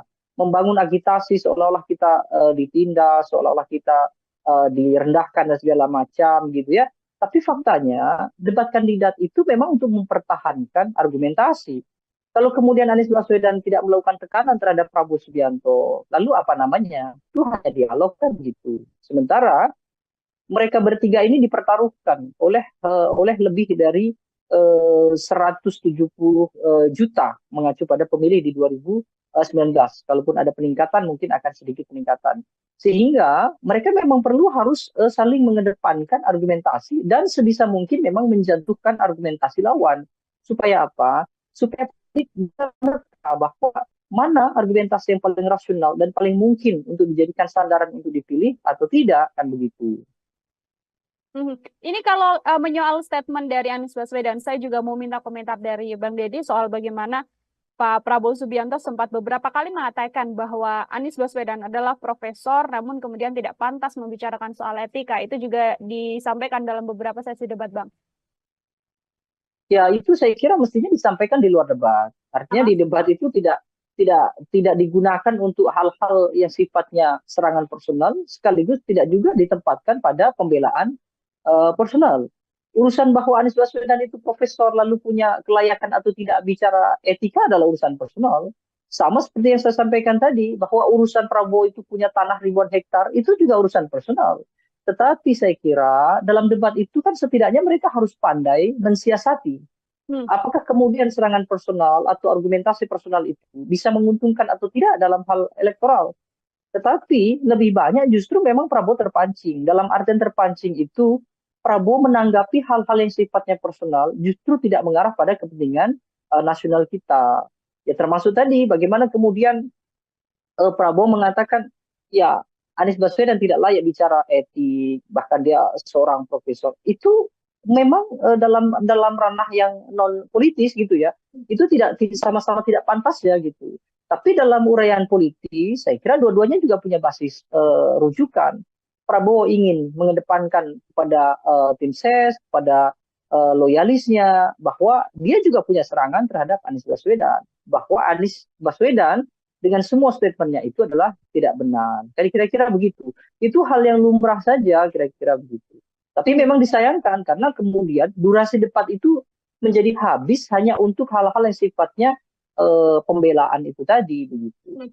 Oke, secara substansi kemudian paparan dari debat ini tidak bisa tersampaikan dengan lebih gamblang karena adanya hal-hal Betul, personal yang kemudian dipaparkan juga. Ini kita betul. singgung soal bagaimana Paslon 03. Bang Deddy, ini Pak Ganjar Pranowo. Ini kan kalau secara perdebatan begitu ya, serangan kan memang banyak sekali dilancarkan oleh 01 kepada 02. Ini kalau dari gagasan Pak Ganjar Pranowo sendiri, mampukah kemudian Ganjar Pranowo yang posisinya berada di tengah begitu ya, ini kemudian bisa memaksimalkan gagasan-gagasan yang disampaikannya untuk kemudian tidak membawa isu-isu di luar substansi dalam debat semalam? Ganjar Pranowo ini sebenarnya cukup menarik ya, karena lebih banyak gitu ya. Kalau kita perhatikan bahkan dari debat pertama saja, Ganjar itu sering melakukan atau sering menyajikan statement yang memantik gitu ya. Tetapi yang dia pantik itu justru nanti akan menjadi perdebatan antara Prabowo dengan Anies Baswedan. Sehingga posisi Ganjar Pranowo ini menguntungkan kedua belah pihak. Satu sisi menguntungkan Anies karena Anies punya punya sambutan materi yang disinggung atau dibuka oleh Ganjar. Prabowo pun demikian. Prabowo pun punya materi yang kira-kira itu bisa menjadikan sebagai acuan pembelaan. Makanya Prabowo lebih sering bicara tentang saya banyak sependapat misalnya dengan Pak Ganjar, tetapi tidak dengan Anies Baswedan. Itu bahkan diulang-ulang. Sementara dengan kondisi itu Ganjar menjadi tidak fokus dengan gagasannya sendiri. Nah, saya kira ini juga ada beberapa aspek ya. Mungkin yang pertama misalnya Ganjar minim tokoh-tokoh di belakangnya dari latar belakang militer. Meskipun Panglima TNI ada di sana, ya Andika Perkasa misalnya. Tapi mungkin yang memberikan masukan dan segala macam terhadap Ganjar dalam hal-hal pertahanan itu sepertinya minim. Sehingga Ganjar banyak menyampaikan hal-hal yang justru itu berdasarkan pengalamannya dia sendiri, bukan berdasarkan rumusan dari tim sukses sebagaimana yang disampaikan oleh Anies Baswedan. Anies Baswedan kan terkesan menyampaikan yang sebenarnya tidak dia sampaikan dalam hal pengalaman, tapi dia menyampaikan dalam hal wacana dan juga gagasan, dan itu besar kemungkinan dari tim sukses. Sementara Ganjar tidak demikian. Bahkan kita kesulitan mencari fokus apa yang sebetulnya mau dilakukan oleh Ganjar Pranowo. Karena Ganjar Pranowo lebih banyak melakukan elaborasi. Apa yang sudah disampaikan Prabowo, kemudian dia ulas. Apa yang disampaikan oleh Anies, dia ulas. Meskipun beberapa kali Ganjar juga melakukan kontra ya, artinya dia mengoreksi apa yang ada di Pak Prabowo dan dia juga mengoreksi yang ada di Anies Baswedan. Nah, situasi ini saya kira membuat Ganjar terjebak dalam artian dia seolah-olah tidak memiliki kawan. Dia seolah-olah tidak memiliki supplier informasi yang cukup andal dan bisa dijadikan sebagai rujukan dalam debat. Atau yang kedua, Ganjar terjebak karena situasinya memang sulit. Satu sisi bahwa Ganjar pada dasarnya kan dia dekat dengan kubu Prabowo. Misalnya bagaimana banyak kubu Prabowo itu yang sebetulnya awalnya adalah dekat dengan Ganjar. Misalnya termasuk presiden misalnya. Tapi tiba-tiba sekarang Ganjar harus punya ceruk sendiri. Dan itulah yang membuat dia kesulitan menempatkan atau menentukan tema debat yang cocok untuk para pendukungnya. Kalau Anies kan jelas, Anies akan menempatkan statementnya dia itu untuk yang kira-kira menjadikan materi semakin loyal dan semakin solidnya kelompok yang kontra terhadap pemerintah, termasuk kontra terhadap Prabowo.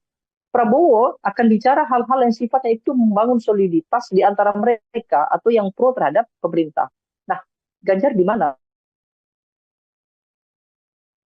Nah, Ganjar mau bicara soal dukungan terhadap pertahanan yang sekarang, faktanya dia berbeda.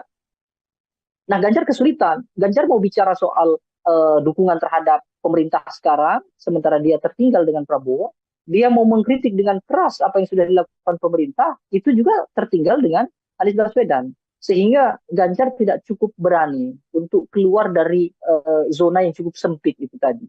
Saya rasa itu yang bisa dibaca dari aktivitas Ganjar dalam debat. Oke, terjebak dalam momentum dan juga positioning dari Paslon 03 itu sendiri, seperti itu Bang Deddy ya. Dua pertanyaan terakhir dari saya sebelum nanti closing statement, ini saya mau minta komentar Bang Deddy, karena ada juga di akhir debat momen yang menarik ketika Prabowo Subianto hanya menyalami Ganjar Pranowo, tidak menyalami Anies Baswedan. Sudah diklarifikasi oleh masing-masing pihak karena Prabowo merasa ini sudah senior, jadi harusnya Anies yang mendatangi beliau begitu. Tapi dari sisi Pak Anies Baswedan kemudian mengatakan sudah mencari, namun kemudian tidak bertemu dengan Prabowo Subianto. Ini murni karena memang adanya kesalahpahaman untuk tidak bisa saling bertemu dan bersalaman, atau ada hal lain yang kemudian bisa dibaca dari ini, Bang? Ya, saya kira memang seharusnya mereka meluangkan waktu ya. Artinya semua kandidat meluangkan waktu begitu usai harus merapat ke posisi tengah, saya kira begitu. Saya kira tidak bijak juga ketika Prabowo mengatakan bahwa dia lebih senior, seharusnya Anies Baswedan mendatangi. Anies pun saya kira juga tetap tidak bijak. Kenapa? Karena dia juga tidak cekatan untuk menghampiri Pak Prabowo kan. Artinya Anies juga terlihat terlalu santai berada di podium, kemudian dia lebih dulu dihampiri oleh cawapres Mahfud MD, kemudian juga tim dari Anies Baswedan begitu ya. Dengan kondisi itu kan juga tidak mungkin Prabowo Subianto kemudian menunggu lama begitu kira-kira. Kecuali memang panitia sejak awal sudah melakukan briefing bahwa begitu selesai debat seharusnya semuanya ngumpul di tengah, kira-kira gitu. Jadi dua hal lah saya kira. Satu sisi secara teknis memang tidak kebetulan memungkinkan untuk tidak salaman gitu ya, bukan sesuatu yang disengaja gitu ya. Karena mungkin Anies juga menghampiri orang yang terdekat dulu dan posisi dengan Prabowo cukup jauh. Prabowo Subiantonya juga saya kira juga begitu dia usai salaman dengan Ganjar, lalu kemudian langsung dihampiri oleh para tim sukses mereka gitu. Nah sisi lain saya kira dua-duanya seharusnya tidak melakukan itu. Kenapa? Karena Prabowo sebagai kesatria, usai perdebatan, seharusnya ketiga-tiganya harus merapat pada satu titik temu yang harusnya dilakukan. Saya rasa itu saja. Oke, baik Bang Deddy. Terakhir tadi saya Bang, kalau bisa kemudian memberikan koreksi begitu ya, untuk karena masih ada satu momen debat lagi calon presiden begitu. Dari ketiga kandidat, ada Pak Anies Baswedan, Prabowo Subianto, dan juga Pak Ganjar Pranowo. Hal apa yang kemudian harus diperbaiki untuk debat pendatang? Ya, saya kira debat itu seharusnya bicara hal-hal yang substansial gitu ya. Seharusnya mereka bertiga tidak tergoda untuk melakukan kritik, apalagi mencari kekeliruan gitu ya, mencari kesalahan-kesalahan masing-masing kandidat secara personal. Itu saya kira urusannya adalah urusan privat. Akan lebih baik kalau mereka bicara soal apa yang sudah dilakukan dan apa yang akan dilakukan untuk negara. Boleh saja melakukan kritik terhadap Pak Prabowo karena Pak Prabowo sudah berada di pemerintahan, tapi kritik itu harus ditujukan pada urusan-urusan yang nasional, urusan-urusan yang substantif, bukan urusan-urusan yang pribadi. Begitu juga di antara Prabowo dengan Anies, Ganjar dengan Anies, Ganjar dengan. Kalau itu berhasil, saya kira debat akan menjadi ruang dialog yang cukup progresif begitu ya. Dan publik tentu akan lebih teredam dari persoalan kontra yang cukup kuat di antara mereka. Saya rasa itu. Baik, terima kasih banyak Bang Deddy Kurniasyah. Ini adalah pengamat politik sekaligus sama-sama. Indonesia Political Opinion. Bang Deddy, terima kasih sekali lagi. Selamat beraktivitas kembali, Bang Deddy. Ya, terima kasih banyak. Ya, Tribuners, demikian obrolan saya dalam Tribun News on Fokus hari ini. Nantikan obrolan saya bersama dengan narasumber lain dan juga tema-tema lainnya hanya dalam program Tribun News on Fokus. Saya Nila Irda, pamit undur diri. Terima kasih dan sampai jumpa. Download Tribun X sekarang. Menghadirkan lokal menjadi Indonesia. Anies Baswedan seolah-olah atau terkesan gitu keluar dari zona yang selama ini biasa dilakukan oleh Anies Baswedan, tenang gitu ya. Tetapi dalam debat semalam Anies Baswedan justru tampak sekali sangat powerful begitu ya, bahkan mendominasi perdebatan, termasuk juga berani melakukan kritik secara personal terhadap Prabowo Subianto. Nah ini cukup mengagetkan. Kenapa? Karena seperti biasa Anies Baswedan adalah tokoh yang memang sudah terbiasa dengan penyampaian gagasan, tetapi tidak sevulgar semalam. Debat sudah terlanjur terjebak sejak awal gitu ya, seolah-olah ada kesan Anies maupun Ganjar Pranowo sudah siap untuk melakukan kritik yang dilakukan oleh Prabowo, dan Prabowo seperti tidak siap dengan kritikan-kritikan itu. Situasinya memang sulit. Satu sisi bahwa Ganjar pada dasarnya kan dia dekat dengan kubu Prabowo. Misalnya bagaimana banyak kubu Prabowo itu yang sebetulnya awalnya adalah dekat dengan Ganjar. Misalnya termasuk presiden misalnya. Tapi tiba-tiba sekarang Ganjar harus punya ceruk sendiri. Dan itulah yang membuat dia kesulitan menempatkan atau menentukan tema debat yang cocok untuk para pendukungnya. Tribunnews on Fokus Tribuners kembali menjumpai Anda hari ini bersama dengan saya Mila Iyarda. Kita akan mengulas bagaimana hasil dari debat ketiga seluruh kandidat calon presiden yang dilaksanakan pada Minggu 7 Januari semalam. Yang mana calon presiden nomor urut 1 ini kita bisa sampaikan Anies Baswedan menggunakan strategi menyerang. Pada beberapa kesempatan Anies Baswedan bahkan terlihat mencecar paslon lain untuk menunjukkan data yang berkaitan soal tema debat seputar pertahanan, keamanan, hubungan internasional, dan juga geopolitik. Anies Baswedan, Tribuners juga beberapa kali mengungkit pembelian alutsista bekas yang dilakukan oleh Kementerian Pertahanan di bawah pimpinan Prabowo Subianto yang juga capres nomor urut 2. Selain itu, Anies Baswedan juga sempat menyinggung masalah kesejahteraan prajurit TNI. Untuk membahas bagaimana ulasan seputar debat semalam, saya sudah tersambung bersama dengan pengamat politik sekaligus Eksekutif Direktur dari Indonesia Political Opinion atau IPO, ada Bang Deddy Kurniasyah dalam sambungan Zoom bersama dengan saya. Bang Deddy, terima kasih banyak sudah bergabung. Ya, Bang Deddy, sama-sama. oke, terima kasih Bang Deddy juga menyempatkan waktunya berbincang bersama dengan saya. Secara keseluruhan, saya mau minta pengantar terlebih dahulu dari Bang Deddy sebagai pengamat. Bagaimana melihat keseluruhan jalannya debat calon presiden? Ini adalah debat ketiga yang dilaksanakan semalam, Bang. Ya, saya kira ada beberapa catatannya yang paling menonjol memang soal ekspektasi yang tidak tercapai di debat. Misalnya sebagian besar gitu ya mungkin mengekspektasikan bahwa Anies Baswedan akan melakukan serangkaian penyampaian gagasan termasuk juga perdebatan yang tidak terlalu menonjol dalam hal kritik begitu ya terhadap Prabowo Subianto maupun terhadap Ganjar Pranowo. Tetapi justru yang terjadi Anies Baswedan seolah-olah atau terkesan gitu keluar dari zona yang selama ini biasa dilakukan oleh Anies Baswedan, tenang gitu ya. Tetapi dalam debat semalam Anies Baswedan justru tampak sekali sangat powerful begitu ya, bahkan mendominasi perdebatan, termasuk juga berani melakukan kritik secara personal terhadap Prabowo Subianto. Nah, ini cukup mengagetkan. Kenapa? Karena seperti biasa Anies Baswedan adalah tokoh yang memang sudah terbiasa dengan penyampaian gagasan, tetapi tidak sevulgar semalam. Ada dua hal kemungkinan terjadi. Pertama, mungkin Anies Baswedan sudah mulai memahami bahwa kelompok pemilih Anies Baswedan tidak mungkin tertukar dengan Prabowo. Dalam artian bahwa ketika dia melakukan kritik yang keras, termasuk juga melakukan serangan-serangan, itu tidak akan memudarkan soliditas di pemilih Anies. Dan kalaupun Anies Baswedan tidak begitu keras, itu juga tidak juga membuat kelompok yang pro Prabowo kemudian bersimpati terhadap Anies. Keyakinan ini saya kira penting menjadi dasar kenapa kemudian Anies Baswedan sangat total dalam hal menyampaikan kritik dan juga melakukan koreksi terhadap Prabowo Subianto. Yang kedua, ekspektasi yang juga tidak tercapai ada di Prabowo Subianto. Dengan posisi sebagai Menhan, kemudian banyak melakukan gerakan-gerakan pertahanan, bahkan juga Prabowo Subianto punya latar belakang militer, sehingga banyak harapan publik, ya termasuk juga para analis, yang memungkinkan berharap bahwa Prabowo Subianto akan total. Bahkan dia dianggap sebagai kandidat yang paling banyak memiliki materi-materi debat. Tapi faktanya semalam kita tidak bisa mendengar gagasan dari Prabowo Subianto. Bahkan dalam aspek pelaporan gitu ya, dalam aspek menyampaikan apa yang sudah dilakukan saja, Prabowo Subianto terkesan agak kesulitan untuk menarasikan apa yang sudah dia lakukan, apa yang sudah dia bangun terhadap pertahanan nasional kita.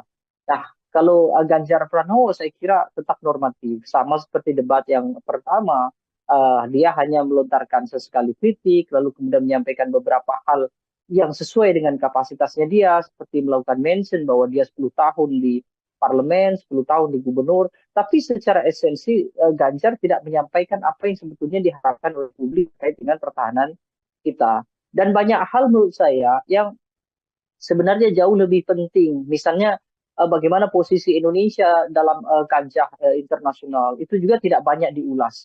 Justru lebih banyak didominasi pembahasan-pembahasan tentang apa yang sudah dilakukan oleh Prabowo, termasuk juga bagaimana anggaran pertahanan cukup besar, bicara soal kesejahteraan prajurit dan segala macam. tapi posisi Indonesia dalam kancah internasional seperti bagaimana Indonesia mempertahankan wilayah perbatasan, bagaimana pengelolaan perbatasan termasuk konflik-konflik yang menyebabkan Indonesia dan Cina sampai hari ini tidak selesai misalnya, itu tidak terlalu banyak dibahas. Jadi memang debat sudah terlanjur terjebak sejak awal gitu ya, seolah-olah ada kesan Anies maupun Ganjar Pranowo sudah siap untuk melakukan kritik yang dilakukan oleh Prabowo, dan Prabowo seperti tidak siap dengan kritikan-kritikan itu. Makanya cukup disayangkan jika Prabowo ditanya tentang kebenaran data, apa yang sudah ia lakukan, justru Prabowo mengarahkan untuk diskusi di luar panggung debat. Nah ini menurut saya cukup disayangkan sekali begitu. Oke, kembali lagi ini momen debat yang kemudian tidak dimanfaatkan oleh ketiga kandidat untuk menyampaikan gagasan atau ide apa yang akan dilakukan selama tahun mendatang apabila terpilih seperti itu ya, Bang Deddy. Kalau dari skor, ini saya mau minta komentar Bang Deddy secara skor. Di antara ketiga tadi kan banyak yang kemudian tidak sesuai ekspektasi, Ganjar Pranowo terlalu normatif, atau bahkan Prabowo Subianto yang digadang ini paling menguasai materi, tapi justru juga tidak bisa menyampaikan paparan. Saya mau minta skor dari Bang Deddy untuk ketiga kandidat, Bang. Ya, secara kolektif saya kira ketiganya hampir serupa ya. Hanya persoalan impresi penyampaian saja yang mungkin agak berbeda. Kalau dari substansi, saya kira ketiga-tiganya layak mendapatkan angka di 65 untuk Prabowo Subianto, lalu 75 untuk Ganjar dan Anies Baswedan. Tetapi angka itu saya kira kan bukan sesuatu yang substansial. Kenapa? Karena seharusnya ada hal-hal yang esensial yang mestinya mereka bisa kemukakan begitu. Karena meskipun pertahanan ini tidak berdampak secara langsung terhadap publik, tapi pertahanan itu jelas dalam jangka panjang akan berdampak terhadap kondisi masyarakat kita. Meskipun memang pembahasan tadi malam itu akan lebih banyak berkaitan dengan hal-hal yang justru dalam negeri, bukan berkaitan dengan keseluruhan tema kolektif. Tema kolektif kan selain pertahanan ada misalnya international relations, misalnya bagaimana geopolitik. Nah sayangnya itu justru tidak banyak muncul, kecuali hanya dalam mention-mention contoh. Sementara mention contoh itu justru bukan pembahasan yang seharusnya diperdebatkan, itu hanya mention sedikit saja untuk sekedar untuk memberikan ilustrasi. Kalau dari sisi performance, saya kira Anies harus diakui bahwa dia punya kepiawaian dalam performance debat. Termasuk juga Ganjar Pranowo, saya kira juga cukup baik. Kalau dinilai mungkin akan sama juga. Anies mungkin di 75 dalam performance, lalu Ganjar Pranowo 70, Prabowo Subianto di 60 mungkin ya. Tapi sekali lagi penilaian performance juga tidak berdampak apa-apa, karena kita harus memahami kan Prabowo Subianto misalnya dengan usia yang senior mungkin juga tidak bisa lagi mengingat banyak data, tidak bisa mengingat lagi banyak gagasan, kecuali hanya mengikuti alur perdebatan yang ditanyakan atau disanggah atau dinyatakan oleh Anies ataupun oleh Ganjar. Kira-kira begitu. Anies misalnya kalau kemudian terlihat lebih ekspresif, ya salah satunya karena memang beliau adalah intelektual. Jadi tentu materi-materi semacam tema debat itu tentu beliau sudah menyiapkan jauh-jauh hari. Jadi bukan sesuatu yang istimewa juga, karena itu sudah menjadi bagian dari keseharian Anies Baswedan. Pun juga dengan Ganjar Pranowo. Saya kira tidak akan jauh berbeda. Oke, ini kalau kita amati juga Bang Deddy, mungkin tadi yang disampaikan Bang Deddy soal bagaimana Prabowo Subianto mengikuti alur yang dilakukan sejak awal begitu ya, karena paparan dimulai oleh Anies Baswedan dan sejak paparan visi misi awal juga ada pula serangan yang sudah kemudian dilakukan pada Kementerian Pertahanan dalam hal ini yang dipimpin oleh Prabowo Subianto. Mulai dari lahan milik Prabowo Subianto, kemudian ada skor juga 11 dari 100 yang diberikan Anies Baswedan untuk pemerintahan atau yang kemudian Kementerian Pertahanan di masa Prabowo Subianto terkait alutsista bekas juga dan kesejahteraan prajurit. Serangan yang dalam setiap sesi ini selalu dilancarkan oleh Anies Baswedan untuk Prabowo Subianto ini dilihat oleh Bang Deddy seperti apa, Bang? Serangan itu saya kira serangan politis ya. Kenapa? Karena dari sisi pertahanan, apa yang dinyatakan oleh Anies memang benar, tapi substansi kebenarannya tidak mengacu pada kepentingan negara. Itu hanya contoh saja. Dalam artian saya kira Anies Baswedan kan menggunakan ilustrasi bahwa bagaimana mungkin gitu ya prajurit militer yang punya fungsi dan juga tugas untuk untuk menjaga setiap jengkal anak-anak generasi bangsa kita gitu ya dalam bahasa Anies Baswedan, tetapi mereka harus memikirkan juga urusan keluarga mereka yang secara ekonomi kurang, tidak memiliki tempat tinggal misalnya, atau mungkin gaji dari negara juga tidak cukup untuk membuat kehidupan prajurit dalam artian layak sebagaimana kelompok masyarakat sipil biasa, kira-kira begitu. Sehingga Anies memberikan analogi ketika mereka kesulitan secara ekonomi, sementara bebannya begitu besar menjaga bangsa dan negara kita, lalu tiba-tiba seorang menterinya adalah orang yang sangat kaya raya, bahkan memiliki lahan yang ini diilustrasikan sebagai kontra dari prajurit yang tidak punya rumah, kan? Bahwa Prabowo punya sekian ribu hektar kira-kira itu. Nah, yang jadi masalah justru Prabowo Subianto mengoreksi itu. Mungkin Prabowo memang perlu ya supaya tidak terjadi propaganda atau opini liar di masyarakat bahwa Prabowo orang yang sangat elitis dengan harta yang melimpah, tapi prajurit justru susah payah kira-kira gitu. Tapi itu bukan sesuatu yang mestinya dibahas dalam debat. Yang dibahas dalam debat adalah meskipun Prabowo kaya raya misalnya ya dengan tanah bahkan mungkin ribuan hektar misalnya, tetapi apa yang sudah dia berikan kepada prajurit itu akan jauh lebih baik. Tetapi sayangnya Prabowo tidak, hemat saya mungkin beliau tidak fokus ya dalam artian tidak fokus membahas apa yang sudah dilakukan terhadap prajurit, justru beliau lebih fokus dan tertarik untuk membantah data yang disampaikan oleh Anies Baswedan. Ya, statement Anies Baswedan terhadap Prabowo Subianto soal kepemilikan harta yang melimpah di Prabowo Subianto itu kan hanya ilustrasi saja. Artinya Anies Baswedan ingin menyampaikan bahwa ketika militer kita yang punya tanggung jawab besar menjaga warga negara dan juga negaranya sedemikian rumit gitu ya, tetapi justru mereka tidak memiliki harta yang bisa minimal membuat mereka tenang karena meninggalkan keluarga yang di rumah. Bahkan tempat tinggal pun mereka tidak punya. Sehingga Anies menganalogikan bagaimana mungkin seorang prajurit yang rumah saja tidak punya, tetapi pimpinan tertingginya dalam hal ini adalah Menhan, itu adalah orang yang sangat kaya raya dengan lahan yang sangat luas kira-kira itu. Nah, seharusnya Prabowo tidak perlu menanggapi itu. Kenapa? Karena itu tidak substansial untuk kepentingan negara kita. Prabowo akan jauh lebih krusial dan penting justru menanggapi bahwa meskipun dia kaya raya, tetapi dia sudah berbuat banyak terhadap prajurit.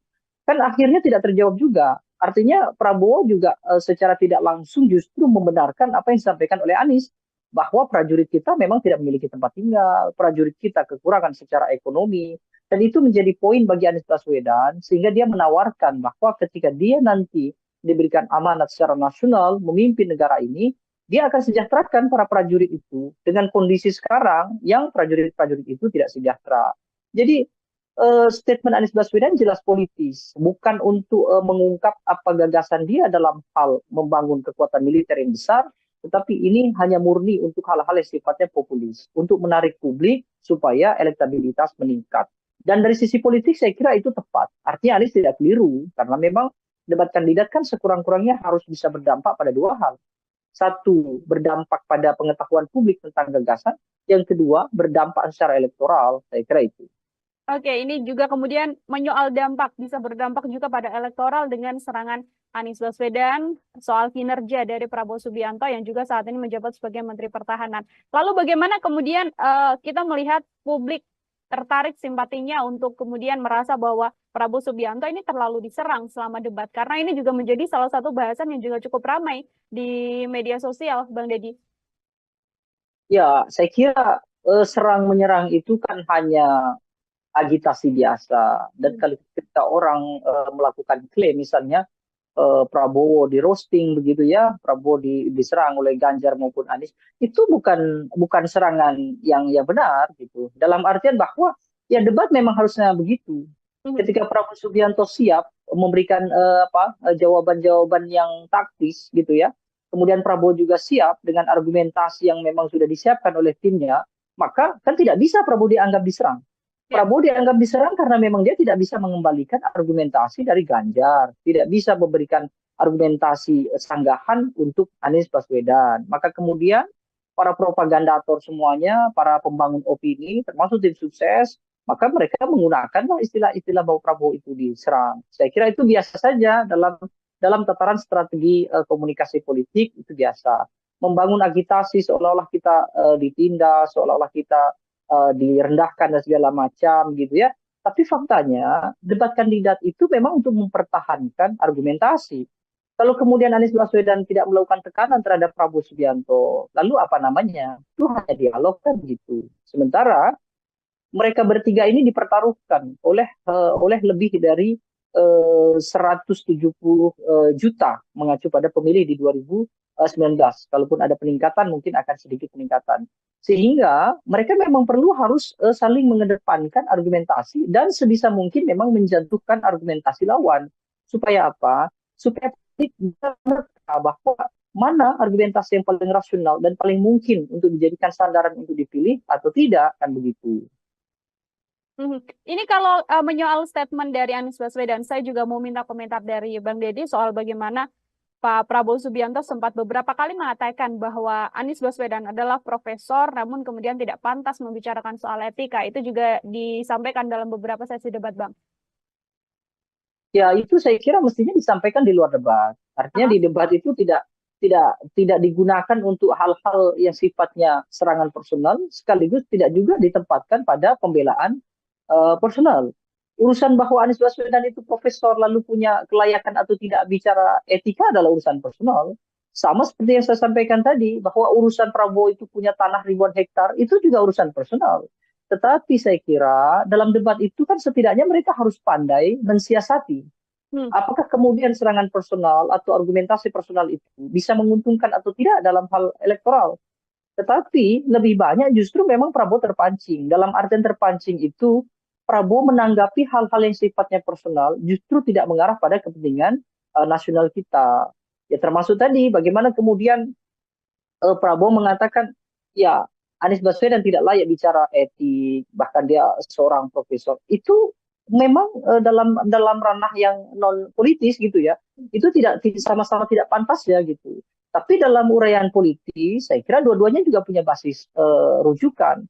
Prabowo ingin mengedepankan kepada tim ses, pada loyalisnya, bahwa dia juga punya serangan terhadap Anies Baswedan. Bahwa Anies Baswedan dengan semua statementnya itu adalah tidak benar. Kira-kira begitu. Itu hal yang lumrah saja, kira-kira begitu. Tapi memang disayangkan karena kemudian durasi debat itu menjadi habis hanya untuk hal-hal yang sifatnya pembelaan itu tadi begitu. Oke, secara substansi kemudian paparan dari debat ini tidak bisa tersampaikan dengan lebih gamblang karena adanya hal-hal personal yang kemudian dipaparkan juga. Ini kita singgung soal bagaimana paslon 03, Bang Deddy, ini Pak Ganjar Pranowo. Ini kan kalau secara perdebatan begitu ya, serangan kan memang banyak sekali dilancarkan oleh 01 kepada 02. Ini kalau dari gagasan Pak Ganjar Pranowo sendiri, mampukah kemudian Ganjar Pranowo yang posisinya berada di tengah begitu ya, ini kemudian bisa memaksimalkan gagasan-gagasan yang disampaikannya untuk kemudian tidak membawa isu-isu di luar substansi dalam debat semalam? Ganjar Pranowo ini sebenarnya cukup menarik ya, karena lebih banyak gitu ya. Kalau kita perhatikan bahkan dari debat pertama saja, Ganjar itu sering melakukan atau sering menyajikan statement yang memantik gitu ya. Tetapi yang dia pantik itu justru nanti akan menjadi perdebatan antara Prabowo dengan Anies Baswedan. Sehingga posisi Ganjar Pranowo ini menguntungkan kedua belah pihak. Satu sisi menguntungkan Anies karena Anies punya sambutan materi yang disinggung atau dibuka oleh Ganjar. Prabowo pun demikian. Prabowo pun punya materi yang kira-kira itu bisa menjadikan sebagai acuan pembelaan. Makanya Prabowo lebih sering bicara tentang saya banyak sependapat misalnya dengan Pak Ganjar, tetapi tidak dengan Anies Baswedan. Itu bahkan diulang-ulang. Sementara dengan kondisi itu Ganjar menjadi tidak fokus dengan gagasannya sendiri. Nah saya kira ini juga ada beberapa aspek ya. Mungkin yang pertama misalnya Ganjar minim tokoh-tokoh di belakangnya dari latar belakang militer. Meskipun Panglima TNI ada di sana, ya Andika Perkasa misalnya. Tapi mungkin yang memberikan masukan dan segala macam terhadap Ganjar dalam hal-hal pertahanan itu sepertinya minim. Sehingga Ganjar banyak menyampaikan hal-hal yang justru itu berdasarkan pengalamannya dia sendiri, bukan berdasarkan rumusan dari tim sukses sebagaimana yang disampaikan oleh Anies Baswedan.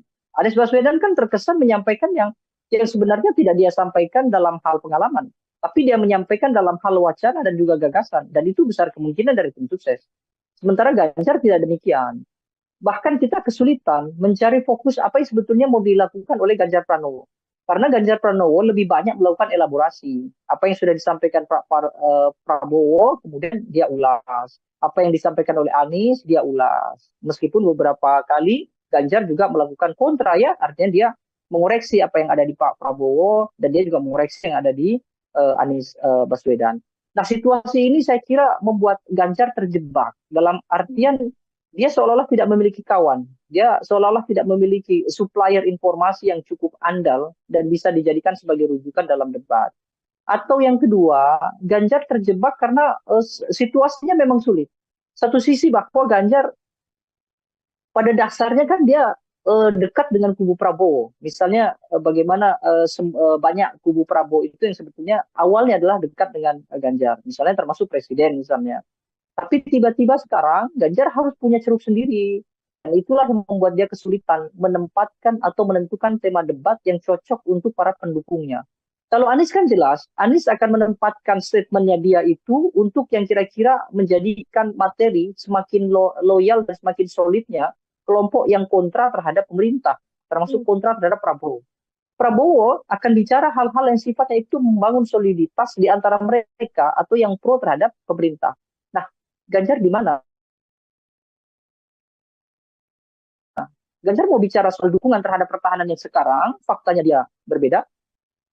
Nah, Ganjar kesulitan. Ganjar mau bicara soal dukungan terhadap pemerintah sekarang, sementara dia tertinggal dengan Prabowo. Dia mau mengkritik dengan keras apa yang sudah dilakukan pemerintah, itu juga tertinggal dengan Anies Baswedan. Sehingga Ganjar tidak cukup berani untuk keluar dari zona yang cukup sempit itu tadi. Saya rasa itu yang bisa dibaca dari aktivitas Ganjar dalam debat. Oke, terjebak dalam momentum dan juga positioning dari paslon 03 itu sendiri, seperti itu Bang Deddy ya.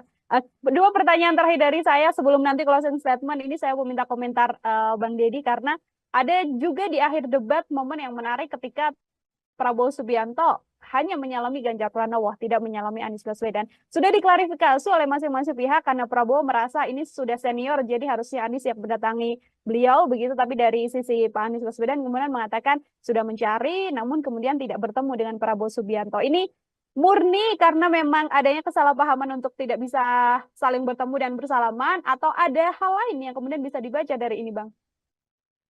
Ya, saya kira memang seharusnya mereka meluangkan waktu ya. Artinya semua kandidat meluangkan waktu begitu usai harus merapat ke posisi tengah, saya kira begitu. Saya kira tidak bijak juga ketika Prabowo mengatakan bahwa dia lebih senior, seharusnya Anies Baswedan mendatangi.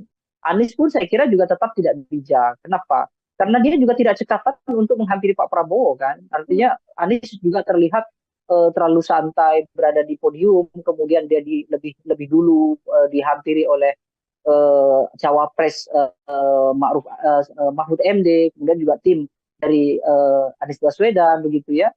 Dengan kondisi itu kan juga tidak mungkin Prabowo Subianto kemudian menunggu lama begitu kira-kira.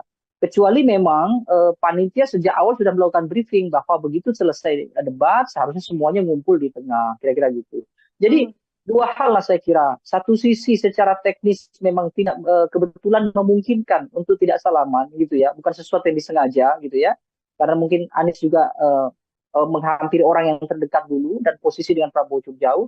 Prabowo Subiantonya juga saya kira juga begitu dia usai salaman dengan Ganjar, lalu kemudian langsung dihampiri oleh para tim sukses mereka gitu. Nah, sisi lain saya kira dua-duanya seharusnya tidak melakukan itu. Kenapa? Karena Prabowo sebagai kesatria, usai perdebatan, seharusnya ketiga-tiganya harus merapat pada satu titik temu yang harusnya dilakukan. Saya rasa itu saja. Oke, baik Bang Deddy. Terakhir tadi saya Bang, kalau bisa kemudian memberikan koreksi begitu ya, untuk karena masih ada satu momen debat lagi calon presiden begitu. Dari ketiga kandidat, ada Pak Anies Baswedan, Prabowo Subianto, dan juga Pak Ganjar Pranowo. Hal apa yang kemudian harus diperbaiki untuk debat mendatang? Ya, saya kira debat itu seharusnya bicara hal-hal yang substansial gitu ya. Seharusnya mereka bertiga tidak tergoda untuk melakukan kritik, apalagi mencari kekeliruan gitu ya, mencari kesalahan-kesalahan masing-masing kandidat secara personal. Itu saya kira urusannya adalah urusan privat. Akan lebih baik kalau mereka bicara soal apa yang sudah dilakukan dan apa yang akan dilakukan untuk negara. boleh saja melakukan kritik terhadap Pak Prabowo karena Pak Prabowo sudah berada di pemerintahan, tapi kritik itu harus ditujukan pada urusan-urusan yang nasional, urusan-urusan yang substantif, bukan urusan-urusan yang pribadi. Begitu juga di antara Prabowo dengan Anies, Ganjar dengan Anies, Ganjar dengan. Kalau itu berhasil, saya kira debat akan menjadi ruang dialog yang cukup progresif begitu ya, dan publik tentu akan lebih teredam dari persoalan apa namanya kontra yang cukup kuat di antara mereka. Saya rasa itu. Baik, terima kasih banyak Bang Deddy Kurniasyah. Ini adalah pengamat politik sekaligus Ya, eksekutif dari sama-sama. Indonesia Political Opinion. Bang Deddy, terima kasih sekali lagi. Selamat beraktivitas kembali, Bang Deddy. Ya, terima kasih banyak. Ya, Tribuners, demikian obrolan saya dalam Tribun News on Fokus hari ini. Nantikan obrolan saya bersama dengan narasumber lain dan juga tema-tema lainnya hanya dalam program Tribun News on Fokus. Saya Nila Irda, pamit undur diri. Terima kasih dan sampai jumpa. Download Tribun X sekarang. Menghadirkan lokal menjadi Indonesia. Anies Baswedan seolah-olah atau terkesan gitu keluar dari zona yang selama ini biasa dilakukan oleh Anies Baswedan, tenang gitu ya. Tetapi dalam debat semalam Anies Baswedan justru tampak sekali sangat powerful begitu ya, bahkan mendominasi perdebatan, termasuk juga berani melakukan kritik secara personal terhadap Prabowo Subianto. Nah, ini cukup mengagetkan. Kenapa? Karena seperti biasa Anies Baswedan adalah tokoh yang memang sudah terbiasa dengan penyampaian gagasan, tetapi tidak sevulgar semalam. Debat sudah terlanjur terjebak sejak awal gitu ya, seolah-olah ada kesan Anies maupun Ganjar Pranowo sudah siap untuk melakukan kritik yang dilakukan oleh Prabowo, dan Prabowo seperti tidak siap dengan kritikan-kritikan itu. Situasinya memang sulit. Satu sisi bahwa Ganjar pada dasarnya kan dia dekat dengan kubu Prabowo. Misalnya bagaimana banyak kubu Prabowo itu yang sebetulnya awalnya adalah dekat dengan Ganjar. Misalnya termasuk presiden misalnya. Tapi tiba-tiba sekarang Ganjar harus punya ceruk sendiri. Dan itulah yang membuat dia kesulitan menempatkan atau menentukan tema debat yang cocok untuk para pendukungnya. Tribun News on Fokus Tribuners kembali menjumpai Anda hari ini bersama dengan saya Nila Irda. Kita akan mengulas bagaimana hasil dari debat ketiga seluruh kandidat calon presiden yang dilaksanakan pada Minggu 7 Januari semalam.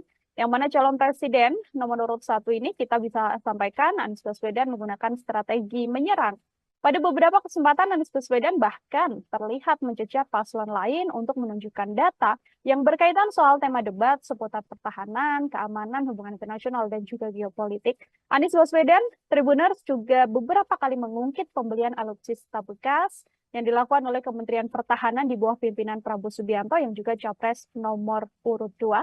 Selain itu, Anies Baswedan juga sempat menyinggung masalah kesejahteraan prajurit TNI. Untuk membahas bagaimana ulasan seputar debat semalam, saya sudah tersambung bersama dengan pengamat politik sekaligus Eksekutif Direktur dari Indonesia Political Opinion atau IPO, ada Bang Deddy Kurniasyah dalam sambungan Zoom bersama dengan saya. Bang Deddy, terima kasih banyak sudah bergabung. Ya, sama-sama. Oke, terima kasih. Bang Deddy juga menyempatkan waktunya berbincang bersama dengan saya. Secara keseluruhan, saya mau minta pengantar terlebih dahulu dari Bang Deddy sebagai pengamat. Bagaimana melihat keseluruhan jalannya debat calon presiden? Ini adalah debat ketiga yang dilaksanakan semalam, Bang. Ya, saya kira ada beberapa catatannya. Yang paling menonjol memang soal ekspektasi yang tidak tercapai di debat. Misalnya sebagian besar gitu ya mungkin mengekspektasikan bahwa Anies Baswedan akan melakukan serangkaian penyampaian gagasan, termasuk juga perdebatan yang tidak terlalu menonjol dalam hal kritik begitu ya terhadap Prabowo Subianto maupun terhadap Ganjar Pranowo.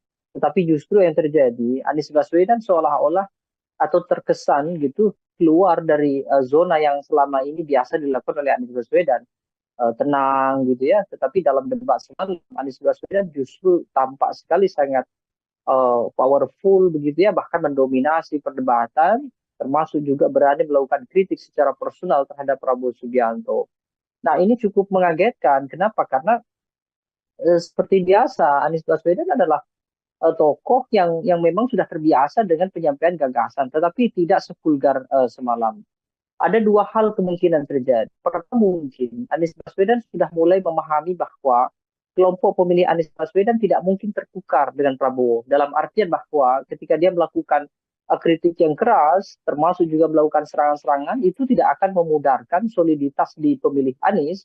Dan kalaupun Anies Baswedan tidak begitu keras, itu juga tidak juga membuat kelompok yang pro Prabowo kemudian bersimpati terhadap Anies.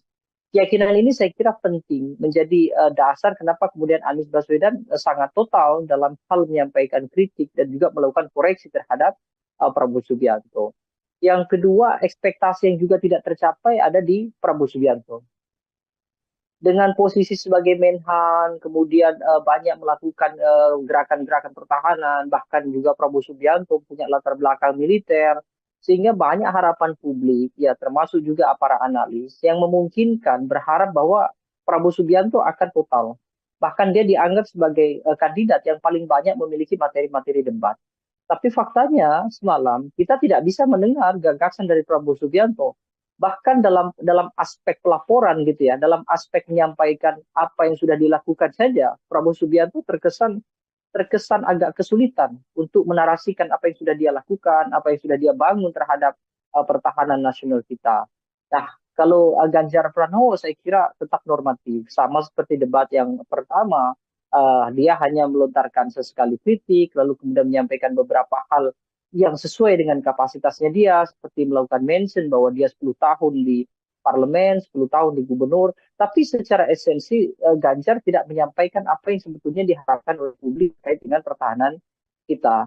Dan banyak hal menurut saya yang sebenarnya jauh lebih penting. Misalnya bagaimana posisi Indonesia dalam kancah internasional itu juga tidak banyak diulas. Justru lebih banyak didominasi pembahasan-pembahasan tentang apa yang sudah dilakukan oleh Prabowo, termasuk juga bagaimana anggaran pertahanan cukup besar, bicara soal kesejahteraan prajurit dan segala macam. Tapi posisi Indonesia dalam kancah internasional seperti bagaimana Indonesia mempertahankan wilayah perbatasan, bagaimana pengelolaan perbatasan termasuk konflik-konflik yang menyebabkan Indonesia dan Cina sampai hari ini tidak selesai misalnya, itu tidak terlalu banyak dibahas. Jadi memang debat sudah terlanjur terjebak sejak awal gitu ya, seolah-olah ada kesan Anies maupun Ganjar Pranowo sudah siap untuk melakukan kritik yang dilakukan oleh Prabowo, dan Prabowo seperti tidak siap dengan kritikan-kritikan itu. Makanya cukup disayangkan jika Prabowo ditanya tentang kebenaran data apa yang sudah ia lakukan, justru Prabowo mengarahkan untuk diskusi di luar panggung debat. Nah ini menurut saya cukup disayangkan sekali begitu. Oke, kembali lagi ini momen debat yang kemudian tidak dimanfaatkan oleh ketiga kandidat untuk menyampaikan gagasan atau ide apa yang akan dilakukan selama tahun mendatang apabila terpilih seperti itu ya, Bang Deddy. Kalau dari skor, ini saya mau minta komentar Bang Deddy secara skor. Di antara ketiga tadi kan banyak yang kemudian tidak sesuai ekspektasi, Ganjar Pranowo terlalu normatif, atau bahkan Prabowo Subianto yang digadang ini paling menguasai materi, tapi justru juga tidak bisa menyampaikan paparan. Saya mau minta skor dari Bang Deddy untuk ketiga kandidat, Bang. Ya, secara kolektif saya kira ketiganya hampir serupa ya. Hanya persoalan impresi penyampaian saja yang mungkin agak berbeda. Kalau dari substansi, saya kira ketiga-tiganya layak mendapatkan angka di 65 untuk Prabowo Subianto, lalu 75 untuk Ganjar dan Anies Baswedan. Tetapi angka itu saya kira kan bukan sesuatu yang substansial. Kenapa? Karena seharusnya ada hal-hal yang esensial yang mestinya mereka bisa kemukakan begitu. Karena meskipun pertahanan ini tidak berdampak secara langsung terhadap publik, tapi pertahanan itu jelas dalam jangka panjang akan berdampak terhadap kondisi masyarakat kita. Meskipun memang pembahasan tadi malam itu akan lebih banyak berkaitan dengan hal-hal yang justru dalam negeri, bukan berkaitan dengan keseluruhan tema kolektif. Tema kolektif kan selain pertahanan ada misalnya international relations, misalnya bagaimana geopolitik. Nah sayangnya itu justru tidak banyak muncul, kecuali hanya dalam mention-mention contoh. Sementara mention contoh itu justru bukan pembahasan yang seharusnya diperdebatkan, itu hanya mention sedikit saja untuk sekedar untuk memberikan ilustrasi. Kalau dari sisi performance, saya kira tetap Anies harus diakui bahwa dia punya kepiawaian dalam performance debat. termasuk juga Ganjar Pranowo saya kira juga cukup baik. Kalau dinilai mungkin akan sama juga, Anies mungkin di 75 dalam performance, lalu Ganjar Pranowo 70, Prabowo Subianto di 60 mungkin ya. Tapi sekali lagi penilaian performance juga tidak berdampak apa-apa karena kita harus memahami kan Prabowo Subianto misalnya dengan usia yang senior mungkin juga tidak bisa lagi mengingat banyak data, tidak bisa mengingat lagi banyak gagasan kecuali hanya mengikuti alur perdebatan yang ditanyakan atau disanggah atau dinyatakan oleh Anies ataupun oleh Ganjar, kira-kira begitu. Anies misalnya kalau kemudian terlihat lebih ekspresif, ya salah satunya karena memang beliau adalah intelektual, jadi tentu materi-materi semacam tema debat itu tentu beliau sudah menyiapkan jauh-jauh hari, jadi bukan sesuatu yang istimewa juga karena itu sudah menjadi bagian dari keseharian Anies Baswedan, pun juga dengan Ganjar Pranowo. Saya kira tidak akan jauh berbeda. Oke, ini kalau kita amati juga Bang Deddy, mungkin tadi yang disampaikan Bang Deddy soal bagaimana Prabowo Subianto mengikuti alur yang dilakukan sejak awal begitu ya, karena paparan dimulai oleh Anies Baswedan dan sejak paparan visi misi awal juga ada pula serangan yang sudah kemudian dilakukan pada Kementerian Pertahanan dalam hal ini yang dipimpin oleh Prabowo Subianto. Mulai dari lahan milik Prabowo Subianto, kemudian ada skor juga 11 dari 100 yang diberikan Anies Baswedan untuk pemerintahan atau yang kemudian Kementerian Pertahanan di masa Prabowo Subianto terkait alutsista bekas juga dan kesejahteraan prajurit. Serangan yang dalam setiap sesi ini selalu dilancarkan oleh Anies Baswedan untuk Prabowo Subianto ini dilihat oleh Bang Deddy seperti apa, Bang? Serangan itu saya kira serangan politis ya. Kenapa? Karena dari sisi pertahanan, apa yang dinyatakan oleh Anies memang benar, tapi substansi kebenarannya tidak mengacu pada kepentingan negara. Itu hanya contoh saja. Dalam artian saya kira Anies Baswedan kan menggunakan ilustrasi bahwa bagaimana mungkin gitu ya prajurit militer yang punya fungsi dan juga tugas untuk menjaga setiap jengkal anak-anak generasi bangsa kita gitu ya dalam bahasa Anies Baswedan. Tetapi mereka harus memikirkan juga urusan keluarga mereka yang secara ekonomi kurang, tidak memiliki tempat tinggal misalnya, atau mungkin gaji dari negara juga tidak cukup untuk membuat kehidupan prajurit dalam artian layak sebagaimana kelompok masyarakat sipil biasa, kira-kira begitu. Sehingga Anies memberikan analogi ketika mereka kesulitan secara ekonomi sementara bebannya begitu besar menjaga bangsa dan negara kita, lalu tiba-tiba seorang menterinya adalah orang yang sangat kaya raya, bahkan memiliki lahan yang ini diilustrasikan sebagai kontra dari prajurit yang tidak punya rumah kan, bahwa Prabowo punya sekian ribu hektar kira-kira itu. Nah, yang jadi masalah justru Prabowo Subianto mengoreksi itu. Mungkin Prabowo memang perlu ya supaya tidak terjadi propaganda atau opini liar di masyarakat bahwa Prabowo orang yang sangat elitis dengan harta yang melimpah, tapi prajurit justru susah payah kira-kira gitu. Tapi itu bukan sesuatu yang mestinya dibahas dalam debat. Yang dibahas dalam debat adalah meskipun Prabowo kaya raya misalnya ya, dengan tanah bahkan mungkin ribuan hektar misalnya, tetapi apa yang sudah dia berikan kepada prajurit itu akan jauh lebih baik. Tetapi sayangnya Prabowo tidak, hemat saya mungkin beliau tidak fokus ya, dalam artian tidak fokus membahas apa yang sudah dilakukan terhadap prajurit, justru beliau lebih fokus dan tertarik untuk membantah data yang disampaikan oleh Anies Baswedan. Ya, statement Anies Baswedan terhadap Prabowo Subianto soal kepemilikan harta yang melimpah di Prabowo Subianto itu kan hanya ilustrasi saja. Artinya Anies Baswedan ingin menyampaikan bahwa ketika militer kita yang punya tanggung jawab besar menjaga warga negara dan juga negaranya sedemikian rumit gitu ya, tetapi justru mereka tidak memiliki harta yang bisa minimal membuat mereka tenang karena meninggalkan keluarga yang di rumah. Bahkan tempat tinggal pun mereka tidak punya. Sehingga Anies menganalogikan bagaimana mungkin seorang prajurit yang rumah saja tidak punya, tetapi pimpinan tertingginya dalam hal ini adalah Menhan, itu adalah orang yang sangat kaya raya dengan lahan yang sangat luas kira-kira itu. Nah, seharusnya Prabowo tidak perlu menanggapi itu. Kenapa? Karena itu tidak substansial untuk kepentingan negara kita. Prabowo akan jauh lebih krusial dan penting justru menanggapi bahwa meskipun dia kaya raya, tetapi dia sudah berbuat banyak terhadap prajurit. Kan akhirnya tidak terjawab juga. Artinya Prabowo juga secara tidak langsung justru membenarkan apa yang disampaikan oleh Anies. bahwa prajurit kita memang tidak memiliki tempat tinggal, prajurit kita kekurangan secara ekonomi, dan itu menjadi poin bagi Anies Baswedan, sehingga dia menawarkan bahwa ketika dia nanti diberikan amanat secara nasional memimpin negara ini, dia akan sejahterakan para prajurit itu dengan kondisi sekarang yang prajurit-prajurit itu tidak sejahtera. Jadi statement Anies Baswedan jelas politis, bukan untuk mengungkap apa gagasan dia dalam hal membangun kekuatan militer yang besar, tetapi ini hanya murni untuk hal-hal yang sifatnya populis, untuk menarik publik supaya elektabilitas meningkat. Dan dari sisi politik saya kira itu tepat. Artinya Anies tidak keliru, karena memang debat kandidat kan sekurang-kurangnya harus bisa berdampak pada dua hal. Satu, berdampak pada pengetahuan publik tentang gagasan. Yang kedua, berdampak secara elektoral. Saya kira itu. Oke, ini juga kemudian menyoal dampak, bisa berdampak juga pada elektoral dengan serangan Anies Baswedan soal kinerja dari Prabowo Subianto yang juga saat ini menjabat sebagai Menteri Pertahanan. Lalu bagaimana kemudian kita melihat publik tertarik simpatinya untuk kemudian merasa bahwa Prabowo Subianto ini terlalu diserang selama debat, karena ini juga menjadi salah satu bahasan yang juga cukup ramai di media sosial, Bang Deddy.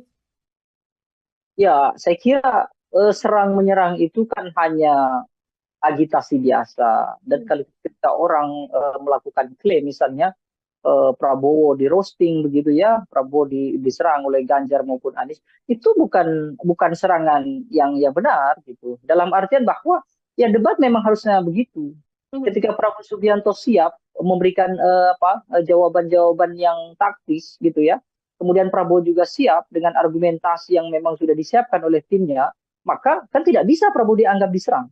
Prabowo dianggap diserang karena memang dia tidak bisa mengembalikan argumentasi dari Ganjar, tidak bisa memberikan argumentasi sanggahan untuk Anies Baswedan. Maka kemudian para propagandator semuanya, para pembangun opini, termasuk tim sukses, maka mereka menggunakanlah istilah-istilah bahwa Prabowo itu diserang. Saya kira itu biasa saja dalam tataran strategi komunikasi politik, itu biasa. Membangun agitasi seolah-olah kita ditindas, seolah-olah kita direndahkan dan segala macam gitu ya. Tapi faktanya debat kandidat itu memang untuk mempertahankan argumentasi. Kalau kemudian Anies Baswedan tidak melakukan tekanan terhadap Prabowo Subianto, lalu apa namanya? Itu hanya dialog kan gitu. Sementara mereka bertiga ini dipertaruhkan oleh lebih dari 170 juta mengacu pada pemilih di 2019. Kalaupun ada peningkatan, mungkin akan sedikit peningkatan. Sehingga mereka memang perlu harus saling mengedepankan argumentasi dan sebisa mungkin memang menjatuhkan argumentasi lawan. Supaya apa? Supaya publik bisa menerka bahwa mana argumentasi yang paling rasional dan paling mungkin untuk dijadikan sandaran untuk dipilih atau tidak, kan begitu. Ini kalau menyoal statement dari Anies Baswedan, saya juga mau minta komentar dari Bang Deddy soal bagaimana Pak Prabowo Subianto sempat beberapa kali mengatakan bahwa Anies Baswedan adalah profesor, namun kemudian tidak pantas membicarakan soal etika. Itu juga disampaikan dalam beberapa sesi debat, Bang. Ya, itu saya kira mestinya disampaikan di luar debat. Artinya di debat itu tidak digunakan untuk hal-hal yang sifatnya serangan personal, sekaligus tidak juga ditempatkan pada pembelaan personal. Urusan bahwa Anies Baswedan itu profesor lalu punya kelayakan atau tidak bicara etika adalah urusan personal. Sama seperti yang saya sampaikan tadi, bahwa urusan Prabowo itu punya tanah ribuan hektar, itu juga urusan personal. Tetapi saya kira dalam debat itu kan setidaknya mereka harus pandai mensiasati. Apakah kemudian serangan personal atau argumentasi personal itu bisa menguntungkan atau tidak dalam hal elektoral. Tetapi lebih banyak justru memang Prabowo terpancing. Dalam artian terpancing itu, Prabowo menanggapi hal-hal yang sifatnya personal justru tidak mengarah pada kepentingan nasional kita. Ya termasuk tadi bagaimana kemudian Prabowo mengatakan ya Anies Baswedan tidak layak bicara etik, bahkan dia seorang profesor. Itu memang dalam ranah yang non politis gitu ya. Itu tidak sama-sama tidak pantas ya gitu. Tapi dalam uraian politis saya kira dua-duanya juga punya basis rujukan. Prabowo ingin mengedepankan kepada tim ses, kepada loyalisnya, bahwa dia juga punya serangan terhadap Anies Baswedan. Bahwa Anies Baswedan dengan semua statementnya itu adalah tidak benar. Kira-kira begitu. Itu hal yang lumrah saja, kira-kira begitu. Tapi memang disayangkan karena kemudian durasi debat itu menjadi habis hanya untuk hal-hal yang sifatnya pembelaan itu tadi begitu. Oke, secara substansi kemudian paparan dari debat ini tidak bisa tersampaikan dengan lebih gamblang karena adanya hal-hal Betul, personal yang kemudian dipaparkan juga. Ini kita betul. singgung soal bagaimana paslon 03. Bang Deddy, ini Pak Ganjar Pranowo. Ini kan kalau secara perdebatan begitu ya, serangan kan memang banyak sekali dilancarkan oleh 01 kepada 02. Ini kalau dari gagasan Pak Ganjar Pranowo sendiri, mampukah kemudian Ganjar Pranowo yang posisinya berada di tengah begitu ya, ini kemudian bisa memaksimalkan gagasan-gagasan yang disampaikannya untuk kemudian tidak membawa isu-isu di luar substansi dalam debat semalam. Ganjar Pranowo ini sebenarnya cukup menarik ya, karena lebih banyak gitu ya. Kalau kita perhatikan bahkan dari debat pertama saja, Ganjar itu sering melakukan atau sering menyajikan statement yang memantik gitu ya. Tetapi yang dia pantik itu justru nanti akan menjadi perdebatan antara Prabowo dengan Anies Baswedan. Sehingga posisi Ganjar Pranowo ini menguntungkan kedua belah pihak. Satu sisi menguntungkan Anies karena Anies punya punya sambutan materi yang disinggung atau dibuka oleh Ganjar. Prabowo pun demikian. Prabowo pun punya materi yang kira-kira itu bisa menjadikan sebagai acuan pembelaan. Makanya Prabowo lebih sering bicara tentang saya banyak sependapat misalnya dengan Pak Ganjar, tetapi tidak dengan Anies Baswedan. Itu bahkan diulang-ulang. Sementara dengan kondisi itu Ganjar menjadi tidak fokus dengan gagasannya sendiri. Nah, saya kira ini juga ada beberapa aspek ya. Mungkin yang pertama misalnya Ganjar minim tokoh-tokoh di belakangnya dari latar belakang militer. Meskipun Panglima TNI ada di sana, ya Andika Perkasa misalnya. Tapi mungkin yang memberikan masukan dan segala macam terhadap Ganjar dalam hal-hal pertahanan itu sepertinya minim. Sehingga Ganjar banyak menyampaikan hal-hal yang justru itu berdasarkan pengalamannya dia sendiri, bukan berdasarkan rumusan dari tim sukses sebagaimana yang disampaikan oleh Anies Baswedan. Anies Baswedan kan terkesan menyampaikan yang sebenarnya tidak dia sampaikan dalam hal pengalaman, tapi dia menyampaikan dalam hal wacana dan juga gagasan, dan itu besar kemungkinan dari tim sukses. Sementara Ganjar tidak demikian. Bahkan kita kesulitan mencari fokus apa yang sebetulnya mau dilakukan oleh Ganjar Pranowo. Karena Ganjar Pranowo lebih banyak melakukan elaborasi. Apa yang sudah disampaikan Prabowo, kemudian dia ulas. Apa yang disampaikan oleh Anies, dia ulas. Meskipun beberapa kali Ganjar juga melakukan kontra ya, artinya dia mengoreksi apa yang ada di Pak Prabowo dan dia juga mengoreksi yang ada di Anies Baswedan. Nah, situasi ini saya kira membuat Ganjar terjebak dalam artian dia seolah-olah tidak memiliki kawan. Dia seolah-olah tidak memiliki supplier informasi yang cukup andal dan bisa dijadikan sebagai rujukan dalam debat. Atau yang kedua, Ganjar terjebak karena situasinya memang sulit. Satu sisi bahwa Ganjar pada dasarnya kan dia dekat dengan kubu Prabowo. Misalnya bagaimana banyak kubu Prabowo itu yang sebetulnya awalnya adalah dekat dengan Ganjar. Misalnya termasuk presiden misalnya. Tapi tiba-tiba sekarang Ganjar harus punya ceruk sendiri. Dan itulah yang membuat dia kesulitan menempatkan atau menentukan tema debat yang cocok untuk para pendukungnya. Kalau Anies kan jelas, Anies akan menempatkan statementnya dia itu untuk yang kira-kira menjadikan materi semakin loyal dan semakin solidnya kelompok yang kontra terhadap pemerintah, termasuk kontra terhadap Prabowo. Prabowo akan bicara hal-hal yang sifatnya itu membangun soliditas di antara mereka atau yang pro terhadap pemerintah. Nah, Ganjar di mana? Ganjar mau bicara soal dukungan terhadap pertahanan yang sekarang, faktanya dia berbeda. Nah, Ganjar kesulitan. Ganjar mau bicara soal dukungan terhadap pemerintah sekarang, sementara dia tertinggal dengan Prabowo. Dia mau mengkritik dengan keras apa yang sudah dilakukan pemerintah, itu juga tertinggal dengan Anies Baswedan. Sehingga Ganjar tidak cukup berani untuk keluar dari zona yang cukup sempit itu tadi. Saya rasa itu yang bisa dibaca dari aktivitas Ganjar dalam debat. Oke, terjebak dalam momentum dan juga positioning dari paslon 03 itu Betul. sendiri seperti itu, Bang Deddy ya. Dua pertanyaan terakhir dari saya sebelum nanti closing statement ini saya mau minta komentar Bang Deddy karena ada juga di akhir debat momen yang menarik ketika Prabowo Subianto hanya menyalami Ganjar Pranowo, tidak menyalami Anies Baswedan. Sudah diklarifikasi oleh masing-masing pihak karena Prabowo merasa ini sudah senior, jadi harusnya Anies yang mendatangi beliau begitu. Tapi dari sisi Pak Anies Baswedan kemudian mengatakan sudah mencari, namun kemudian tidak bertemu dengan Prabowo Subianto. Ini murni karena memang adanya kesalahpahaman untuk tidak bisa saling bertemu dan bersalaman, atau ada hal lain yang kemudian bisa dibaca dari ini, Bang? Ya, saya kira memang seharusnya mereka meluangkan waktu ya. Artinya semua kandidat meluangkan waktu begitu usai harus harus merapat ke posisi tengah, saya kira begitu. Saya kira tidak bijak juga ketika Prabowo mengatakan bahwa dia lebih senior, seharusnya Anies Baswedan mendatangi.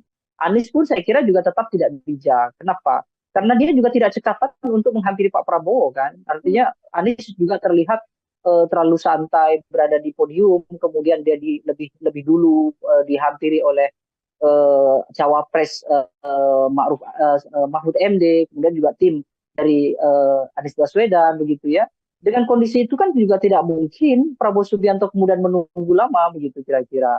Kecuali memang panitia sejak awal sudah melakukan briefing bahwa begitu selesai debat seharusnya semuanya ngumpul di tengah, kira-kira gitu.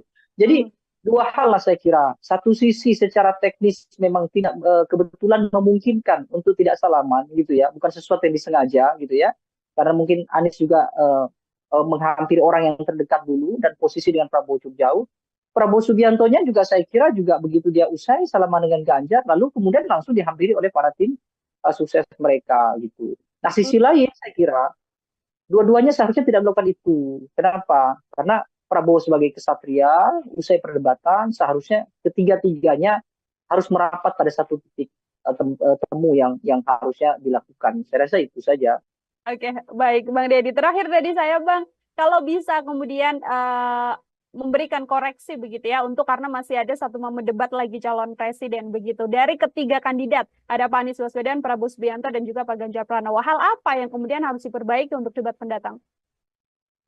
Ya, saya kira debat itu seharusnya bicara hal-hal yang substansial gitu ya. Seharusnya mereka bertiga tidak tergoda untuk melakukan kritik, apalagi mencari kekeliruan gitu ya, mencari kesalahan-kesalahan masing-masing kandidat secara personal. Itu saya kira urusannya adalah urusan privat. Akan lebih baik kalau mereka bicara soal apa yang sedang dilakukan dan apa yang akan dilakukan untuk negara. Boleh saja melakukan kritik terhadap Pak Prabowo karena Pak Prabowo sudah berada di pemerintahan, tapi kritik itu harus ditujukan pada urusan-urusan yang nasional, urusan-urusan yang substantif, bukan urusan-urusan yang pribadi. Begitu juga di antara Prabowo dengan Anies, Ganjar dengan Anies, Ganjar dengan kalau itu berhasil, saya kira debat akan menjadi ruang dialog yang cukup progresif begitu ya, dan publik tentu akan lebih teredam dari persoalan apa namanya kontra yang cukup kuat di antara mereka. Saya rasa itu. Baik, terima kasih banyak Bang Deddy Kurniasyah. Ini adalah pengamat politik sekaligus Ya, eksekutif dari sama-sama. Indonesia Political Opinion. Bang Deddy, terima kasih sekali lagi. Selamat beraktivitas kembali, Bang Deddy. Ya, terima kasih banyak. Ya, Tribuners, demikian obrolan saya dalam Tribun News on Fokus hari ini. Nantikan obrolan saya bersama dengan narasumber lain dan juga tema-tema lainnya hanya dalam program Tribun News on Fokus. Saya Nila Irda, pamit undur diri. Terima kasih dan sampai jumpa. Download Tribun X sekarang. Menghadirkan lokal menjadi Indonesia. Anies Baswedan seolah-olah atau terkesan gitu keluar dari zona yang selama ini biasa dilakukan oleh Anies Baswedan, tenang gitu ya. Tetapi dalam debat semalam Anies Baswedan justru tampak sekali sangat powerful begitu ya, bahkan mendominasi perdebatan, termasuk juga berani melakukan kritik secara personal terhadap Prabowo Subianto. Nah ini cukup mengagetkan. Kenapa? Karena seperti biasa Anies Baswedan adalah tokoh yang memang sudah terbiasa dengan penyampaian gagasan, tetapi tidak sevulgar semalam. Debat sudah terlanjur terjebak sejak awal gitu ya, seolah-olah ada kesan Anies maupun Ganjar Pranowo sudah siap untuk melakukan kritik yang dilakukan oleh Prabowo, dan Prabowo seperti tidak siap dengan kritikan-kritikan itu. Situasinya memang sulit. Satu sisi bahwa Ganjar pada dasarnya kan dia dekat dengan kubu Prabowo. Misalnya bagaimana banyak kubu Prabowo itu yang sebetulnya awalnya adalah dekat dengan Ganjar. Misalnya termasuk presiden misalnya. Tapi tiba-tiba sekarang Ganjar harus punya ceruk sendiri. Dan itulah yang membuat dia kesulitan menempatkan atau menentukan tema debat yang cocok untuk para pendukungnya. Tribun News on Fokus Tribuners kembali menjumpai Anda hari ini bersama dengan saya Nila Irda. Kita akan mengulas bagaimana hasil dari debat ketiga seluruh kandidat calon presiden yang dilaksanakan pada Minggu 7 Januari semalam. Yang mana calon presiden nomor urut 1 ini kita bisa sampaikan Anies Baswedan menggunakan strategi menyerang. Pada beberapa kesempatan Anies Baswedan bahkan terlihat mencecar paslon lain untuk menunjukkan data yang berkaitan soal tema debat seputar pertahanan, keamanan, hubungan internasional, dan juga geopolitik. Anies Baswedan, Tribuners juga beberapa kali mengungkit pembelian alutsista bekas yang dilakukan oleh Kementerian Pertahanan di bawah pimpinan Prabowo Subianto yang juga capres nomor urut 2. Selain itu, Anies Baswedan juga sempat menyinggung masalah kesejahteraan prajurit TNI. Untuk membahas bagaimana ulasan seputar debat semalam, saya sudah tersambung bersama dengan pengamat politik sekaligus Eksekutif Direktur dari Indonesia Political Opinion atau IPO, ada Bang Deddy Kurniasyah dalam sambungan Zoom bersama dengan saya. Bang Deddy, terima kasih banyak sudah bergabung. Ya, Bang Deddy, sama-sama. oke, terima kasih. Bang Deddy juga menyempatkan waktunya berbincang bersama dengan saya. Secara keseluruhan, saya mau minta pengantar terlebih dahulu dari Bang Deddy sebagai pengamat. Bagaimana melihat keseluruhan jalannya debat calon presiden? Ini adalah debat ketiga yang dilaksanakan semalam, Bang. Ya, saya kira ada beberapa catatannya yang paling menonjol memang soal ekspektasi yang tidak tercapai di debat. Misalnya sebagian besar gitu ya mungkin mengekspektasikan bahwa Anies Baswedan akan melakukan serangkaian penyampaian gagasan termasuk juga perdebatan yang tidak terlalu menonjol dalam hal kritik begitu ya terhadap Prabowo Subianto maupun terhadap Ganjar Pranowo. Tetapi justru yang terjadi Anies Baswedan seolah-olah atau terkesan gitu keluar dari zona yang selama ini biasa dilakukan oleh Anies Baswedan, tenang gitu ya. Tetapi dalam debat semalam Anies Baswedan justru tampak sekali sangat powerful begitu ya, bahkan mendominasi perdebatan, termasuk juga berani melakukan kritik secara personal terhadap Prabowo Subianto. Nah, ini cukup mengagetkan. Kenapa? Karena seperti biasa Anies Baswedan adalah tokoh yang memang sudah terbiasa dengan penyampaian gagasan, tetapi tidak sevulgar semalam. Ada dua hal kemungkinan terjadi. Pertama, mungkin Anies Baswedan sudah mulai memahami bahwa kelompok pemilih Anies Baswedan tidak mungkin tertukar dengan Prabowo. Dalam artian bahwa ketika dia melakukan kritik yang keras, termasuk juga melakukan serangan-serangan, itu tidak akan memudarkan soliditas di pemilih Anies. Dan kalaupun Anies Baswedan tidak begitu keras, itu juga tidak juga membuat kelompok yang pro Prabowo kemudian bersimpati terhadap Anies. Keyakinan ini saya kira penting menjadi dasar kenapa kemudian Anies Baswedan sangat total dalam hal menyampaikan kritik dan juga melakukan koreksi terhadap Prabowo Subianto. Yang kedua, ekspektasi yang juga tidak tercapai ada di Prabowo Subianto. Dengan posisi sebagai Menhan, kemudian banyak melakukan gerakan-gerakan pertahanan, bahkan juga Prabowo Subianto punya latar belakang militer, sehingga banyak harapan publik, ya termasuk juga para analis, yang memungkinkan berharap bahwa Prabowo Subianto akan total. Bahkan dia dianggap sebagai kandidat yang paling banyak memiliki materi-materi debat. Tapi faktanya semalam kita tidak bisa mendengar gagasan dari Prabowo Subianto. Bahkan dalam aspek pelaporan gitu ya, dalam aspek menyampaikan apa yang sudah dilakukan saja, Prabowo Subianto terkesan agak kesulitan untuk menarasikan apa yang sudah dia lakukan, apa yang sudah dia bangun terhadap pertahanan nasional kita. Nah, kalau Ganjar Pranowo saya kira tetap normatif, sama seperti debat yang pertama, dia hanya melontarkan sesekali kritik, lalu kemudian menyampaikan beberapa hal yang sesuai dengan kapasitasnya dia, seperti melakukan mention bahwa dia 10 tahun di parlemen, 10 tahun di gubernur, tapi secara esensi Ganjar tidak menyampaikan apa yang sebetulnya diharapkan oleh publik terkait dengan pertahanan kita. Dan banyak hal menurut saya yang sebenarnya jauh lebih penting. Misalnya bagaimana posisi Indonesia dalam kancah internasional, itu juga tidak banyak diulas. Justru lebih banyak didominasi pembahasan-pembahasan tentang apa yang sudah dilakukan oleh Prabowo, termasuk juga bagaimana anggaran pertahanan cukup besar, bicara soal kesejahteraan prajurit dan segala macam. Tapi posisi Indonesia dalam kancah internasional, seperti bagaimana Indonesia mempertahankan wilayah perbatasan, bagaimana pengelolaan perbatasan, termasuk konflik-konflik yang menyebabkan Indonesia dan Cina sampai hari ini tidak selesai, misalnya, itu tidak terlalu banyak dibahas. Jadi memang debat sudah terlanjur terjebak sejak awal gitu ya, seolah-olah ada ada kesan Anies maupun Ganjar Pranowo sudah siap untuk melakukan kritik yang dilakukan oleh Prabowo, dan Prabowo seperti tidak siap dengan kritikan-kritikan itu. Makanya cukup disayangkan jika Prabowo ditanya tentang kebenaran data, apa yang sudah ia lakukan, justru Prabowo mengarahkan untuk diskusi di luar panggung debat. Nah, ini menurut saya cukup disayangkan sekali begitu. Oke, kembali lagi ini momen debat yang kemudian tidak dimanfaatkan oleh ketiga kandidat untuk menyampaikan gagasan atau ide apa yang akan dilakukan selama tahun mendatang apabila terpilih seperti itu ya, Bang Deddy. Kalau dari skor, ini saya mau minta komentar Bang Deddy secara skor. Di antara ketiga tadi kan banyak yang kemudian tidak sesuai ekspektasi, Ganjar Pranowo terlalu normatif, atau bahkan Prabowo Subianto yang digadang ini paling menguasai materi, tapi justru juga tidak bisa menyampaikan paparan. Saya mau minta skor dari Bang Deddy untuk ketiga kandidat, Bang. Ya, secara kolektif saya kira ketiganya hampir serupa ya. Hanya persoalan impresi penyampaian saja yang mungkin agak berbeda. Kalau dari substansi, saya kira ketiga-tiganya layak mendapatkan angka di 65 untuk Prabowo Subianto, lalu 75 untuk Ganjar dan Anies Baswedan. Tetapi angka itu saya kira kan bukan sesuatu yang substansial. Kenapa? Karena seharusnya ada hal-hal yang esensial yang mestinya mereka bisa kemukakan begitu.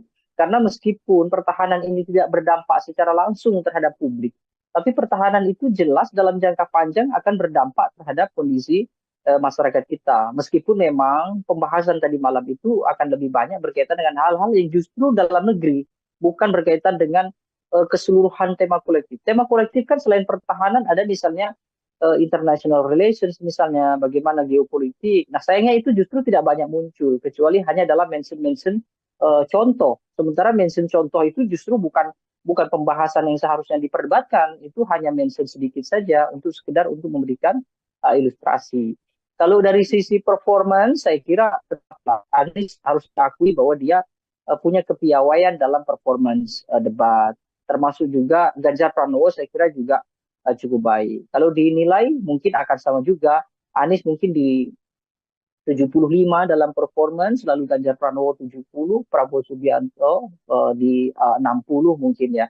Tapi sekali lagi penilaian performance juga tidak berdampak apa-apa, karena kita harus memahami kan Prabowo Subianto misalnya dengan usia yang senior mungkin juga tidak bisa lagi mengingat banyak data, tidak bisa mengingat lagi banyak gagasan, kecuali hanya mengikuti alur perdebatan yang ditanyakan atau disanggah atau dinyatakan oleh Anies ataupun oleh Ganjar. Kira-kira begitu. Anies misalnya kalau kemudian terlihat lebih ekspresif, ya salah satunya karena memang beliau adalah intelektual. Jadi tentu materi-materi semacam tema debat itu tentu beliau sudah menyiapkan jauh-jauh hari. Jadi bukan sesuatu yang istimewa juga, karena itu sudah menjadi bagian dari keseharian Anies Baswedan. Pun juga dengan Ganjar Pranowo. Saya kira tidak akan jauh berbeda. Oke, ini kalau kita amati juga Bang Deddy, mungkin tadi yang disampaikan Bang Deddy soal bagaimana Prabowo Subianto mengikuti alur yang dilakukan sejak awal begitu ya, karena paparan dimulai oleh Anies Baswedan, dan sejak paparan visi misi awal juga ada pula serangan yang sudah kemudian dilakukan pada Kementerian Pertahanan, dalam hal ini yang dipimpin oleh Prabowo Subianto. Mulai dari lahan milik Prabowo Subianto, kemudian ada skor juga 11 dari 100 yang diberikan Anies Baswedan untuk pemerintahan atau yang kemudian Kementerian Pertahanan di masa Prabowo Subianto terkait alutsista bekas juga dan kesejahteraan prajurit. Serangan yang dalam setiap sesi ini selalu dilancarkan oleh Anies Baswedan untuk Prabowo Subianto ini dilihat oleh Bang Deddy seperti apa, Bang?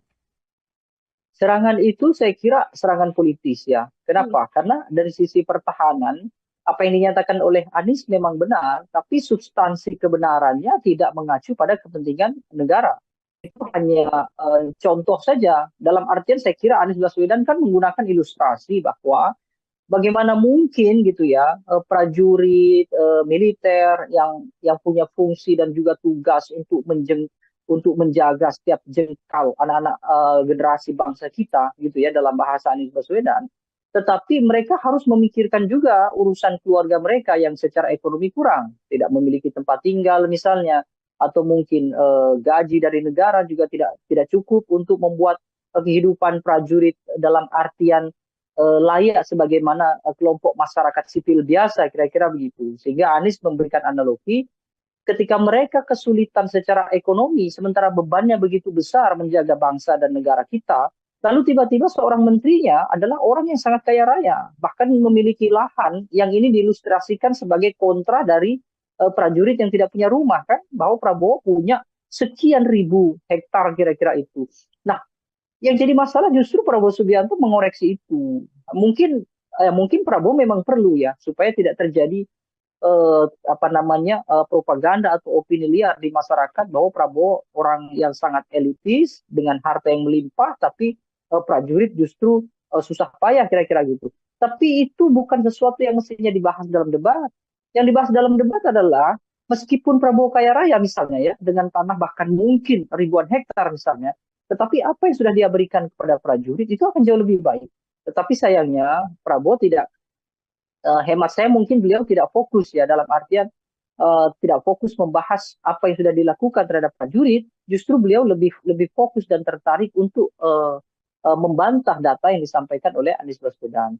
Ya, statement Anies Baswedan terhadap Prabowo Subianto soal kepemilikan harta yang melimpah di Prabowo Subianto itu kan hanya ilustrasi saja. Artinya Anies Baswedan ingin menyampaikan bahwa ketika militer kita yang punya tanggung jawab besar menjaga warga negara dan juga negaranya sedemikian rumit gitu ya, tetapi justru mereka tidak memiliki harta yang bisa minimal membuat mereka tenang karena meninggalkan keluarga yang di rumah. Bahkan tempat tinggal pun mereka tidak punya. Sehingga Anies menganalogikan bagaimana mungkin seorang prajurit yang rumah saja tidak punya, tetapi pimpinan tertingginya dalam hal ini adalah Menhan, itu adalah orang yang sangat kaya raya dengan lahan yang sangat luas kira-kira itu. Nah, seharusnya Prabowo tidak perlu menanggapi itu. Kenapa? Karena itu tidak substansial untuk kepentingan negara kita. Prabowo akan jauh lebih krusial dan penting justru menanggapi bahwa meskipun dia kaya raya, tetapi dia sudah berbuat banyak terhadap prajurit.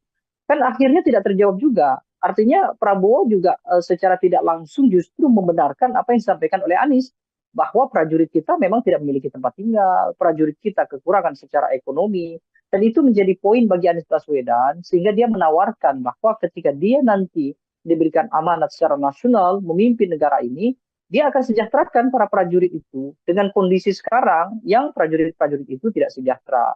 Jadi statement Anies Baswedan jelas politis, bukan untuk mengungkap apa gagasan dia dalam hal membangun kekuatan militer yang besar, tetapi ini hanya murni untuk hal-hal yang sifatnya populis, untuk menarik publik supaya elektabilitas meningkat.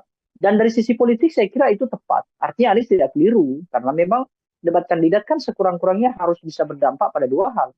Satu, berdampak pada pengetahuan publik tentang gagasan. Yang kedua, berdampak secara elektoral. Saya kira itu. Oke, ini juga kemudian menyoal dampak, bisa berdampak juga pada elektoral dengan serangan Anies Baswedan soal kinerja dari Prabowo Subianto yang juga saat ini menjabat sebagai Menteri Pertahanan. Lalu bagaimana kemudian kita melihat publik tertarik simpatinya untuk kemudian merasa bahwa Prabowo Subianto ini terlalu diserang selama debat, karena ini juga menjadi salah satu bahasan yang juga cukup ramai di media sosial, Bang Deddy. Ya, saya kira serang-menyerang itu kan hanya agitasi biasa. Dan kalau ketika orang melakukan klaim misalnya Prabowo di roasting begitu ya, Prabowo diserang oleh Ganjar maupun Anies, itu bukan serangan yang ya benar gitu. Dalam artian bahwa ya debat memang harusnya begitu. Ketika Prabowo Subianto siap memberikan jawaban-jawaban yang taktis gitu ya, kemudian Prabowo juga siap dengan argumentasi yang memang sudah disiapkan oleh timnya, maka kan tidak bisa Prabowo dianggap diserang. Prabowo dianggap diserang karena memang dia tidak bisa mengembalikan argumentasi dari Ganjar, tidak bisa memberikan argumentasi sanggahan untuk Anies Baswedan. Maka kemudian para propagandator semuanya, para pembangun opini, termasuk tim sukses, maka mereka menggunakanlah istilah-istilah bahwa Prabowo itu diserang. Saya kira itu biasa saja dalam tataran strategi komunikasi politik, itu biasa. Membangun agitasi seolah-olah kita ditindas, seolah-olah kita direndahkan dan segala macam gitu ya. Tapi faktanya debat kandidat itu memang untuk mempertahankan argumentasi. Kalau kemudian Anies Baswedan tidak melakukan tekanan terhadap Prabowo Subianto, lalu apa namanya? Itu hanya dialog kan gitu. Sementara mereka bertiga ini dipertaruhkan oleh lebih dari 170 juta mengacu pada pemilih di 2019. Kalaupun ada peningkatan mungkin akan sedikit peningkatan. Sehingga mereka memang perlu harus saling mengedepankan argumentasi dan sebisa mungkin memang menjatuhkan argumentasi lawan. Supaya apa? Supaya bisa menerka bahwa mana argumentasi yang paling rasional dan paling mungkin untuk dijadikan sandaran untuk dipilih atau tidak, kan begitu. Ini kalau menyoal statement dari Anies Baswedan, saya juga mau minta komentar dari Bang Deddy soal bagaimana Pak Prabowo Subianto sempat beberapa kali mengatakan bahwa Anies Baswedan adalah profesor, namun kemudian tidak pantas membicarakan soal etika. Itu juga disampaikan dalam beberapa sesi debat, Bang. Ya, itu saya kira mestinya disampaikan di luar debat. Artinya di debat itu tidak digunakan untuk hal-hal yang sifatnya serangan personal, sekaligus tidak juga ditempatkan pada pembelaan personal. Urusan bahwa Anies Baswedan itu profesor lalu punya kelayakan atau tidak bicara etika adalah urusan personal. Sama seperti yang saya sampaikan tadi, bahwa urusan Prabowo itu punya tanah ribuan hektar, itu juga urusan personal. Tetapi saya kira dalam debat itu kan setidaknya mereka harus pandai mensiasati. Apakah kemudian serangan personal atau argumentasi personal itu bisa menguntungkan atau tidak dalam hal elektoral? Tetapi lebih banyak justru memang Prabowo terpancing. Dalam artian terpancing itu, Prabowo menanggapi hal-hal yang sifatnya personal justru tidak mengarah pada kepentingan nasional kita. Ya termasuk tadi bagaimana kemudian Prabowo mengatakan, ya Anies Baswedan tidak layak bicara etik, bahkan dia seorang profesor. Itu memang dalam ranah yang non politis gitu ya. Itu tidak sama-sama tidak pantas ya gitu. Tapi dalam uraian politis, saya kira dua-duanya juga punya basis rujukan. Prabowo ingin mengedepankan kepada tim ses, kepada loyalisnya, bahwa dia juga punya serangan terhadap Anies Baswedan. Bahwa Anies Baswedan dengan semua statementnya itu adalah tidak benar. Kira-kira begitu. Itu hal yang lumrah saja, kira-kira begitu. Tapi memang disayangkan karena kemudian durasi debat itu menjadi habis hanya untuk hal-hal yang sifatnya pembelaan itu tadi, begitu. Oke, secara substansi kemudian paparan dari debat ini tidak bisa tersampaikan dengan lebih gamblang karena adanya hal-hal personal yang kemudian dipaparkan juga. Ini kita singgung soal bagaimana paslon 03. Bang Deddy, ini Pak Ganjar Pranowo. Ini kan kalau secara perdebatan begitu ya, serangan kan memang banyak sekali dilancarkan oleh 01 kepada 02. Ini kalau dari gagasan Pak Ganjar Pranowo sendiri, mampukah kemudian Ganjar Pranowo yang posisinya berada di tengah begitu ya, ini kemudian bisa memaksimalkan gagasan-gagasan yang disampaikannya untuk kemudian tidak membawa isu-isu di luar substansi dalam debat semalam? Ganjar Pranowo ini sebenarnya cukup menarik ya, karena lebih banyak gitu ya. Kalau kita perhatikan bahkan dari debat pertama saja, Ganjar itu sering melakukan atau sering menyajikan statement yang memantik gitu ya. Tetapi yang dia pantik itu justru nanti akan menjadi perdebatan antara Prabowo dengan Anies Baswedan. Sehingga posisi Ganjar Pranowo ini menguntungkan kedua belah pihak. Satu sisi menguntungkan Anies karena Anies punya sambutan materi yang disinggung atau dibuka oleh Ganjar. Prabowo pun demikian. Prabowo pun punya materi yang kira-kira itu bisa menjadikan sebagai acuan pembelaan. Makanya Prabowo lebih sering bicara tentang saya banyak sependapat misalnya dengan Pak Ganjar, tetapi tidak dengan Anies Baswedan. Itu bahkan diulang-ulang. Sementara dengan kondisi itu Ganjar menjadi tidak fokus dengan gagasannya sendiri. Nah saya kira ini juga ada beberapa aspek ya. Mungkin yang pertama misalnya Ganjar minim tokoh-tokoh di belakangnya dari latar belakang militer. Meskipun Panglima TNI ada di sana, ya Andika Perkasa misalnya. Tapi mungkin yang memberikan masukan dan segala macam terhadap Ganjar dalam hal-hal pertahanan itu sepertinya minim. Sehingga Ganjar banyak menyampaikan hal-hal yang justru itu berdasarkan pengalamannya dia sendiri, bukan berdasarkan rumusan dari tim sukses sebagaimana yang disampaikan oleh Anies Baswedan. Anies Baswedan kan terkesan menyampaikan yang sebenarnya tidak dia sampaikan dalam hal pengalaman, tapi dia menyampaikan dalam hal wacana dan juga gagasan, dan itu besar kemungkinan dari tim sukses. Sementara Ganjar tidak demikian.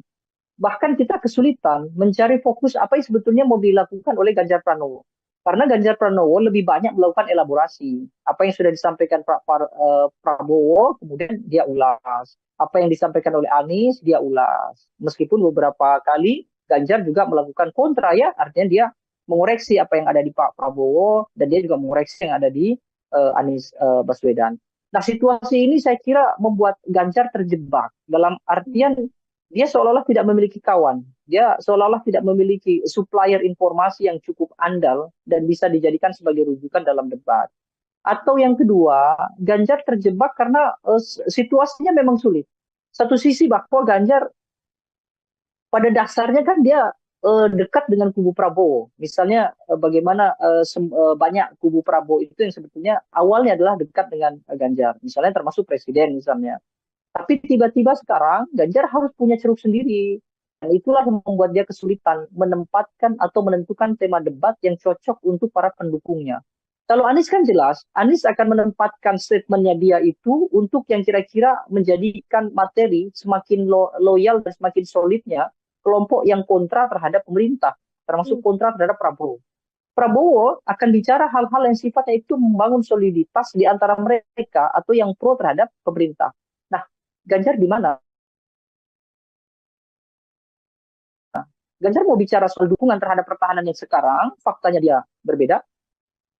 Nah, Ganjar kesulitan. Ganjar mau bicara soal dukungan terhadap pemerintah sekarang, sementara dia tertinggal dengan Prabowo. Dia mau mengkritik dengan keras apa yang sudah dilakukan pemerintah, itu juga tertinggal dengan Anies Baswedan. Sehingga Ganjar tidak cukup berani untuk keluar dari zona yang cukup sempit itu tadi. Saya rasa itu yang bisa dibaca dari aktivitas Ganjar dalam debat. Oke, terjebak dalam momentum dan juga positioning dari paslon 03 itu sendiri, seperti itu Bang Deddy ya.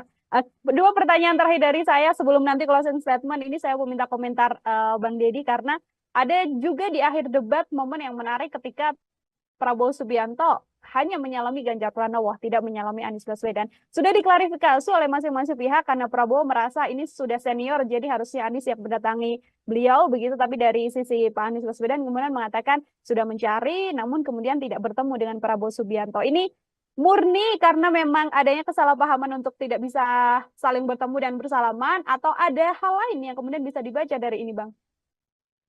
Ya, saya kira memang seharusnya mereka meluangkan waktu ya. Artinya semua kandidat meluangkan waktu begitu usai harus merapat ke posisi tengah, saya kira begitu. Saya kira tidak bijak juga ketika Prabowo mengatakan bahwa dia lebih senior, seharusnya Anies Baswedan mendatangi. Anies pun saya kira juga tetap tidak bijak. Kenapa? Karena dia juga tidak cekatan untuk menghampiri Pak Prabowo kan. Artinya Anies juga terlihat terlalu santai berada di podium, kemudian dia lebih dulu dihampiri oleh cawapres Mahfud MD, kemudian juga tim dari Anies Baswedan begitu ya. Dengan kondisi itu kan juga tidak mungkin Prabowo Subianto kemudian menunggu lama begitu kira-kira. Kecuali memang panitia sejak awal sudah melakukan briefing bahwa begitu selesai debat seharusnya semuanya ngumpul di tengah, kira-kira gitu. Jadi dua hal lah saya kira. Satu sisi secara teknis memang tidak kebetulan memungkinkan untuk tidak salaman gitu ya, bukan sesuatu yang disengaja gitu ya. Karena mungkin Anies juga menghampiri orang yang terdekat dulu dan posisi dengan Prabowo cukup jauh. Prabowo Subiantonya juga saya kira juga begitu dia usai salaman dengan Ganjar, lalu kemudian langsung dihampiri oleh para tim sukses mereka gitu. Nah, sisi lain saya kira dua-duanya seharusnya tidak melakukan itu. Kenapa? Karena Prabowo sebagai kesatria, usai perdebatan, seharusnya ketiga-tiganya harus merapat pada satu titik temu yang harusnya dilakukan. Saya rasa itu saja. Oke, baik Bang Deddy. Terakhir tadi saya Bang, kalau bisa kemudian memberikan koreksi begitu ya, untuk karena masih ada satu momen debat lagi calon presiden begitu. Dari ketiga kandidat, ada Pak Anies Baswedan, Prabowo Subianto, dan juga Pak Ganjar Pranowo. Hal apa yang kemudian harus diperbaiki untuk debat mendatang? Ya, saya kira debat itu seharusnya bicara hal-hal yang substansial gitu ya. Seharusnya mereka bertiga tidak tergoda untuk melakukan kritik, apalagi mencari kekeliruan gitu ya, mencari kesalahan-kesalahan masing-masing kandidat secara personal. Itu saya kira urusannya adalah urusan privat. Akan lebih baik kalau mereka bicara soal apa yang sedang dilakukan dan apa yang akan dilakukan untuk negara. Boleh saja melakukan kritik terhadap Pak Prabowo karena Pak Prabowo sudah berada di pemerintahan, tapi kritik itu harus ditujukan pada urusan-urusan yang nasional, urusan-urusan yang substantif, bukan urusan-urusan yang pribadi. Begitu juga di antara Prabowo dengan Anies, Ganjar dengan Anies, Ganjar dengan. Kalau itu berhasil, saya kira debat akan menjadi ruang dialog yang cukup progresif begitu ya, dan publik tentu akan lebih teredam dari persoalan kontra yang cukup kuat di antara mereka. Saya rasa itu. Baik, terima kasih banyak Bang Deddy Kurniasyah. Ini adalah pengamat politik sekaligus Ya, eksekutif dari sama-sama. Indonesia Political Opinion. Bang Deddy, terima kasih sekali lagi. Selamat beraktivitas kembali, Bang Deddy. Ya, terima kasih banyak. Ya, Tribuners, demikian obrolan saya dalam Tribun News on Fokus hari ini. Nantikan obrolan saya bersama dengan narasumber lain dan juga tema-tema lainnya hanya dalam program Tribun News on Fokus. Saya Nila Irda, pamit undur diri. Terima kasih dan sampai jumpa. Download Tribun X sekarang. Menghadirkan lokal menjadi Indonesia. Anies Baswedan seolah-olah atau terkesan gitu keluar dari zona yang selama ini biasa dilakukan oleh Anies Baswedan, tenang gitu ya. Tetapi dalam debat semalam Anies Baswedan justru tampak sekali sangat powerful begitu ya, bahkan mendominasi perdebatan, termasuk juga berani melakukan kritik secara personal terhadap Prabowo Subianto. Nah, ini cukup mengagetkan. Kenapa? Karena seperti biasa Anies Baswedan adalah tokoh yang memang sudah terbiasa dengan penyampaian gagasan, tetapi tidak sevulgar semalam. Debat sudah terlanjur terjebak sejak awal gitu ya, seolah-olah ada kesan Anies maupun Ganjar Pranowo sudah siap untuk melakukan kritik yang dilakukan oleh Prabowo, dan Prabowo seperti tidak siap dengan kritikan-kritikan itu. Situasinya memang sulit. Satu sisi bahwa Ganjar pada dasarnya kan dia dekat dengan kubu Prabowo. Misalnya bagaimana banyak kubu Prabowo itu yang sebetulnya awalnya adalah dekat dengan Ganjar. Misalnya termasuk presiden misalnya. Tapi tiba-tiba sekarang Ganjar harus punya ceruk sendiri. Dan itulah yang membuat dia kesulitan menempatkan atau menentukan tema debat yang cocok untuk para pendukungnya. Tribun News on Fokus Tribuners kembali menjumpai Anda hari ini bersama dengan saya Nila Irda. Kita akan mengulas bagaimana hasil dari debat ketiga seluruh kandidat calon presiden yang dilaksanakan pada Minggu 7 Januari semalam. Yang mana calon presiden nomor urut 1 ini kita bisa sampaikan Anies Baswedan menggunakan strategi menyerang. Pada beberapa kesempatan Anies Baswedan bahkan terlihat mencecar paslon lain untuk menunjukkan data yang berkaitan soal tema debat seputar pertahanan, keamanan, hubungan internasional, dan juga geopolitik. Anies Baswedan, Tribuners juga beberapa kali mengungkit pembelian alutsista bekas yang dilakukan oleh Kementerian Pertahanan di bawah pimpinan Prabowo Subianto yang juga capres nomor urut 2. Selain itu, Anies Baswedan juga sempat menyinggung masalah kesejahteraan prajurit TNI. Untuk membahas bagaimana ulasan seputar debat semalam, saya sudah tersambung bersama dengan pengamat politik sekaligus Eksekutif Direktur dari Indonesia Political Opinion atau IPO, ada Bang Deddy Kurniasyah dalam sambungan Zoom bersama dengan saya. Bang Deddy, terima kasih banyak sudah bergabung. Ya, sama-sama. Oke, terima kasih Bang Deddy juga menyempatkan waktunya berbincang bersama dengan saya. Secara keseluruhan, saya mau minta pengantar terlebih dahulu dari Bang Deddy sebagai pengamat. Bagaimana melihat keseluruhan jalannya debat calon presiden? Ini adalah debat ketiga yang dilaksanakan semalam, Bang. Ya, saya kira ada beberapa catatannya. Yang paling menonjol memang soal ekspektasi yang tidak tercapai di debat. Misalnya sebagian besar gitu ya, mungkin mengekspektasikan bahwa Anies Baswedan akan melakukan serangkaian penyampaian gagasan, termasuk juga perdebatan yang tidak terlalu menonjol dalam hal kritik begitu ya terhadap Prabowo Subianto maupun terhadap Ganjar Pranowo.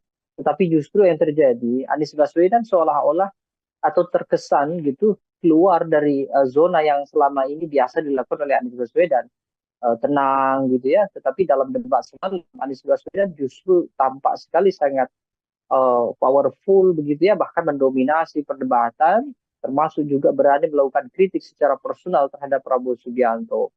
Nah, ini cukup mengagetkan. Kenapa? Karena seperti biasa Anies Baswedan adalah tokoh yang memang sudah terbiasa dengan penyampaian gagasan, tetapi tidak sevulgar semalam.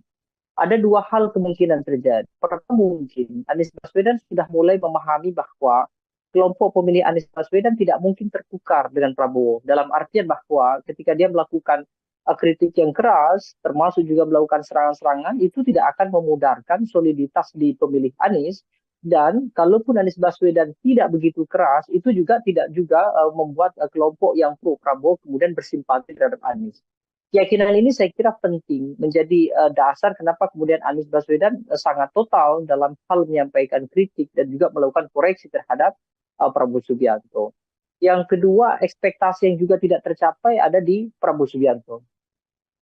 Dengan posisi sebagai Menhan, kemudian banyak melakukan gerakan-gerakan pertahanan, bahkan juga Prabowo Subianto punya latar belakang militer, sehingga banyak harapan publik, ya termasuk juga para analis, yang memungkinkan berharap bahwa Prabowo Subianto akan total. Bahkan dia dianggap sebagai kandidat yang paling banyak memiliki materi-materi debat. Tapi faktanya semalam kita tidak bisa mendengar gagasan dari Prabowo Subianto. Bahkan dalam aspek pelaporan gitu ya, dalam aspek menyampaikan apa yang sudah dilakukan saja, Prabowo Subianto terkesan agak kesulitan untuk menarasikan apa yang sudah dia lakukan, apa yang sudah dia bangun terhadap pertahanan nasional kita.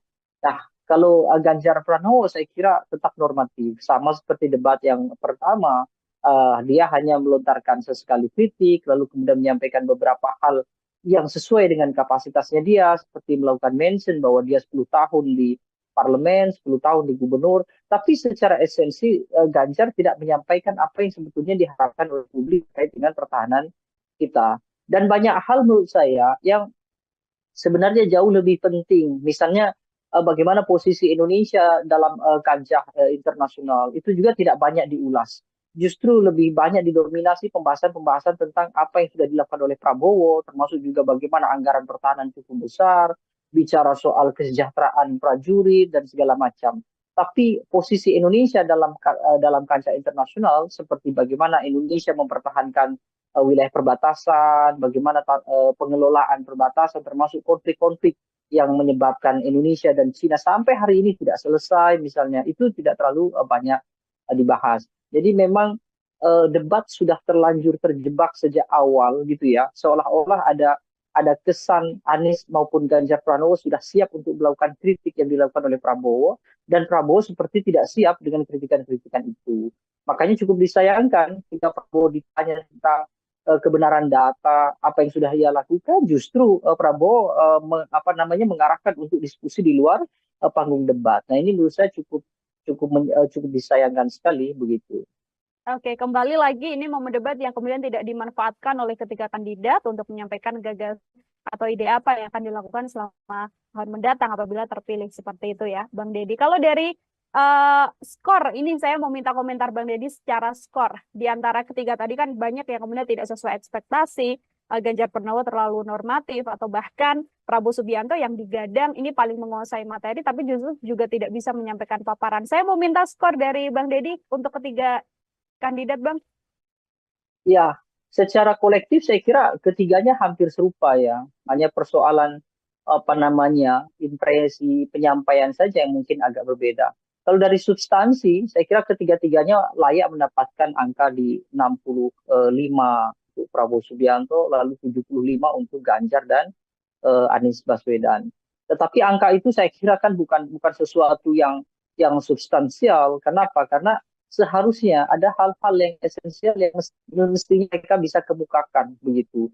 Karena meskipun pertahanan ini tidak berdampak secara langsung terhadap publik, tapi pertahanan itu jelas dalam jangka panjang akan berdampak terhadap kondisi masyarakat kita. Meskipun memang pembahasan tadi malam itu akan lebih banyak berkaitan dengan hal-hal yang justru dalam negeri, bukan berkaitan dengan keseluruhan tema kolektif. Tema kolektif kan selain pertahanan ada misalnya international relations, misalnya bagaimana geopolitik. Nah sayangnya itu justru tidak banyak muncul, kecuali hanya dalam mention-mention contoh. Sementara mention contoh itu justru bukan pembahasan yang seharusnya diperdebatkan, itu hanya mention sedikit saja untuk sekedar untuk memberikan ilustrasi. Kalau dari sisi performance, saya kira tetaplah Anies harus diakui bahwa dia punya kepiawaian dalam performance debat. Termasuk juga Ganjar Pranowo saya kira juga cukup baik. Kalau dinilai mungkin akan sama juga. Anies mungkin di 75 dalam performance, lalu Ganjar Pranowo 70, Prabowo Subianto di 60 mungkin ya. Tapi sekali lagi penilaian performance juga tidak berdampak apa-apa, karena kita harus memahami kan Prabowo Subianto misalnya dengan usia yang senior mungkin juga tidak bisa lagi mengingat banyak data, tidak bisa mengingat lagi banyak gagasan, kecuali hanya mengikuti alur perdebatan yang ditanyakan atau disanggah atau dinyatakan oleh Anies ataupun oleh Ganjar. Kira-kira begitu. Anies misalnya kalau kemudian terlihat lebih ekspresif, ya salah satunya karena memang beliau adalah intelektual. Jadi tentu materi-materi semacam semacam tema debat itu tentu beliau sudah menyiapkan jauh-jauh hari. Jadi bukan sesuatu yang istimewa juga karena itu sudah menjadi bagian dari keseharian Anies Baswedan. Pun juga dengan Ganjar Pranowo. Saya kira tidak akan jauh berbeda. Oke, ini kalau kita amati juga Bang Deddy, mungkin tadi yang disampaikan Bang Deddy soal bagaimana Prabowo Subianto mengikuti alur yang dilakukan sejak awal begitu ya, karena paparan dimulai oleh Anies Baswedan dan sejak paparan visi misi awal juga ada pula serangan yang sudah kemudian dilakukan pada Kementerian Pertahanan dalam hal ini yang dipimpin oleh Prabowo Subianto. Mulai dari lahan milik Prabowo Subianto, kemudian ada skor juga 11 dari 100 yang diberikan Anies Baswedan untuk pemerintahan atau yang kemudian Kementerian Pertahanan di masa Prabowo Subianto terkait alutsista bekas juga dan kesejahteraan prajurit. Serangan yang dalam setiap sesi ini selalu dilancarkan oleh Anies Baswedan untuk Prabowo Subianto ini dilihat oleh Bang Deddy seperti apa, Bang? Serangan itu saya kira serangan politis ya. Kenapa? Karena dari sisi pertahanan, apa yang dinyatakan oleh Anies memang benar, tapi substansi kebenarannya tidak mengacu pada kepentingan negara.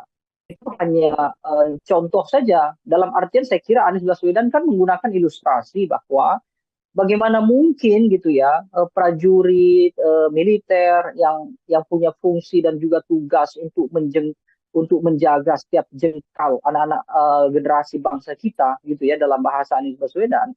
Tetapi mereka harus memikirkan juga urusan keluarga mereka yang secara ekonomi kurang, tidak memiliki tempat tinggal misalnya, atau mungkin gaji dari negara juga tidak cukup untuk membuat kehidupan prajurit dalam artian layak sebagaimana kelompok masyarakat sipil biasa, kira-kira begitu. Sehingga Anies memberikan analogi ketika mereka kesulitan secara ekonomi, sementara bebannya begitu besar menjaga bangsa dan negara kita, lalu tiba-tiba seorang menterinya adalah orang yang sangat kaya raya, bahkan memiliki lahan yang ini diilustrasikan sebagai kontra dari prajurit yang tidak punya rumah kan, bahwa Prabowo punya sekian ribu hektar kira-kira itu.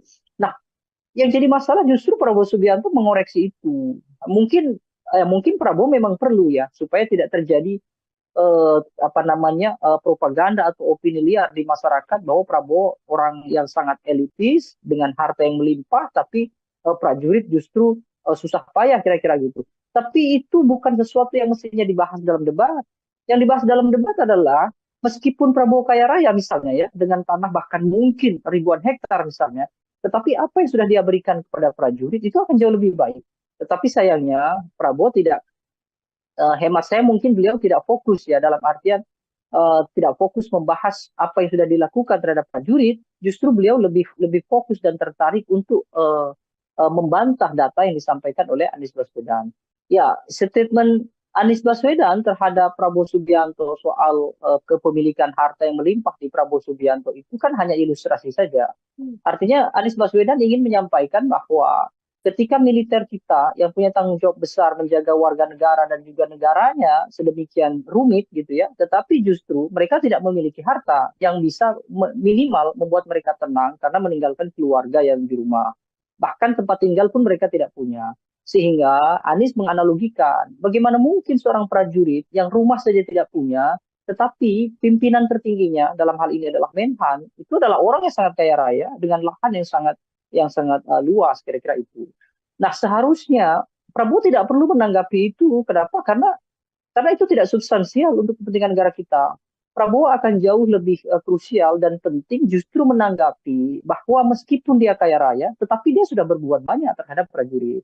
Kan akhirnya tidak terjawab juga. Artinya Prabowo juga secara tidak langsung justru membenarkan apa yang disampaikan oleh Anies, bahwa prajurit kita memang tidak memiliki tempat tinggal, prajurit kita kekurangan secara ekonomi, dan itu menjadi poin bagi Anies Baswedan, sehingga dia menawarkan bahwa ketika dia nanti diberikan amanat secara nasional memimpin negara ini, dia akan sejahterakan para prajurit itu dengan kondisi sekarang yang prajurit-prajurit itu tidak sejahtera. Jadi statement Anies Baswedan jelas politis, bukan untuk mengungkap apa gagasan dia dalam hal membangun kekuatan militer yang besar, Tetapi ini hanya murni untuk hal-hal yang sifatnya populis, untuk menarik publik supaya elektabilitas meningkat. Dan dari sisi politik saya kira itu tepat. Artinya Anies tidak keliru, karena memang debat kandidat kan sekurang-kurangnya harus bisa berdampak pada dua hal. Satu, berdampak pada pengetahuan publik tentang gagasan. Yang kedua, berdampak secara elektoral. Saya kira itu. Oke, ini juga kemudian menyoal dampak, bisa berdampak juga pada elektoral dengan serangan Anies Baswedan soal kinerja dari Prabowo Subianto yang juga saat ini menjabat sebagai Menteri Pertahanan. Lalu bagaimana kemudian kita melihat publik tertarik simpatinya untuk kemudian merasa bahwa Prabowo Subianto ini terlalu diserang selama debat, karena ini juga menjadi salah satu bahasan yang juga cukup ramai di media sosial, Bang Deddy. Ya, saya kira serang menyerang itu kan hanya agitasi biasa. Dan kalau ketika orang melakukan klaim, misalnya Prabowo di roasting begitu ya, Prabowo diserang oleh Ganjar maupun Anies, itu bukan serangan yang benar gitu. Dalam artian bahwa ya debat memang harusnya begitu. Ketika Prabowo Subianto siap memberikan jawaban-jawaban yang taktis gitu ya, kemudian Prabowo juga siap dengan argumentasi yang memang sudah disiapkan oleh timnya, maka kan tidak bisa Prabowo dianggap diserang. Prabowo dianggap diserang karena memang dia tidak bisa mengembalikan argumentasi dari Ganjar, tidak bisa memberikan argumentasi sanggahan untuk Anies Baswedan. Maka kemudian para propagandator semuanya, para pembangun opini, termasuk tim sukses, maka mereka menggunakanlah istilah-istilah bahwa Prabowo itu diserang. Saya kira itu biasa saja dalam tataran strategi komunikasi politik, itu biasa. Membangun agitasi seolah-olah kita ditindas, seolah-olah kita direndahkan dan segala macam gitu ya. Tapi faktanya debat kandidat itu memang untuk mempertahankan argumentasi. Kalau kemudian Anies Baswedan tidak melakukan tekanan terhadap Prabowo Subianto, lalu apa namanya? Itu hanya dialog kan gitu. Sementara mereka bertiga ini dipertaruhkan oleh lebih dari 170 juta mengacu pada pemilih di 2019. Kalaupun ada peningkatan, mungkin akan sedikit peningkatan. Sehingga mereka memang perlu harus saling mengedepankan argumentasi dan sebisa mungkin memang menjatuhkan argumentasi lawan. Supaya apa? Supaya bisa mereka bahwa mana argumentasi yang paling rasional dan paling mungkin untuk dijadikan sandaran untuk dipilih atau tidak, kan begitu. Ini kalau menyoal statement dari Anies Baswedan, saya juga mau minta komentar dari Bang Deddy soal bagaimana Pak Prabowo Subianto sempat beberapa kali mengatakan bahwa Anies Baswedan adalah profesor, namun kemudian tidak pantas membicarakan soal etika. Itu juga disampaikan dalam beberapa sesi debat, Bang. Ya, itu saya kira mestinya disampaikan di luar debat. Artinya di debat itu tidak digunakan untuk hal-hal yang sifatnya serangan personal, sekaligus tidak juga ditempatkan pada pembelaan personal. Urusan bahwa Anies Baswedan itu profesor lalu punya kelayakan atau tidak bicara etika adalah urusan personal. Sama seperti yang saya sampaikan tadi, bahwa urusan Prabowo itu punya tanah ribuan hektar, itu juga urusan personal. Tetapi saya kira dalam debat itu kan setidaknya mereka harus pandai mensiasati. Apakah kemudian serangan personal atau argumentasi personal itu bisa menguntungkan atau tidak dalam hal elektoral? Tetapi lebih banyak justru memang Prabowo terpancing. Dalam artian terpancing itu, Prabowo menanggapi hal-hal yang sifatnya personal justru tidak mengarah pada kepentingan nasional kita. Ya termasuk tadi bagaimana kemudian Prabowo mengatakan ya Anies Baswedan tidak layak bicara etik, bahkan dia seorang profesor. Itu memang dalam ranah yang non politis gitu ya. Itu tidak sama-sama tidak pantas ya gitu. Tapi dalam uraian politis, saya kira dua-duanya juga punya basis rujukan. Prabowo ingin mengedepankan kepada tim ses, kepada loyalisnya, bahwa dia juga punya serangan terhadap Anies Baswedan. Bahwa Anies Baswedan dengan semua statementnya itu adalah tidak benar. Jadi kira-kira begitu. Itu hal yang lumrah saja, kira-kira begitu. Tapi memang disayangkan karena kemudian durasi debat itu menjadi habis hanya untuk hal-hal yang sifatnya pembelaan itu tadi begitu. Oke, secara substansi kemudian paparan dari debat ini tidak bisa tersampaikan dengan lebih gamblang karena adanya hal-hal personal yang kemudian dipaparkan juga. Ini kita singgung soal bagaimana paslon 03, Bang Deddy, ini Pak Ganjar Pranowo. Ini kan kalau secara perdebatan begitu ya, serangan kan memang banyak sekali dilancarkan oleh 1-02. Ini kalau dari gagasan Pak Ganjar Pranowo sendiri, mampukah kemudian Ganjar Pranowo yang posisinya berada di tengah begitu ya, ini kemudian bisa memaksimalkan gagasan-gagasan yang disampaikannya untuk kemudian tidak membawa isu-isu di luar substansi dalam debat semalam? Ganjar Pranowo ini sebenarnya cukup menarik ya, karena lebih banyak gitu ya. Kalau kita perhatikan bahkan dari debat pertama saja, Ganjar itu sering melakukan atau sering menyajikan statement yang memantik gitu ya.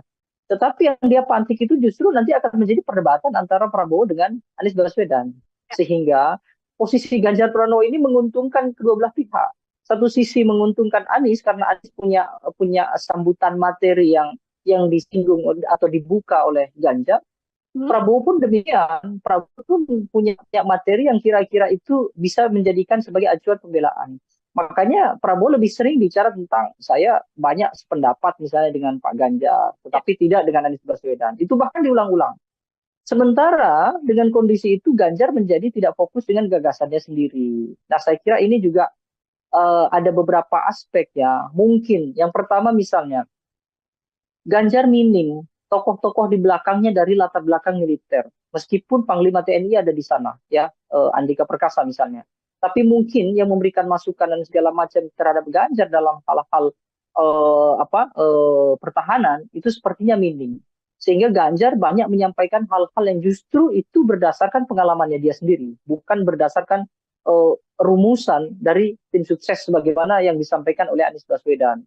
Anies Baswedan kan terkesan menyampaikan yang sebenarnya tidak dia sampaikan dalam hal pengalaman, tapi dia menyampaikan dalam hal wacana dan juga gagasan, dan itu besar kemungkinan dari tim sukses. Sementara Ganjar tidak demikian. Bahkan kita kesulitan mencari fokus apa yang sebetulnya mau dilakukan oleh Ganjar Pranowo. Karena Ganjar Pranowo lebih banyak melakukan elaborasi. Apa yang sudah disampaikan Prabowo, kemudian dia ulas. Apa yang disampaikan oleh Anies, dia ulas. Meskipun beberapa kali Ganjar juga melakukan kontra ya, artinya dia mengoreksi apa yang ada di Pak Prabowo dan dia juga mengoreksi yang ada di Anies Baswedan. Nah, situasi ini saya kira membuat Ganjar terjebak dalam artian dia seolah-olah tidak memiliki kawan. Dia seolah-olah tidak memiliki supplier informasi yang cukup andal dan bisa dijadikan sebagai rujukan dalam debat. Atau yang kedua, Ganjar terjebak karena situasinya memang sulit. Satu sisi bahwa Ganjar pada dasarnya kan dia dekat dengan kubu Prabowo. Misalnya bagaimana banyak kubu Prabowo itu yang sebetulnya awalnya adalah dekat dengan Ganjar. Misalnya termasuk presiden misalnya.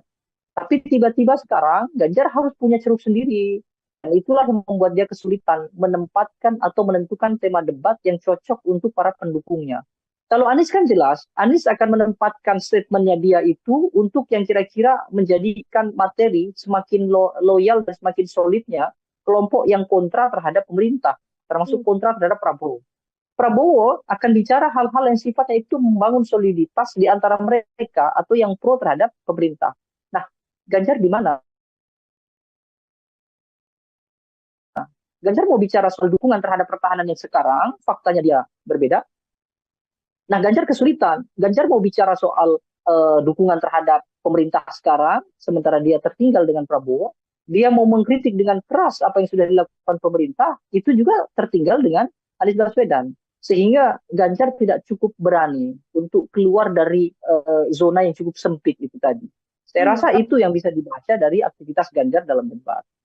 Oke, terjebak dalam momentum dan juga positioning dari paslon 03 itu sendiri, seperti itu Bang Deddy ya.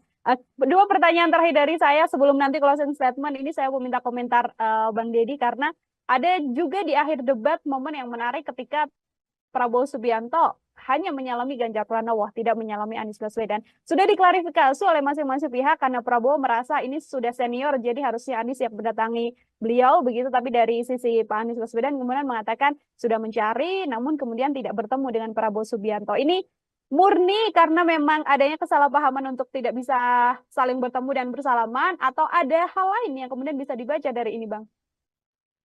Ya, saya kira memang seharusnya mereka meluangkan waktu ya. Artinya semua kandidat meluangkan waktu begitu usai harus merapat ke posisi tengah, saya kira begitu. Saya kira tidak bijak juga ketika Prabowo mengatakan bahwa dia lebih senior, seharusnya Anies Baswedan mendatangi. Anies pun saya kira juga tetap tidak bijak. Kenapa? Karena dia juga tidak cekatan untuk menghampiri Pak Prabowo kan. Artinya Anies juga terlihat terlalu santai berada di podium, kemudian dia lebih lebih dulu dihampiri oleh cawapres Mahfud MD, kemudian juga tim dari Anies Baswedan begitu ya. Dengan kondisi itu kan juga tidak mungkin Prabowo Subianto kemudian menunggu lama begitu kira-kira. Kecuali memang panitia sejak awal sudah melakukan briefing bahwa begitu selesai debat seharusnya semuanya ngumpul di tengah, kira-kira gitu. Jadi dua hal lah saya kira. Satu sisi secara teknis memang tidak kebetulan memungkinkan untuk tidak salaman gitu ya, bukan sesuatu yang disengaja gitu ya.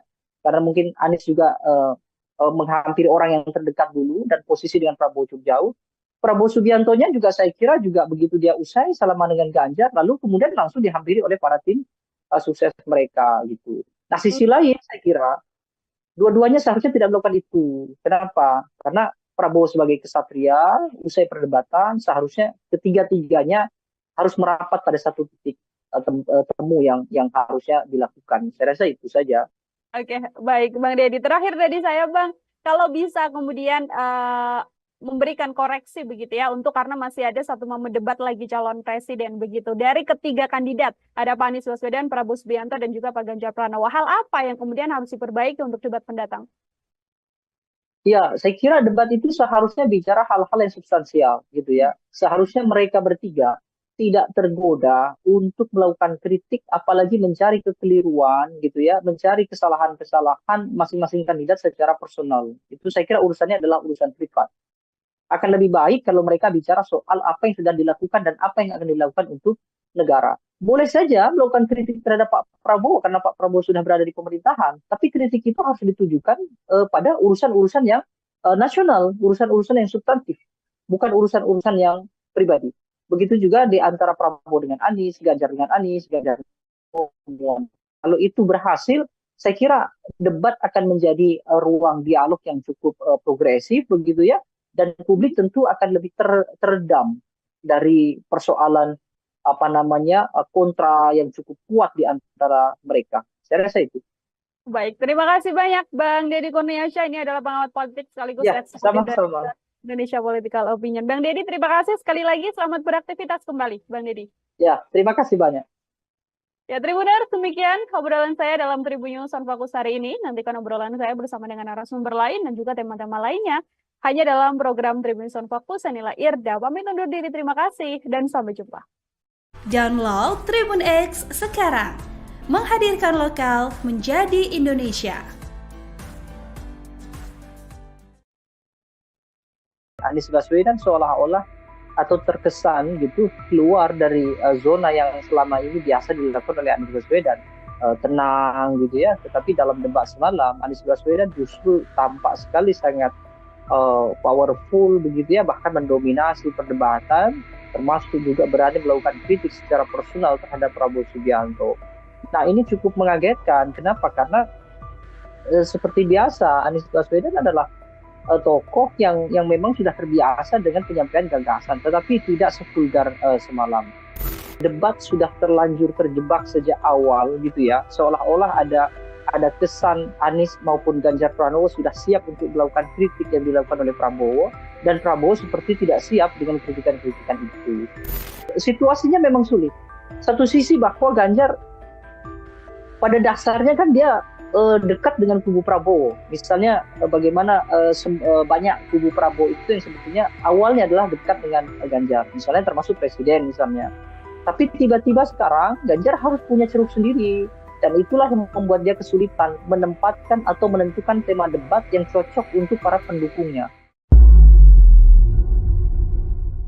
Tribun News on Fokus Tribuners kembali menjumpai Anda hari ini bersama dengan saya Nila Irda. Kita akan mengulas bagaimana hasil dari debat ketiga seluruh kandidat calon presiden yang dilaksanakan pada Minggu 7 Januari semalam. Yang mana calon presiden nomor urut 1 ini kita bisa sampaikan Anies Baswedan menggunakan strategi menyerang. Pada beberapa kesempatan Anies Baswedan bahkan terlihat mencecar paslon lain untuk menunjukkan data yang berkaitan soal tema debat seputar pertahanan, keamanan, hubungan internasional, dan juga geopolitik. Anies Baswedan, Tribuners juga beberapa kali mengungkit pembelian alutsista bekas, yang dilakukan oleh Kementerian Pertahanan di bawah pimpinan Prabowo Subianto yang juga capres nomor urut 2. Selain itu, Anies Baswedan juga sempat menyinggung masalah kesejahteraan prajurit TNI. Untuk membahas bagaimana ulasan seputar debat semalam, saya sudah tersambung bersama dengan pengamat politik sekaligus Eksekutif Director dari Indonesia Political Opinion atau IPO, ada Bang Deddy Kurniasyah dalam sambungan Zoom bersama dengan saya. Bang Deddy, terima kasih banyak sudah bergabung. Ya, Bang Deddy, sama-sama. oke, terima kasih. Bang Deddy juga menyempatkan waktunya berbincang bersama dengan saya. Secara keseluruhan, saya mau minta pengantar terlebih dahulu dari Bang Deddy sebagai pengamat. Bagaimana melihat keseluruhan jalannya debat calon presiden? Ini adalah debat ketiga yang dilaksanakan semalam, Bang. Ya, saya kira ada beberapa catatannya yang paling menonjol memang soal ekspektasi yang tidak tercapai di debat. Misalnya sebagian besar gitu ya, mungkin mengekspektasikan bahwa Anies Baswedan akan melakukan serangkaian penyampaian gagasan, termasuk juga perdebatan yang tidak terlalu menonjol dalam hal kritik begitu ya terhadap Prabowo Subianto maupun terhadap Ganjar Pranowo. Tetapi justru yang terjadi, Anies Baswedan seolah-olah atau terkesan gitu keluar dari zona yang selama ini biasa dilakukan oleh Anies Baswedan. Tenang gitu ya, tetapi dalam debat semalam Anies Baswedan justru tampak sekali sangat powerful begitu ya, bahkan mendominasi perdebatan, termasuk juga berani melakukan kritik secara personal terhadap Prabowo Subianto. Nah, ini cukup mengagetkan. Kenapa? Karena seperti biasa, Anies Baswedan adalah tokoh yang memang sudah terbiasa dengan penyampaian gagasan, tetapi tidak sevulgar semalam. Ada dua hal kemungkinan terjadi. Pertama, mungkin Anies Baswedan sudah mulai memahami bahwa kelompok pemilih Anies Baswedan tidak mungkin tertukar dengan Prabowo. Dalam artian bahwa ketika dia melakukan kritik yang keras, termasuk juga melakukan serangan-serangan, itu tidak akan memudarkan soliditas di pemilih Anies. Dan kalaupun Anies Baswedan tidak begitu keras, itu juga tidak juga membuat kelompok yang pro Prabowo kemudian bersimpati terhadap Anies. Keyakinan ini saya kira penting menjadi dasar kenapa kemudian Anies Baswedan sangat total dalam hal menyampaikan kritik dan juga melakukan koreksi terhadap Prabowo Subianto. Yang kedua, ekspektasi yang juga tidak tercapai ada di Prabowo Subianto. Dengan posisi sebagai Menhan, kemudian banyak melakukan gerakan-gerakan pertahanan, bahkan juga Prabowo Subianto punya latar belakang militer, sehingga banyak harapan publik, ya termasuk juga para analis, yang memungkinkan berharap bahwa Prabowo Subianto akan total. Bahkan dia dianggap sebagai kandidat yang paling banyak memiliki materi-materi debat. Tapi faktanya semalam kita tidak bisa mendengar gagasan dari Prabowo Subianto. Bahkan dalam aspek pelaporan gitu ya, dalam aspek menyampaikan apa yang sudah dilakukan saja, Prabowo Subianto terkesan agak kesulitan untuk menarasikan apa yang sudah dia lakukan, apa yang sudah dia bangun terhadap pertahanan nasional kita.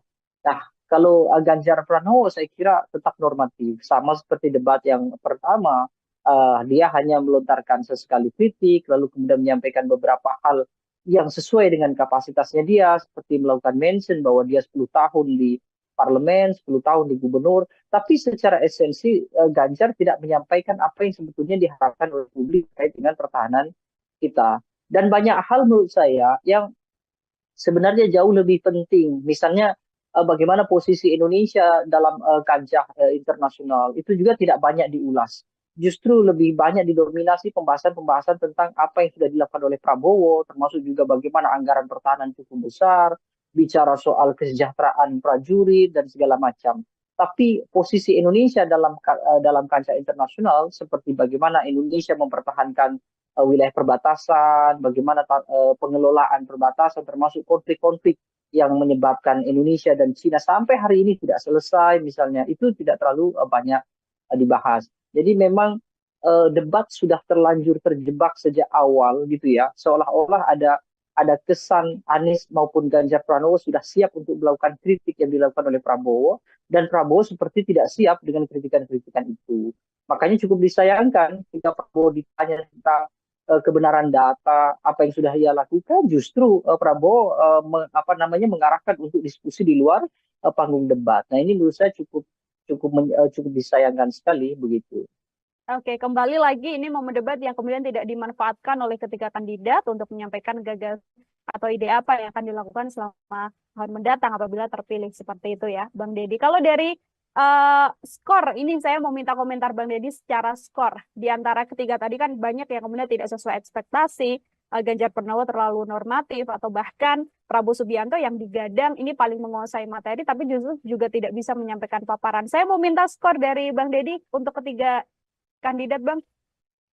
Ya, secara kolektif saya kira ketiganya hampir serupa ya. Hanya persoalan apa namanya impresi penyampaian saja yang mungkin agak berbeda. Kalau dari substansi, saya kira ketiga-tiganya layak mendapatkan angka di 65 untuk Prabowo Subianto, lalu 75 untuk Ganjar dan Anies Baswedan. Tetapi angka itu saya kira kan bukan sesuatu yang substansial. Kenapa? Karena seharusnya ada hal-hal yang esensial yang mestinya mereka bisa kemukakan begitu. Karena meskipun pertahanan ini tidak berdampak secara langsung terhadap publik, tapi pertahanan itu jelas dalam jangka panjang akan berdampak terhadap kondisi masyarakat kita. Meskipun memang pembahasan tadi malam itu akan lebih banyak berkaitan dengan hal-hal yang justru dalam negeri, bukan berkaitan dengan keseluruhan tema kolektif. Tema kolektif kan selain pertahanan ada misalnya international relations, misalnya bagaimana geopolitik. Nah, sayangnya itu justru tidak banyak muncul, kecuali hanya dalam mention-mention contoh. Sementara mention contoh itu justru bukan pembahasan yang seharusnya diperdebatkan, itu hanya mention sedikit saja untuk sekedar untuk memberikan ilustrasi. Kalau dari sisi performance, saya kira Anies harus diakui bahwa dia punya kepiawaian dalam performance debat. Termasuk juga Ganjar Pranowo, saya kira juga cukup baik. Kalau dinilai mungkin akan sama juga. Anies mungkin di 75 dalam performance, lalu Ganjar Pranowo 70, Prabowo Subianto di 60 mungkin ya. Tapi sekali lagi penilaian performance juga tidak berdampak apa-apa karena kita harus memahami kan Prabowo Subianto misalnya dengan usia yang senior mungkin juga tidak bisa lagi mengingat banyak data, tidak bisa mengingat lagi banyak gagasan, kecuali hanya mengikuti alur perdebatan yang ditanyakan atau disanggah atau dinyatakan oleh Anies ataupun oleh Ganjar. Kira-kira begitu. Anies misalnya kalau kemudian terlihat lebih ekspresif, ya salah satunya karena memang beliau adalah intelektual, jadi tentu materi-materi semacam tema debat itu tentu beliau sudah menyiapkan jauh-jauh hari. Jadi bukan sesuatu yang istimewa juga karena itu sudah menjadi bagian dari keseharian Anies Baswedan. Pun juga dengan Ganjar Pranowo. Saya kira tidak akan jauh berbeda.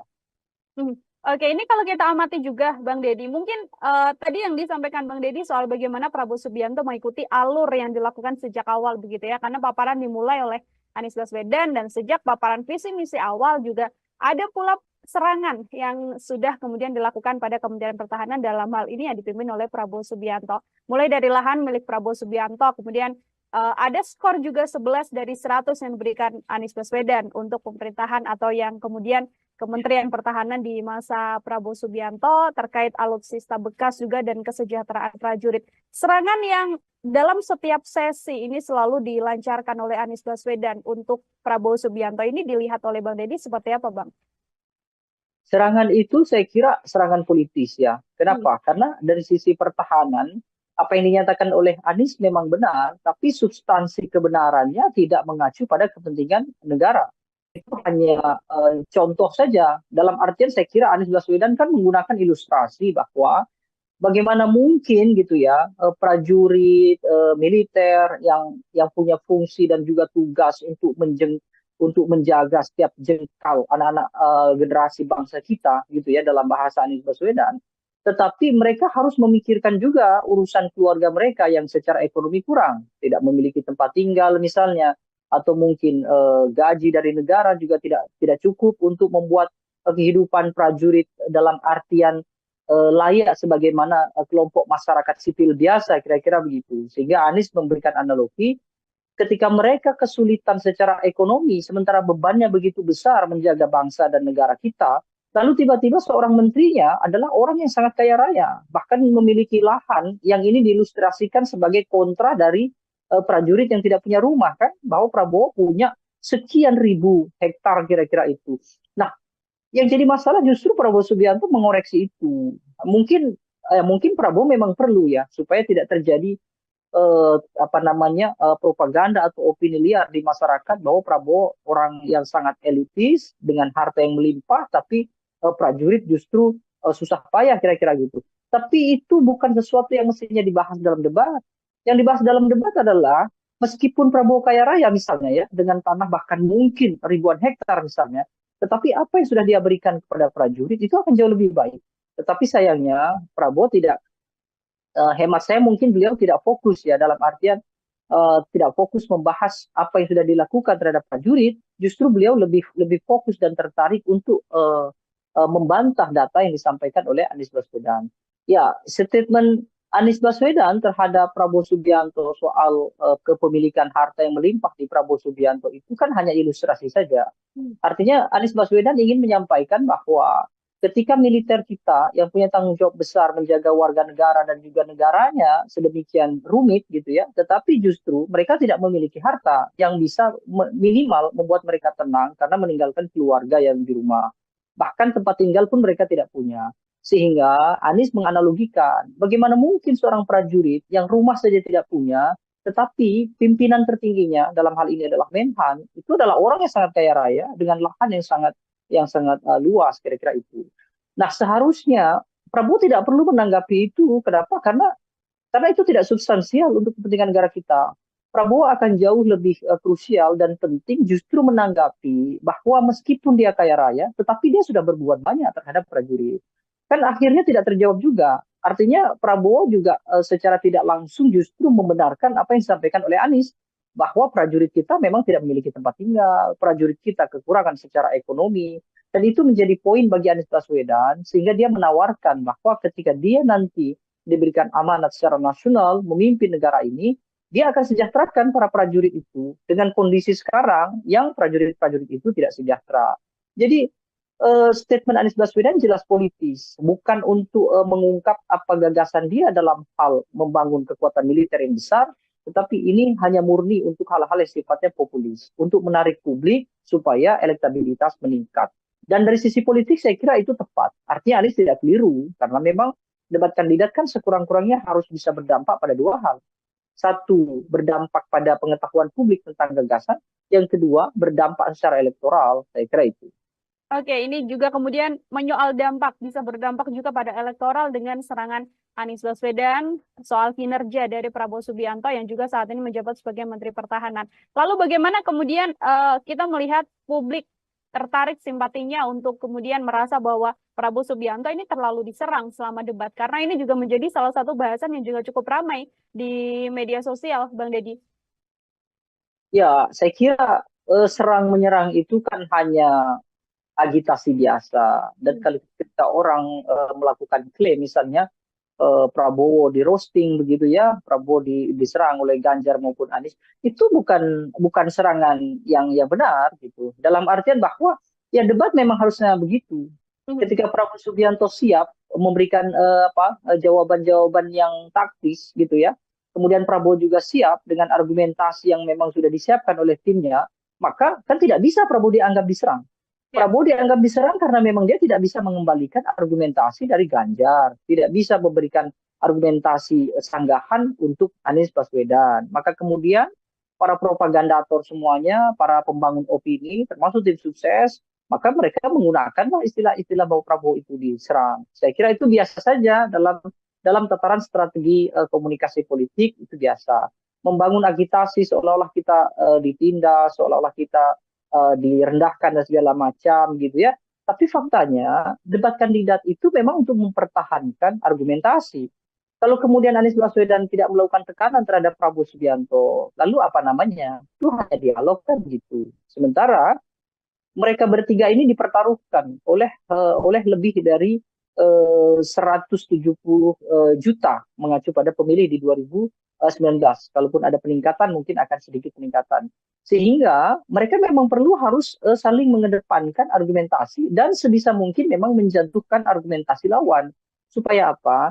Supaya bisa mereka bahwa mana argumentasi yang paling rasional dan paling mungkin untuk dijadikan sandaran untuk dipilih atau tidak, kan begitu. Ini kalau menyoal statement dari Anies Baswedan, saya juga mau minta komentar dari Bang Deddy soal bagaimana Pak Prabowo Subianto sempat beberapa kali mengatakan bahwa Anies Baswedan adalah profesor, namun kemudian tidak pantas membicarakan soal etika. Itu juga disampaikan dalam beberapa sesi debat, Bang. Ya, itu saya kira mestinya disampaikan di luar debat. Artinya Aha. di debat itu tidak digunakan untuk hal-hal yang sifatnya serangan personal, sekaligus tidak juga ditempatkan pada pembelaan personal. Urusan bahwa Anies Baswedan itu profesor lalu punya kelayakan atau tidak bicara etika adalah urusan personal. Sama seperti yang saya sampaikan tadi, bahwa urusan Prabowo itu punya tanah ribuan hektar, itu juga urusan personal. Tetapi saya kira dalam debat itu kan setidaknya mereka harus pandai mensiasati. Hmm. Apakah kemudian serangan personal atau argumentasi personal itu bisa menguntungkan atau tidak dalam hal elektoral? Tetapi lebih banyak justru memang Prabowo terpancing. Dalam artian terpancing itu, Prabowo menanggapi hal-hal yang sifatnya personal justru tidak mengarah pada kepentingan nasional kita. Ya termasuk tadi bagaimana kemudian Prabowo mengatakan, ya Anies Baswedan tidak layak bicara etik, bahkan dia seorang profesor. Itu memang dalam ranah yang non politis gitu ya. Itu sama-sama tidak pantas ya gitu. Tapi dalam uraian politis, saya kira dua-duanya juga punya basis rujukan. Prabowo ingin mengedepankan kepada tim ses, kepada loyalisnya, bahwa dia juga punya serangan terhadap Anies Baswedan. Bahwa Anies Baswedan dengan semua statementnya itu adalah tidak benar. Jadi kira-kira begitu. Itu hal yang lumrah saja, kira-kira begitu. Tapi memang disayangkan karena kemudian durasi debat itu menjadi habis hanya untuk hal-hal yang sifatnya pembelaan itu tadi begitu.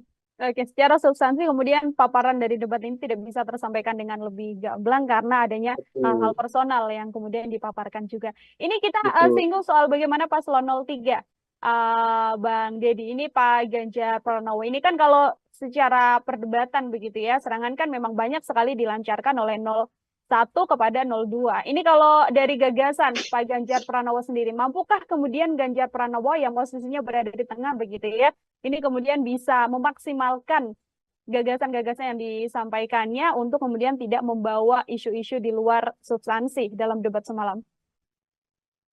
Ganjar Pranowo ini sebenarnya cukup menarik ya, karena lebih banyak gitu ya. Kalau kita perhatikan bahkan dari debat pertama saja, Ganjar itu sering melakukan atau sering menyajikan statement yang memantik gitu ya. Tetapi yang dia pantik itu justru nanti akan menjadi perdebatan antara Prabowo dengan Anies Baswedan. Sehingga posisi Ganjar Pranowo ini menguntungkan kedua belah pihak. Satu sisi menguntungkan Anies karena Anies punya punya sambutan materi yang disinggung atau dibuka oleh Ganjar. Prabowo pun demikian. Prabowo pun punya materi yang kira-kira itu bisa menjadikan sebagai acuan pembelaan. Makanya Prabowo lebih sering bicara tentang saya banyak sependapat misalnya dengan Pak Ganjar, tetapi tidak dengan Anies Baswedan. Itu bahkan diulang-ulang. Sementara dengan kondisi itu Ganjar menjadi tidak fokus dengan gagasannya sendiri. Nah, saya kira ini juga ada beberapa aspek ya. Mungkin yang pertama misalnya Ganjar minim tokoh-tokoh di belakangnya dari latar belakang militer. Meskipun Panglima TNI ada di sana, ya Andika Perkasa misalnya. Tapi mungkin yang memberikan masukan dan segala macam terhadap Ganjar dalam hal-hal pertahanan itu sepertinya minim. Sehingga Ganjar banyak menyampaikan hal-hal yang justru itu berdasarkan pengalamannya dia sendiri, bukan berdasarkan rumusan dari tim sukses sebagaimana yang disampaikan oleh Anies Baswedan. Anies Baswedan kan terkesan menyampaikan yang sebenarnya tidak dia sampaikan dalam hal pengalaman, tapi dia menyampaikan dalam hal wacana dan juga gagasan, dan itu besar kemungkinan dari tim sukses. Sementara Ganjar tidak demikian. Bahkan kita kesulitan mencari fokus apa yang sebetulnya mau dilakukan oleh Ganjar Pranowo.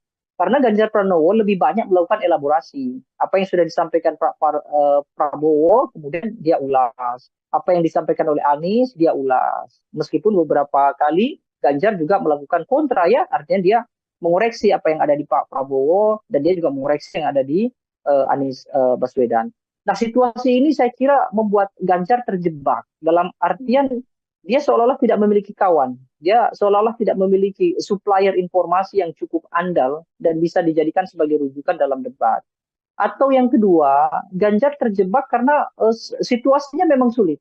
Satu sisi bahwa Ganjar pada dasarnya kan dia dekat dengan kubu Prabowo. Misalnya bagaimana banyak kubu Prabowo itu yang sebetulnya awalnya adalah dekat dengan Ganjar, misalnya termasuk presiden misalnya. Tapi tiba-tiba sekarang Ganjar harus punya ceruk sendiri. Dan itulah yang membuat dia kesulitan menempatkan atau menentukan tema debat yang cocok untuk para pendukungnya.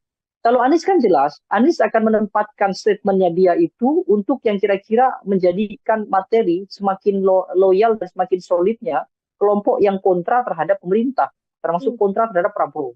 Prabowo akan bicara hal-hal yang sifatnya itu membangun soliditas di antara mereka atau yang pro terhadap pemerintah. Nah, Ganjar di mana? Ganjar mau bicara soal dukungan terhadap pertahanan yang sekarang, faktanya dia berbeda. Nah, Ganjar kesulitan. Ganjar mau bicara soal dukungan terhadap pemerintah sekarang, sementara dia tertinggal dengan Prabowo. Dia mau mengkritik dengan keras apa yang sudah dilakukan pemerintah, itu juga tertinggal dengan Anies Baswedan. Sehingga Ganjar tidak cukup berani untuk keluar dari zona yang cukup sempit itu tadi. Saya rasa itu yang bisa dibaca dari aktivitas Ganjar dalam debat. Oke, terjebak dalam momentum dan juga positioning dari paslon 03 itu sendiri, seperti itu Bang Deddy ya. Dua pertanyaan terakhir dari saya sebelum nanti closing statement ini saya mau minta komentar Bang Deddy, karena ada juga di akhir debat momen yang menarik ketika Prabowo Subianto hanya menyalami Ganjar Pranowo, tidak menyalami Anies Baswedan. Sudah diklarifikasi oleh masing-masing pihak karena Prabowo merasa ini sudah senior, jadi harusnya Anies yang mendatangi beliau begitu. Tapi dari sisi Pak Anies Baswedan kemudian mengatakan sudah mencari, namun kemudian tidak bertemu dengan Prabowo Subianto. Ini murni karena memang adanya kesalahpahaman untuk tidak bisa saling bertemu dan bersalaman, atau ada hal lain yang kemudian bisa dibaca dari ini, Bang? Ya, saya kira memang seharusnya mereka meluangkan waktu ya. Artinya semua kandidat meluangkan waktu begitu usai harus merapat ke posisi tengah, saya kira begitu. Saya kira tidak bijak juga ketika Prabowo mengatakan bahwa dia lebih senior, seharusnya Anies Baswedan mendatangi. Anies pun saya kira juga tetap tidak bijak. Kenapa? Karena dia juga tidak cekatan untuk menghampiri Pak Prabowo kan. Artinya Anies juga terlihat terlalu santai berada di podium, kemudian dia lebih dulu dihampiri oleh cawapres Mahfud MD, kemudian juga tim dari Anies Baswedan begitu ya. Dengan kondisi itu kan juga tidak mungkin Prabowo Subianto kemudian menunggu lama begitu kira-kira. Kecuali memang panitia sejak awal sudah melakukan briefing bahwa begitu selesai debat seharusnya semuanya ngumpul di tengah, kira-kira gitu. Jadi dua hal lah saya kira. Satu sisi secara teknis memang tidak kebetulan memungkinkan untuk tidak salaman gitu ya, bukan sesuatu yang disengaja gitu ya. Karena mungkin Anies juga menghampiri orang yang terdekat dulu dan posisi dengan Prabowo cukup jauh. Prabowo Subiantonya juga saya kira juga begitu dia usai salaman dengan Ganjar, lalu kemudian langsung dihampiri oleh para tim sukses mereka gitu. Nah, sisi lain saya kira dua-duanya seharusnya tidak melakukan itu. Kenapa? Karena Prabowo sebagai kesatria, usai perdebatan, seharusnya ketiga-tiganya harus merapat pada satu titik temu yang harusnya dilakukan. Saya rasa itu saja.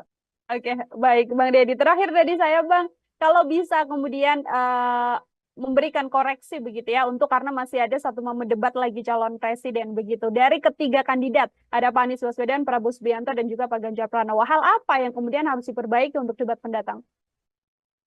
Ya, saya kira debat itu seharusnya bicara hal-hal yang substansial gitu ya. Seharusnya mereka bertiga tidak tergoda untuk melakukan kritik, apalagi mencari kekeliruan gitu ya, mencari kesalahan-kesalahan masing-masing kandidat secara personal. Itu saya kira urusannya adalah urusan privat.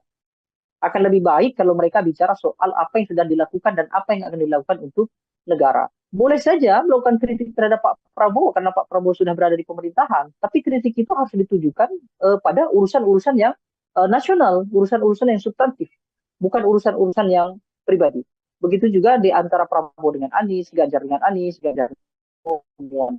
Kalau itu berhasil, saya kira debat akan menjadi ruang dialog yang cukup progresif, begitu ya, dan publik tentu akan lebih teredam dari persoalan kontra yang cukup kuat di antara mereka. Saya rasa itu.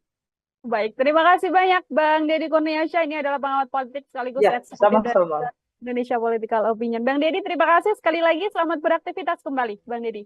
Ya, terima kasih banyak. Ya, Tribuners, demikian obrolan saya dalam Tribun News on Fokus hari ini. Nantikan obrolan saya bersama dengan narasumber lain dan juga tema-tema lainnya hanya dalam program Tribun News on Fokus. Saya Nila Irda, pamit undur diri. Terima kasih dan sampai jumpa. Download Tribun X sekarang. Menghadirkan lokal menjadi Indonesia.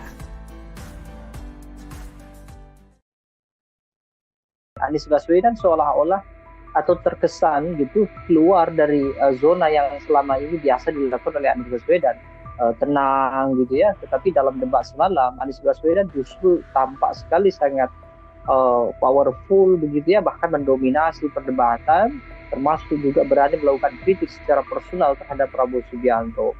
Nah, ini cukup mengagetkan. Kenapa? Karena seperti biasa Anies Baswedan adalah tokoh yang memang sudah terbiasa dengan penyampaian gagasan, tetapi tidak sevulgar semalam.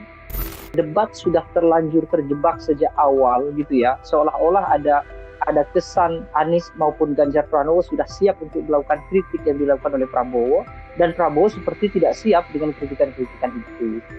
Situasinya memang sulit. Satu sisi bahwa Ganjar pada dasarnya kan dia dekat dengan kubu Prabowo. Misalnya bagaimana banyak kubu Prabowo itu yang sebetulnya awalnya adalah dekat dengan Ganjar. Misalnya termasuk presiden misalnya. Tapi tiba-tiba sekarang Ganjar harus punya ceruk sendiri. Dan itulah yang membuat dia kesulitan menempatkan atau menentukan tema debat yang cocok untuk para pendukungnya. Tribun News on Fokus Tribuners kembali menjumpai Anda hari ini bersama dengan saya Nila Irda. Kita akan mengulas bagaimana hasil dari debat ketiga seluruh kandidat calon presiden yang dilaksanakan pada Minggu 7 Januari semalam. Yang mana calon presiden nomor urut 1 ini kita bisa sampaikan Anies Baswedan menggunakan strategi menyerang. Pada beberapa kesempatan Anies Baswedan bahkan terlihat mencecar paslon lain untuk menunjukkan data yang berkaitan soal tema debat seputar pertahanan, keamanan, hubungan internasional, dan juga geopolitik. Anies Baswedan, Tribuners juga beberapa kali mengungkit pembelian alutsista bekas yang dilakukan oleh Kementerian Pertahanan di bawah pimpinan Prabowo Subianto yang juga capres nomor urut 2. Selain itu, Anies Baswedan juga sempat menyinggung masalah kesejahteraan prajurit TNI. Untuk membahas bagaimana ulasan seputar debat semalam, saya sudah tersambung bersama dengan pengamat politik sekaligus Eksekutif Direktur dari Indonesia Political Opinion atau IPO, ada Bang Deddy Kurniasyah dalam sambungan Zoom bersama dengan saya. Bang Deddy, terima kasih banyak sudah bergabung. Ya, Bang Deddy, sama-sama. oke, terima kasih. Bang Deddy juga menyempatkan waktunya berbincang bersama dengan saya. Secara keseluruhan, saya mau minta pengantar terlebih dahulu dari Bang Deddy sebagai pengamat. Bagaimana melihat keseluruhan jalannya debat calon presiden? Ini adalah debat ketiga yang dilaksanakan semalam, Bang. Ya, saya kira ada beberapa catatannya. Yang paling menonjol memang soal ekspektasi yang tidak tercapai di debat. Misalnya sebagian besar gitu ya, mungkin mengekspektasikan bahwa Anies Baswedan akan melakukan serangkaian penyampaian gagasan, termasuk juga perdebatan yang tidak terlalu menonjol dalam hal kritik begitu ya terhadap Prabowo Subianto maupun terhadap Ganjar Pranowo.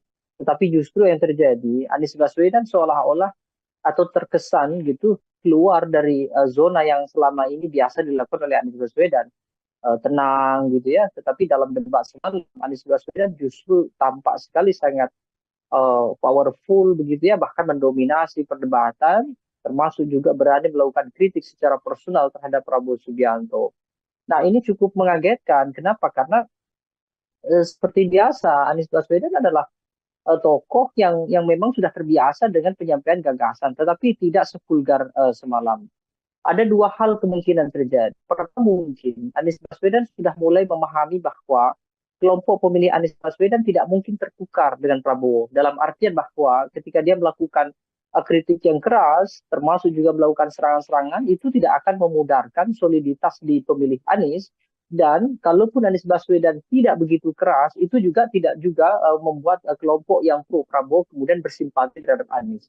Keyakinan ini saya kira penting menjadi dasar kenapa kemudian Anies Baswedan sangat total dalam hal menyampaikan kritik dan juga melakukan koreksi terhadap Prabowo Subianto.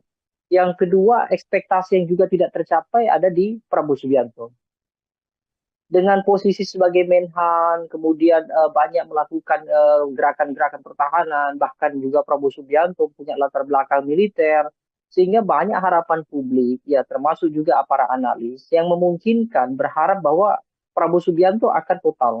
Bahkan dia dianggap sebagai kandidat yang paling banyak memiliki materi-materi debat. Tapi faktanya semalam kita tidak bisa mendengar gagasan dari Prabowo Subianto. Bahkan dalam aspek pelaporan gitu ya, dalam aspek menyampaikan apa yang sudah dilakukan saja, Prabowo Subianto terkesan agak kesulitan untuk menarasikan apa yang sudah dia lakukan, apa yang sudah dia bangun terhadap pertahanan nasional kita. Nah, kalau Ganjar Pranowo saya kira tetap normatif, sama seperti debat yang pertama, dia hanya melontarkan sesekali kritik, lalu kemudian menyampaikan beberapa hal yang sesuai dengan kapasitasnya dia, seperti melakukan mention bahwa dia 10 tahun di parlemen, 10 tahun di gubernur, tapi secara esensi Ganjar tidak menyampaikan apa yang sebetulnya diharapkan oleh publik terkait dengan pertahanan kita. Dan banyak hal menurut saya yang sebenarnya jauh lebih penting. Misalnya bagaimana posisi Indonesia dalam kancah internasional itu juga tidak banyak diulas. Justru lebih banyak didominasi pembahasan-pembahasan tentang apa yang sudah dilakukan oleh Prabowo, termasuk juga bagaimana anggaran pertahanan cukup besar, bicara soal kesejahteraan prajurit dan segala macam.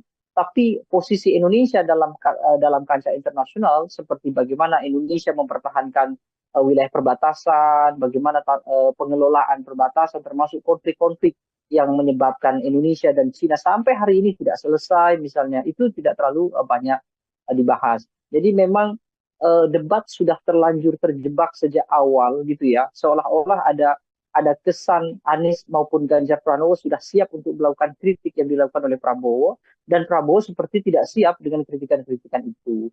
Makanya cukup disayangkan jika Prabowo ditanya tentang kebenaran data apa yang sudah ia lakukan, justru Prabowo mengarahkan untuk diskusi di luar panggung debat. Nah ini menurut saya cukup disayangkan sekali begitu. Oke, kembali lagi ini momen debat yang kemudian tidak dimanfaatkan oleh ketiga kandidat untuk menyampaikan gagasan atau ide apa yang akan dilakukan selama tahun mendatang apabila terpilih seperti itu ya, Bang Deddy. Kalau dari skor, ini saya mau minta komentar Bang Deddy secara skor. Di antara ketiga tadi kan banyak yang kemudian tidak sesuai ekspektasi, Ganjar Pranowo terlalu normatif, atau bahkan Prabowo Subianto yang digadang ini paling menguasai materi, tapi justru juga tidak bisa menyampaikan paparan. Saya mau minta skor dari Bang Deddy untuk ketiga kandidat, Bang. Ya, secara kolektif saya kira ketiganya hampir serupa ya. Hanya persoalan impresi penyampaian saja yang mungkin agak berbeda. Kalau dari substansi, saya kira ketiga-tiganya layak mendapatkan angka di 65 untuk Prabowo Subianto, lalu 75 untuk Ganjar dan Anies Baswedan. Tetapi angka itu saya kira kan bukan sesuatu yang substansial. Kenapa? Karena seharusnya ada hal-hal yang esensial yang mestinya mereka bisa kemukakan begitu. Karena meskipun pertahanan ini tidak berdampak secara langsung terhadap publik, tapi pertahanan itu jelas dalam jangka panjang akan berdampak terhadap kondisi masyarakat kita. Meskipun memang pembahasan tadi malam itu akan lebih banyak berkaitan dengan hal-hal yang justru dalam negeri, bukan berkaitan dengan keseluruhan tema kolektif. Tema kolektif kan selain pertahanan ada misalnya international relations, misalnya bagaimana geopolitik. Nah sayangnya itu justru tidak banyak muncul, kecuali hanya dalam mention-mention contoh. Sementara mention contoh itu justru bukan pembahasan yang seharusnya diperdebatkan, itu hanya mention sedikit saja untuk sekedar untuk memberikan ilustrasi. Kalau dari sisi performance, saya kira Anies harus diakui bahwa dia punya kepiawaian dalam performance debat. Termasuk juga Ganjar Pranowo saya kira juga cukup baik. Kalau dinilai mungkin akan sama juga. Anies mungkin di 75 dalam performance, lalu Ganjar Pranowo 70, Prabowo Subianto di 60 mungkin ya. Tapi sekali lagi penilaian performance juga tidak berdampak apa-apa, karena kita harus memahami kan Prabowo Subianto misalnya dengan usia yang senior mungkin juga tidak bisa lagi mengingat banyak data, tidak bisa mengingat lagi banyak gagasan, kecuali hanya mengikuti alur perdebatan yang ditanyakan atau disanggah atau dinyatakan oleh Anies ataupun oleh Ganjar. Kira-kira begitu. Anies misalnya kalau kemudian terlihat lebih ekspresif, ya salah satunya karena memang beliau adalah intelektual. Jadi tentu materi-materi semacam semacam tema debat itu tentu beliau sudah menyiapkan jauh-jauh hari. Jadi bukan sesuatu yang istimewa juga karena itu sudah menjadi bagian dari keseharian Anies Baswedan. Pun juga dengan Ganjar Pranowo. Saya kira tidak akan jauh berbeda. Oke, ini kalau kita amati juga Bang Deddy, mungkin tadi yang disampaikan Bang Deddy soal bagaimana Prabowo Subianto mengikuti alur yang dilakukan sejak awal begitu ya, karena paparan dimulai oleh Anies Baswedan dan sejak paparan visi misi awal juga ada pula serangan yang sudah kemudian dilakukan pada Kementerian Pertahanan dalam hal ini yang dipimpin oleh Prabowo Subianto. Mulai dari lahan milik Prabowo Subianto, kemudian ada skor juga 11 dari 100 yang diberikan Anies Baswedan untuk pemerintahan atau yang kemudian Kementerian Pertahanan di masa Prabowo Subianto terkait alutsista bekas juga dan kesejahteraan prajurit. Serangan yang dalam setiap sesi ini selalu dilancarkan oleh Anies Baswedan untuk Prabowo Subianto ini dilihat oleh Bang Deddy seperti apa, Bang? Serangan itu saya kira serangan politis ya. Kenapa? Karena dari sisi pertahanan, apa yang dinyatakan oleh Anies memang benar, tapi substansi kebenarannya tidak mengacu pada kepentingan negara. Itu hanya contoh saja. Dalam artian saya kira Anies Baswedan kan menggunakan ilustrasi bahwa bagaimana mungkin gitu ya prajurit militer yang punya fungsi dan juga tugas untuk menjaga setiap jengkal anak-anak generasi bangsa kita gitu ya dalam bahasa Anies Baswedan. Tetapi mereka harus memikirkan juga urusan keluarga mereka yang secara ekonomi kurang, tidak memiliki tempat tinggal misalnya, atau mungkin gaji dari negara juga tidak cukup untuk membuat kehidupan prajurit dalam artian layak sebagaimana kelompok masyarakat sipil biasa, kira-kira begitu. Sehingga Anies memberikan analogi ketika mereka kesulitan secara ekonomi, sementara bebannya begitu besar menjaga bangsa dan negara kita, lalu tiba-tiba seorang menterinya adalah orang yang sangat kaya raya, bahkan memiliki lahan yang ini diilustrasikan sebagai kontra dari prajurit yang tidak punya rumah kan, bahwa Prabowo punya sekian ribu hektar kira-kira itu. Nah, yang jadi masalah justru Prabowo Subianto mengoreksi itu. Mungkin Prabowo memang perlu ya supaya tidak terjadi propaganda atau opini liar di masyarakat bahwa Prabowo orang yang sangat elitis dengan harta yang melimpah, tapi prajurit justru susah payah kira-kira gitu. Tapi itu bukan sesuatu yang mestinya dibahas dalam debat. Yang dibahas dalam debat adalah meskipun Prabowo kaya raya misalnya ya, dengan tanah bahkan mungkin ribuan hektar misalnya, tetapi apa yang sudah dia berikan kepada prajurit itu akan jauh lebih baik. Tetapi sayangnya Prabowo tidak, hemat saya mungkin beliau tidak fokus ya dalam artian tidak fokus membahas apa yang sudah dilakukan terhadap prajurit, justru beliau lebih fokus dan tertarik untuk membantah data yang disampaikan oleh Anies Baswedan. Ya, statement Anies Baswedan terhadap Prabowo Subianto soal kepemilikan harta yang melimpah di Prabowo Subianto itu kan hanya ilustrasi saja. Artinya Anies Baswedan ingin menyampaikan bahwa ketika militer kita yang punya tanggung jawab besar menjaga warga negara dan juga negaranya sedemikian rumit gitu ya, tetapi justru mereka tidak memiliki harta yang bisa minimal membuat mereka tenang karena meninggalkan keluarga yang di rumah. Bahkan tempat tinggal pun mereka tidak punya. Sehingga Anies menganalogikan bagaimana mungkin seorang prajurit yang rumah saja tidak punya, tetapi pimpinan tertingginya dalam hal ini adalah Menhan, itu adalah orang yang sangat kaya raya dengan lahan yang sangat luas kira-kira itu.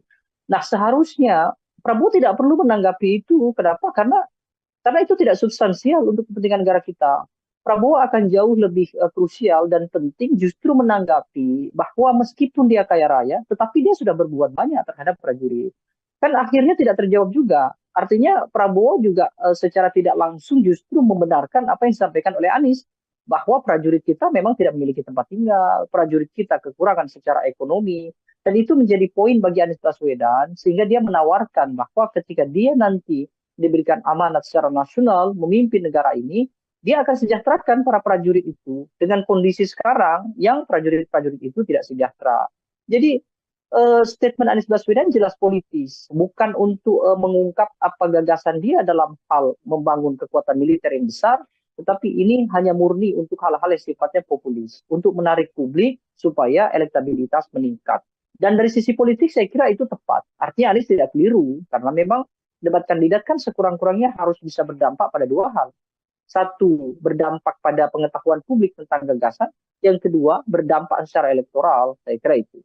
Oke, ini juga kemudian menyoal dampak, bisa berdampak juga pada elektoral dengan serangan Anies Baswedan soal kinerja dari Prabowo Subianto yang juga saat ini menjabat sebagai Menteri Pertahanan. Lalu bagaimana kemudian kita melihat publik tertarik simpatinya untuk kemudian merasa bahwa Prabowo Subianto ini terlalu diserang selama debat, karena ini juga menjadi salah satu bahasan yang juga cukup ramai di media sosial, Bang Deddy.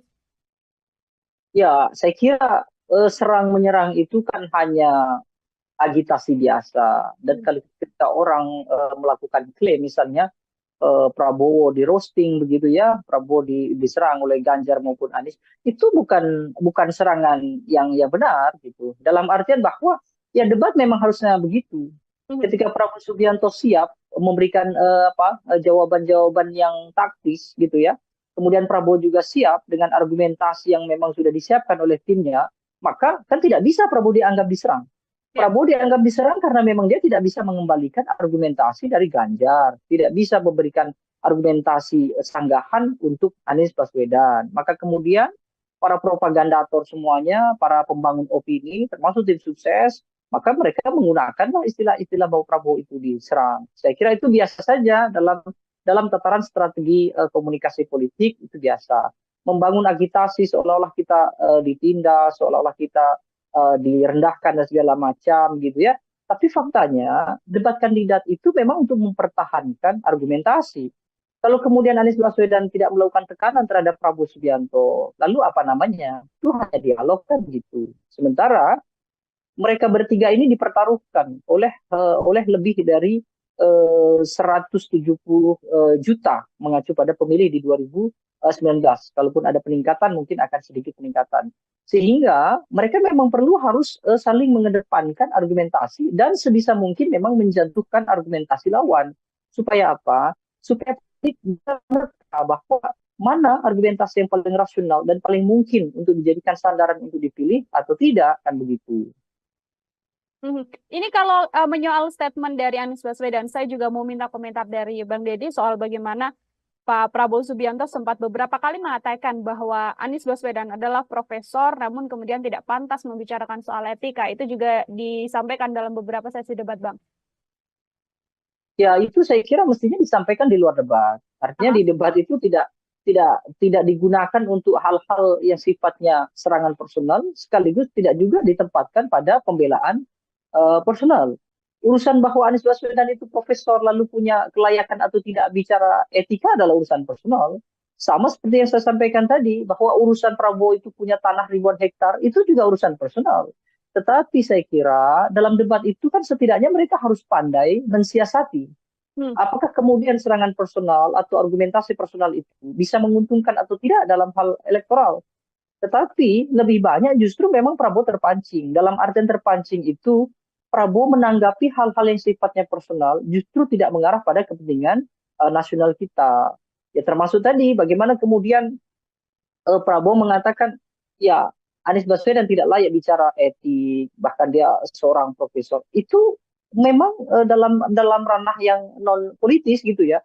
Itu tidak sama-sama tidak pantas ya gitu. Tapi dalam uraian politis, saya kira dua-duanya juga punya basis rujukan. Prabowo ingin mengedepankan kepada tim ses, kepada loyalisnya, bahwa dia juga punya serangan terhadap Anies Baswedan. Bahwa Anies Baswedan dengan semua statementnya itu adalah tidak benar. Jadi kira-kira begitu. Itu hal yang lumrah saja, kira-kira begitu. Tapi memang disayangkan karena kemudian durasi debat itu menjadi habis hanya untuk hal-hal yang sifatnya pembelaan itu tadi begitu. Oke, secara substansi kemudian paparan dari debat ini tidak bisa tersampaikan dengan lebih gamblang karena adanya hal-hal personal yang kemudian dipaparkan juga. Ini kita singgung soal bagaimana paslon 03, Bang Deddy, ini Pak Ganjar Pranowo. Ini kan kalau secara perdebatan begitu ya, serangan kan memang banyak sekali dilancarkan oleh 01 kepada 02. Ini kalau dari gagasan Pak Ganjar Pranowo sendiri, mampukah kemudian Ganjar Pranowo yang posisinya berada di tengah begitu ya, ini kemudian bisa memaksimalkan gagasan-gagasan yang disampaikannya untuk kemudian tidak membawa isu-isu di luar substansi dalam debat semalam? Ganjar Pranowo ini sebenarnya cukup menarik ya, karena lebih banyak gitu ya. Kalau kita perhatikan bahkan dari debat pertama saja, Ganjar itu sering melakukan atau sering menyajikan statement yang memantik gitu ya. Tetapi yang dia pantik itu justru nanti akan menjadi perdebatan antara Prabowo dengan Anies Baswedan. Sehingga posisi Ganjar Pranowo ini menguntungkan kedua belah pihak. Satu sisi menguntungkan Anies karena Anies punya punya sambutan materi yang disinggung atau dibuka oleh Ganjar. Prabowo pun demikian. Prabowo pun punya materi yang kira-kira itu bisa menjadikan sebagai acuan pembelaan. Makanya Prabowo lebih sering bicara tentang saya banyak sependapat misalnya dengan Pak Ganjar, tetapi tidak dengan Anies Baswedan. Itu bahkan diulang-ulang. Sementara dengan kondisi itu Ganjar menjadi tidak fokus dengan gagasannya sendiri. Nah, saya kira ini juga ada beberapa aspek ya. Mungkin yang pertama misalnya Ganjar minim tokoh-tokoh di belakangnya dari latar belakang militer. Meskipun Panglima TNI ada di sana, ya, Andika Perkasa misalnya. Tapi mungkin yang memberikan masukan dan segala macam terhadap Ganjar dalam hal-hal pertahanan itu sepertinya minim. Sehingga Ganjar banyak menyampaikan hal-hal yang justru itu berdasarkan pengalamannya dia sendiri, bukan berdasarkan rumusan dari tim sukses sebagaimana yang disampaikan oleh Anies Baswedan.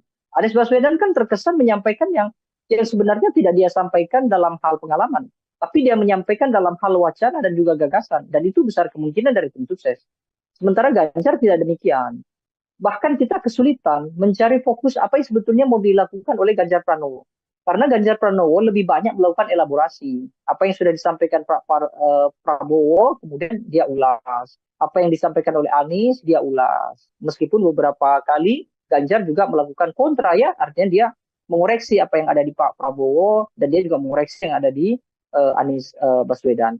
Nah, situasi ini saya kira membuat Ganjar terjebak dalam artian dia seolah-olah tidak memiliki kawan. Dia seolah-olah tidak memiliki supplier informasi yang cukup andal dan bisa dijadikan sebagai rujukan dalam debat. Atau yang kedua, Ganjar terjebak karena situasinya memang sulit.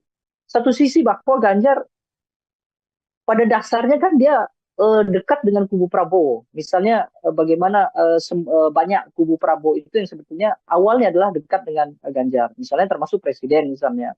Tapi tiba-tiba sekarang Ganjar harus punya ceruk sendiri. Dan itulah yang membuat dia kesulitan menempatkan atau menentukan tema debat yang cocok untuk para pendukungnya. Kalau Anies kan jelas, Anies akan menempatkan statementnya dia itu untuk yang kira-kira menjadikan materi semakin loyal dan semakin solidnya kelompok yang kontra terhadap pemerintah, termasuk kontra terhadap Prabowo. Prabowo akan bicara hal-hal yang sifatnya itu membangun soliditas di antara mereka atau yang pro terhadap pemerintah. Nah, Ganjar di mana? Ganjar mau bicara soal dukungan terhadap pertahanan yang sekarang, faktanya dia berbeda. Nah, Ganjar kesulitan. Ganjar mau bicara soal dukungan terhadap pemerintah sekarang, sementara dia tertinggal dengan Prabowo. Dia mau mengkritik dengan keras apa yang sudah dilakukan pemerintah, itu juga tertinggal dengan Anies Baswedan. Sehingga Ganjar tidak cukup berani untuk keluar dari zona yang cukup sempit itu tadi. Saya rasa itu yang bisa dibaca dari aktivitas Ganjar dalam debat. Oke, terjebak dalam momentum dan juga positioning dari paslon 03 itu sendiri, seperti itu Bang Deddy ya. Dua pertanyaan terakhir dari saya sebelum nanti closing statement ini saya mau minta komentar Bang Deddy, karena ada juga di akhir debat momen yang menarik ketika Prabowo Subianto hanya menyalami Ganjar Pranowo, tidak menyalami Anies Baswedan. Sudah diklarifikasi oleh masing-masing pihak karena Prabowo merasa ini sudah senior, jadi harusnya Anies yang mendatangi beliau begitu. Tapi dari sisi Pak Anies Baswedan kemudian mengatakan sudah mencari, namun kemudian tidak bertemu dengan Prabowo Subianto. Ini murni karena memang adanya kesalahpahaman untuk tidak bisa saling bertemu dan bersalaman, atau ada hal lain yang kemudian bisa dibaca dari ini, Bang? Ya, saya kira memang seharusnya mereka meluangkan waktu ya. Artinya semua kandidat meluangkan waktu begitu usai harus merapat ke posisi tengah, saya kira begitu. Saya kira tidak bijak juga ketika Prabowo mengatakan bahwa dia lebih senior, seharusnya Anies Baswedan mendatangi. Anies pun saya kira juga tetap tidak bijak. Kenapa? Karena dia juga tidak cekatan untuk menghampiri Pak Prabowo kan. Artinya Anies juga terlihat terlalu santai berada di podium, kemudian dia lebih dulu dihampiri oleh cawapres Mahfud MD, kemudian juga tim dari Anies Baswedan begitu ya. Dengan kondisi itu kan juga tidak mungkin Prabowo Subianto kemudian menunggu lama begitu kira-kira. Kecuali memang panitia sejak awal sudah melakukan briefing bahwa begitu selesai debat seharusnya semuanya ngumpul di tengah, kira-kira gitu. Jadi dua hal lah saya kira. Satu sisi secara teknis memang tidak kebetulan memungkinkan untuk tidak salaman gitu ya, bukan sesuatu yang disengaja gitu ya. Karena mungkin Anies juga menghampiri orang yang terdekat dulu dan posisi dengan Prabowo cukup jauh.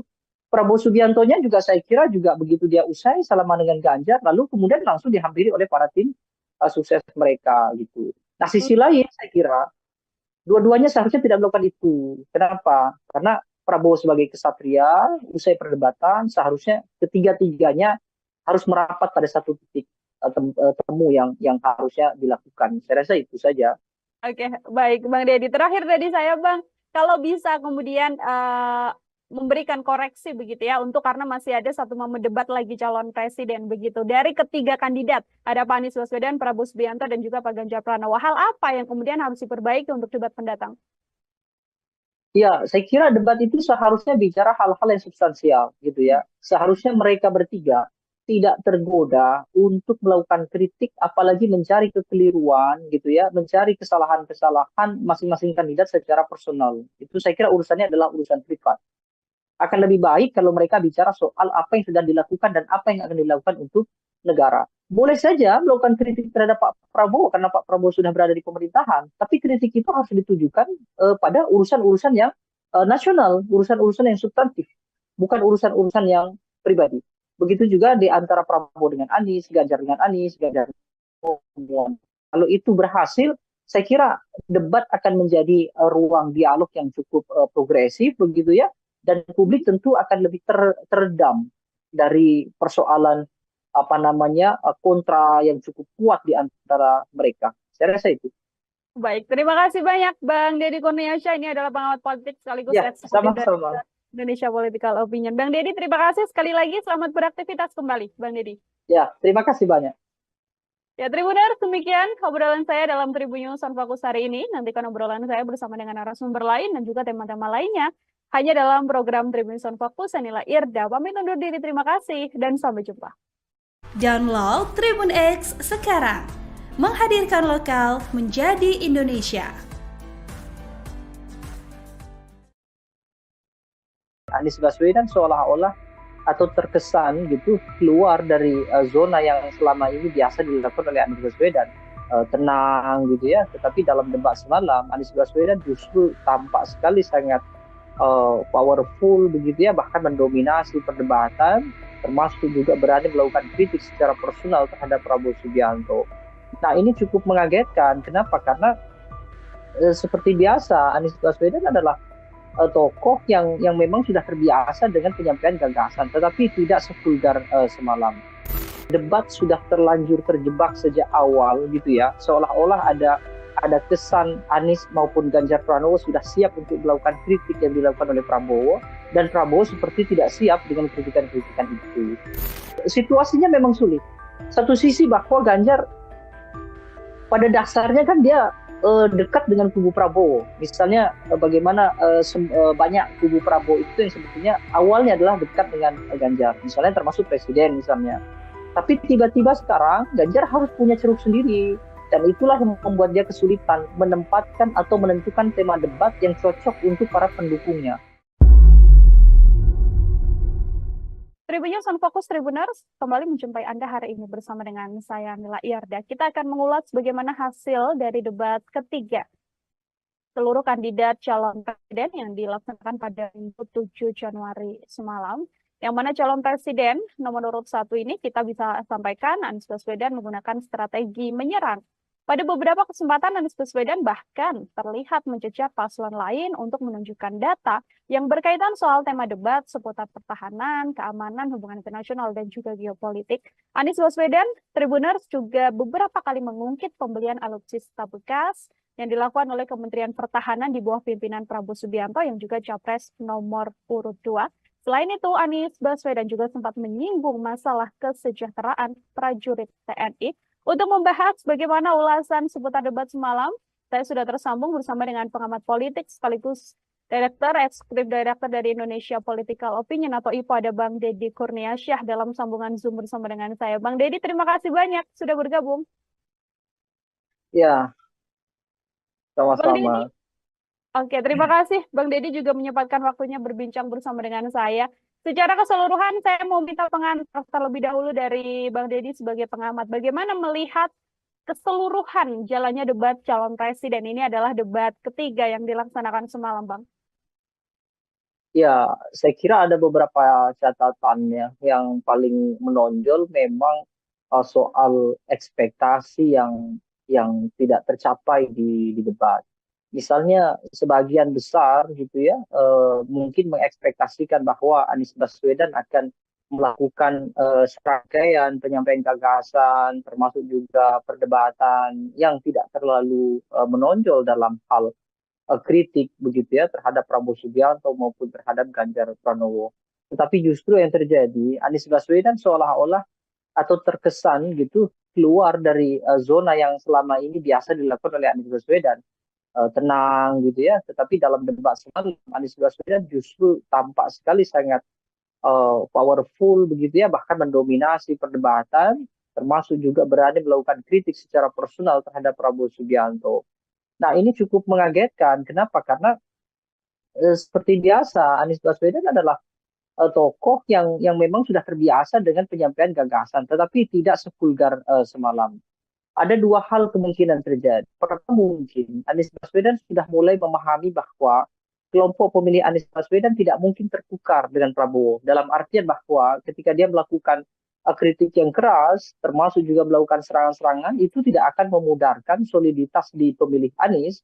Dan kalaupun Anies Baswedan tidak begitu keras, itu juga tidak juga membuat kelompok yang pro Prabowo kemudian bersimpati terhadap Anies.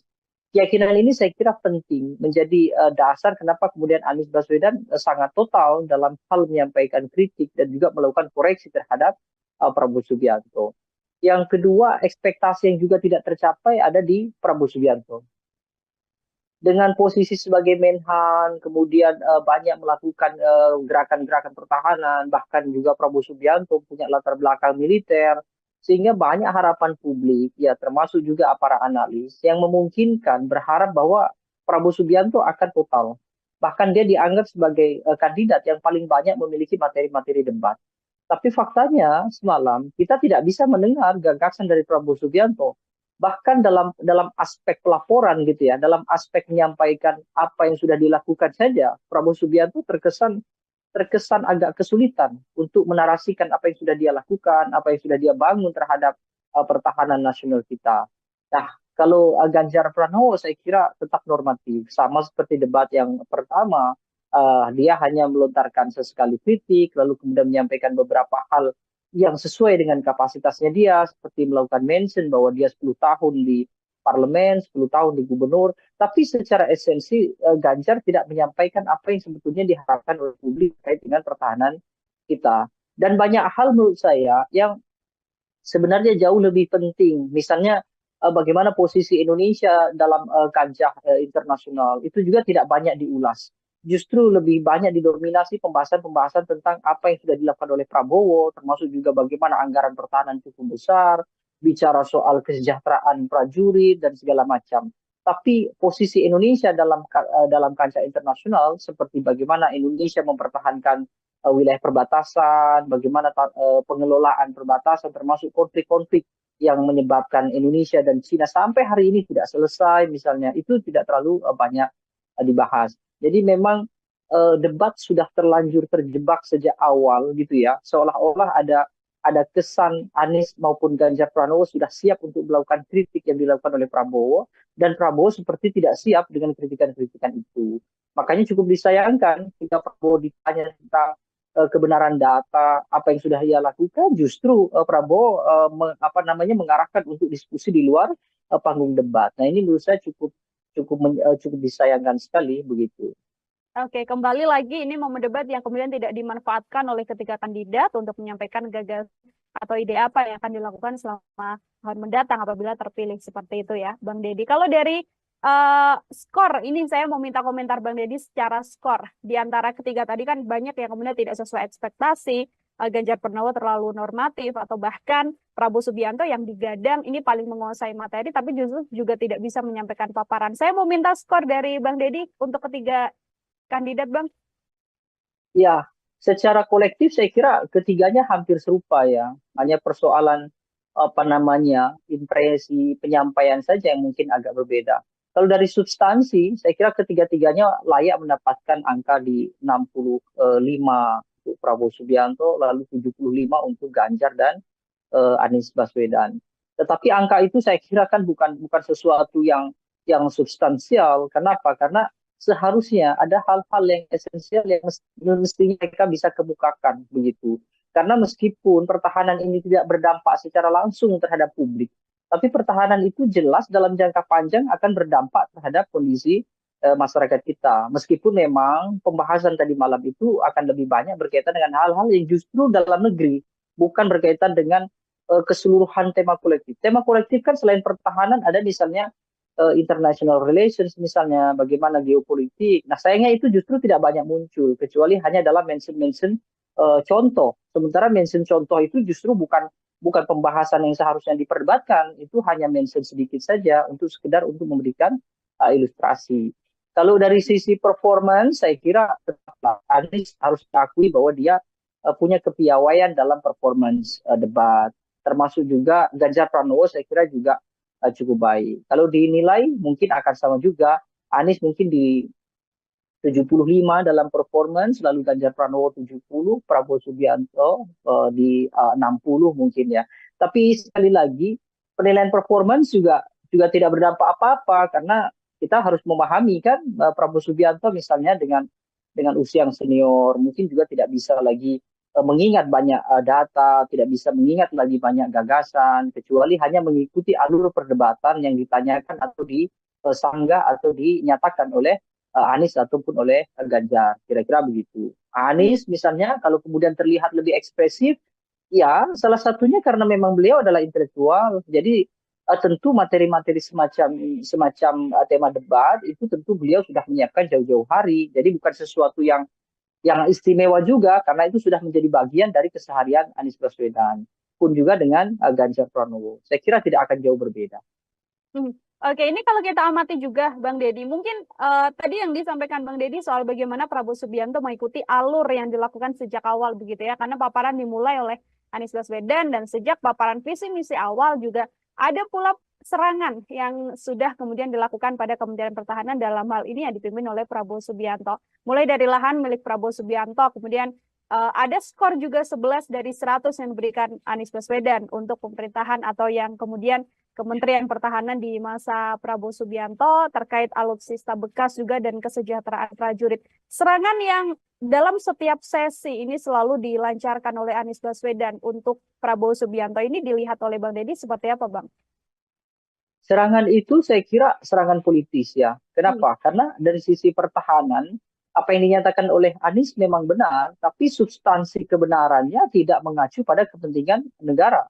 Itu hanya contoh saja. Dalam artian saya kira Anies Baswedan kan menggunakan ilustrasi bahwa bagaimana mungkin gitu ya prajurit militer yang punya fungsi dan juga tugas untuk menjaga setiap jengkal anak-anak generasi bangsa kita gitu ya dalam bahasa Anies Baswedan, tetapi mereka harus memikirkan juga urusan keluarga mereka yang secara ekonomi kurang, tidak memiliki tempat tinggal misalnya, atau mungkin gaji dari negara juga tidak cukup untuk membuat kehidupan prajurit dalam artian layak sebagaimana kelompok masyarakat sipil biasa, kira-kira begitu. Sehingga Anies memberikan analogi ketika mereka kesulitan secara ekonomi, sementara bebannya begitu besar menjaga bangsa dan negara kita, lalu tiba-tiba seorang menterinya adalah orang yang sangat kaya raya, bahkan memiliki lahan yang ini diilustrasikan sebagai kontra dari prajurit yang tidak punya rumah, kan? Bahwa Prabowo punya sekian ribu hektar kira-kira itu. Nah, yang jadi masalah justru Prabowo Subianto mengoreksi itu. Mungkin Prabowo memang perlu ya supaya tidak terjadi propaganda atau opini liar di masyarakat bahwa Prabowo orang yang sangat elitis dengan harta yang melimpah, tapi prajurit justru susah payah kira-kira gitu. Tapi itu bukan sesuatu yang mestinya dibahas dalam debat. Yang dibahas dalam debat adalah meskipun Prabowo kaya raya misalnya ya dengan tanah bahkan mungkin ribuan hektar misalnya, tetapi apa yang sudah dia berikan kepada prajurit itu akan jauh lebih baik. Tetapi sayangnya Prabowo tidak hemat saya mungkin beliau tidak fokus ya dalam artian tidak fokus membahas apa yang sudah dilakukan terhadap prajurit, justru beliau lebih lebih fokus dan tertarik untuk membantah data yang disampaikan oleh Anies Baswedan. Ya, statement Anies Baswedan terhadap Prabowo Subianto soal kepemilikan harta yang melimpah di Prabowo Subianto itu kan hanya ilustrasi saja. Artinya Anies Baswedan ingin menyampaikan bahwa ketika militer kita yang punya tanggung jawab besar menjaga warga negara dan juga negaranya sedemikian rumit gitu ya, tetapi justru mereka tidak memiliki harta yang bisa minimal membuat mereka tenang karena meninggalkan keluarga yang di rumah. Bahkan tempat tinggal pun mereka tidak punya. Sehingga Anies menganalogikan bagaimana mungkin seorang prajurit yang rumah saja tidak punya, tetapi pimpinan tertingginya dalam hal ini adalah Menhan, itu adalah orang yang sangat kaya raya dengan lahan yang sangat luas kira-kira itu. Nah, seharusnya Prabowo tidak perlu menanggapi itu. Kenapa? Karena itu tidak substansial untuk kepentingan negara kita. Prabowo akan jauh lebih krusial dan penting justru menanggapi bahwa meskipun dia kaya raya, tetapi dia sudah berbuat banyak terhadap prajurit. Kan akhirnya tidak terjawab juga. Artinya Prabowo juga secara tidak langsung justru membenarkan apa yang disampaikan oleh Anies, bahwa prajurit kita memang tidak memiliki tempat tinggal, prajurit kita kekurangan secara ekonomi, dan itu menjadi poin bagi Anies Baswedan, sehingga dia menawarkan bahwa ketika dia nanti diberikan amanat secara nasional memimpin negara ini, dia akan sejahterakan para prajurit itu dengan kondisi sekarang yang prajurit-prajurit itu tidak sejahtera. Jadi statement Anies Baswedan jelas politis, bukan untuk mengungkap apa gagasan dia dalam hal membangun kekuatan militer yang besar, tetapi ini hanya murni untuk hal-hal yang sifatnya populis, untuk menarik publik supaya elektabilitas meningkat. Dan dari sisi politik saya kira itu tepat. Artinya Anies tidak keliru, karena memang debat kandidat kan sekurang-kurangnya harus bisa berdampak pada dua hal. Satu, berdampak pada pengetahuan publik tentang gagasan. Yang kedua, berdampak secara elektoral. Saya kira itu.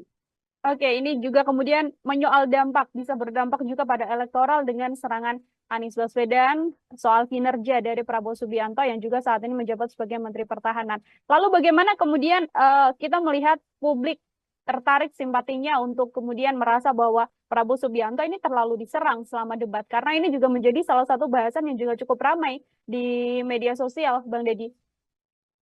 Ya, saya kira serang menyerang itu kan hanya agitasi biasa. Dan kalau ketika orang melakukan klaim, misalnya Prabowo di roasting begitu ya, Prabowo diserang oleh Ganjar maupun Anies, itu bukan serangan yang benar gitu. Dalam artian bahwa ya debat memang harusnya begitu.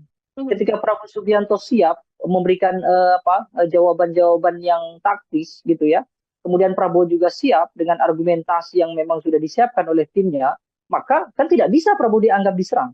Prabowo dianggap diserang karena memang dia tidak bisa mengembalikan argumentasi dari Ganjar, tidak bisa memberikan argumentasi sanggahan untuk Anies Baswedan. Maka kemudian para propagandator semuanya, para pembangun opini, termasuk tim sukses, maka mereka menggunakanlah istilah-istilah bahwa Prabowo itu diserang. Saya kira itu biasa saja dalam tataran strategi komunikasi politik, itu biasa. Membangun agitasi seolah-olah kita ditindas, seolah-olah kita direndahkan dan segala macam gitu ya. Tapi faktanya debat kandidat itu memang untuk mempertahankan argumentasi. Kalau kemudian Anies Baswedan tidak melakukan tekanan terhadap Prabowo Subianto, lalu apa namanya? Itu hanya dialog kan gitu. Sementara mereka bertiga ini dipertaruhkan oleh lebih dari 170 juta mengacu pada pemilih di 2019. Kalaupun ada peningkatan, mungkin akan sedikit peningkatan. Sehingga mereka memang perlu harus saling mengedepankan argumentasi dan sebisa mungkin memang menjatuhkan argumentasi lawan. Supaya apa? Supaya publik bisa menerka bahwa mana argumentasi yang paling rasional dan paling mungkin untuk dijadikan sandaran untuk dipilih atau tidak, kan begitu. Ini kalau menyoal statement dari Anies Baswedan, saya juga mau minta komentar dari Bang Deddy soal bagaimana Pak Prabowo Subianto sempat beberapa kali mengatakan bahwa Anies Baswedan adalah profesor, namun kemudian tidak pantas membicarakan soal etika. Itu juga disampaikan dalam beberapa sesi debat, Bang. Ya, itu saya kira mestinya disampaikan di luar debat. Artinya di debat itu tidak digunakan untuk hal-hal yang sifatnya serangan personal, sekaligus tidak juga ditempatkan pada pembelaan personal. Urusan bahwa Anies Baswedan itu profesor lalu punya kelayakan atau tidak bicara etika adalah urusan personal. Sama seperti yang saya sampaikan tadi, bahwa urusan Prabowo itu punya tanah ribuan hektar, itu juga urusan personal. Tetapi saya kira dalam debat itu kan setidaknya mereka harus pandai mensiasati. Hmm. Apakah kemudian serangan personal atau argumentasi personal itu bisa menguntungkan atau tidak dalam hal elektoral? Tetapi lebih banyak justru memang Prabowo terpancing. Dalam artian terpancing itu, Prabowo menanggapi hal-hal yang sifatnya personal justru tidak mengarah pada kepentingan nasional kita. Ya termasuk tadi bagaimana kemudian Prabowo mengatakan ya Anies Baswedan tidak layak bicara etik, bahkan dia seorang profesor. Itu memang dalam dalam ranah yang non politis gitu ya. Itu sama-sama tidak pantas ya gitu. Tapi dalam uraian politis, saya kira dua-duanya juga punya basis rujukan. Prabowo ingin mengedepankan kepada tim ses, pada loyalisnya, bahwa dia juga punya serangan terhadap Anies Baswedan. Bahwa Anies Baswedan dengan semua statementnya itu adalah tidak benar. Kira-kira begitu. Itu hal yang lumrah saja, kira-kira begitu. Tapi memang disayangkan karena kemudian durasi debat itu menjadi habis hanya untuk hal-hal yang sifatnya pembelaan itu tadi begitu. Oke, secara substansi kemudian paparan dari debat ini tidak bisa tersampaikan dengan lebih gamblang karena adanya hal-hal personal yang kemudian dipaparkan juga. Ini kita singgung soal bagaimana paslon 03. Bang Deddy, ini Pak Ganjar Pranowo ini kan kalau secara perdebatan begitu ya, serangan kan memang banyak sekali dilancarkan oleh 01 kepada 02. Ini kalau dari gagasan Pak Ganjar Pranowo sendiri, mampukah kemudian Ganjar Pranowo yang posisinya berada di tengah begitu ya, ini kemudian bisa memaksimalkan gagasan-gagasan yang disampaikannya untuk kemudian tidak membawa isu-isu di luar substansi dalam debat semalam? Ganjar Pranowo ini sebenarnya cukup menarik ya, karena lebih banyak gitu ya. Kalau kita perhatikan bahkan dari debat pertama saja, Ganjar itu sering melakukan atau sering menyajikan statement yang memantik gitu ya. Tetapi yang dia pantik itu justru nanti akan menjadi perdebatan antara Prabowo dengan Anies Baswedan. Sehingga posisi Ganjar Pranowo ini menguntungkan kedua belah pihak. Satu sisi menguntungkan Anies karena Anies punya sambutan materi yang disinggung atau dibuka oleh Ganjar. Prabowo pun demikian. Prabowo pun punya materi yang kira-kira itu bisa menjadikan sebagai acuan pembelaan. Makanya Prabowo lebih sering bicara tentang saya banyak sependapat misalnya dengan Pak Ganjar, tetapi tidak dengan Anies Baswedan. Itu bahkan diulang-ulang. Sementara dengan kondisi itu Ganjar menjadi tidak fokus dengan gagasannya sendiri. Nah saya kira ini juga ada beberapa aspek ya. Mungkin yang pertama misalnya Ganjar minim tokoh-tokoh di belakangnya dari latar belakang militer. Meskipun Panglima TNI ada di sana, ya Andika Perkasa misalnya. Tapi mungkin yang memberikan masukan dan segala macam terhadap Ganjar dalam hal-hal pertahanan itu sepertinya minim. Sehingga Ganjar banyak menyampaikan hal-hal yang justru itu berdasarkan pengalamannya dia sendiri, bukan berdasarkan rumusan dari tim sukses sebagaimana yang disampaikan oleh Anies Baswedan. Anies Baswedan kan terkesan menyampaikan yang sebenarnya tidak dia sampaikan dalam hal pengalaman, tapi dia menyampaikan dalam hal wacana dan juga gagasan, dan itu besar kemungkinan dari tim sukses. Sementara Ganjar tidak demikian. Bahkan kita kesulitan mencari fokus apa yang sebetulnya mau dilakukan oleh Ganjar Pranowo. Karena Ganjar Pranowo lebih banyak melakukan elaborasi. Apa yang sudah disampaikan Prabowo, kemudian dia ulas. Apa yang disampaikan oleh Anies, dia ulas. Meskipun beberapa kali Ganjar juga melakukan kontra ya, artinya dia mengoreksi apa yang ada di Pak Prabowo dan dia juga mengoreksi yang ada di Anies Baswedan. Nah situasi ini saya kira membuat Ganjar terjebak dalam artian dia seolah-olah tidak memiliki kawan, dia seolah-olah tidak memiliki supplier informasi yang cukup andal dan bisa dijadikan sebagai rujukan dalam debat. Atau yang kedua, Ganjar terjebak karena situasinya memang sulit. Satu sisi bahwa Ganjar pada dasarnya kan dia dekat dengan kubu Prabowo. Misalnya bagaimana banyak kubu Prabowo itu yang sebetulnya awalnya adalah dekat dengan Ganjar. Misalnya termasuk presiden misalnya. Tapi tiba-tiba sekarang Ganjar harus punya ceruk sendiri. Dan itulah yang membuat dia kesulitan menempatkan atau menentukan tema debat yang cocok untuk para pendukungnya. Kalau Anies kan jelas, Anies akan menempatkan statementnya dia itu untuk yang kira-kira menjadikan materi semakin loyal dan semakin solidnya kelompok yang kontra terhadap pemerintah, termasuk kontra terhadap Prabowo. Prabowo akan bicara hal-hal yang sifatnya itu membangun soliditas di antara mereka atau yang pro terhadap pemerintah. Nah, Ganjar di mana? Ganjar mau bicara soal dukungan terhadap pertahanan yang sekarang, faktanya dia berbeda. Nah, Ganjar kesulitan. Ganjar mau bicara soal dukungan terhadap pemerintah sekarang, sementara dia tertinggal dengan Prabowo. Dia mau mengkritik dengan keras apa yang sudah dilakukan pemerintah, itu juga tertinggal dengan Anies Baswedan. Sehingga Ganjar tidak cukup berani untuk keluar dari zona yang cukup sempit itu tadi.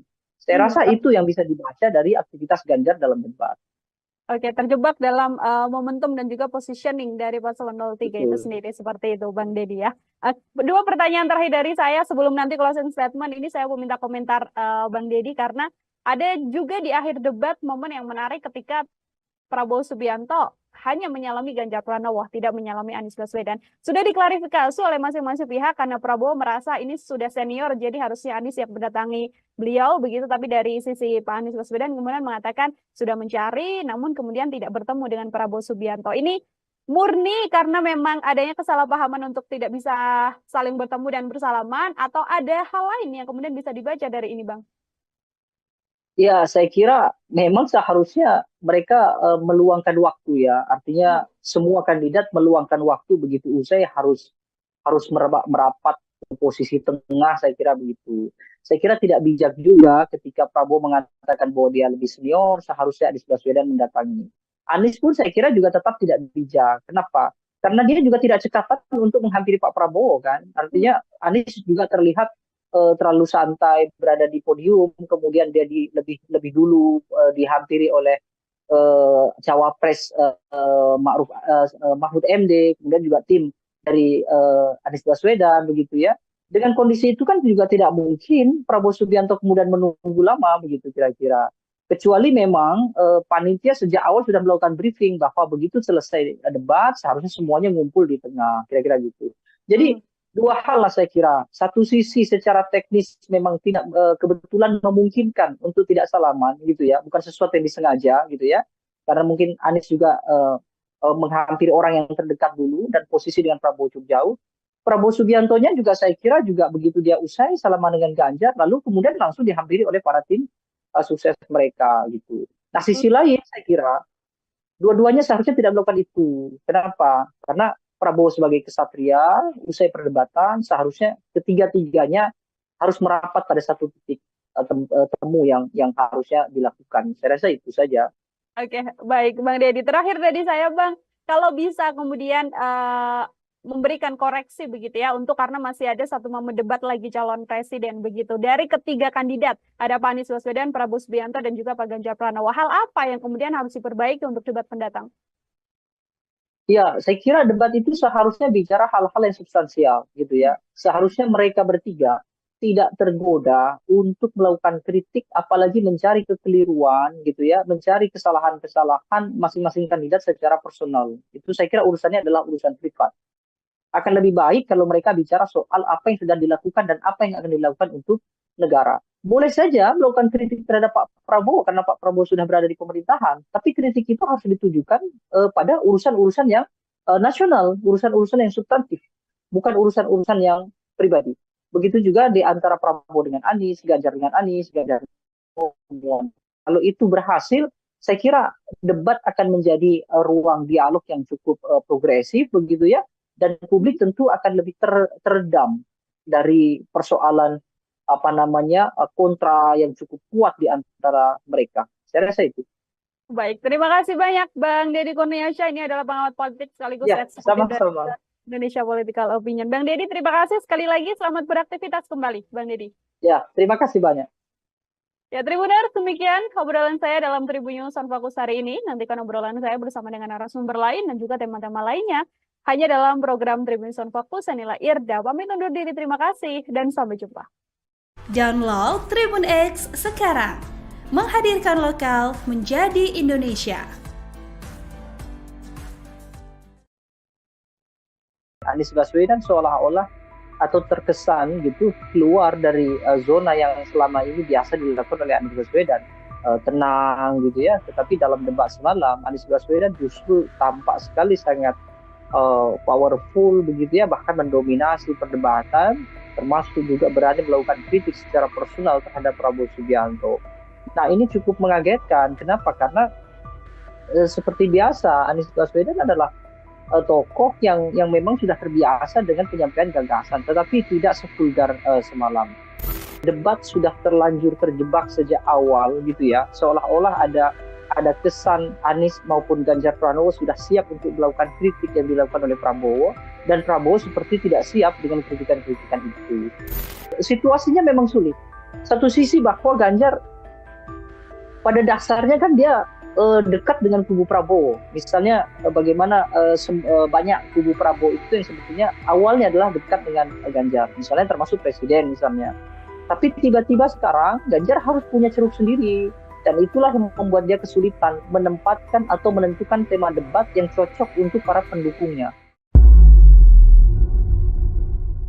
Tribunnews on Fokus Tribuners kembali menjumpai Anda hari ini bersama dengan saya Mila Iyarda. Kita akan mengulas bagaimana hasil dari debat ketiga seluruh kandidat calon presiden yang dilaksanakan pada Minggu 7 Januari semalam. Yang mana calon presiden nomor urut 1 ini kita bisa sampaikan Anies Baswedan menggunakan strategi menyerang. Pada beberapa kesempatan Anies Baswedan bahkan terlihat mencecar paslon lain untuk menunjukkan data yang berkaitan soal tema debat seputar pertahanan, keamanan, hubungan internasional, dan juga geopolitik. Anies Baswedan, Tribuners juga beberapa kali mengungkit pembelian alutsista bekas yang dilakukan oleh Kementerian Pertahanan di bawah pimpinan Prabowo Subianto yang juga capres nomor urut 2.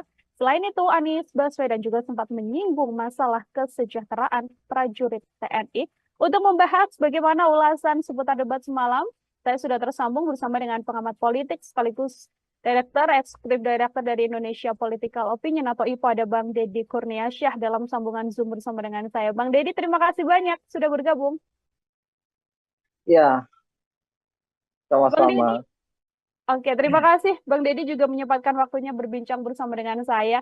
Secara keseluruhan, saya mau minta pengantar terlebih dahulu dari Bang Deddy sebagai pengamat. Bagaimana melihat keseluruhan jalannya debat calon presiden? Ini adalah debat ketiga yang dilaksanakan semalam, Bang. Ya, saya kira ada beberapa catatannya. Yang paling menonjol memang soal ekspektasi yang tidak tercapai di debat. Misalnya sebagian besar gitu ya, mungkin mengekspektasikan bahwa Anies Baswedan akan melakukan serangkaian penyampaian gagasan, termasuk juga perdebatan yang tidak terlalu menonjol dalam hal kritik begitu ya terhadap Prabowo Subianto maupun terhadap Ganjar Pranowo. Tetapi justru yang terjadi, Anies Baswedan seolah-olah atau terkesan gitu keluar dari zona yang selama ini biasa dilakukan oleh Anies Baswedan. Tenang gitu ya, tetapi dalam debat semalam Anies Baswedan justru tampak sekali sangat powerful begitu ya, bahkan mendominasi perdebatan, termasuk juga berani melakukan kritik secara personal terhadap Prabowo Subianto. Nah, ini cukup mengagetkan. Kenapa? Karena seperti biasa Anies Baswedan adalah tokoh yang memang sudah terbiasa dengan penyampaian gagasan, tetapi tidak sevulgar semalam. Ada dua hal kemungkinan terjadi. Pertama, mungkin Anies Baswedan sudah mulai memahami bahwa kelompok pemilih Anies Baswedan tidak mungkin tertukar dengan Prabowo. Dalam artian bahwa ketika dia melakukan kritik yang keras, termasuk juga melakukan serangan-serangan, itu tidak akan memudarkan soliditas di pemilih Anies. Dan kalaupun Anies Baswedan tidak begitu keras, itu juga tidak juga membuat kelompok yang pro Prabowo kemudian bersimpati terhadap Anies.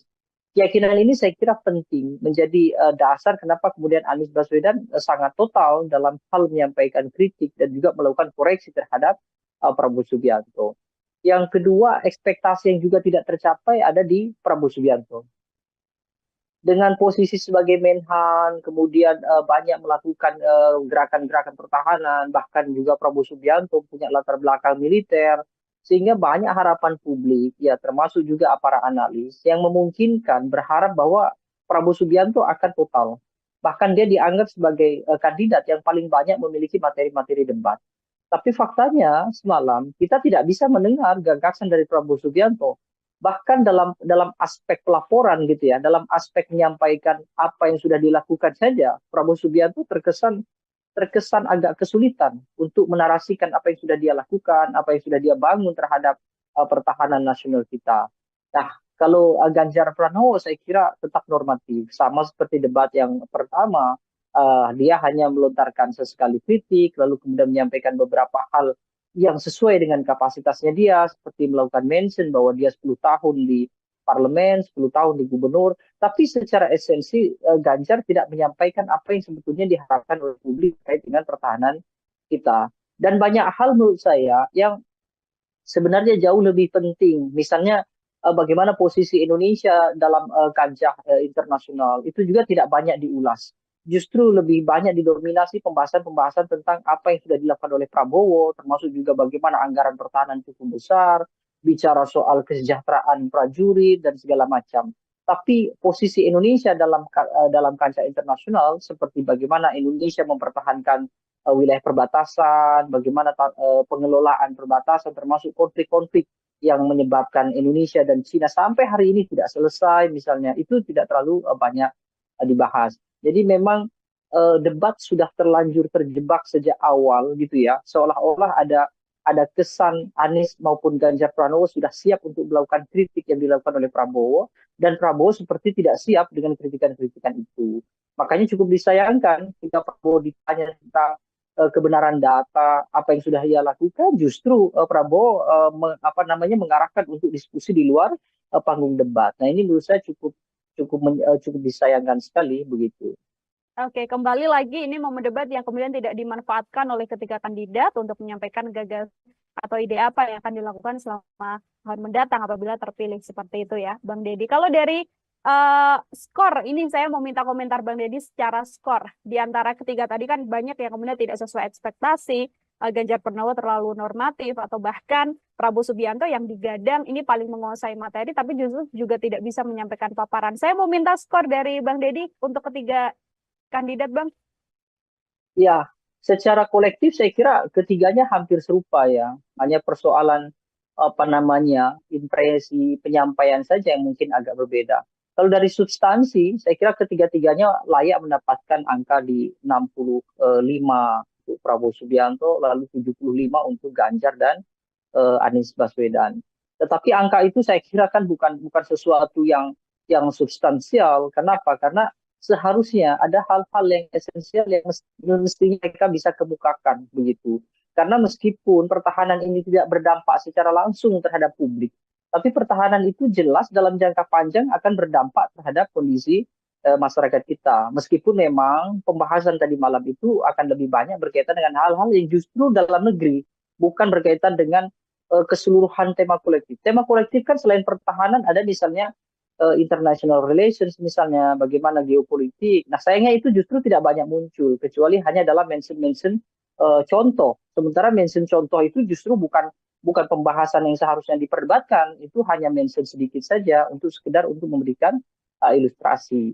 Kalau dari sisi performance, saya kira Anies harus diakui bahwa dia punya kepiawaian dalam performance debat.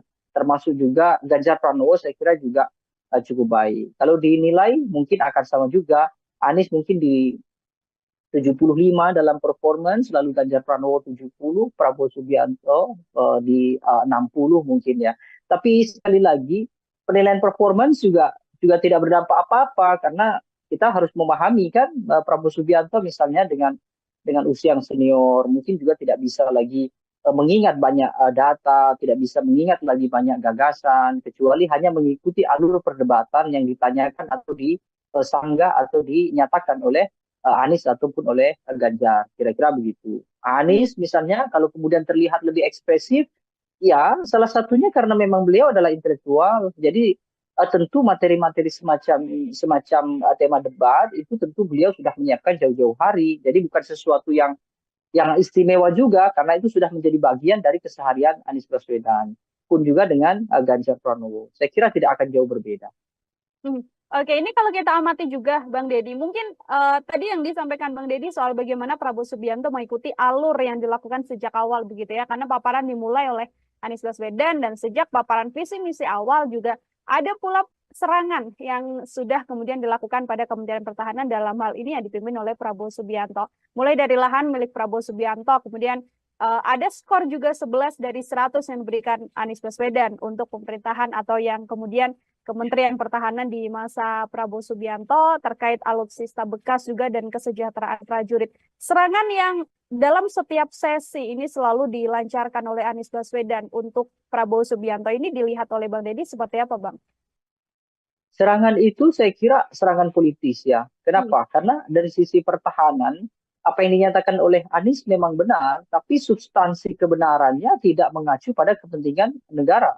Itu hanya contoh saja. Dalam artian saya kira Anies Baswedan kan menggunakan ilustrasi bahwa bagaimana mungkin gitu ya prajurit militer yang punya fungsi dan juga tugas untuk menjaga setiap jengkal anak-anak generasi bangsa kita gitu ya dalam bahasa Anies Baswedan, tetapi mereka harus memikirkan juga urusan keluarga mereka yang secara ekonomi kurang, tidak memiliki tempat tinggal misalnya, atau mungkin gaji dari negara juga tidak cukup untuk membuat kehidupan prajurit dalam artian layak sebagaimana kelompok masyarakat sipil biasa, kira-kira begitu. Sehingga Anies memberikan analogi ketika mereka kesulitan secara ekonomi, sementara bebannya begitu besar menjaga bangsa dan negara kita, lalu tiba-tiba seorang menterinya adalah orang yang sangat kaya raya, bahkan memiliki lahan yang ini diilustrasikan sebagai kontra dari prajurit yang tidak punya rumah, kan? Bahwa Prabowo punya sekian ribu hektar kira-kira itu. Nah, yang jadi masalah justru Prabowo Subianto mengoreksi itu. Mungkin Prabowo memang perlu ya supaya tidak terjadi propaganda atau opini liar di masyarakat bahwa Prabowo orang yang sangat elitis dengan harta yang melimpah, tapi prajurit justru susah payah kira-kira gitu. Tapi itu bukan sesuatu yang mestinya dibahas dalam debat. Yang dibahas dalam debat adalah meskipun Prabowo kaya raya misalnya ya dengan tanah bahkan mungkin ribuan hektar misalnya, tetapi apa yang sudah dia berikan kepada prajurit itu akan jauh lebih baik. Tetapi sayangnya Prabowo tidak hemat saya mungkin beliau tidak fokus ya dalam artian tidak fokus membahas apa yang sudah dilakukan terhadap prajurit, justru beliau lebih fokus dan tertarik untuk membantah data yang disampaikan oleh Anies Baswedan. Ya, statement Anies Baswedan terhadap Prabowo Subianto soal kepemilikan harta yang melimpah di Prabowo Subianto itu kan hanya ilustrasi saja. Artinya Anies Baswedan ingin menyampaikan bahwa ketika militer kita yang punya tanggung jawab besar menjaga warga negara dan juga negaranya sedemikian rumit gitu ya, tetapi justru mereka tidak memiliki harta yang bisa minimal membuat mereka tenang karena meninggalkan keluarga yang di rumah. Bahkan tempat tinggal pun mereka tidak punya. Sehingga Anies menganalogikan bagaimana mungkin seorang prajurit yang rumah saja tidak punya, tetapi pimpinan tertingginya dalam hal ini adalah Menhan, itu adalah orang yang sangat kaya raya dengan lahan yang sangat luas kira-kira itu. Nah, seharusnya Prabowo tidak perlu menanggapi itu. Kenapa? Karena itu tidak substansial untuk kepentingan negara kita. Prabowo akan jauh lebih krusial dan penting justru menanggapi bahwa meskipun dia kaya raya, tetapi dia sudah berbuat banyak terhadap prajurit. Kan akhirnya tidak terjawab juga. Artinya Prabowo juga secara tidak langsung justru membenarkan apa yang disampaikan oleh Anies, bahwa prajurit kita memang tidak memiliki tempat tinggal, prajurit kita kekurangan secara ekonomi, dan itu menjadi poin bagi Anies Baswedan, sehingga dia menawarkan bahwa ketika dia nanti diberikan amanat secara nasional memimpin negara ini, dia akan sejahterakan para prajurit itu dengan kondisi sekarang yang prajurit-prajurit itu tidak sejahtera. Jadi statement Anies Baswedan jelas politis, bukan untuk mengungkap apa gagasan dia dalam hal membangun kekuatan militer yang besar, tetapi ini hanya murni untuk hal-hal yang sifatnya populis, untuk menarik publik supaya elektabilitas meningkat. Dan dari sisi politik saya kira itu tepat. Artinya Anies tidak keliru, karena memang debat kandidat kan sekurang-kurangnya harus bisa berdampak pada dua hal. Satu, berdampak pada pengetahuan publik tentang gagasan. Yang kedua, berdampak secara elektoral. Saya kira itu. Oke, ini juga kemudian menyoal dampak, bisa berdampak juga pada elektoral dengan serangan Anies Baswedan soal kinerja dari Prabowo Subianto yang juga saat ini menjabat sebagai Menteri Pertahanan. Lalu bagaimana kemudian kita melihat publik tertarik simpatinya untuk kemudian merasa bahwa Prabowo Subianto ini terlalu diserang selama debat, karena ini juga menjadi salah satu bahasan yang juga cukup ramai di media sosial, Bang Deddy. Ya, saya kira serang-menyerang itu kan hanya agitasi biasa. Dan kalau ketika orang melakukan klaim misalnya Prabowo di roasting begitu ya, Prabowo diserang oleh Ganjar maupun Anies, itu bukan serangan yang benar gitu. Dalam artian bahwa ya debat memang harusnya begitu. Ketika Prabowo Subianto siap memberikan jawaban-jawaban yang taktis gitu ya, kemudian Prabowo juga siap dengan argumentasi yang memang sudah disiapkan oleh timnya, maka kan tidak bisa Prabowo dianggap diserang. Prabowo dianggap diserang karena memang dia tidak bisa mengembalikan argumentasi dari Ganjar, tidak bisa memberikan argumentasi sanggahan untuk Anies Baswedan. Maka kemudian para propagandator semuanya, para pembangun opini, termasuk tim sukses, maka mereka menggunakanlah istilah-istilah bahwa Prabowo itu diserang. Saya kira itu biasa saja dalam tataran strategi komunikasi politik, itu biasa. Membangun agitasi seolah-olah kita ditindas, seolah-olah kita direndahkan dan segala macam gitu ya. Tapi faktanya debat kandidat itu memang untuk mempertahankan argumentasi. Kalau kemudian Anies Baswedan tidak melakukan tekanan terhadap Prabowo Subianto, lalu apa namanya? Itu hanya dialog kan gitu. Sementara mereka bertiga ini dipertaruhkan oleh lebih dari 170 juta mengacu pada pemilih di 2019. Kalaupun ada peningkatan mungkin akan sedikit peningkatan. Sehingga mereka memang perlu harus saling mengedepankan argumentasi dan sebisa mungkin memang menjatuhkan argumentasi lawan. Supaya apa? Supaya publik bisa menerka bahwa mana argumentasi yang paling rasional dan paling mungkin untuk dijadikan sandaran untuk dipilih atau tidak, kan begitu. Ini kalau menyoal statement dari Anies Baswedan, saya juga mau minta komentar dari Bang Deddy soal bagaimana Pak Prabowo Subianto sempat beberapa kali mengatakan bahwa Anies Baswedan adalah profesor, namun kemudian tidak pantas membicarakan soal etika. Itu juga disampaikan dalam beberapa sesi debat, Bang. Ya, itu saya kira mestinya disampaikan di luar debat. Artinya di debat itu tidak digunakan untuk hal-hal yang sifatnya serangan personal, sekaligus tidak juga ditempatkan pada pembelaan personal. Urusan bahwa Anies Baswedan itu profesor lalu punya kelayakan atau tidak bicara etika adalah urusan personal. Sama seperti yang saya sampaikan tadi, bahwa urusan Prabowo itu punya tanah ribuan hektar, itu juga urusan personal. Tetapi saya kira dalam debat itu kan setidaknya mereka harus pandai mensiasati. Apakah kemudian serangan personal atau argumentasi personal itu bisa menguntungkan atau tidak dalam hal elektoral. Tetapi lebih banyak justru memang Prabowo terpancing. Dalam artian terpancing itu, Prabowo menanggapi hal-hal yang sifatnya personal justru tidak mengarah pada kepentingan nasional kita. Ya termasuk tadi bagaimana kemudian Prabowo mengatakan ya Anies Baswedan tidak layak bicara etik, bahkan dia seorang profesor. Itu memang dalam ranah yang non politis gitu ya. Itu tidak sama-sama tidak pantas ya gitu. Tapi dalam uraian politis, saya kira dua-duanya juga punya basis rujukan. Prabowo ingin mengedepankan kepada tim ses, kepada loyalisnya, bahwa dia juga punya serangan terhadap Anies Baswedan. Bahwa Anies Baswedan dengan semua statementnya itu adalah tidak benar. Kira-kira begitu. Itu hal yang lumrah saja, kira-kira begitu. Tapi memang disayangkan karena kemudian durasi debat itu menjadi habis hanya untuk hal-hal yang sifatnya pembelaan itu tadi begitu. Oke, secara substansi kemudian paparan dari debat ini tidak bisa tersampaikan dengan lebih gamblang karena adanya hal-hal personal yang kemudian dipaparkan juga. Ini kita singgung soal bagaimana paslon 03, Bang Deddy, ini Pak Ganjar Pranowo. Ini kan kalau secara perdebatan begitu ya, serangan kan memang banyak sekali dilancarkan oleh 01 kepada 02. Ini kalau dari gagasan Pak Ganjar Pranowo sendiri, mampukah kemudian Ganjar Pranowo yang posisinya berada di tengah begitu ya, ini kemudian bisa memaksimalkan gagasan-gagasan yang disampaikannya untuk kemudian tidak membawa isu-isu di luar substansi dalam debat semalam? Ganjar Pranowo ini sebenarnya cukup menarik ya, karena lebih banyak gitu ya. Kalau kita perhatikan bahkan dari debat pertama saja, Ganjar itu sering melakukan atau sering menyajikan statement yang memantik gitu ya. Tetapi yang dia pantik itu justru nanti akan menjadi perdebatan antara Prabowo dengan Anies Baswedan. Sehingga posisi Ganjar Pranowo ini menguntungkan kedua belah pihak. Satu sisi menguntungkan Anies karena Anies punya sambutan materi yang disinggung atau dibuka oleh Ganjar. Prabowo pun demikian. Prabowo pun punya materi yang kira-kira itu bisa menjadikan sebagai acuan pembelaan. Makanya Prabowo lebih sering bicara tentang saya banyak sependapat misalnya dengan Pak Ganjar, tetapi tidak dengan Anies Baswedan. Itu bahkan diulang-ulang.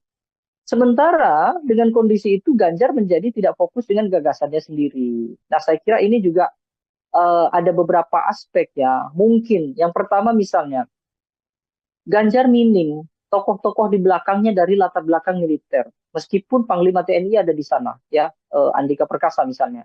Tapi mungkin yang memberikan masukan dan segala macam terhadap Ganjar dalam hal-hal pertahanan itu sepertinya minim. Sehingga Ganjar banyak menyampaikan hal-hal yang justru itu berdasarkan pengalamannya dia sendiri, bukan berdasarkan rumusan dari tim sukses sebagaimana yang disampaikan oleh Anies Baswedan. Anies Baswedan kan terkesan menyampaikan yang sebenarnya tidak dia sampaikan dalam hal pengalaman, tapi dia menyampaikan dalam hal wacana dan juga gagasan, dan itu besar kemungkinan dari tim sukses. Sementara Ganjar tidak demikian. Bahkan kita kesulitan mencari fokus apa yang sebetulnya mau dilakukan oleh Ganjar Pranowo. Karena Ganjar Pranowo lebih banyak melakukan elaborasi. Apa yang sudah disampaikan Prabowo, kemudian dia ulas. Apa yang disampaikan oleh Anies, dia ulas. Meskipun beberapa kali Ganjar juga melakukan kontra, ya, artinya dia mengoreksi apa yang ada di Pak Prabowo, dan dia juga mengoreksi yang ada di Anies Baswedan. Nah, situasi ini saya kira membuat Ganjar terjebak dalam artian dia seolah-olah tidak memiliki kawan. Dia seolah-olah tidak memiliki supplier informasi yang cukup andal dan bisa dijadikan sebagai rujukan dalam debat. Atau yang kedua, Ganjar terjebak karena situasinya memang sulit. Satu sisi bahwa Ganjar pada dasarnya kan dia dekat dengan kubu Prabowo. Misalnya bagaimana banyak kubu Prabowo itu yang sebetulnya awalnya adalah dekat dengan Ganjar. Misalnya termasuk presiden misalnya. Tapi tiba-tiba sekarang Ganjar harus punya ceruk sendiri. Dan itulah yang membuat dia kesulitan menempatkan atau menentukan tema debat yang cocok untuk para pendukungnya. Kalau Anies kan jelas, Anies akan menempatkan statementnya dia itu untuk yang kira-kira menjadikan materi semakin loyal dan semakin solidnya kelompok yang kontra terhadap pemerintah, termasuk kontra terhadap Prabowo. Prabowo akan bicara hal-hal yang sifatnya itu membangun soliditas di antara mereka atau yang pro terhadap pemerintah. Nah, Ganjar di mana? Ganjar mau bicara soal dukungan terhadap pertahanan yang sekarang, faktanya dia berbeda. Nah, Ganjar kesulitan. Ganjar mau bicara soal dukungan terhadap pemerintah sekarang, sementara dia tertinggal dengan Prabowo. Dia mau mengkritik dengan keras apa yang sudah dilakukan pemerintah, itu juga tertinggal dengan Anies Baswedan. Sehingga Ganjar tidak cukup berani untuk keluar dari zona yang cukup sempit itu tadi. Saya rasa itu yang bisa dibaca dari aktivitas Ganjar dalam debat. Oke, terjebak dalam momentum dan juga positioning dari paslon 03 itu sendiri, seperti itu Bang Deddy ya. Dua pertanyaan terakhir dari saya sebelum nanti closing statement ini saya mau minta komentar Bang Deddy, karena ada juga di akhir debat momen yang menarik ketika Prabowo Subianto hanya menyalami Ganjar Pranowo, tidak menyalami Anies Baswedan. Sudah diklarifikasi oleh masing-masing pihak karena Prabowo merasa ini sudah senior, jadi harusnya Anies yang mendatangi beliau begitu. Tapi dari sisi Pak Anies Baswedan kemudian mengatakan sudah mencari, namun kemudian tidak bertemu dengan Prabowo Subianto. Ini murni karena memang adanya kesalahpahaman untuk tidak bisa saling bertemu dan bersalaman, atau ada hal lain yang kemudian bisa dibaca dari ini, Bang? Ya, saya kira memang seharusnya mereka meluangkan waktu ya. Artinya semua kandidat meluangkan waktu begitu usai harus merapat ke posisi tengah, saya kira begitu. Saya kira tidak bijak juga ketika Prabowo mengatakan bahwa dia lebih senior, seharusnya Anies Baswedan mendatangi. Anies pun saya kira juga tetap tidak bijak. Kenapa? Karena dia juga tidak cekatan untuk menghampiri Pak Prabowo kan. Artinya Anies juga terlihat terlalu santai berada di podium, kemudian dia lebih dulu dihampiri oleh cawapres Mahfud MD, kemudian juga tim dari Anies Baswedan begitu ya. Dengan kondisi itu kan juga tidak mungkin Prabowo Subianto kemudian menunggu lama begitu kira-kira. Kecuali memang panitia sejak awal sudah melakukan briefing bahwa begitu selesai debat seharusnya semuanya ngumpul di tengah, kira-kira gitu. Jadi dua hal lah saya kira. Satu sisi secara teknis memang tidak kebetulan memungkinkan untuk tidak salaman gitu ya, bukan sesuatu yang disengaja gitu ya. Karena mungkin Anies juga menghampiri orang yang terdekat dulu dan posisi dengan Prabowo cukup jauh. Prabowo Subiantonya juga saya kira juga begitu dia usai salaman dengan Ganjar, lalu kemudian langsung dihampiri oleh para tim sukses mereka gitu. Nah, sisi lain saya kira Dua-duanya seharusnya tidak melakukan itu. Kenapa? Karena Prabowo sebagai kesatria, usai perdebatan, seharusnya ketiga-tiganya harus merapat pada satu titik temu yang harusnya dilakukan. Saya rasa itu saja. Oke, baik Bang Deddy. Terakhir dari saya Bang, kalau bisa kemudian memberikan koreksi begitu ya, untuk karena masih ada satu momen debat lagi calon presiden begitu. Dari ketiga kandidat, ada Pak Anies Baswedan, Prabowo Subianto, dan juga Pak Ganjar Pranowo. Hal apa yang kemudian harus diperbaiki untuk debat mendatang? Ya, saya kira debat itu seharusnya bicara hal-hal yang substansial gitu ya. Seharusnya mereka bertiga tidak tergoda untuk melakukan kritik, apalagi mencari kekeliruan gitu ya, mencari kesalahan-kesalahan masing-masing kandidat secara personal. Itu saya kira urusannya adalah urusan privat. Akan lebih baik kalau mereka bicara soal apa yang sedang dilakukan dan apa yang akan dilakukan untuk negara. Boleh saja melakukan kritik terhadap Pak Prabowo karena Pak Prabowo sudah berada di pemerintahan, tapi kritik itu harus ditujukan pada urusan-urusan yang nasional, urusan-urusan yang substantif, bukan urusan-urusan yang pribadi. Begitu juga di antara Prabowo dengan Anies, Ganjar dengan Anies, Ganjar dengan. Kalau itu berhasil, saya kira debat akan menjadi ruang dialog yang cukup progresif begitu ya, dan publik tentu akan lebih teredam dari persoalan apa namanya kontra yang cukup kuat di antara mereka. Saya rasa itu. Baik, terima kasih banyak Bang Deddy Kurniasyah. Ini adalah pengamat politik sekaligus Ya, eksekutif dari sama-sama. Indonesia Political Opinion. Bang Deddy, terima kasih sekali lagi. Selamat beraktivitas kembali, Bang Deddy. Ya, terima kasih banyak. Ya, Tribuners, demikian obrolan saya dalam Tribun News on Fokus hari ini. Nantikan obrolan saya bersama dengan narasumber lain dan juga tema-tema lainnya hanya dalam program Tribun News on Fokus. Saya Nila Irda, pamit undur diri. Terima kasih dan sampai jumpa. Download Tribun X sekarang. Menghadirkan lokal menjadi Indonesia. Anies Baswedan seolah-olah atau terkesan gitu keluar dari zona yang selama ini biasa dilakukan oleh Anies Baswedan, tenang gitu ya. Tetapi dalam debat semalam Anies Baswedan justru tampak sekali sangat powerful begitu ya, bahkan mendominasi perdebatan, termasuk juga berani melakukan kritik secara personal terhadap Prabowo Subianto. Nah, ini cukup mengagetkan. Kenapa? Karena seperti biasa Anies Baswedan adalah tokoh yang memang sudah terbiasa dengan penyampaian gagasan, tetapi tidak sevulgar semalam. Debat sudah terlanjur terjebak sejak awal gitu ya, seolah-olah ada kesan Anies maupun Ganjar Pranowo sudah siap untuk melakukan kritik yang dilakukan oleh Prabowo, dan Prabowo seperti tidak siap dengan kritikan-kritikan itu. Situasinya memang sulit. Satu sisi bahwa Ganjar pada dasarnya kan dia dekat dengan kubu Prabowo. Misalnya bagaimana banyak kubu Prabowo itu yang sebetulnya awalnya adalah dekat dengan Ganjar. Misalnya termasuk presiden misalnya. Tapi tiba-tiba sekarang Ganjar harus punya ceruk sendiri. Dan itulah yang membuat dia kesulitan menempatkan atau menentukan tema debat yang cocok untuk para pendukungnya. Tribun News on Fokus Tribuners kembali menjumpai Anda hari ini bersama dengan saya Nila Irda. Kita akan mengulas bagaimana hasil dari debat ketiga seluruh kandidat calon presiden yang dilaksanakan pada Minggu 7 Januari semalam.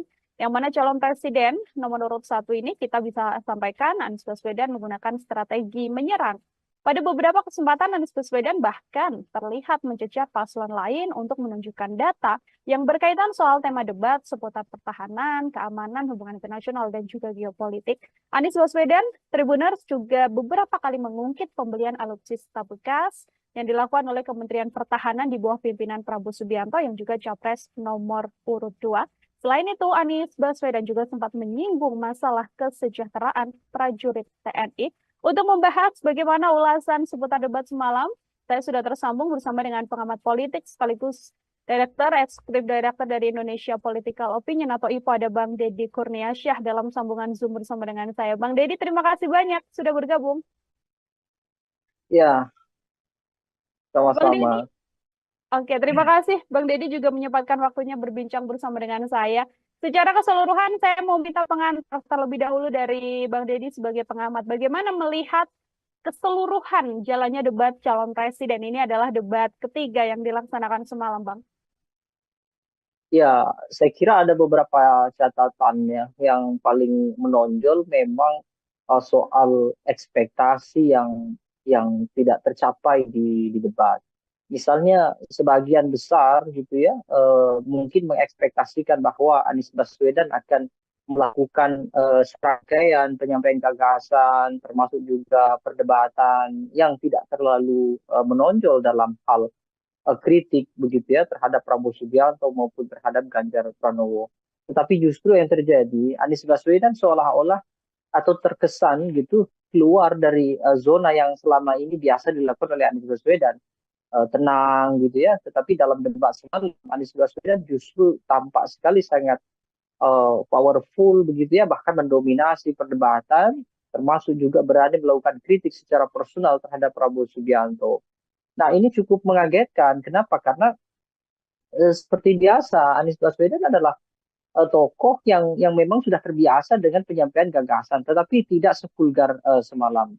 Ada dua hal kemungkinan terjadi. Pertama, mungkin Anies Baswedan sudah mulai memahami bahwa kelompok pemilih Anies Baswedan tidak mungkin tertukar dengan Prabowo. Dalam artian bahwa ketika dia melakukan kritik yang keras, termasuk juga melakukan serangan-serangan, itu tidak akan memudarkan soliditas di pemilih Anies. Dan kalaupun Anies Baswedan tidak begitu keras, itu juga tidak juga membuat kelompok yang pro Prabowo kemudian bersimpati terhadap Anies. Keyakinan ini saya kira penting menjadi dasar kenapa kemudian Anies Baswedan sangat total dalam hal menyampaikan kritik dan juga melakukan koreksi terhadap Prabowo Subianto. Yang kedua, ekspektasi yang juga tidak tercapai ada di Prabowo Subianto. Dengan posisi sebagai Menhan, kemudian banyak melakukan gerakan-gerakan pertahanan, bahkan juga Prabowo Subianto punya latar belakang militer, sehingga banyak harapan publik, ya termasuk juga para analis, yang memungkinkan berharap bahwa Prabowo Subianto akan total. Bahkan dia dianggap sebagai kandidat yang paling banyak memiliki materi-materi debat. Tapi faktanya semalam kita tidak bisa mendengar gagasan dari Prabowo Subianto. Bahkan dalam aspek pelaporan gitu ya, dalam aspek menyampaikan apa yang sudah dilakukan saja, Prabowo Subianto terkesan agak kesulitan untuk menarasikan apa yang sudah dia lakukan, apa yang sudah dia bangun terhadap pertahanan nasional kita. Nah, kalau Ganjar Pranowo saya kira tetap normatif, sama seperti debat yang pertama, dia hanya melontarkan sesekali kritik, lalu kemudian menyampaikan beberapa hal yang sesuai dengan kapasitasnya dia, seperti melakukan mention bahwa dia 10 tahun di parlemen, 10 tahun di gubernur, tapi secara esensi Ganjar tidak menyampaikan apa yang sebetulnya diharapkan oleh publik terkait dengan pertahanan kita. Dan banyak hal menurut saya yang sebenarnya jauh lebih penting. Misalnya bagaimana posisi Indonesia dalam kancah internasional itu juga tidak banyak diulas.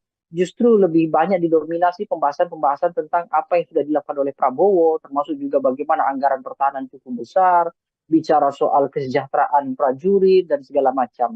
Tapi posisi Indonesia dalam kancah internasional seperti bagaimana Indonesia mempertahankan wilayah perbatasan, bagaimana pengelolaan perbatasan termasuk konflik-konflik yang menyebabkan Indonesia dan Cina sampai hari ini tidak selesai misalnya, itu tidak terlalu banyak dibahas. Jadi memang debat sudah terlanjur terjebak sejak awal gitu ya, seolah-olah ada kesan Anies maupun Ganjar Pranowo sudah siap untuk melakukan kritik yang dilakukan oleh Prabowo, dan Prabowo seperti tidak siap dengan kritikan-kritikan itu. Makanya cukup disayangkan jika Prabowo ditanya tentang kebenaran data apa yang sudah ia lakukan, justru Prabowo mengarahkan untuk diskusi di luar panggung debat. Nah ini menurut saya cukup disayangkan sekali begitu. Oke, kembali lagi ini momen debat yang kemudian tidak dimanfaatkan oleh ketiga kandidat untuk menyampaikan gagasan atau ide apa yang akan dilakukan selama tahun mendatang apabila terpilih seperti itu ya, Bang Deddy. Kalau dari skor, ini saya mau minta komentar Bang Deddy secara skor. Di antara ketiga tadi kan banyak yang kemudian tidak sesuai ekspektasi, Ganjar Pranowo terlalu normatif, atau bahkan Prabowo Subianto yang digadang ini paling menguasai materi, tapi justru juga tidak bisa menyampaikan paparan. Saya mau minta skor dari Bang Deddy untuk ketiga kandidat, Bang. Ya, secara kolektif saya kira ketiganya hampir serupa ya. Hanya persoalan impresi penyampaian saja yang mungkin agak berbeda. Kalau dari substansi, saya kira ketiga-tiganya layak mendapatkan angka di 65 untuk Prabowo Subianto, lalu 75 untuk Ganjar dan Anies Baswedan. Tetapi angka itu saya kira kan bukan sesuatu yang substansial. Kenapa? Karena seharusnya ada hal-hal yang esensial yang mestinya mereka bisa kemukakan begitu.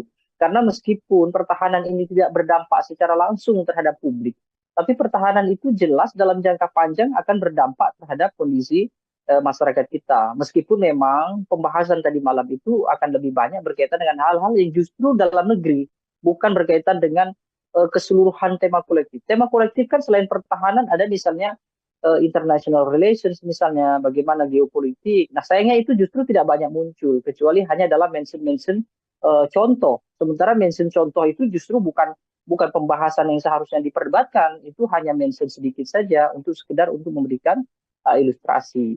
Kalau dari sisi performance, saya kira tetaplah Anies harus diakui bahwa dia punya kepiawaian dalam performance debat. Termasuk juga Ganjar Pranowo saya kira juga cukup baik. Kalau dinilai mungkin akan sama juga. Anies mungkin di 75 dalam performance, lalu Ganjar Pranowo 70, Prabowo Subianto di 60 mungkin ya. Tapi sekali lagi penilaian performance juga tidak berdampak apa-apa karena kita harus memahami kan Prabowo Subianto misalnya dengan usia yang senior mungkin juga tidak bisa lagi mengingat banyak data, tidak bisa mengingat lagi banyak gagasan, kecuali hanya mengikuti alur perdebatan yang ditanyakan atau disanggah atau dinyatakan oleh Anies ataupun oleh Ganjar, kira-kira begitu. Anies misalnya kalau kemudian terlihat lebih ekspresif, ya salah satunya karena memang beliau adalah intelektual, jadi tentu materi-materi semacam tema debat itu tentu beliau sudah menyiapkan jauh-jauh hari, jadi bukan sesuatu yang istimewa juga karena itu sudah menjadi bagian dari keseharian Anies Baswedan. Pun juga dengan Ganjar Pranowo. Saya kira tidak akan jauh berbeda.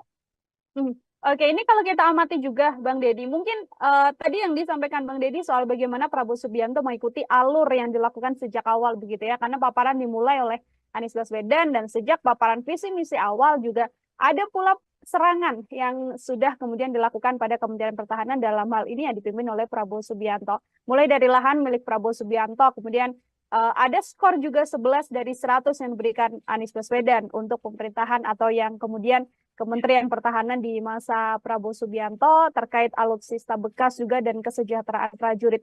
Serangan yang dalam setiap sesi ini selalu dilancarkan oleh Anies Baswedan untuk Prabowo Subianto ini dilihat oleh Bang Deddy seperti apa, Bang? Serangan itu saya kira serangan politis ya. Kenapa? Karena dari sisi pertahanan, apa yang dinyatakan oleh Anies memang benar, tapi substansi kebenarannya tidak mengacu pada kepentingan negara. Itu hanya contoh saja. Dalam artian saya kira Anies Baswedan kan menggunakan ilustrasi bahwa bagaimana mungkin gitu ya prajurit militer yang punya fungsi dan juga tugas untuk menjaga setiap jengkal anak-anak generasi bangsa kita gitu ya dalam bahasa Anies Baswedan. Tetapi mereka harus memikirkan juga urusan keluarga mereka yang secara ekonomi kurang, tidak memiliki tempat tinggal misalnya, atau mungkin gaji dari negara juga tidak cukup untuk membuat kehidupan prajurit dalam artian layak sebagaimana kelompok masyarakat sipil biasa, kira-kira begitu. Sehingga Anies memberikan analogi ketika mereka kesulitan secara ekonomi, sementara bebannya begitu besar menjaga bangsa dan negara kita, lalu tiba-tiba seorang menterinya adalah orang yang sangat kaya raya, bahkan memiliki lahan yang ini diilustrasikan sebagai kontra dari prajurit yang tidak punya rumah kan, bahwa Prabowo punya sekian ribu hektar kira-kira itu. Nah, yang jadi masalah justru Prabowo Subianto mengoreksi itu. Mungkin Prabowo memang perlu ya supaya tidak terjadi propaganda atau opini liar di masyarakat bahwa Prabowo orang yang sangat elitis dengan harta yang melimpah, tapi prajurit justru susah payah kira-kira gitu. Tapi itu bukan sesuatu yang mestinya dibahas dalam debat. Yang dibahas dalam debat adalah meskipun Prabowo kaya raya misalnya ya, dengan tanah bahkan mungkin ribuan hektar misalnya, tetapi apa yang sudah dia berikan kepada prajurit itu akan jauh lebih baik. Tetapi sayangnya Prabowo tidak, hemat saya mungkin beliau tidak fokus ya, dalam artian tidak fokus membahas apa yang sudah dilakukan terhadap prajurit, justru beliau lebih fokus dan tertarik untuk membantah data yang disampaikan oleh Anies Baswedan. Ya, statement Anies Baswedan terhadap Prabowo Subianto soal kepemilikan harta yang melimpah di Prabowo Subianto itu kan hanya ilustrasi saja. Artinya Anies Baswedan ingin menyampaikan bahwa Ketika militer kita yang punya tanggung jawab besar menjaga warga negara dan juga negaranya sedemikian rumit gitu ya, tetapi justru mereka tidak memiliki harta yang bisa minimal membuat mereka tenang karena meninggalkan keluarga yang di rumah. Bahkan tempat tinggal pun mereka tidak punya. Sehingga Anies menganalogikan bagaimana mungkin seorang prajurit yang rumah saja tidak punya, tetapi pimpinan tertingginya dalam hal ini adalah Menhan, itu adalah orang yang sangat kaya raya dengan lahan yang sangat luas kira-kira itu. Nah, seharusnya Prabowo tidak perlu menanggapi itu. Kenapa? Karena itu tidak substansial untuk kepentingan negara kita. Prabowo akan jauh lebih krusial dan penting justru menanggapi bahwa meskipun dia kaya raya, tetapi dia sudah berbuat banyak terhadap prajurit.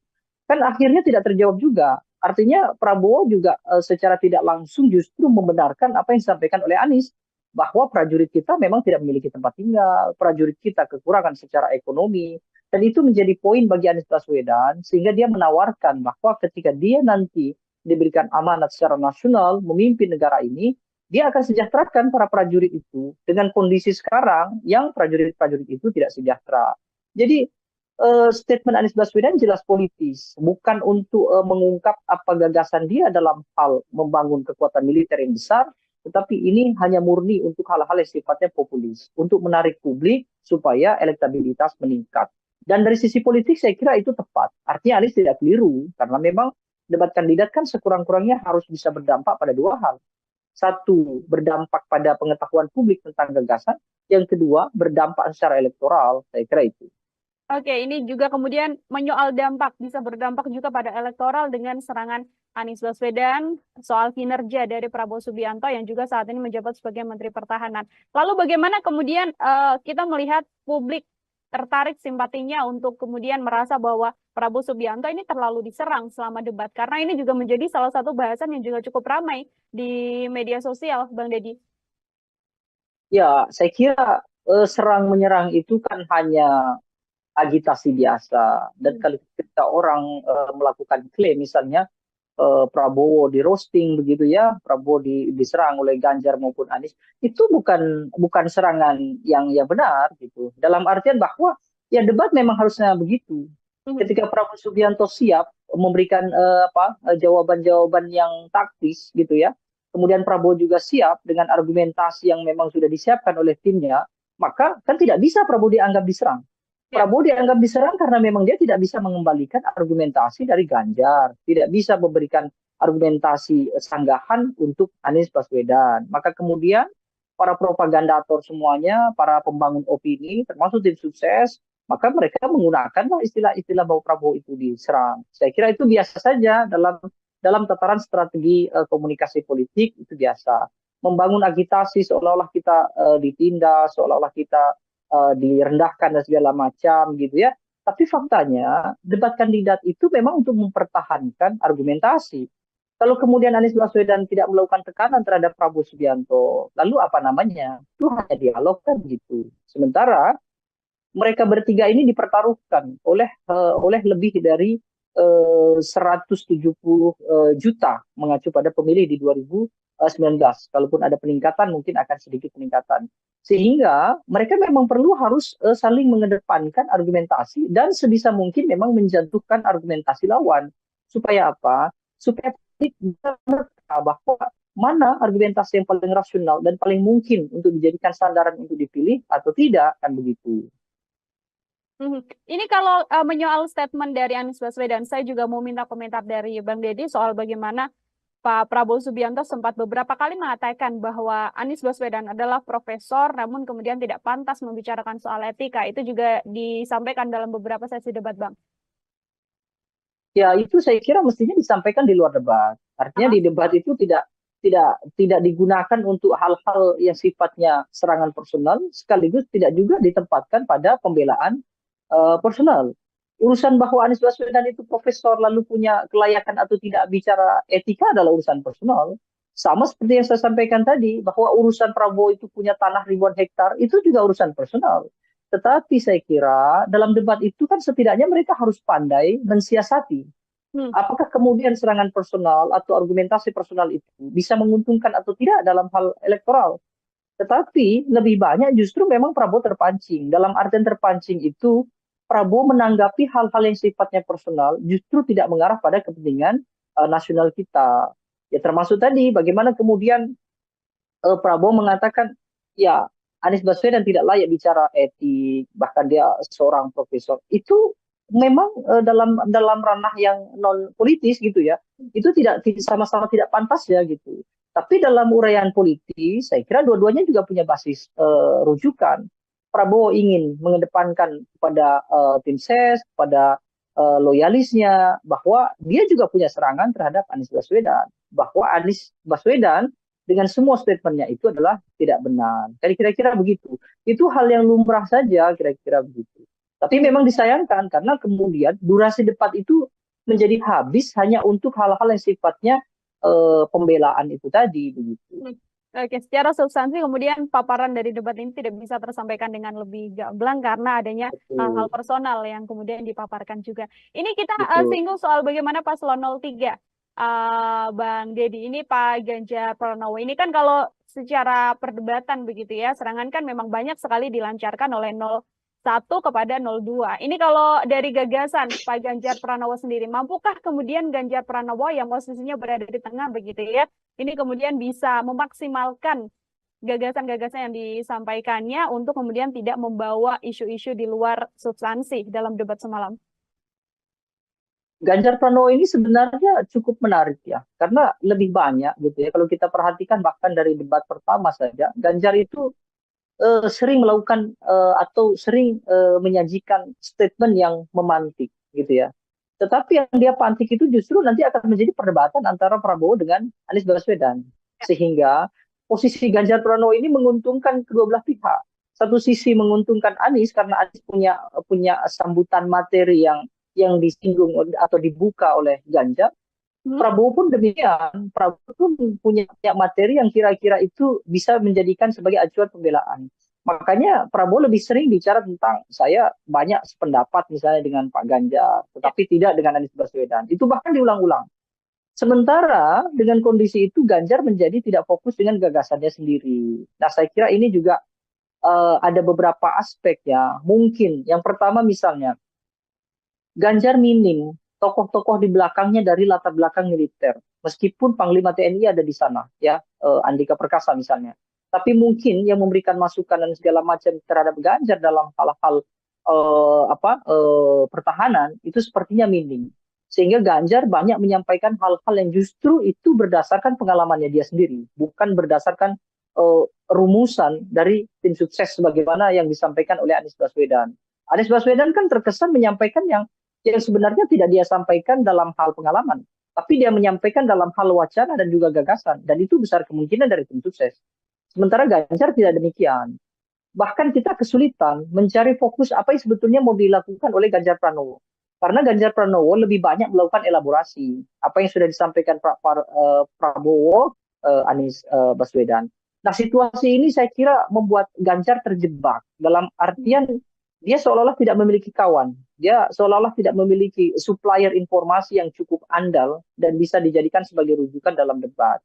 Atau yang kedua, Ganjar terjebak karena situasinya memang sulit. Satu sisi bahwa Ganjar pada dasarnya kan dia dekat dengan kubu Prabowo. Misalnya bagaimana banyak kubu Prabowo itu yang sebetulnya awalnya adalah dekat dengan Ganjar. Misalnya termasuk presiden misalnya. Tapi tiba-tiba sekarang Ganjar harus punya ceruk sendiri. Dan itulah yang membuat dia kesulitan menempatkan atau menentukan tema debat yang cocok untuk para pendukungnya. Kalau Anies kan jelas, Anies akan menempatkan statementnya dia itu untuk yang kira-kira menjadikan materi semakin loyal dan semakin solidnya kelompok yang kontra terhadap pemerintah, termasuk kontra terhadap Prabowo. Prabowo akan bicara hal-hal yang sifatnya itu membangun soliditas di antara mereka atau yang pro terhadap pemerintah. Ganjar di mana? Ganjar mau bicara soal dukungan terhadap pertahanan yang sekarang, faktanya dia berbeda. Nah, Ganjar kesulitan. Ganjar mau bicara soal dukungan terhadap pemerintah sekarang, sementara dia tertinggal dengan Prabowo. Dia mau mengkritik dengan keras apa yang sudah dilakukan pemerintah, itu juga tertinggal dengan Anies Baswedan. Sehingga Ganjar tidak cukup berani untuk keluar dari zona yang cukup sempit itu tadi. Saya rasa itu yang bisa dibaca dari aktivitas Ganjar dalam debat. Oke, terjebak dalam momentum dan juga positioning dari paslon 03 itu Betul. sendiri seperti itu, Bang Dedi ya. Dua pertanyaan terakhir dari saya sebelum nanti closing statement ini saya mau minta komentar Bang Dedi karena ada juga di akhir debat momen yang menarik ketika Prabowo Subianto hanya menyalami Ganjar Pranowo, tidak menyalami Anies Baswedan. Sudah diklarifikasi oleh masing-masing pihak karena Prabowo merasa ini sudah senior, jadi harusnya Anies yang mendatangi beliau begitu. Tapi dari sisi Pak Anies Baswedan kemudian mengatakan sudah mencari, namun kemudian tidak bertemu dengan Prabowo Subianto. Ini murni karena memang adanya kesalahpahaman untuk tidak bisa saling bertemu dan bersalaman, atau ada hal lain yang kemudian bisa dibaca dari ini, Bang? Ya, saya kira memang seharusnya mereka meluangkan waktu ya. Artinya semua kandidat meluangkan waktu begitu usai harus merapat ke posisi tengah, saya kira begitu. Saya kira tidak bijak juga ketika Prabowo mengatakan bahwa dia lebih senior, seharusnya Anies Baswedan mendatangi. Anies pun saya kira juga tetap tidak bijak. Kenapa? Karena dia juga tidak cekatan untuk menghampiri Pak Prabowo kan. Artinya Anies juga terlihat terlalu santai berada di podium, kemudian dia lebih dulu dihampiri oleh cawapres Mahfud MD, kemudian juga tim dari Anies Baswedan begitu ya. Dengan kondisi itu kan juga tidak mungkin Prabowo Subianto kemudian menunggu lama begitu kira-kira. Kecuali memang panitia sejak awal sudah melakukan briefing bahwa begitu selesai debat seharusnya semuanya ngumpul di tengah, kira-kira gitu. Jadi dua hal lah saya kira. Satu sisi secara teknis memang tidak kebetulan memungkinkan untuk tidak salaman gitu ya, bukan sesuatu yang disengaja gitu ya. Karena mungkin Anies juga menghampiri orang yang terdekat dulu dan posisi dengan Prabowo cukup jauh.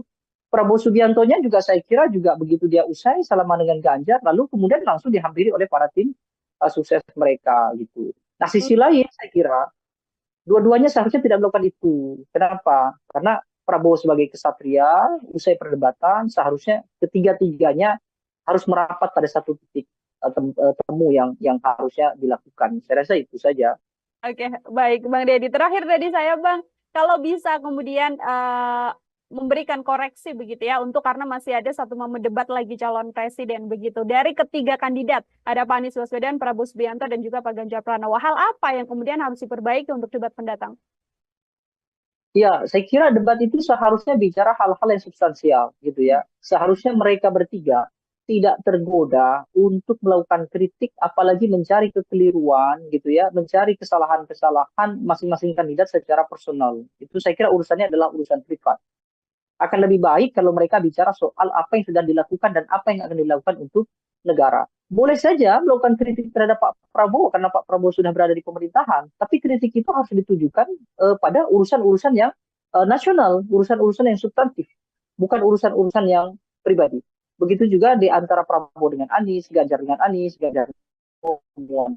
Kalau itu berhasil, saya kira debat akan menjadi ruang dialog yang cukup progresif, begitu ya, dan publik tentu akan lebih teredam dari persoalan kontra yang cukup kuat di antara mereka. Saya rasa itu. Baik, terima kasih banyak Bang Dedi Kurniasyah. Ini adalah pengamat politik sekaligus sama-sama. Indonesia Political Opinion. Bang Dedi, terima kasih sekali lagi. Selamat beraktivitas kembali, Bang Dedi. Ya, terima kasih banyak. Ya, Tribuners, demikian obrolan saya dalam Tribun News on Fokus hari ini. Nantikan obrolan saya bersama dengan narasumber lain dan juga tema-tema lainnya hanya dalam program Tribun News on Fokus. Inilah Irda, pamit undur diri. Terima kasih dan sampai jumpa. Download Tribun X sekarang. Menghadirkan lokal menjadi Indonesia. Anies Baswedan seolah-olah atau terkesan gitu keluar dari zona yang selama ini biasa dilakukan oleh Anies Baswedan, tenang gitu ya. Tetapi dalam debat semalam Anies Baswedan justru tampak sekali sangat powerful begitu ya, bahkan mendominasi perdebatan, termasuk juga berani melakukan kritik secara personal terhadap Prabowo Subianto. Nah ini cukup mengagetkan. Kenapa? Karena seperti biasa Anies Baswedan adalah tokoh yang memang sudah terbiasa dengan penyampaian gagasan, tetapi tidak sevulgar semalam. Debat sudah terlanjur terjebak sejak awal gitu ya, seolah-olah ada kesan Anies maupun Ganjar Pranowo sudah siap untuk melakukan kritik yang dilakukan oleh Prabowo, dan Prabowo seperti tidak siap dengan kritikan-kritikan itu. Situasinya memang sulit. Satu sisi bahwa Ganjar pada dasarnya kan dia dekat dengan kubu Prabowo. Misalnya bagaimana banyak kubu Prabowo itu yang sebetulnya awalnya adalah dekat dengan Ganjar, misalnya termasuk presiden misalnya. Tapi tiba-tiba sekarang Ganjar harus punya ceruk sendiri. Dan itulah yang membuat dia kesulitan menempatkan atau menentukan tema debat yang cocok untuk para pendukungnya. Tribunnews on Fokus Tribuners kembali menjumpai Anda hari ini bersama dengan saya Mila Iyarda. Kita akan mengulas bagaimana hasil dari debat ketiga seluruh kandidat calon presiden yang dilaksanakan pada Minggu 7 Januari semalam. Yang mana calon presiden nomor urut 1 ini kita bisa sampaikan Anies Baswedan menggunakan strategi menyerang. Pada beberapa kesempatan Anies Baswedan bahkan terlihat mencecar paslon lain untuk menunjukkan data yang berkaitan soal tema debat seputar pertahanan, keamanan, hubungan internasional, dan juga geopolitik. Anies Baswedan, Tribuners juga beberapa kali mengungkit pembelian alutsista bekas yang dilakukan oleh Kementerian Pertahanan di bawah pimpinan Prabowo Subianto yang juga capres nomor urut 2. Selain itu, Anies Baswedan juga sempat menyinggung masalah kesejahteraan prajurit TNI. Untuk membahas bagaimana ulasan seputar debat semalam, saya sudah tersambung bersama dengan pengamat politik sekaligus Eksekutif Direktur dari Indonesia Political Opinion atau IPO, ada Bang Deddy Kurniasyah dalam sambungan Zoom bersama dengan saya. Bang Deddy, terima kasih banyak sudah bergabung. Ya, Bang Deddy, sama-sama. oke, terima kasih. Bang Deddy juga menyempatkan waktunya berbincang bersama dengan saya. Secara keseluruhan, saya mau minta pengantar terlebih dahulu dari Bang Deddy sebagai pengamat. Bagaimana melihat keseluruhan jalannya debat calon presiden? Ini adalah debat ketiga yang dilaksanakan semalam, Bang. Ya, saya kira ada beberapa catatannya yang paling menonjol memang soal ekspektasi yang tidak tercapai di debat. Misalnya sebagian besar gitu ya mungkin mengekspektasikan bahwa Anies Baswedan akan melakukan serangkaian penyampaian gagasan termasuk juga perdebatan yang tidak terlalu menonjol dalam hal kritik begitu ya terhadap Prabowo Subianto maupun terhadap Ganjar Pranowo.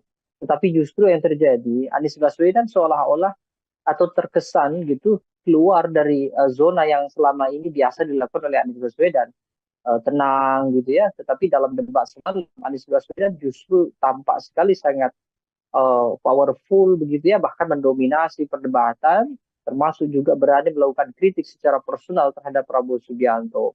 Nah ini cukup mengagetkan. Kenapa? Karena seperti biasa Anies Baswedan adalah tokoh yang memang sudah terbiasa dengan penyampaian gagasan, tetapi tidak sevulgar semalam.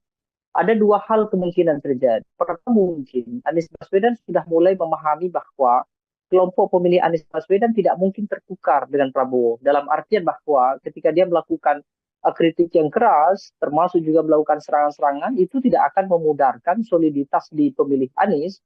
Dan kalaupun Anies Baswedan tidak begitu keras, itu juga tidak juga membuat kelompok yang pro Prabowo kemudian bersimpati terhadap Anies.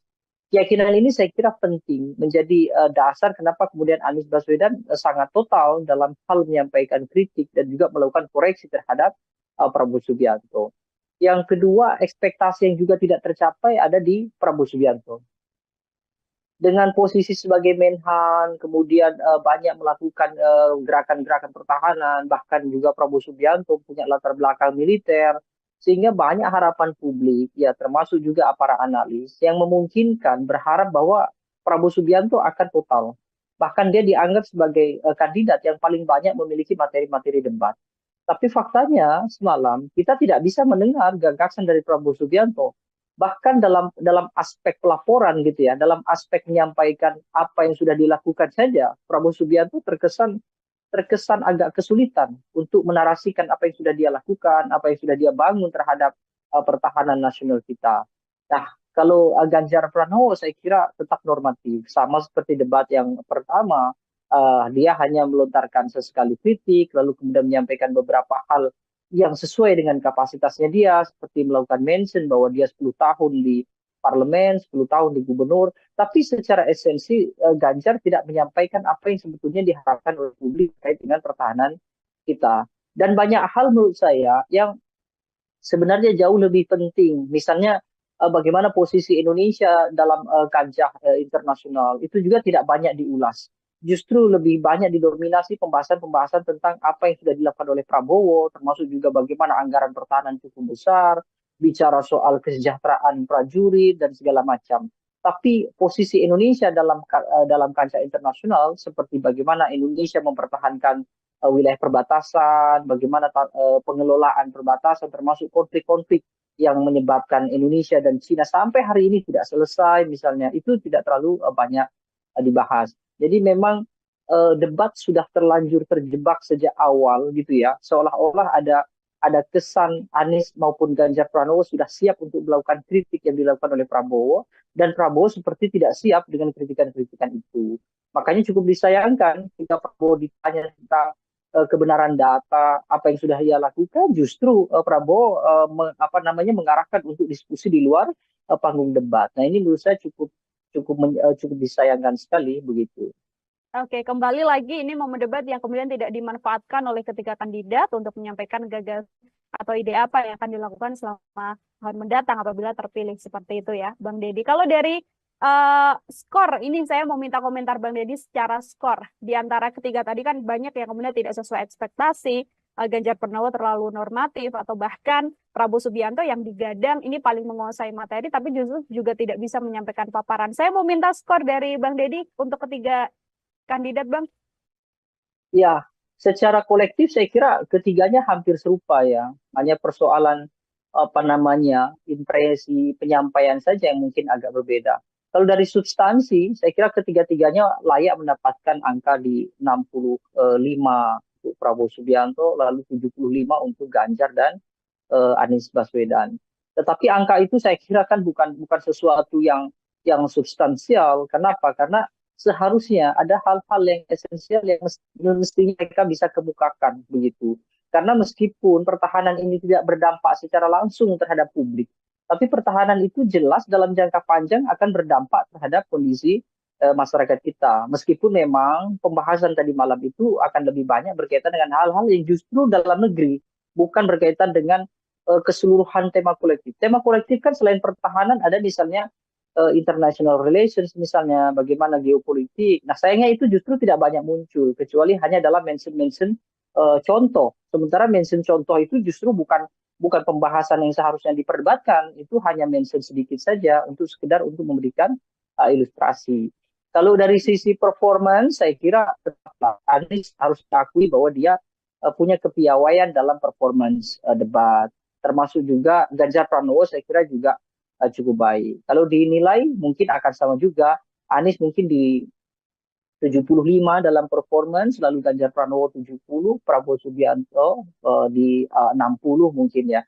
Tapi sekali lagi penilaian performance juga tidak berdampak apa-apa, karena kita harus memahami kan Prabowo Subianto misalnya dengan usia yang senior mungkin juga tidak bisa lagi mengingat banyak data, tidak bisa mengingat lagi banyak gagasan, kecuali hanya mengikuti alur perdebatan yang ditanyakan atau disanggah atau dinyatakan oleh Anies ataupun oleh Ganjar. Kira-kira begitu. Anies misalnya kalau kemudian terlihat lebih ekspresif, ya salah satunya karena memang beliau adalah intelektual. Jadi tentu materi-materi semacam tema debat itu tentu beliau sudah menyiapkan jauh-jauh hari. Jadi bukan sesuatu yang istimewa juga, karena itu sudah menjadi bagian dari keseharian Anies Baswedan. Pun juga dengan Ganjar Pranowo. Saya kira tidak akan jauh berbeda. Oke, ini kalau kita amati juga Bang Deddy, mungkin tadi yang disampaikan Bang Deddy soal bagaimana Prabowo Subianto mengikuti alur yang dilakukan sejak awal begitu ya, karena paparan dimulai oleh Anies Baswedan dan sejak paparan visi misi awal juga ada pula serangan yang sudah kemudian dilakukan pada Kementerian Pertahanan dalam hal ini yang dipimpin oleh Prabowo Subianto. Mulai dari lahan milik Prabowo Subianto, kemudian ada skor juga 11 dari 100 yang diberikan Anies Baswedan untuk pemerintahan atau yang kemudian Kementerian Pertahanan di masa Prabowo Subianto terkait alutsista bekas juga dan kesejahteraan prajurit. Serangan yang dalam setiap sesi ini selalu dilancarkan oleh Anies Baswedan untuk Prabowo Subianto ini dilihat oleh Bang Deddy seperti apa, Bang? Serangan itu saya kira serangan politis ya. Kenapa? Karena dari sisi pertahanan, apa yang dinyatakan oleh Anies memang benar, tapi substansi kebenarannya tidak mengacu pada kepentingan negara. Itu hanya contoh saja. Dalam artian saya kira Anies Baswedan kan menggunakan ilustrasi bahwa bagaimana mungkin gitu ya prajurit militer yang punya fungsi dan juga tugas untuk menjaga setiap jengkal anak-anak generasi bangsa kita gitu ya dalam bahasa Anies Baswedan, tetapi mereka harus memikirkan juga urusan keluarga mereka yang secara ekonomi kurang, tidak memiliki tempat tinggal misalnya, atau mungkin gaji dari negara juga tidak cukup untuk membuat kehidupan prajurit dalam artian layak sebagaimana kelompok masyarakat sipil biasa, kira-kira begitu. Sehingga Anies memberikan analogi ketika mereka kesulitan secara ekonomi, sementara bebannya begitu besar menjaga bangsa dan negara kita, lalu tiba-tiba seorang menterinya adalah orang yang sangat kaya raya, bahkan memiliki lahan yang ini diilustrasikan sebagai kontra dari prajurit yang tidak punya rumah, kan? Bahwa Prabowo punya sekian ribu hektar kira-kira itu. Nah, yang jadi masalah justru Prabowo Subianto mengoreksi itu. Mungkin Prabowo memang perlu ya supaya tidak terjadi propaganda atau opini liar di masyarakat bahwa Prabowo orang yang sangat elitis dengan harta yang melimpah, tapi prajurit justru susah payah kira-kira gitu. Tapi itu bukan sesuatu yang mestinya dibahas dalam debat. Yang dibahas dalam debat adalah meskipun Prabowo kaya raya misalnya ya dengan tanah bahkan mungkin ribuan hektar misalnya, tetapi apa yang sudah dia berikan kepada prajurit itu akan jauh lebih baik. Tetapi sayangnya Prabowo tidak, hemat saya mungkin beliau tidak fokus ya dalam artian tidak fokus membahas apa yang sudah dilakukan terhadap prajurit. Justru beliau lebih fokus dan tertarik untuk membantah data yang disampaikan oleh Anies Baswedan.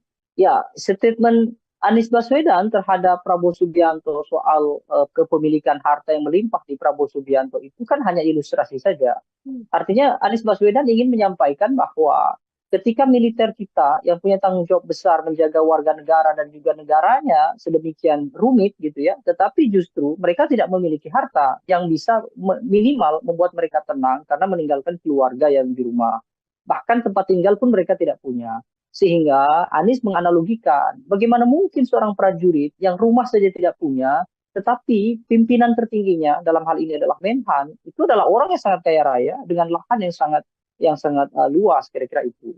Nah, seharusnya Prabowo tidak perlu menanggapi itu. Kenapa? Karena itu tidak substansial untuk kepentingan negara kita. Prabowo akan jauh lebih krusial dan penting justru menanggapi bahwa meskipun dia kaya raya, tetapi dia sudah berbuat banyak terhadap prajurit. Kan akhirnya tidak terjawab juga. Artinya Prabowo juga secara tidak langsung justru membenarkan apa yang disampaikan oleh Anies, bahwa prajurit kita memang tidak memiliki tempat tinggal, prajurit kita kekurangan secara ekonomi, dan itu menjadi poin bagi Anies Baswedan, sehingga dia menawarkan bahwa ketika dia nanti diberikan amanat secara nasional memimpin negara ini, dia akan sejahterakan para prajurit itu dengan kondisi sekarang yang prajurit-prajurit itu tidak sejahtera. Jadi statement Anies Baswedan jelas politis, bukan untuk mengungkap apa gagasan dia dalam hal membangun kekuatan militer yang besar, tetapi ini hanya murni untuk hal-hal yang sifatnya populis, untuk menarik publik supaya elektabilitas meningkat. Dan dari sisi politik saya kira itu tepat. Artinya Anies tidak keliru, karena memang debat kandidat kan sekurang-kurangnya harus bisa berdampak pada dua hal. Satu, berdampak pada pengetahuan publik tentang gagasan. Yang kedua, berdampak secara elektoral. Saya kira itu. Oke, ini juga kemudian menyoal dampak, bisa berdampak juga pada elektoral dengan serangan Anies Baswedan soal kinerja dari Prabowo Subianto yang juga saat ini menjabat sebagai Menteri Pertahanan. Lalu bagaimana kemudian kita melihat publik tertarik simpatinya untuk kemudian merasa bahwa Prabowo Subianto ini terlalu diserang selama debat, karena ini juga menjadi salah satu bahasan yang juga cukup ramai di media sosial, Bang Deddy. Ya, saya kira serang menyerang itu kan hanya agitasi biasa. Dan kalau kita orang melakukan klaim misalnya Prabowo di roasting begitu ya, Prabowo diserang oleh Ganjar maupun Anies, itu bukan serangan yang benar gitu. Dalam artian bahwa ya debat memang harusnya begitu. Ketika Prabowo Subianto siap memberikan jawaban-jawaban yang taktis gitu ya, kemudian Prabowo juga siap dengan argumentasi yang memang sudah disiapkan oleh timnya, maka kan tidak bisa Prabowo dianggap diserang. Prabowo dianggap diserang karena memang dia tidak bisa mengembalikan argumentasi dari Ganjar, tidak bisa memberikan argumentasi sanggahan untuk Anies Baswedan. Maka kemudian para propagandator semuanya, para pembangun opini, termasuk tim sukses, maka mereka menggunakanlah istilah-istilah bahwa Prabowo itu diserang. Saya kira itu biasa saja dalam dalam tataran strategi komunikasi politik itu biasa. Membangun agitasi seolah-olah kita ditindas, seolah-olah kita direndahkan dan segala macam gitu ya. Tapi faktanya debat kandidat itu memang untuk mempertahankan argumentasi. Kalau kemudian Anies Baswedan tidak melakukan tekanan terhadap Prabowo Subianto, lalu apa namanya? Itu hanya dialog kan gitu. Sementara mereka bertiga ini dipertaruhkan oleh lebih dari 170 juta mengacu pada pemilih di 2019. Kalaupun ada peningkatan mungkin akan sedikit peningkatan. Sehingga mereka memang perlu harus saling mengedepankan argumentasi dan sebisa mungkin memang menjatuhkan argumentasi lawan. Supaya apa? Supaya publik bisa menerka bahwa mana argumentasi yang paling rasional dan paling mungkin untuk dijadikan sandaran untuk dipilih atau tidak, kan begitu. Ini kalau menyoal statement dari Anies Baswedan, saya juga mau minta komentar dari Bang Deddy soal bagaimana Pak Prabowo Subianto sempat beberapa kali mengatakan bahwa Anies Baswedan adalah profesor, namun kemudian tidak pantas membicarakan soal etika. Itu juga disampaikan dalam beberapa sesi debat, Bang. Ya, itu saya kira mestinya disampaikan di luar debat. Artinya di debat itu tidak digunakan untuk hal-hal yang sifatnya serangan personal, sekaligus tidak juga ditempatkan pada pembelaan personal. Urusan bahwa Anies Baswedan itu profesor lalu punya kelayakan atau tidak bicara etika adalah urusan personal. Sama seperti yang saya sampaikan tadi, bahwa urusan Prabowo itu punya tanah ribuan hektar, itu juga urusan personal. Tetapi saya kira dalam debat itu kan setidaknya mereka harus pandai mensiasati. Apakah kemudian serangan personal atau argumentasi personal itu bisa menguntungkan atau tidak dalam hal elektoral. Tetapi lebih banyak justru memang Prabowo terpancing. Dalam artian terpancing itu, Prabowo menanggapi hal-hal yang sifatnya personal justru tidak mengarah pada kepentingan nasional kita. Ya termasuk tadi bagaimana kemudian Prabowo mengatakan ya Anies Baswedan tidak layak bicara etik, bahkan dia seorang profesor. Itu memang dalam ranah yang non politis gitu ya. Itu tidak sama-sama tidak pantas ya gitu. Tapi dalam uraian politis saya kira dua-duanya juga punya basis rujukan. Prabowo ingin mengedepankan kepada tim ses, kepada loyalisnya, bahwa dia juga punya serangan terhadap Anies Baswedan. Bahwa Anies Baswedan dengan semua statementnya itu adalah tidak benar. Kira-kira begitu. Itu hal yang lumrah saja, kira-kira begitu. Tapi memang disayangkan karena kemudian durasi debat itu menjadi habis hanya untuk hal-hal yang sifatnya pembelaan itu tadi, begitu. Oke, secara substansi kemudian paparan dari debat ini tidak bisa tersampaikan dengan lebih gamblang karena adanya hal-hal personal yang kemudian dipaparkan juga. Ini kita singgung soal bagaimana paslon 03, Bang Deddy, ini Pak Ganjar Pranowo. Ini kan kalau secara perdebatan begitu ya, serangan kan memang banyak sekali dilancarkan oleh 01 kepada 02. Ini kalau dari gagasan Pak Ganjar Pranowo sendiri, mampukah kemudian Ganjar Pranowo yang posisinya berada di tengah begitu ya, ini kemudian bisa memaksimalkan gagasan-gagasan yang disampaikannya untuk kemudian tidak membawa isu-isu di luar substansi dalam debat semalam? Ganjar Pranowo ini sebenarnya cukup menarik ya, karena lebih banyak gitu ya. Kalau kita perhatikan bahkan dari debat pertama saja, Ganjar itu sering melakukan atau sering menyajikan statement yang memantik gitu ya. Tetapi yang dia pantik itu justru nanti akan menjadi perdebatan antara Prabowo dengan Anies Baswedan. Sehingga posisi Ganjar Pranowo ini menguntungkan kedua belah pihak.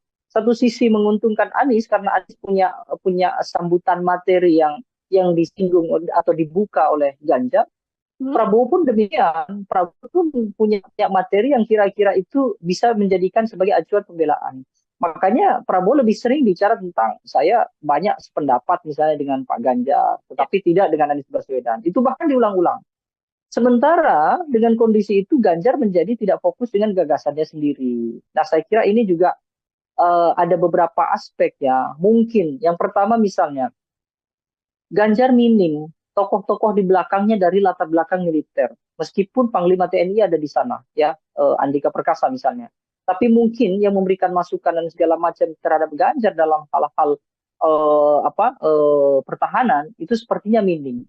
Sehingga Ganjar banyak menyampaikan hal-hal yang justru itu berdasarkan pengalamannya dia sendiri, bukan berdasarkan rumusan dari tim sukses sebagaimana yang disampaikan oleh Anies Baswedan. Anies Baswedan kan terkesan menyampaikan yang sebenarnya tidak dia sampaikan dalam hal pengalaman. tapi dia menyampaikan dalam hal wacana dan juga gagasan, dan itu besar kemungkinan dari tim sukses. Sementara Ganjar tidak demikian. Bahkan kita kesulitan mencari fokus apa yang sebetulnya mau dilakukan oleh Ganjar Pranowo. Karena Ganjar Pranowo lebih banyak melakukan elaborasi. Apa yang sudah disampaikan Prabowo, kemudian dia ulas. Apa yang disampaikan oleh Anies, dia ulas. Meskipun beberapa kali Ganjar juga melakukan kontra ya, artinya dia mengoreksi apa yang ada di Pak Prabowo, dan dia juga mengoreksi yang ada di Anies Baswedan. Nah, situasi ini saya kira membuat Ganjar terjebak dalam artian dia seolah-olah tidak memiliki kawan. Dia seolah-olah tidak memiliki supplier informasi yang cukup andal dan bisa dijadikan sebagai rujukan dalam debat. Atau yang kedua, Ganjar terjebak karena situasinya memang sulit.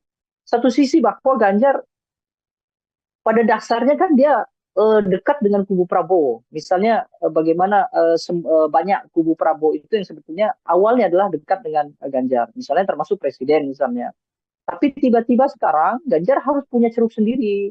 Dan itulah yang membuat dia kesulitan menempatkan atau menentukan tema debat yang cocok untuk para pendukungnya. Kalau Anies kan jelas, Anies akan menempatkan statementnya dia itu untuk yang kira-kira menjadikan materi semakin loyal dan semakin solidnya kelompok yang kontra terhadap pemerintah, termasuk kontra terhadap Prabowo. Prabowo akan bicara hal-hal yang sifatnya itu membangun soliditas di antara mereka atau yang pro terhadap pemerintah. Nah, Ganjar di mana? Nah, Ganjar mau bicara soal dukungan terhadap pertahanan yang sekarang, faktanya dia berbeda. Nah, Ganjar kesulitan. Ganjar mau bicara soal dukungan terhadap pemerintah sekarang, sementara dia tertinggal dengan Prabowo. Dia mau mengkritik dengan keras apa yang sudah dilakukan pemerintah, itu juga tertinggal dengan Anies Baswedan. Sehingga Ganjar tidak cukup berani untuk keluar dari zona yang cukup sempit itu tadi. Saya rasa itu yang bisa dibaca dari aktivitas Ganjar dalam debat. Oke, terjebak dalam momentum dan juga positioning dari paslon 03 itu sendiri, seperti itu Bang Deddy ya. Dua pertanyaan terakhir dari saya sebelum nanti closing statement, ini saya mau minta komentar Bang Deddy, karena ada juga di akhir debat momen yang menarik ketika Prabowo Subianto hanya menyalami Ganjar Pranowo, tidak menyalami Anies Baswedan. Sudah diklarifikasi oleh masing-masing pihak karena Prabowo merasa ini sudah senior, jadi harusnya Anies yang mendatangi beliau begitu. Tapi dari sisi Pak Anies Baswedan kemudian mengatakan sudah mencari, namun kemudian tidak bertemu dengan Prabowo Subianto. Ini murni karena memang adanya kesalahpahaman untuk tidak bisa saling bertemu dan bersalaman, atau ada hal lain yang kemudian bisa dibaca dari ini, Bang? Ya, saya kira memang seharusnya mereka meluangkan waktu ya. Artinya semua kandidat meluangkan waktu begitu usai harus merapat ke posisi tengah, saya kira begitu. Saya kira tidak bijak juga ketika Prabowo mengatakan bahwa dia lebih senior, seharusnya Anies Baswedan mendatangi.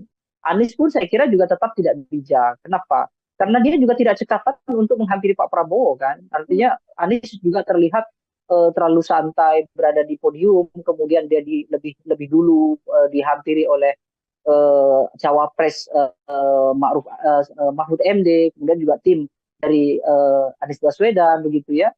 Dengan kondisi itu kan juga tidak mungkin Prabowo Subianto kemudian menunggu lama begitu kira-kira.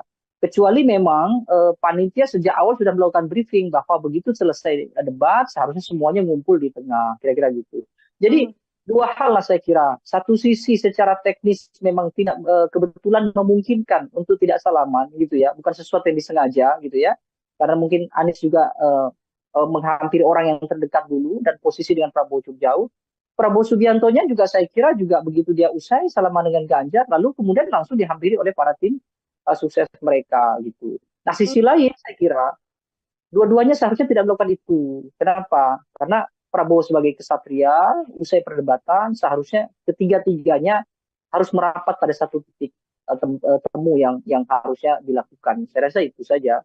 Oke, baik Bang Deddy. Terakhir tadi saya Bang, kalau bisa kemudian memberikan koreksi begitu ya, untuk karena masih ada satu momen debat lagi calon presiden begitu. Dari ketiga kandidat, ada Pak Anies Baswedan, Prabowo Subianto, dan juga Pak Ganjar Pranowo. Hal apa yang kemudian harus diperbaiki untuk debat mendatang?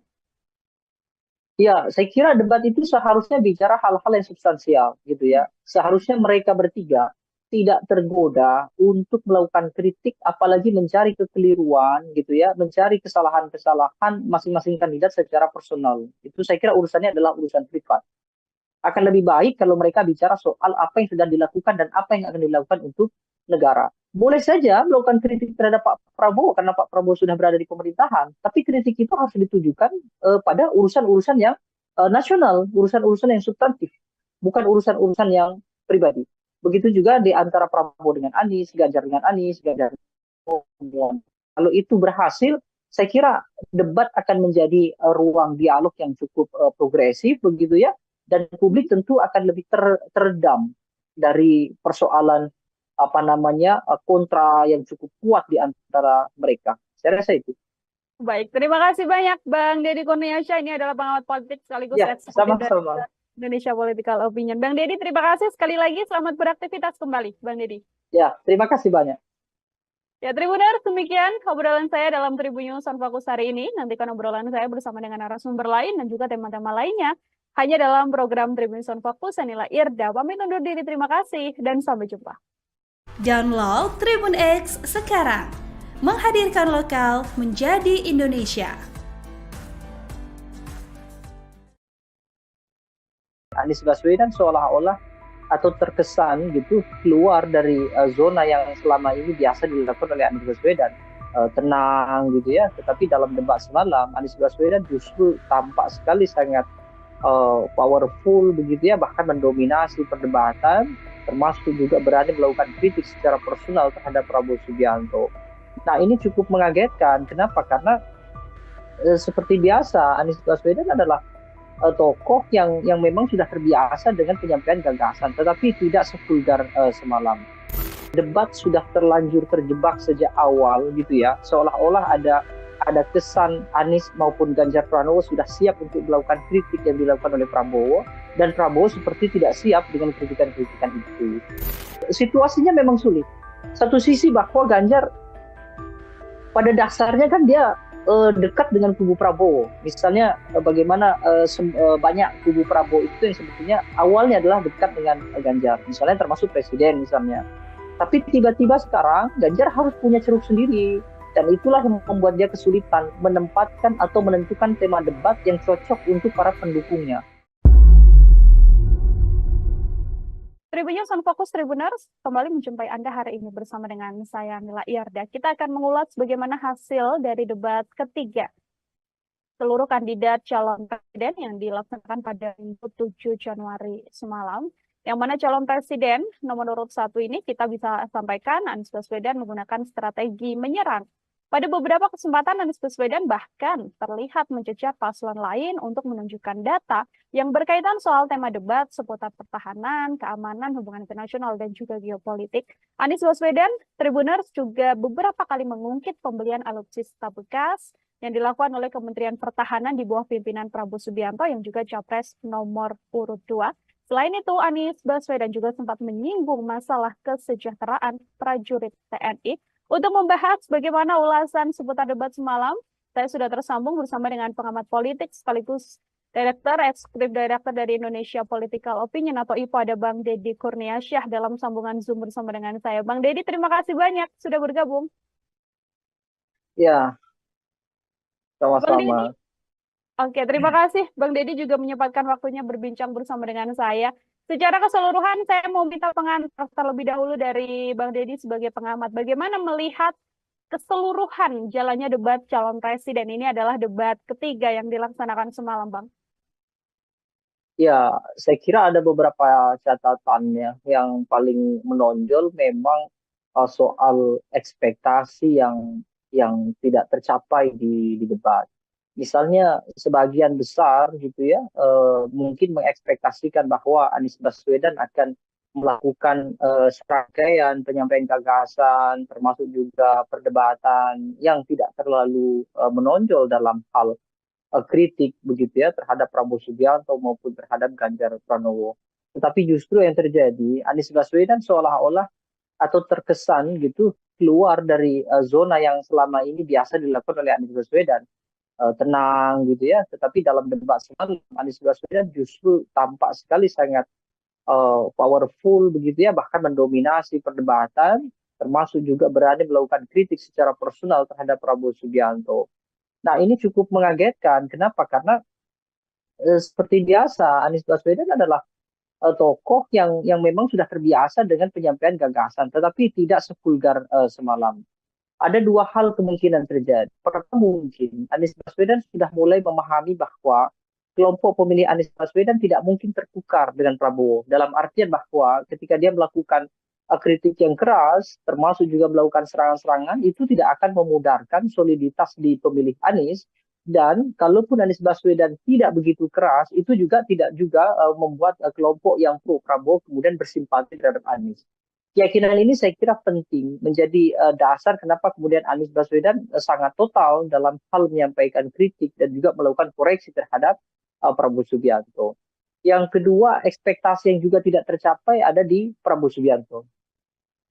Dengan posisi sebagai Menhan, kemudian banyak melakukan gerakan-gerakan pertahanan, bahkan juga Prabowo Subianto punya latar belakang militer, sehingga banyak harapan publik, ya termasuk juga para analis, yang memungkinkan berharap bahwa Prabowo Subianto akan total. Bahkan dia dianggap sebagai kandidat yang paling banyak memiliki materi-materi debat. Tapi faktanya semalam kita tidak bisa mendengar gagasan dari Prabowo Subianto. Bahkan dalam aspek pelaporan gitu ya, dalam aspek menyampaikan apa yang sudah dilakukan saja, Prabowo Subianto terkesan agak kesulitan untuk menarasikan apa yang sudah dia lakukan, apa yang sudah dia bangun terhadap pertahanan nasional kita. Nah, kalau Ganjar Pranowo saya kira tetap normatif, sama seperti debat yang pertama, dia hanya melontarkan sesekali kritik, lalu kemudian menyampaikan beberapa hal yang sesuai dengan kapasitasnya dia, seperti melakukan mention bahwa dia 10 tahun di parlemen, 10 tahun di gubernur, tapi secara esensi Ganjar tidak menyampaikan apa yang sebetulnya diharapkan oleh publik terkait dengan pertahanan kita. Dan banyak hal menurut saya yang sebenarnya jauh lebih penting. Misalnya bagaimana posisi Indonesia dalam kancah internasional itu juga tidak banyak diulas. Justru lebih banyak didominasi pembahasan-pembahasan tentang apa yang sudah dilakukan oleh Prabowo, termasuk juga bagaimana anggaran pertahanan cukup besar, bicara soal kesejahteraan prajurit dan segala macam. Tapi posisi Indonesia dalam kancah internasional seperti bagaimana Indonesia mempertahankan wilayah perbatasan, bagaimana pengelolaan perbatasan termasuk konflik-konflik yang menyebabkan Indonesia dan Cina sampai hari ini tidak selesai misalnya, itu tidak terlalu banyak dibahas. Jadi memang debat sudah terlanjur terjebak sejak awal gitu ya, seolah-olah ada kesan Anies maupun Ganjar Pranowo sudah siap untuk melakukan kritik yang dilakukan oleh Prabowo, dan Prabowo seperti tidak siap dengan kritikan-kritikan itu. Makanya cukup disayangkan jika Prabowo ditanya tentang kebenaran data, apa yang sudah ia lakukan, justru Prabowo mengarahkan untuk diskusi di luar panggung debat. Nah ini menurut saya cukup disayangkan sekali begitu. Oke, kembali lagi ini momen debat yang kemudian tidak dimanfaatkan oleh ketiga kandidat untuk menyampaikan gagasan atau ide apa yang akan dilakukan selama tahun mendatang apabila terpilih seperti itu ya, Bang Deddy. Kalau dari skor, ini saya mau minta komentar Bang Deddy secara skor. Di antara ketiga tadi kan banyak yang kemudian tidak sesuai ekspektasi, Ganjar Pranowo terlalu normatif, atau bahkan Prabowo Subianto yang digadang ini paling menguasai materi, tapi justru juga tidak bisa menyampaikan paparan. Saya mau minta skor dari Bang Deddy untuk ketiga kandidat, Bang. Ya, secara kolektif saya kira ketiganya hampir serupa ya. Hanya persoalan impresi penyampaian saja yang mungkin agak berbeda. Kalau dari substansi, saya kira ketiga-tiganya layak mendapatkan angka di 65 untuk Prabowo Subianto, lalu 75 untuk Ganjar dan Anies Baswedan. Tetapi angka itu saya kira kan bukan sesuatu yang substansial. Kenapa? Karena seharusnya ada hal-hal yang esensial yang mestinya mereka bisa kemukakan begitu.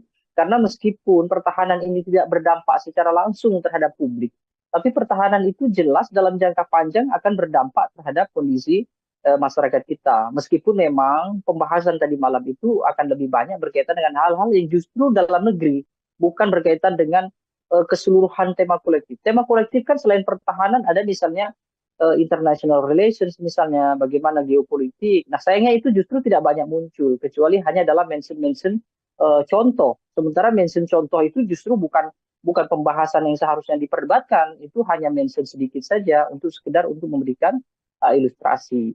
Kalau dari sisi performance, saya kira Anies harus diakui bahwa dia punya kepiawaian dalam performance debat. termasuk juga Ganjar Pranowo saya kira juga cukup baik. Kalau dinilai mungkin akan sama juga, Anies mungkin di 75 dalam performance, lalu Ganjar Pranowo 70, Prabowo Subianto di 60 mungkin ya. Tapi sekali lagi penilaian performance juga tidak berdampak apa-apa karena kita harus memahami kan Prabowo Subianto misalnya dengan usia yang senior mungkin juga tidak bisa lagi mengingat banyak data, tidak bisa mengingat lagi banyak gagasan kecuali hanya mengikuti alur perdebatan yang ditanyakan atau disanggah atau dinyatakan oleh Anies ataupun oleh Ganjar, kira-kira begitu. Anies misalnya kalau kemudian terlihat lebih ekspresif, ya salah satunya karena memang beliau adalah intelektual, jadi tentu materi-materi semacam tema debat itu tentu beliau sudah menyiapkan jauh-jauh hari, jadi bukan sesuatu yang istimewa juga karena itu sudah menjadi bagian dari keseharian Anies Baswedan, pun juga dengan Ganjar Pranowo. Saya kira tidak akan jauh berbeda. Oke, ini kalau kita amati juga Bang Deddy, mungkin tadi yang disampaikan Bang Deddy soal bagaimana Prabowo Subianto mengikuti alur yang dilakukan sejak awal begitu ya, karena paparan dimulai oleh Anies Baswedan dan sejak paparan visi misi awal juga ada pula serangan yang sudah kemudian dilakukan pada Kementerian Pertahanan dalam hal ini yang dipimpin oleh Prabowo Subianto. Mulai dari lahan milik Prabowo Subianto, kemudian ada skor juga 11 dari 100 yang diberikan Anies Baswedan untuk pemerintahan atau yang kemudian Kementerian Pertahanan di masa Prabowo Subianto terkait alutsista bekas juga dan kesejahteraan prajurit. Serangan yang dalam setiap sesi ini selalu dilancarkan oleh Anies Baswedan untuk Prabowo Subianto ini dilihat oleh Bang Deddy seperti apa, Bang? Serangan itu saya kira serangan politis ya. Kenapa? Karena dari sisi pertahanan, apa yang dinyatakan oleh Anies memang benar, tapi substansi kebenarannya tidak mengacu pada kepentingan negara. Itu hanya contoh saja. Dalam artian saya kira Anies Baswedan kan menggunakan ilustrasi bahwa bagaimana mungkin gitu ya prajurit militer yang punya fungsi dan juga tugas untuk menjaga setiap jengkal anak-anak generasi bangsa kita gitu ya dalam bahasa Anies Baswedan, tetapi mereka harus memikirkan juga urusan keluarga mereka yang secara ekonomi kurang, tidak memiliki tempat tinggal misalnya, atau mungkin gaji dari negara juga tidak cukup untuk membuat kehidupan prajurit dalam artian layak sebagaimana kelompok masyarakat sipil biasa, kira-kira begitu. Sehingga Anies memberikan analogi ketika mereka kesulitan secara ekonomi sementara bebannya begitu besar menjaga bangsa dan negara kita, lalu tiba-tiba seorang menterinya adalah orang yang sangat kaya raya, bahkan memiliki lahan yang ini diilustrasikan sebagai kontra dari prajurit yang tidak punya rumah kan, bahwa Prabowo punya sekian ribu hektar kira-kira itu. Nah, yang jadi masalah justru Prabowo Subianto mengoreksi itu. Mungkin Prabowo memang perlu ya supaya tidak terjadi propaganda atau opini liar di masyarakat bahwa Prabowo orang yang sangat elitis dengan harta yang melimpah, tapi prajurit justru susah payah kira-kira gitu. Tapi itu bukan sesuatu yang mestinya dibahas dalam debat. Yang dibahas dalam debat adalah meskipun Prabowo kaya raya misalnya ya, dengan tanah bahkan mungkin ribuan hektar misalnya, tetapi apa yang sudah dia berikan kepada prajurit itu akan jauh lebih baik. Tetapi sayangnya Prabowo tidak, hemat saya mungkin beliau tidak fokus ya, dalam artian tidak fokus membahas apa yang sudah dilakukan terhadap prajurit, justru beliau lebih fokus dan tertarik untuk membantah data yang disampaikan oleh Anies Baswedan. Ya, statement Anies Baswedan terhadap Prabowo Subianto soal kepemilikan harta yang melimpah di Prabowo Subianto itu kan hanya ilustrasi saja. Artinya Anies Baswedan ingin menyampaikan bahwa ketika militer kita yang punya tanggung jawab besar menjaga warga negara dan juga negaranya sedemikian rumit gitu ya, tetapi justru mereka tidak memiliki harta yang bisa minimal membuat mereka tenang karena meninggalkan keluarga yang di rumah. Bahkan tempat tinggal pun mereka tidak punya. Sehingga Anies menganalogikan bagaimana mungkin seorang prajurit yang rumah saja tidak punya, tetapi pimpinan tertingginya dalam hal ini adalah Menhan, itu adalah orang yang sangat kaya raya dengan lahan yang sangat luas kira-kira itu. Nah, seharusnya Prabowo tidak perlu menanggapi itu. Kenapa? Karena itu tidak substansial untuk kepentingan negara kita. Prabowo akan jauh lebih krusial dan penting justru menanggapi bahwa meskipun dia kaya raya, tetapi dia sudah berbuat banyak terhadap prajurit. Kan akhirnya tidak terjawab juga. Artinya Prabowo juga secara tidak langsung justru membenarkan apa yang disampaikan oleh Anies, bahwa prajurit kita memang tidak memiliki tempat tinggal, prajurit kita kekurangan secara ekonomi, dan itu menjadi poin bagi Anies Baswedan, sehingga dia menawarkan bahwa ketika dia nanti diberikan amanat secara nasional memimpin negara ini, dia akan sejahterakan para prajurit itu dengan kondisi sekarang yang prajurit-prajurit itu tidak sejahtera. Jadi statement Anies Baswedan jelas politis, bukan untuk mengungkap apa gagasan dia dalam hal membangun kekuatan militer yang besar, tetapi ini hanya murni untuk hal-hal yang sifatnya populis, untuk menarik publik supaya elektabilitas meningkat. Dan dari sisi politik saya kira itu tepat. Artinya Anies tidak keliru, karena memang debat kandidat kan sekurang-kurangnya harus bisa berdampak pada dua hal. Satu, berdampak pada pengetahuan publik tentang gagasan. Yang kedua, berdampak secara elektoral. Saya kira itu. Oke, ini juga kemudian menyoal dampak, bisa berdampak juga pada elektoral dengan serangan Anies Baswedan soal kinerja dari Prabowo Subianto yang juga saat ini menjabat sebagai Menteri Pertahanan. Lalu bagaimana kemudian kita melihat publik tertarik simpatinya untuk kemudian merasa bahwa Prabowo Subianto ini terlalu diserang selama debat? Karena ini juga menjadi salah satu bahasan yang juga cukup ramai di media sosial, Bang Deddy.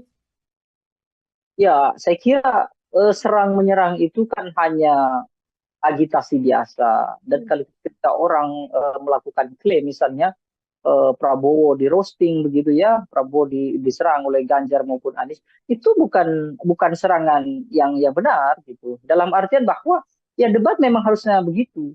Ketika Prabowo Subianto siap memberikan jawaban-jawaban yang taktis gitu ya, kemudian Prabowo juga siap dengan argumentasi yang memang sudah disiapkan oleh timnya, maka kan tidak bisa Prabowo dianggap diserang.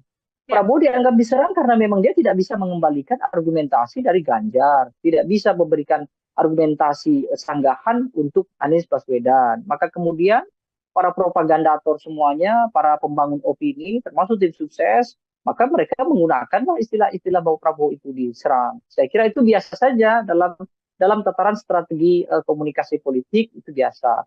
Membangun agitasi seolah-olah kita ditindas, seolah-olah kita direndahkan dan segala macam gitu ya. Tapi faktanya debat kandidat itu memang untuk mempertahankan argumentasi. Kalau kemudian Anies Baswedan tidak melakukan tekanan terhadap Prabowo Subianto, lalu apa namanya? Itu hanya dialog kan gitu. Sementara mereka bertiga ini dipertaruhkan oleh lebih dari 170 juta mengacu pada pemilih di 2019. Kalaupun ada peningkatan mungkin akan sedikit peningkatan. Sehingga mereka memang perlu harus saling mengedepankan argumentasi dan sebisa mungkin memang menjatuhkan argumentasi lawan. Supaya apa? Supaya publik bisa menerka bahwa mana argumentasi yang paling rasional dan paling mungkin untuk dijadikan sandaran untuk dipilih atau tidak, kan begitu. Ini kalau menyoal statement dari Anies Baswedan, saya juga mau minta komentar dari Bang Deddy soal bagaimana Pak Prabowo Subianto sempat beberapa kali mengatakan bahwa Anies Baswedan adalah profesor, namun kemudian tidak pantas membicarakan soal etika. Itu juga disampaikan dalam beberapa sesi debat, Bang. Ya, itu saya kira mestinya disampaikan di luar debat. Artinya di debat itu tidak digunakan untuk hal-hal yang sifatnya serangan personal, sekaligus tidak juga ditempatkan pada pembelaan personal. Urusan bahwa Anies Baswedan itu profesor lalu punya kelayakan atau tidak bicara etika adalah urusan personal. Sama seperti yang saya sampaikan tadi, bahwa urusan Prabowo itu punya tanah ribuan hektar, itu juga urusan personal. Tetapi saya kira dalam debat itu kan setidaknya mereka harus pandai mensiasati. Apakah kemudian serangan personal atau argumentasi personal itu bisa menguntungkan atau tidak dalam hal elektoral. Tetapi lebih banyak justru memang Prabowo terpancing. Dalam artian terpancing itu, Prabowo menanggapi hal-hal yang sifatnya personal justru tidak mengarah pada kepentingan nasional kita. Ya termasuk tadi bagaimana kemudian Prabowo mengatakan ya Anies Baswedan tidak layak bicara etik, bahkan dia seorang profesor. Itu memang dalam ranah yang non politis gitu ya. Itu tidak sama-sama tidak pantas ya gitu. Tapi dalam uraian politis saya kira dua-duanya juga punya basis rujukan. Prabowo ingin mengedepankan kepada tim ses, kepada loyalisnya, bahwa dia juga punya serangan terhadap Anies Baswedan. Bahwa Anies Baswedan dengan semua statementnya itu adalah tidak benar. Kira-kira begitu. Itu hal yang lumrah saja, kira-kira begitu. Tapi memang disayangkan karena kemudian durasi debat itu menjadi habis hanya untuk hal-hal yang sifatnya pembelaan itu tadi begitu. Oke, secara substansi kemudian paparan dari debat ini tidak bisa tersampaikan dengan lebih gamblang karena adanya hal-hal Betul, personal yang kemudian dipaparkan juga. Ini kita betul. singgung soal bagaimana paslon 03, Bang Deddy. Ini Pak Ganjar Pranowo. Ini kan kalau secara perdebatan begitu ya, serangan kan memang banyak sekali dilancarkan oleh 01 kepada 02. Ini kalau dari gagasan Pak Ganjar Pranowo sendiri, mampukah kemudian Ganjar Pranowo yang posisinya berada di tengah begitu ya, ini kemudian bisa memaksimalkan gagasan-gagasan yang disampaikannya untuk kemudian tidak membawa isu-isu di luar substansi dalam debat semalam. Ganjar Pranowo ini sebenarnya cukup menarik ya, karena lebih banyak gitu ya. Kalau kita perhatikan bahkan dari debat pertama saja, Ganjar itu sering melakukan atau sering menyajikan statement yang memantik gitu ya. Tetapi yang dia pantik itu justru nanti akan menjadi perdebatan antara Prabowo dengan Anies Baswedan. Sehingga posisi Ganjar Pranowo ini menguntungkan kedua belah pihak. Satu sisi menguntungkan Anies karena Anies punya punya sambutan materi yang disinggung atau dibuka oleh Ganjar. Prabowo pun demikian. Prabowo pun punya materi yang kira-kira itu bisa menjadikan sebagai acuan pembelaan. Makanya Prabowo lebih sering bicara tentang saya banyak sependapat misalnya dengan Pak Ganjar, tetapi tidak dengan Anies Baswedan. Itu bahkan diulang-ulang. Sementara dengan kondisi itu Ganjar menjadi tidak fokus dengan gagasannya sendiri. Nah, saya kira ini juga ada beberapa aspek ya. Mungkin yang pertama misalnya Ganjar minim tokoh-tokoh di belakangnya dari latar belakang militer. Meskipun Panglima TNI ada di sana, ya Andika Perkasa misalnya. Tapi mungkin yang memberikan masukan dan segala macam terhadap Ganjar dalam hal-hal pertahanan itu sepertinya minim. Sehingga Ganjar banyak menyampaikan hal-hal yang justru itu berdasarkan pengalamannya dia sendiri, bukan berdasarkan rumusan dari tim sukses sebagaimana yang disampaikan oleh Anies Baswedan. Anies Baswedan kan terkesan menyampaikan yang sebenarnya tidak dia sampaikan dalam hal pengalaman, tapi dia menyampaikan dalam hal wacana dan juga gagasan, dan itu besar kemungkinan dari tim sukses. Sementara Ganjar tidak demikian. Bahkan kita kesulitan mencari fokus apa yang sebetulnya mau dilakukan oleh Ganjar Pranowo. Karena Ganjar Pranowo lebih banyak melakukan elaborasi. Apa yang sudah disampaikan Prabowo, kemudian dia ulas. Apa yang disampaikan oleh Anies, dia ulas. Meskipun beberapa kali Ganjar juga melakukan kontra ya, artinya dia mengoreksi apa yang ada di Pak Prabowo dan dia juga mengoreksi yang ada di Anies Baswedan. Nah, situasi ini saya kira membuat Ganjar terjebak dalam artian dia seolah-olah tidak memiliki kawan. Dia seolah-olah tidak memiliki supplier informasi yang cukup andal dan bisa dijadikan sebagai rujukan dalam debat. Atau yang kedua, Ganjar terjebak karena situasinya memang sulit. Satu sisi bahwa Ganjar pada dasarnya kan dia dekat dengan kubu Prabowo. Misalnya bagaimana banyak kubu Prabowo itu yang sebetulnya awalnya adalah dekat dengan Ganjar. Misalnya termasuk presiden misalnya. Tapi tiba-tiba sekarang Ganjar harus punya ceruk sendiri. Dan itulah yang membuat dia kesulitan menempatkan atau menentukan tema debat yang cocok untuk para pendukungnya. Kalau Anies kan jelas, Anies akan menempatkan statementnya dia itu untuk yang kira-kira menjadikan materi semakin loyal dan semakin solidnya kelompok yang kontra terhadap pemerintah, termasuk kontra terhadap Prabowo. Prabowo akan bicara hal-hal yang sifatnya itu membangun soliditas di antara mereka atau yang pro terhadap pemerintah. Nah, Ganjar di mana? Ganjar mau bicara soal dukungan terhadap pertahanan yang sekarang, faktanya dia berbeda. Nah, Ganjar kesulitan. Ganjar mau bicara soal dukungan terhadap pemerintah sekarang, sementara dia tertinggal dengan Prabowo. Dia mau mengkritik dengan keras apa yang sudah dilakukan pemerintah, itu juga tertinggal dengan Anies Baswedan.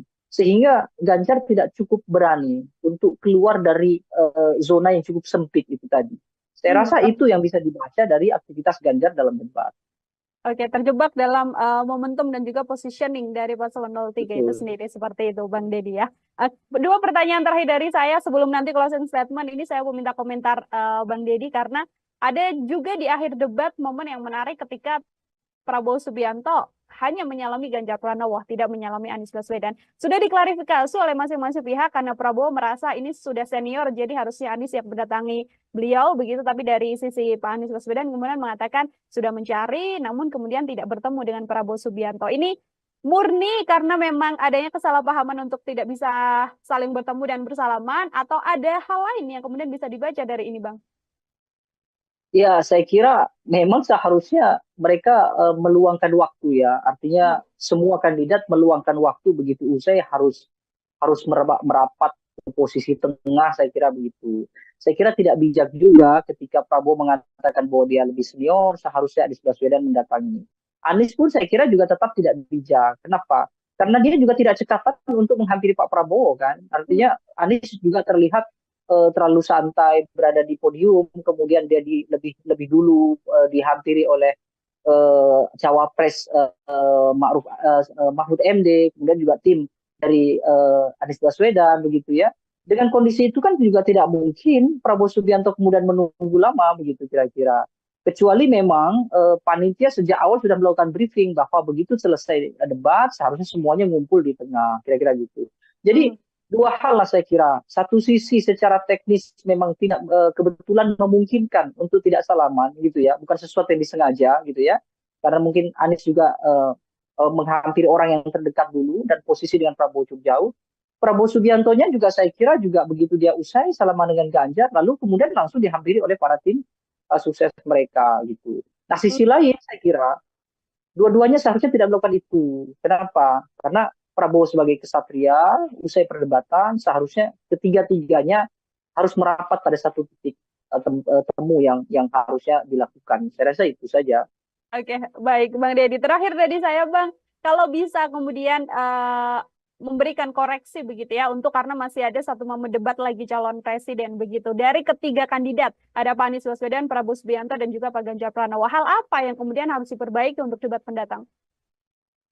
Ya, saya kira debat itu seharusnya bicara hal-hal yang substansial gitu ya. Seharusnya mereka bertiga tidak tergoda untuk melakukan kritik, apalagi mencari kekeliruan gitu ya, mencari kesalahan-kesalahan masing-masing kandidat secara personal. Itu saya kira urusannya adalah urusan privat. Akan lebih baik kalau mereka bicara soal apa yang sedang dilakukan dan apa yang akan dilakukan untuk negara. Boleh saja melakukan kritik terhadap Pak Prabowo karena Pak Prabowo sudah berada di pemerintahan, tapi kritik itu harus ditujukan pada urusan-urusan yang nasional, urusan-urusan yang substantif, bukan urusan-urusan yang pribadi. Begitu juga di antara Prabowo dengan Anies, Ganjar dengan Anies, Ganjar dengan kalau itu berhasil, saya kira debat akan menjadi ruang dialog yang cukup progresif begitu ya, dan publik tentu akan lebih teredam dari persoalan apa namanya kontra yang cukup kuat di antara mereka. Saya rasa itu. Baik, terima kasih banyak Bang Deddy Kurniasyah. Ini adalah pengamat politik sekaligus Ya, eksekutif dari sama-sama. Indonesia Political Opinion. Bang Deddy, terima kasih sekali lagi. Selamat beraktivitas kembali, Bang Deddy. Ya, terima kasih banyak. Ya, Tribuners, demikian obrolan saya dalam Tribun News on Fokus hari ini. Nantikan obrolan saya bersama dengan narasumber lain dan juga tema-tema lainnya hanya dalam program Tribun News on Fokus. Saya Nila Irda, pamit undur diri. Terima kasih dan sampai jumpa. Download Tribun X sekarang.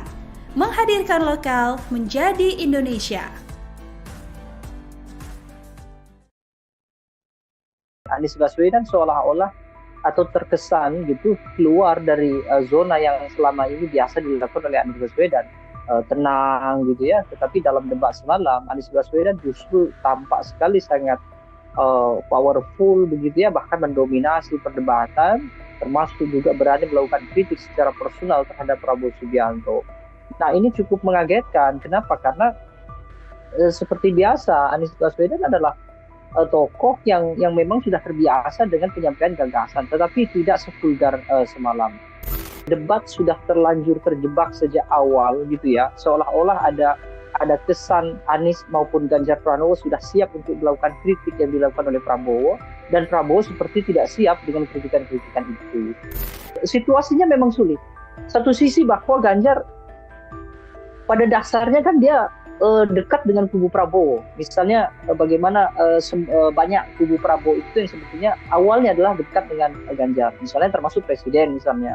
Tapi tiba-tiba sekarang Ganjar harus punya ceruk sendiri. Dan itulah yang membuat dia kesulitan menempatkan atau menentukan tema debat yang cocok untuk para pendukungnya. Tribun News on Fokus Tribuners kembali menjumpai Anda hari ini bersama dengan saya Nila Irda. Kita akan mengulas bagaimana hasil dari debat ketiga seluruh kandidat calon presiden yang dilaksanakan pada Minggu 7 Januari semalam.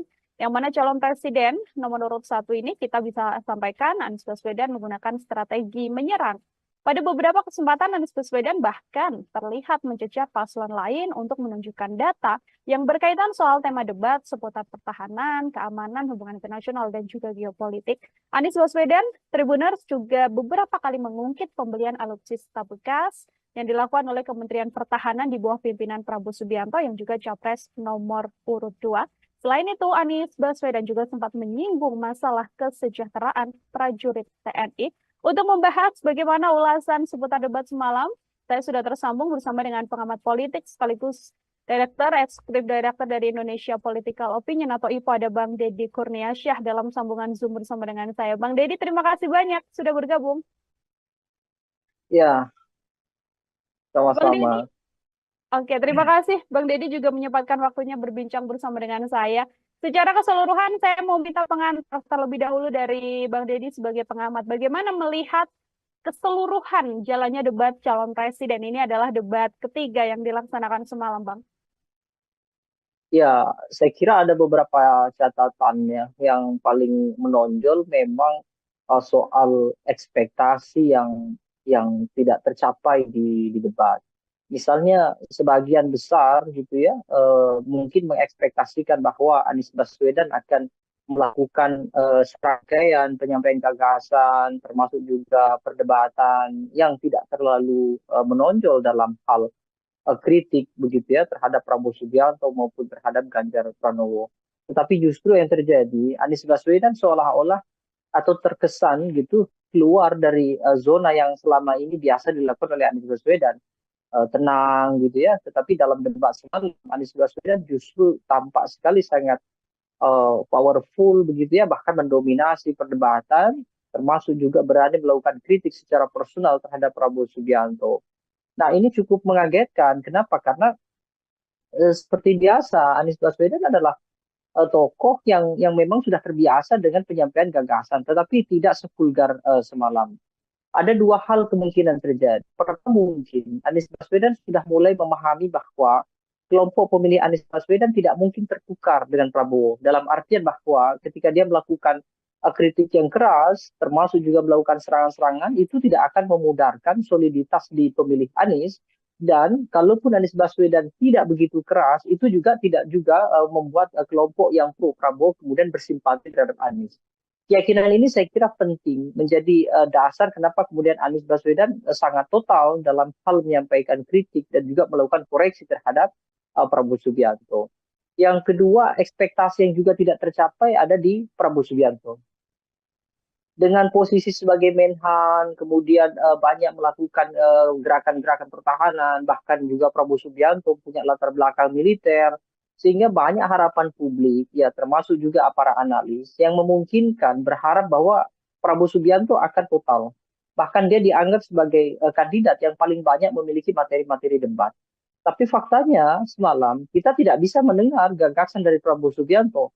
Bahkan dalam aspek pelaporan gitu ya, dalam aspek menyampaikan apa yang sudah dilakukan saja, Prabowo Subianto terkesan agak kesulitan untuk menarasikan apa yang sudah dia lakukan, apa yang sudah dia bangun terhadap pertahanan nasional kita.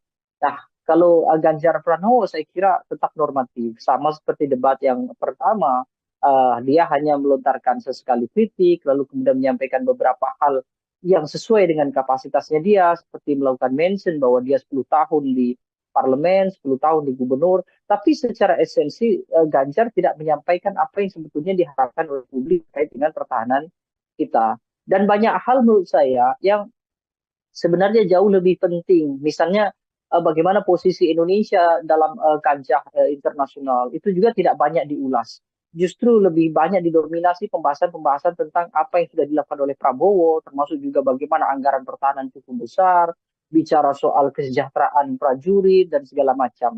Tapi posisi Indonesia dalam kancah internasional seperti bagaimana Indonesia mempertahankan wilayah perbatasan, bagaimana pengelolaan perbatasan termasuk konflik-konflik yang menyebabkan Indonesia dan Cina sampai hari ini tidak selesai misalnya, itu tidak terlalu banyak dibahas. Jadi memang debat sudah terlanjur terjebak sejak awal gitu ya, seolah-olah ada ada kesan Anies maupun Ganjar Pranowo sudah siap untuk melakukan kritik yang dilakukan oleh Prabowo, dan Prabowo seperti tidak siap dengan kritikan-kritikan itu.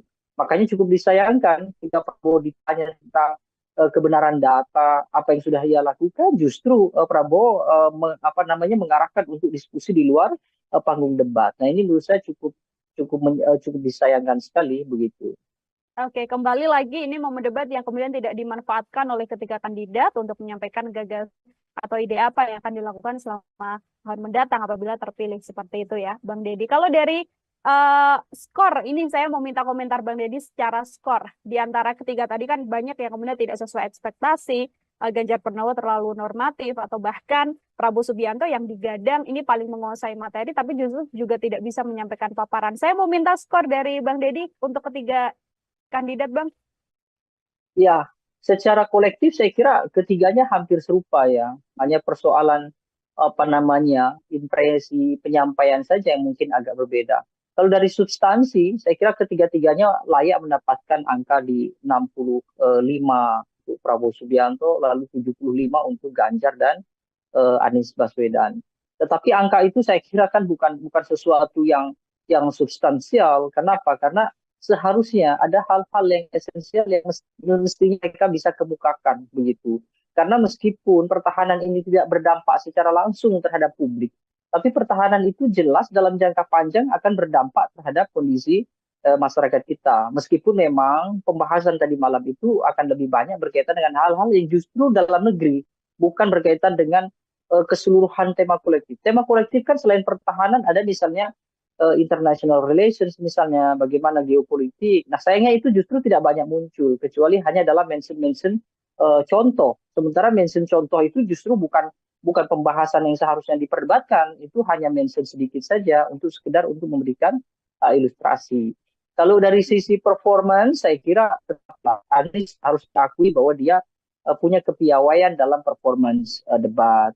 Termasuk juga Ganjar Pranowo saya kira juga cukup baik. Kalau dinilai mungkin akan sama juga. Anies mungkin di 75 dalam performance, lalu Ganjar Pranowo 70, Prabowo Subianto di 60 mungkin ya. Tapi sekali lagi penilaian performance juga tidak berdampak apa-apa, karena kita harus memahami kan Prabowo Subianto misalnya dengan usia yang senior mungkin juga tidak bisa lagi mengingat banyak data, tidak bisa mengingat lagi banyak gagasan, kecuali hanya mengikuti alur perdebatan yang ditanyakan atau disanggah atau dinyatakan oleh Anies ataupun oleh Ganjar. Kira-kira begitu. Anies misalnya kalau kemudian terlihat lebih ekspresif, ya salah satunya karena memang beliau adalah intelektual. Jadi tentu materi-materi semacam tema debat itu tentu beliau sudah menyiapkan jauh-jauh hari. Jadi bukan sesuatu yang istimewa juga, karena itu sudah menjadi bagian dari keseharian Anies Baswedan. Pun juga dengan Ganjar Pranowo. Saya kira tidak akan jauh berbeda. Oke, ini kalau kita amati juga Bang Deddy, mungkin tadi yang disampaikan Bang Deddy soal bagaimana Prabowo Subianto mengikuti alur yang dilakukan sejak awal begitu ya, karena paparan dimulai oleh Anies Baswedan, dan sejak paparan visi misi awal juga ada pula serangan yang sudah kemudian dilakukan pada Kementerian Pertahanan, dalam hal ini yang dipimpin oleh Prabowo Subianto. Mulai dari lahan milik Prabowo Subianto, kemudian ada skor juga 11 dari 100 yang diberikan Anies Baswedan untuk pemerintahan atau yang kemudian Kementerian Pertahanan di masa Prabowo Subianto terkait alutsista bekas juga dan kesejahteraan prajurit. Serangan yang dalam setiap sesi ini selalu dilancarkan oleh Anies Baswedan untuk Prabowo Subianto ini dilihat oleh Bang Deddy seperti apa, Bang? Serangan itu saya kira serangan politis ya. Kenapa? Karena dari sisi pertahanan, apa yang dinyatakan oleh Anies memang benar, tapi substansi kebenarannya tidak mengacu pada kepentingan negara. Itu hanya contoh saja. Dalam artian saya kira Anies Baswedan kan menggunakan ilustrasi bahwa bagaimana mungkin gitu ya prajurit militer yang punya fungsi dan juga tugas untuk menjaga setiap jengkal anak-anak generasi bangsa kita gitu ya, dalam bahasa Anies Baswedan.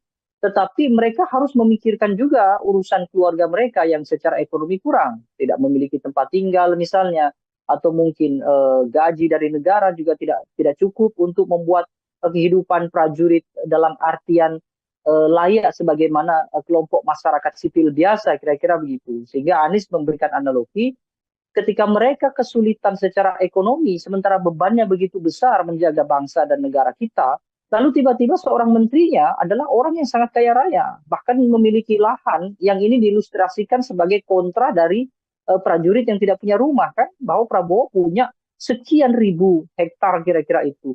Nah, yang jadi masalah justru Prabowo Subianto mengoreksi itu. Mungkin Prabowo memang perlu ya supaya tidak terjadi propaganda atau opini liar di masyarakat bahwa Prabowo orang yang sangat elitis dengan harta yang melimpah, tapi prajurit justru susah payah kira-kira gitu. Tapi itu bukan sesuatu yang mestinya dibahas dalam debat. Yang dibahas dalam debat adalah meskipun Prabowo kaya raya misalnya ya dengan tanah bahkan mungkin ribuan hektar misalnya, tetapi apa yang sudah dia berikan kepada prajurit itu akan jauh lebih baik. Tetapi sayangnya Prabowo tidak, hemat saya mungkin beliau tidak fokus ya dalam artian tidak fokus membahas apa yang sudah dilakukan terhadap prajurit, justru beliau lebih fokus dan tertarik untuk membantah data yang disampaikan oleh Anies Baswedan. Ya, statement Anies Baswedan terhadap Prabowo Subianto soal kepemilikan harta yang melimpah di Prabowo Subianto itu kan hanya ilustrasi saja. Artinya Anies Baswedan ingin menyampaikan bahwa ketika militer kita yang punya tanggung jawab besar menjaga warga negara dan juga negaranya sedemikian rumit gitu ya, tetapi justru mereka tidak memiliki harta yang bisa minimal membuat mereka tenang karena meninggalkan keluarga yang di rumah. Bahkan tempat tinggal pun mereka tidak punya. Sehingga Anies menganalogikan bagaimana mungkin seorang prajurit yang rumah saja tidak punya, tetapi pimpinan tertingginya dalam hal ini adalah Menhan, itu adalah orang yang sangat kaya raya dengan lahan yang sangat luas kira-kira itu. Nah, seharusnya Prabowo tidak perlu menanggapi itu. Kenapa? Karena itu tidak substansial untuk kepentingan negara kita. Prabowo akan jauh lebih krusial dan penting justru menanggapi bahwa meskipun dia kaya raya, tetapi dia sudah berbuat banyak terhadap prajurit. Kan akhirnya tidak terjawab juga. Artinya Prabowo juga secara tidak langsung justru membenarkan apa yang disampaikan oleh Anies, bahwa prajurit kita memang tidak memiliki tempat tinggal, prajurit kita kekurangan secara ekonomi, dan itu menjadi poin bagi Anies Baswedan, sehingga dia menawarkan bahwa ketika dia nanti diberikan amanat secara nasional memimpin negara ini, dia akan sejahterakan para prajurit itu dengan kondisi sekarang yang prajurit-prajurit itu tidak sejahtera. Jadi statement Anies Baswedan jelas politis, bukan untuk mengungkap apa gagasan dia dalam hal membangun kekuatan militer yang besar, tetapi ini hanya murni untuk hal-hal yang sifatnya populis, untuk menarik publik supaya elektabilitas meningkat. Dan dari sisi politik saya kira itu tepat. Artinya Anies tidak keliru, karena memang debat kandidat kan sekurang-kurangnya harus bisa berdampak pada dua hal. Satu, berdampak pada pengetahuan publik tentang gagasan. Yang kedua, berdampak secara elektoral. Saya kira itu. Oke, ini juga kemudian menyoal dampak, bisa berdampak juga pada elektoral dengan serangan Anies Baswedan soal kinerja dari Prabowo Subianto yang juga saat ini menjabat sebagai Menteri Pertahanan. Lalu bagaimana kemudian kita melihat publik tertarik simpatinya untuk kemudian merasa bahwa Prabowo Subianto ini terlalu diserang selama debat, karena ini juga menjadi salah satu bahasan yang juga cukup ramai di media sosial, Bang Deddy. Ya, saya kira serang-menyerang itu kan hanya agitasi biasa. Dan kalau ketika orang melakukan klaim misalnya Prabowo di roasting begitu ya, Prabowo diserang oleh Ganjar maupun Anies, itu bukan serangan yang benar gitu. Dalam artian bahwa ya debat memang harusnya begitu. Ketika Prabowo Subianto siap memberikan jawaban-jawaban yang taktis gitu ya, kemudian Prabowo juga siap dengan argumentasi yang memang sudah disiapkan oleh timnya, maka kan tidak bisa Prabowo dianggap diserang. Prabowo dianggap diserang karena memang dia tidak bisa mengembalikan argumentasi dari Ganjar, tidak bisa memberikan argumentasi sanggahan untuk Anies Baswedan. Maka kemudian para propagandator semuanya, para pembangun opini, termasuk tim sukses, maka mereka menggunakanlah istilah-istilah bahwa Prabowo itu diserang. Saya kira itu biasa saja dalam tataran strategi komunikasi politik, itu biasa. Membangun agitasi seolah-olah kita ditindas, seolah-olah kita direndahkan dan segala macam gitu ya. Tapi faktanya debat kandidat itu memang untuk mempertahankan argumentasi. Kalau kemudian Anies Baswedan tidak melakukan tekanan terhadap Prabowo Subianto, lalu apa namanya? Itu hanya dialog kan gitu. Sementara mereka bertiga ini dipertaruhkan oleh lebih dari 170 juta mengacu pada pemilih di 19. Kalaupun ada peningkatan, mungkin akan sedikit peningkatan. Sehingga mereka memang perlu harus saling mengedepankan argumentasi dan sebisa mungkin memang menjatuhkan argumentasi lawan. Supaya apa? Supaya publik bisa menerka bahwa mana argumentasi yang paling rasional dan paling mungkin untuk dijadikan sandaran untuk dipilih atau tidak, kan begitu. Ini kalau menyoal statement dari Anies Baswedan, saya juga mau minta komentar dari Bang Deddy soal bagaimana Pak Prabowo Subianto sempat beberapa kali mengatakan bahwa Anies Baswedan adalah profesor, namun kemudian tidak pantas membicarakan soal etika. Itu juga disampaikan dalam beberapa sesi debat, Bang. Ya, itu saya kira mestinya disampaikan di luar debat. Artinya di debat itu tidak digunakan untuk hal-hal yang sifatnya serangan personal, sekaligus tidak juga ditempatkan pada pembelaan personal. Urusan bahwa Anies Baswedan itu profesor lalu punya kelayakan atau tidak bicara etika adalah urusan personal. Sama seperti yang saya sampaikan tadi, bahwa urusan Prabowo itu punya tanah ribuan hektar, itu juga urusan personal. Tetapi saya kira dalam debat itu kan setidaknya mereka harus pandai mensiasati. Apakah kemudian serangan personal atau argumentasi personal itu bisa menguntungkan atau tidak dalam hal elektoral? Tetapi lebih banyak justru memang Prabowo terpancing. Dalam artian terpancing itu, Prabowo menanggapi hal-hal yang sifatnya personal justru tidak mengarah pada kepentingan nasional kita. Ya termasuk tadi bagaimana kemudian Prabowo mengatakan, ya Anies Baswedan tidak layak bicara etik, bahkan dia seorang profesor. Itu memang dalam ranah yang non politis gitu ya. Itu tidak sama-sama tidak pantas ya gitu. Tapi dalam uraian politis, saya kira dua-duanya juga punya basis rujukan. Prabowo ingin mengedepankan kepada tim ses, kepada loyalisnya, bahwa dia juga punya serangan terhadap Anies Baswedan. Bahwa Anies Baswedan dengan semua statementnya itu adalah tidak benar. Kira-kira begitu. Itu hal yang lumrah saja, kira-kira begitu. Tapi memang disayangkan karena kemudian durasi debat itu menjadi habis hanya untuk hal-hal yang sifatnya pembelaan itu tadi, begitu. Oke, secara substansi kemudian paparan dari debat ini tidak bisa tersampaikan dengan lebih gamblang karena adanya hal-hal personal yang kemudian dipaparkan juga. Ini kita singgung soal bagaimana paslon 03.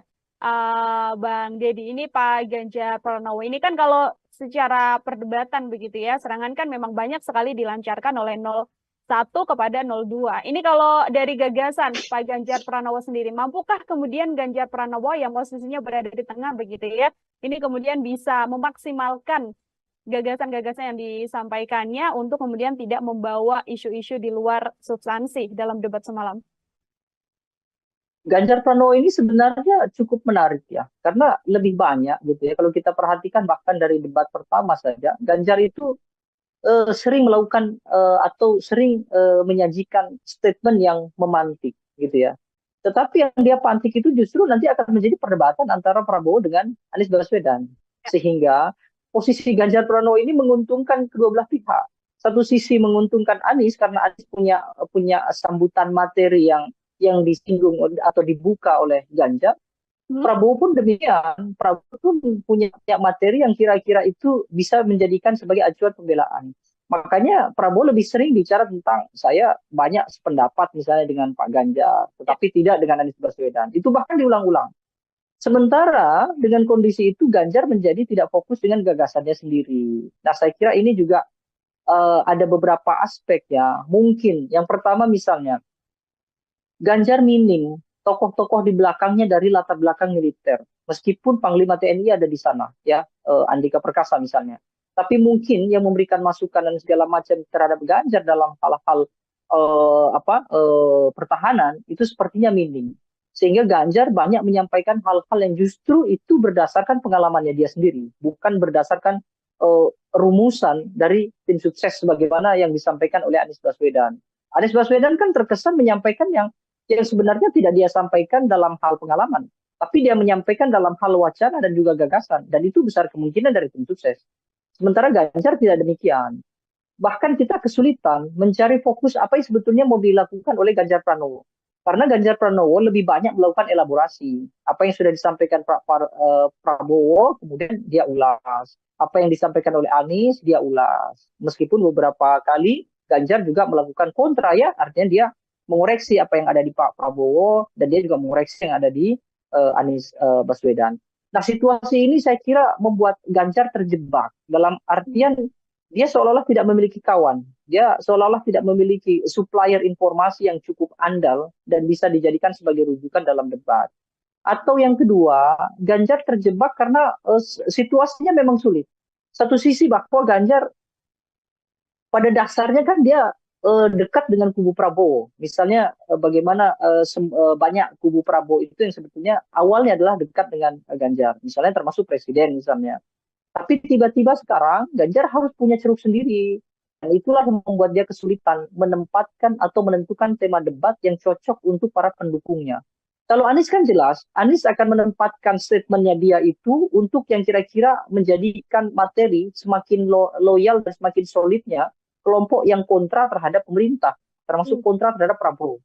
Prabowo akan bicara hal-hal yang sifatnya itu membangun soliditas di antara mereka atau yang pro terhadap pemerintah. Nah, Ganjar di mana? Ganjar mau bicara soal dukungan terhadap pertahanan yang sekarang, faktanya dia berbeda. Nah, Ganjar kesulitan. Ganjar mau bicara soal dukungan terhadap pemerintah sekarang, sementara dia tertinggal dengan Prabowo. Dia mau mengkritik dengan keras apa yang sudah dilakukan pemerintah, itu juga tertinggal dengan Anies Baswedan. Sehingga Ganjar tidak cukup berani untuk keluar dari zona yang cukup sempit itu tadi. Saya rasa itu yang bisa dibaca dari aktivitas Ganjar dalam debat. Oke, terjebak dalam momentum dan juga positioning dari paslon 03 itu sendiri, seperti itu Bang Deddy ya. Dua pertanyaan terakhir dari saya sebelum nanti closing statement ini saya mau minta komentar Bang Deddy karena ada juga di akhir debat momen yang menarik ketika Prabowo Subianto hanya menyalami Ganjar Pranowo, tidak menyalami Anies Baswedan. Sudah diklarifikasi oleh masing-masing pihak karena Prabowo merasa ini sudah senior, jadi harusnya Anies yang mendatangi beliau begitu. Tapi dari sisi Pak Anies Baswedan kemudian mengatakan sudah mencari, namun kemudian tidak bertemu dengan Prabowo Subianto. Ini murni karena memang adanya kesalahpahaman untuk tidak bisa saling bertemu dan bersalaman, atau ada hal lain yang kemudian bisa dibaca dari ini, Bang? Ya, saya kira memang seharusnya mereka meluangkan waktu ya. Artinya semua kandidat meluangkan waktu begitu usai harus merapat ke posisi tengah, saya kira begitu. Saya kira tidak bijak juga ketika Prabowo mengatakan bahwa dia lebih senior, seharusnya Anies Baswedan mendatangi. Anies pun saya kira juga tetap tidak bijak. Kenapa? Karena dia juga tidak cekatan untuk menghampiri Pak Prabowo kan. Artinya Anies juga terlihat terlalu santai berada di podium, kemudian dia lebih dulu dihampiri oleh cawapres Mahfud MD, kemudian juga tim dari Anies Baswedan begitu ya. Dengan kondisi itu kan juga tidak mungkin Prabowo Subianto kemudian menunggu lama begitu kira-kira. Kecuali memang panitia sejak awal sudah melakukan briefing bahwa begitu selesai debat seharusnya semuanya ngumpul di tengah, kira-kira gitu. Jadi dua hal lah saya kira. Satu sisi secara teknis memang tidak kebetulan memungkinkan untuk tidak salaman gitu ya, bukan sesuatu yang disengaja gitu ya. Karena mungkin Anies juga menghampiri orang yang terdekat dulu dan posisi dengan Prabowo cukup jauh. Prabowo Subiantonya juga saya kira juga begitu dia usai salaman dengan Ganjar, lalu kemudian langsung dihampiri oleh para tim sukses mereka gitu. Nah, sisi lain saya kira dua-duanya seharusnya tidak melakukan itu. Kenapa? Karena Prabowo sebagai kesatria, usai perdebatan, seharusnya ketiga-tiganya harus merapat pada satu titik temu yang harusnya dilakukan. Saya rasa itu saja. Oke, baik Bang Deddy. Terakhir tadi saya Bang, kalau bisa kemudian memberikan koreksi begitu ya, untuk karena masih ada satu momen debat lagi calon presiden begitu. Dari ketiga kandidat, ada Pak Anies Baswedan, Prabowo Subianto, dan juga Pak Ganjar Pranowo. Hal apa yang kemudian harus diperbaiki untuk debat mendatang? Ya, saya kira debat itu seharusnya bicara hal-hal yang substansial gitu ya. Seharusnya mereka bertiga tidak tergoda untuk melakukan kritik, apalagi mencari kekeliruan gitu ya, mencari kesalahan-kesalahan masing-masing kandidat secara personal. Itu saya kira urusannya adalah urusan privat. Akan lebih baik kalau mereka bicara soal apa yang sudah dilakukan dan apa yang akan dilakukan untuk negara. Boleh saja melakukan kritik terhadap Pak Prabowo karena Pak Prabowo sudah berada di pemerintahan, tapi kritik itu harus ditujukan pada urusan-urusan yang nasional, urusan-urusan yang substantif, bukan urusan-urusan yang pribadi. Begitu juga di antara Prabowo dengan Anies, Ganjar dengan Anies, Ganjar dengan. Kalau itu berhasil, saya kira debat akan menjadi ruang dialog yang cukup progresif, begitu ya, dan publik tentu akan lebih teredam dari persoalan apa namanya kontra yang cukup kuat di antara mereka. Saya rasa itu. Baik, terima kasih banyak Bang Deddy Kurniasyah. Ini adalah pengamat politik sekaligus Ya, eksekutif dari sama-sama. Indonesia Political Opinion. Bang Deddy, terima kasih sekali lagi. Selamat beraktivitas kembali, Bang Deddy. Ya, terima kasih banyak. Ya, Tribuners, demikian obrolan saya dalam Tribun News on Fokus hari ini. Nantikan obrolan saya bersama dengan narasumber lain dan juga tema-tema lainnya hanya dalam program Tribun News on Fokus. Saya Nila Irda, pamit undur diri. Terima kasih dan sampai jumpa. Download Tribun X sekarang. Menghadirkan lokal menjadi Indonesia. Anies Baswedan seolah-olah atau terkesan gitu keluar dari zona yang selama ini biasa dilakukan oleh Anies Baswedan, tenang gitu ya. Tetapi dalam debat semalam Anies Baswedan justru tampak sekali sangat powerful begitu ya, bahkan mendominasi perdebatan, termasuk juga berani melakukan kritik secara personal terhadap Prabowo Subianto. Nah, ini cukup mengagetkan. Kenapa? Karena seperti biasa Anies Baswedan adalah tokoh yang memang sudah terbiasa dengan penyampaian gagasan, tetapi tidak sevulgar semalam. Debat sudah terlanjur terjebak sejak awal gitu ya, seolah-olah ada kesan Anies maupun Ganjar Pranowo sudah siap untuk melakukan kritik yang dilakukan oleh Prabowo, dan Prabowo seperti tidak siap dengan kritikan-kritikan itu. Situasinya memang sulit. Satu sisi bahwa Ganjar pada dasarnya kan dia dekat dengan kubu Prabowo. Misalnya bagaimana banyak kubu Prabowo itu yang sebetulnya awalnya adalah dekat dengan Ganjar. Misalnya termasuk presiden misalnya. Tapi tiba-tiba sekarang Ganjar harus punya ceruk sendiri. Dan itulah yang membuat dia kesulitan menempatkan atau menentukan tema debat yang cocok untuk para pendukungnya.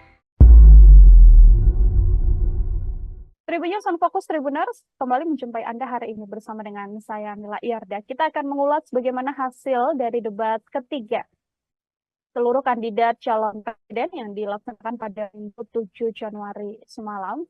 Yang mana calon presiden nomor urut 1 ini kita bisa sampaikan Anies Baswedan menggunakan strategi menyerang. Pada beberapa kesempatan Anies Baswedan bahkan terlihat mencecar paslon lain untuk menunjukkan data yang berkaitan soal tema debat seputar pertahanan, keamanan, hubungan internasional, dan juga geopolitik. Anies Baswedan, Tribuners juga beberapa kali mengungkit pembelian alutsista bekas yang dilakukan oleh Kementerian Pertahanan di bawah pimpinan Prabowo Subianto yang juga capres nomor urut 2. Selain itu, Anies Baswedan juga sempat menyinggung masalah kesejahteraan prajurit TNI. Untuk membahas bagaimana ulasan seputar debat semalam, saya sudah tersambung bersama dengan pengamat politik sekaligus Eksekutif Direktur dari Indonesia Political Opinion atau IPO, ada Bang Deddy Kurniasyah dalam sambungan Zoom bersama dengan saya. Bang Deddy, terima kasih banyak sudah bergabung. Ya, Bang Deddy, sama-sama. oke, terima kasih. Bang Deddy juga menyempatkan waktunya berbincang bersama dengan saya. Secara keseluruhan, saya mau minta pengantar terlebih dahulu dari Bang Deddy sebagai pengamat. Bagaimana melihat keseluruhan jalannya debat calon presiden? Ini adalah debat ketiga yang dilaksanakan semalam, Bang. Ya, saya kira ada beberapa catatannya. Yang paling menonjol memang soal ekspektasi yang tidak tercapai di debat. Misalnya sebagian besar gitu ya, mungkin mengekspektasikan bahwa Anies Baswedan akan melakukan serangkaian penyampaian gagasan, termasuk juga perdebatan yang tidak terlalu menonjol dalam hal kritik begitu ya terhadap Prabowo Subianto maupun terhadap Ganjar Pranowo. Tetapi justru yang terjadi, Anies Baswedan seolah-olah atau terkesan gitu keluar dari zona yang selama ini biasa dilakukan oleh Anies Baswedan, tenang gitu ya. Tetapi dalam debat semalam Anies Baswedan justru tampak sekali sangat powerful begitu ya, bahkan mendominasi perdebatan, termasuk juga berani melakukan kritik secara personal terhadap Prabowo Subianto. Nah, ini cukup mengagetkan. Kenapa? Karena seperti biasa Anies Baswedan adalah tokoh yang memang sudah terbiasa dengan penyampaian gagasan, tetapi tidak sevulgar semalam. Ada dua hal kemungkinan terjadi. Pertama, mungkin Anies Baswedan sudah mulai memahami bahwa kelompok pemilih Anies Baswedan tidak mungkin tertukar dengan Prabowo. Dalam artian bahwa ketika dia melakukan kritik yang keras, termasuk juga melakukan serangan-serangan, itu tidak akan memudarkan soliditas di pemilih Anies. Dan kalaupun Anies Baswedan tidak begitu keras, itu juga tidak juga membuat kelompok yang pro Prabowo kemudian bersimpati terhadap Anies. keyakinan ini saya kira penting menjadi dasar kenapa kemudian Anies Baswedan sangat total dalam hal menyampaikan kritik dan juga melakukan koreksi terhadap Prabowo Subianto. Yang kedua, ekspektasi yang juga tidak tercapai ada di Prabowo Subianto. Dengan posisi sebagai Menhan, kemudian banyak melakukan gerakan-gerakan pertahanan, bahkan juga Prabowo Subianto punya latar belakang militer, sehingga banyak harapan publik, ya termasuk juga para analis, yang memungkinkan berharap bahwa Prabowo Subianto akan total. Bahkan dia dianggap sebagai kandidat yang paling banyak memiliki materi-materi debat. Tapi faktanya semalam kita tidak bisa mendengar gagasan dari Prabowo Subianto. Bahkan dalam aspek pelaporan gitu ya, dalam aspek menyampaikan apa yang sudah dilakukan saja, Prabowo Subianto terkesan agak kesulitan untuk menarasikan apa yang sudah dia lakukan, apa yang sudah dia bangun terhadap pertahanan nasional kita. Nah, kalau Ganjar Pranowo saya kira tetap normatif, sama seperti debat yang pertama, dia hanya melontarkan sesekali kritik, lalu kemudian menyampaikan beberapa hal yang sesuai dengan kapasitasnya dia, seperti melakukan mention bahwa dia 10 tahun di parlemen, 10 tahun di gubernur, tapi secara esensi Ganjar tidak menyampaikan apa yang sebetulnya diharapkan oleh publik terkait dengan pertahanan kita. Dan banyak hal menurut saya yang sebenarnya jauh lebih penting. Misalnya bagaimana posisi Indonesia dalam kancah internasional itu juga tidak banyak diulas. Justru lebih banyak didominasi pembahasan-pembahasan tentang apa yang sudah dilakukan oleh Prabowo, termasuk juga bagaimana anggaran pertahanan cukup besar, bicara soal kesejahteraan prajurit dan segala macam. Tapi posisi Indonesia dalam kancah internasional seperti bagaimana Indonesia mempertahankan wilayah perbatasan, bagaimana pengelolaan perbatasan termasuk konflik-konflik yang menyebabkan Indonesia dan China sampai hari ini tidak selesai misalnya, itu tidak terlalu banyak dibahas. Jadi memang debat sudah terlanjur terjebak sejak awal gitu ya, seolah-olah ada kesan Anies maupun Ganjar Pranowo sudah siap untuk melakukan kritik yang dilakukan oleh Prabowo, dan Prabowo seperti tidak siap dengan kritikan-kritikan itu. Makanya cukup disayangkan jika Prabowo ditanya tentang kebenaran data apa yang sudah ia lakukan, justru Prabowo mengarahkan untuk diskusi di luar panggung debat. Nah ini menurut saya cukup disayangkan sekali begitu. Oke, kembali lagi ini momen debat yang kemudian tidak dimanfaatkan oleh ketiga kandidat untuk menyampaikan gagasan atau ide apa yang akan dilakukan selama tahun mendatang apabila terpilih seperti itu ya, Bang Deddy. Kalau dari skor, ini saya mau minta komentar Bang Deddy secara skor. Di antara ketiga tadi kan banyak yang kemudian tidak sesuai ekspektasi, Ganjar Pranowo terlalu normatif, atau bahkan Prabowo Subianto yang digadang ini paling menguasai materi, tapi justru juga tidak bisa menyampaikan paparan. Saya mau minta skor dari Bang Deddy untuk ketiga kandidat, Bang. Ya, secara kolektif saya kira ketiganya hampir serupa ya.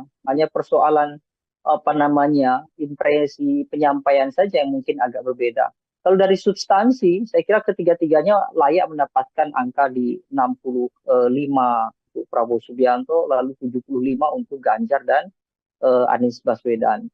Tetapi angka itu saya kira kan bukan sesuatu yang substansial. Kenapa? Karena seharusnya ada hal-hal yang esensial yang mestinya mereka bisa kemukakan begitu.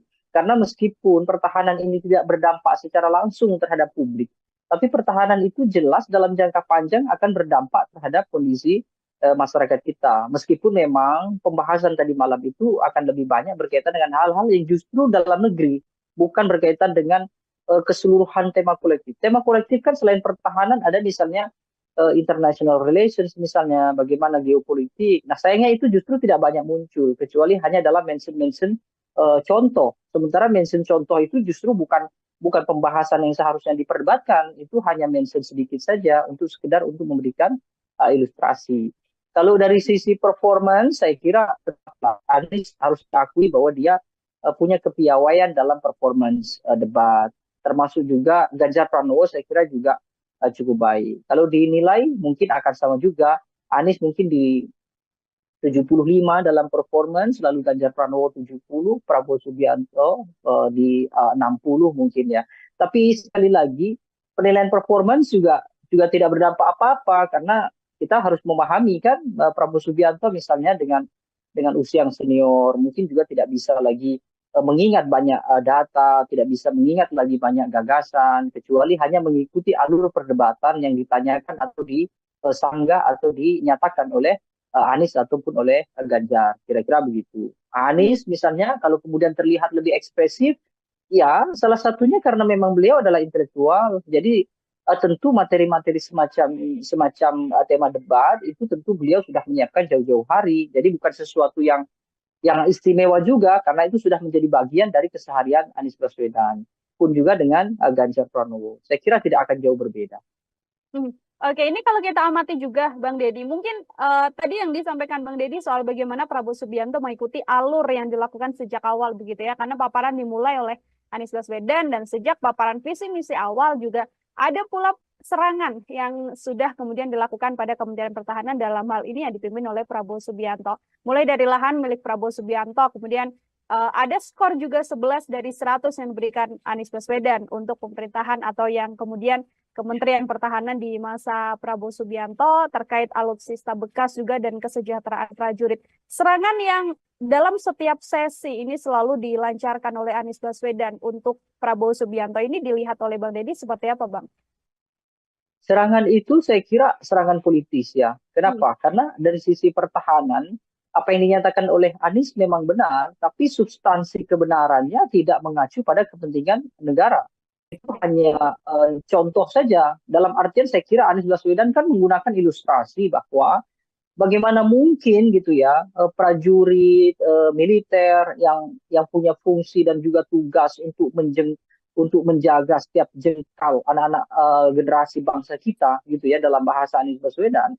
Tetapi mereka harus memikirkan juga urusan keluarga mereka yang secara ekonomi kurang, tidak memiliki tempat tinggal misalnya, atau mungkin gaji dari negara juga tidak cukup untuk membuat kehidupan prajurit dalam artian layak sebagaimana kelompok masyarakat sipil biasa, kira-kira begitu. Sehingga Anies memberikan analogi ketika mereka kesulitan secara ekonomi, sementara bebannya begitu besar menjaga bangsa dan negara kita, lalu tiba-tiba seorang menterinya adalah orang yang sangat kaya raya, bahkan memiliki lahan yang ini diilustrasikan sebagai kontra dari prajurit yang tidak punya rumah kan, bahwa Prabowo punya sekian ribu hektar kira-kira itu. Nah, yang jadi masalah justru Prabowo Subianto mengoreksi itu. Mungkin Prabowo memang perlu ya supaya tidak terjadi propaganda atau opini liar di masyarakat bahwa Prabowo orang yang sangat elitis dengan harta yang melimpah, tapi prajurit justru susah payah kira-kira gitu. Tapi itu bukan sesuatu yang mestinya dibahas dalam debat. Yang dibahas dalam debat adalah meskipun Prabowo kaya raya misalnya ya, dengan tanah bahkan mungkin ribuan hektar misalnya, tetapi apa yang sudah dia berikan kepada prajurit itu akan jauh lebih baik. Tetapi sayangnya Prabowo tidak, hemat saya mungkin beliau tidak fokus ya, dalam artian tidak fokus membahas apa yang sudah dilakukan terhadap prajurit, justru beliau lebih fokus dan tertarik untuk membantah data yang disampaikan oleh Anies Baswedan. Ya, statement Anies Baswedan terhadap Prabowo Subianto soal kepemilikan harta yang melimpah di Prabowo Subianto itu kan hanya ilustrasi saja. Artinya Anies Baswedan ingin menyampaikan bahwa ketika militer kita yang punya tanggung jawab besar menjaga warga negara dan juga negaranya sedemikian rumit gitu ya, tetapi justru mereka tidak memiliki harta yang bisa minimal membuat mereka tenang karena meninggalkan keluarga yang di rumah. Bahkan tempat tinggal pun mereka tidak punya. Sehingga Anies menganalogikan bagaimana mungkin seorang prajurit yang rumah saja tidak punya, tetapi pimpinan tertingginya dalam hal ini adalah Menhan, itu adalah orang yang sangat kaya raya dengan lahan yang sangat luas kira-kira itu. Nah, seharusnya Prabowo tidak perlu menanggapi itu. Kenapa? Karena itu tidak substansial untuk kepentingan negara kita. Prabowo akan jauh lebih krusial dan penting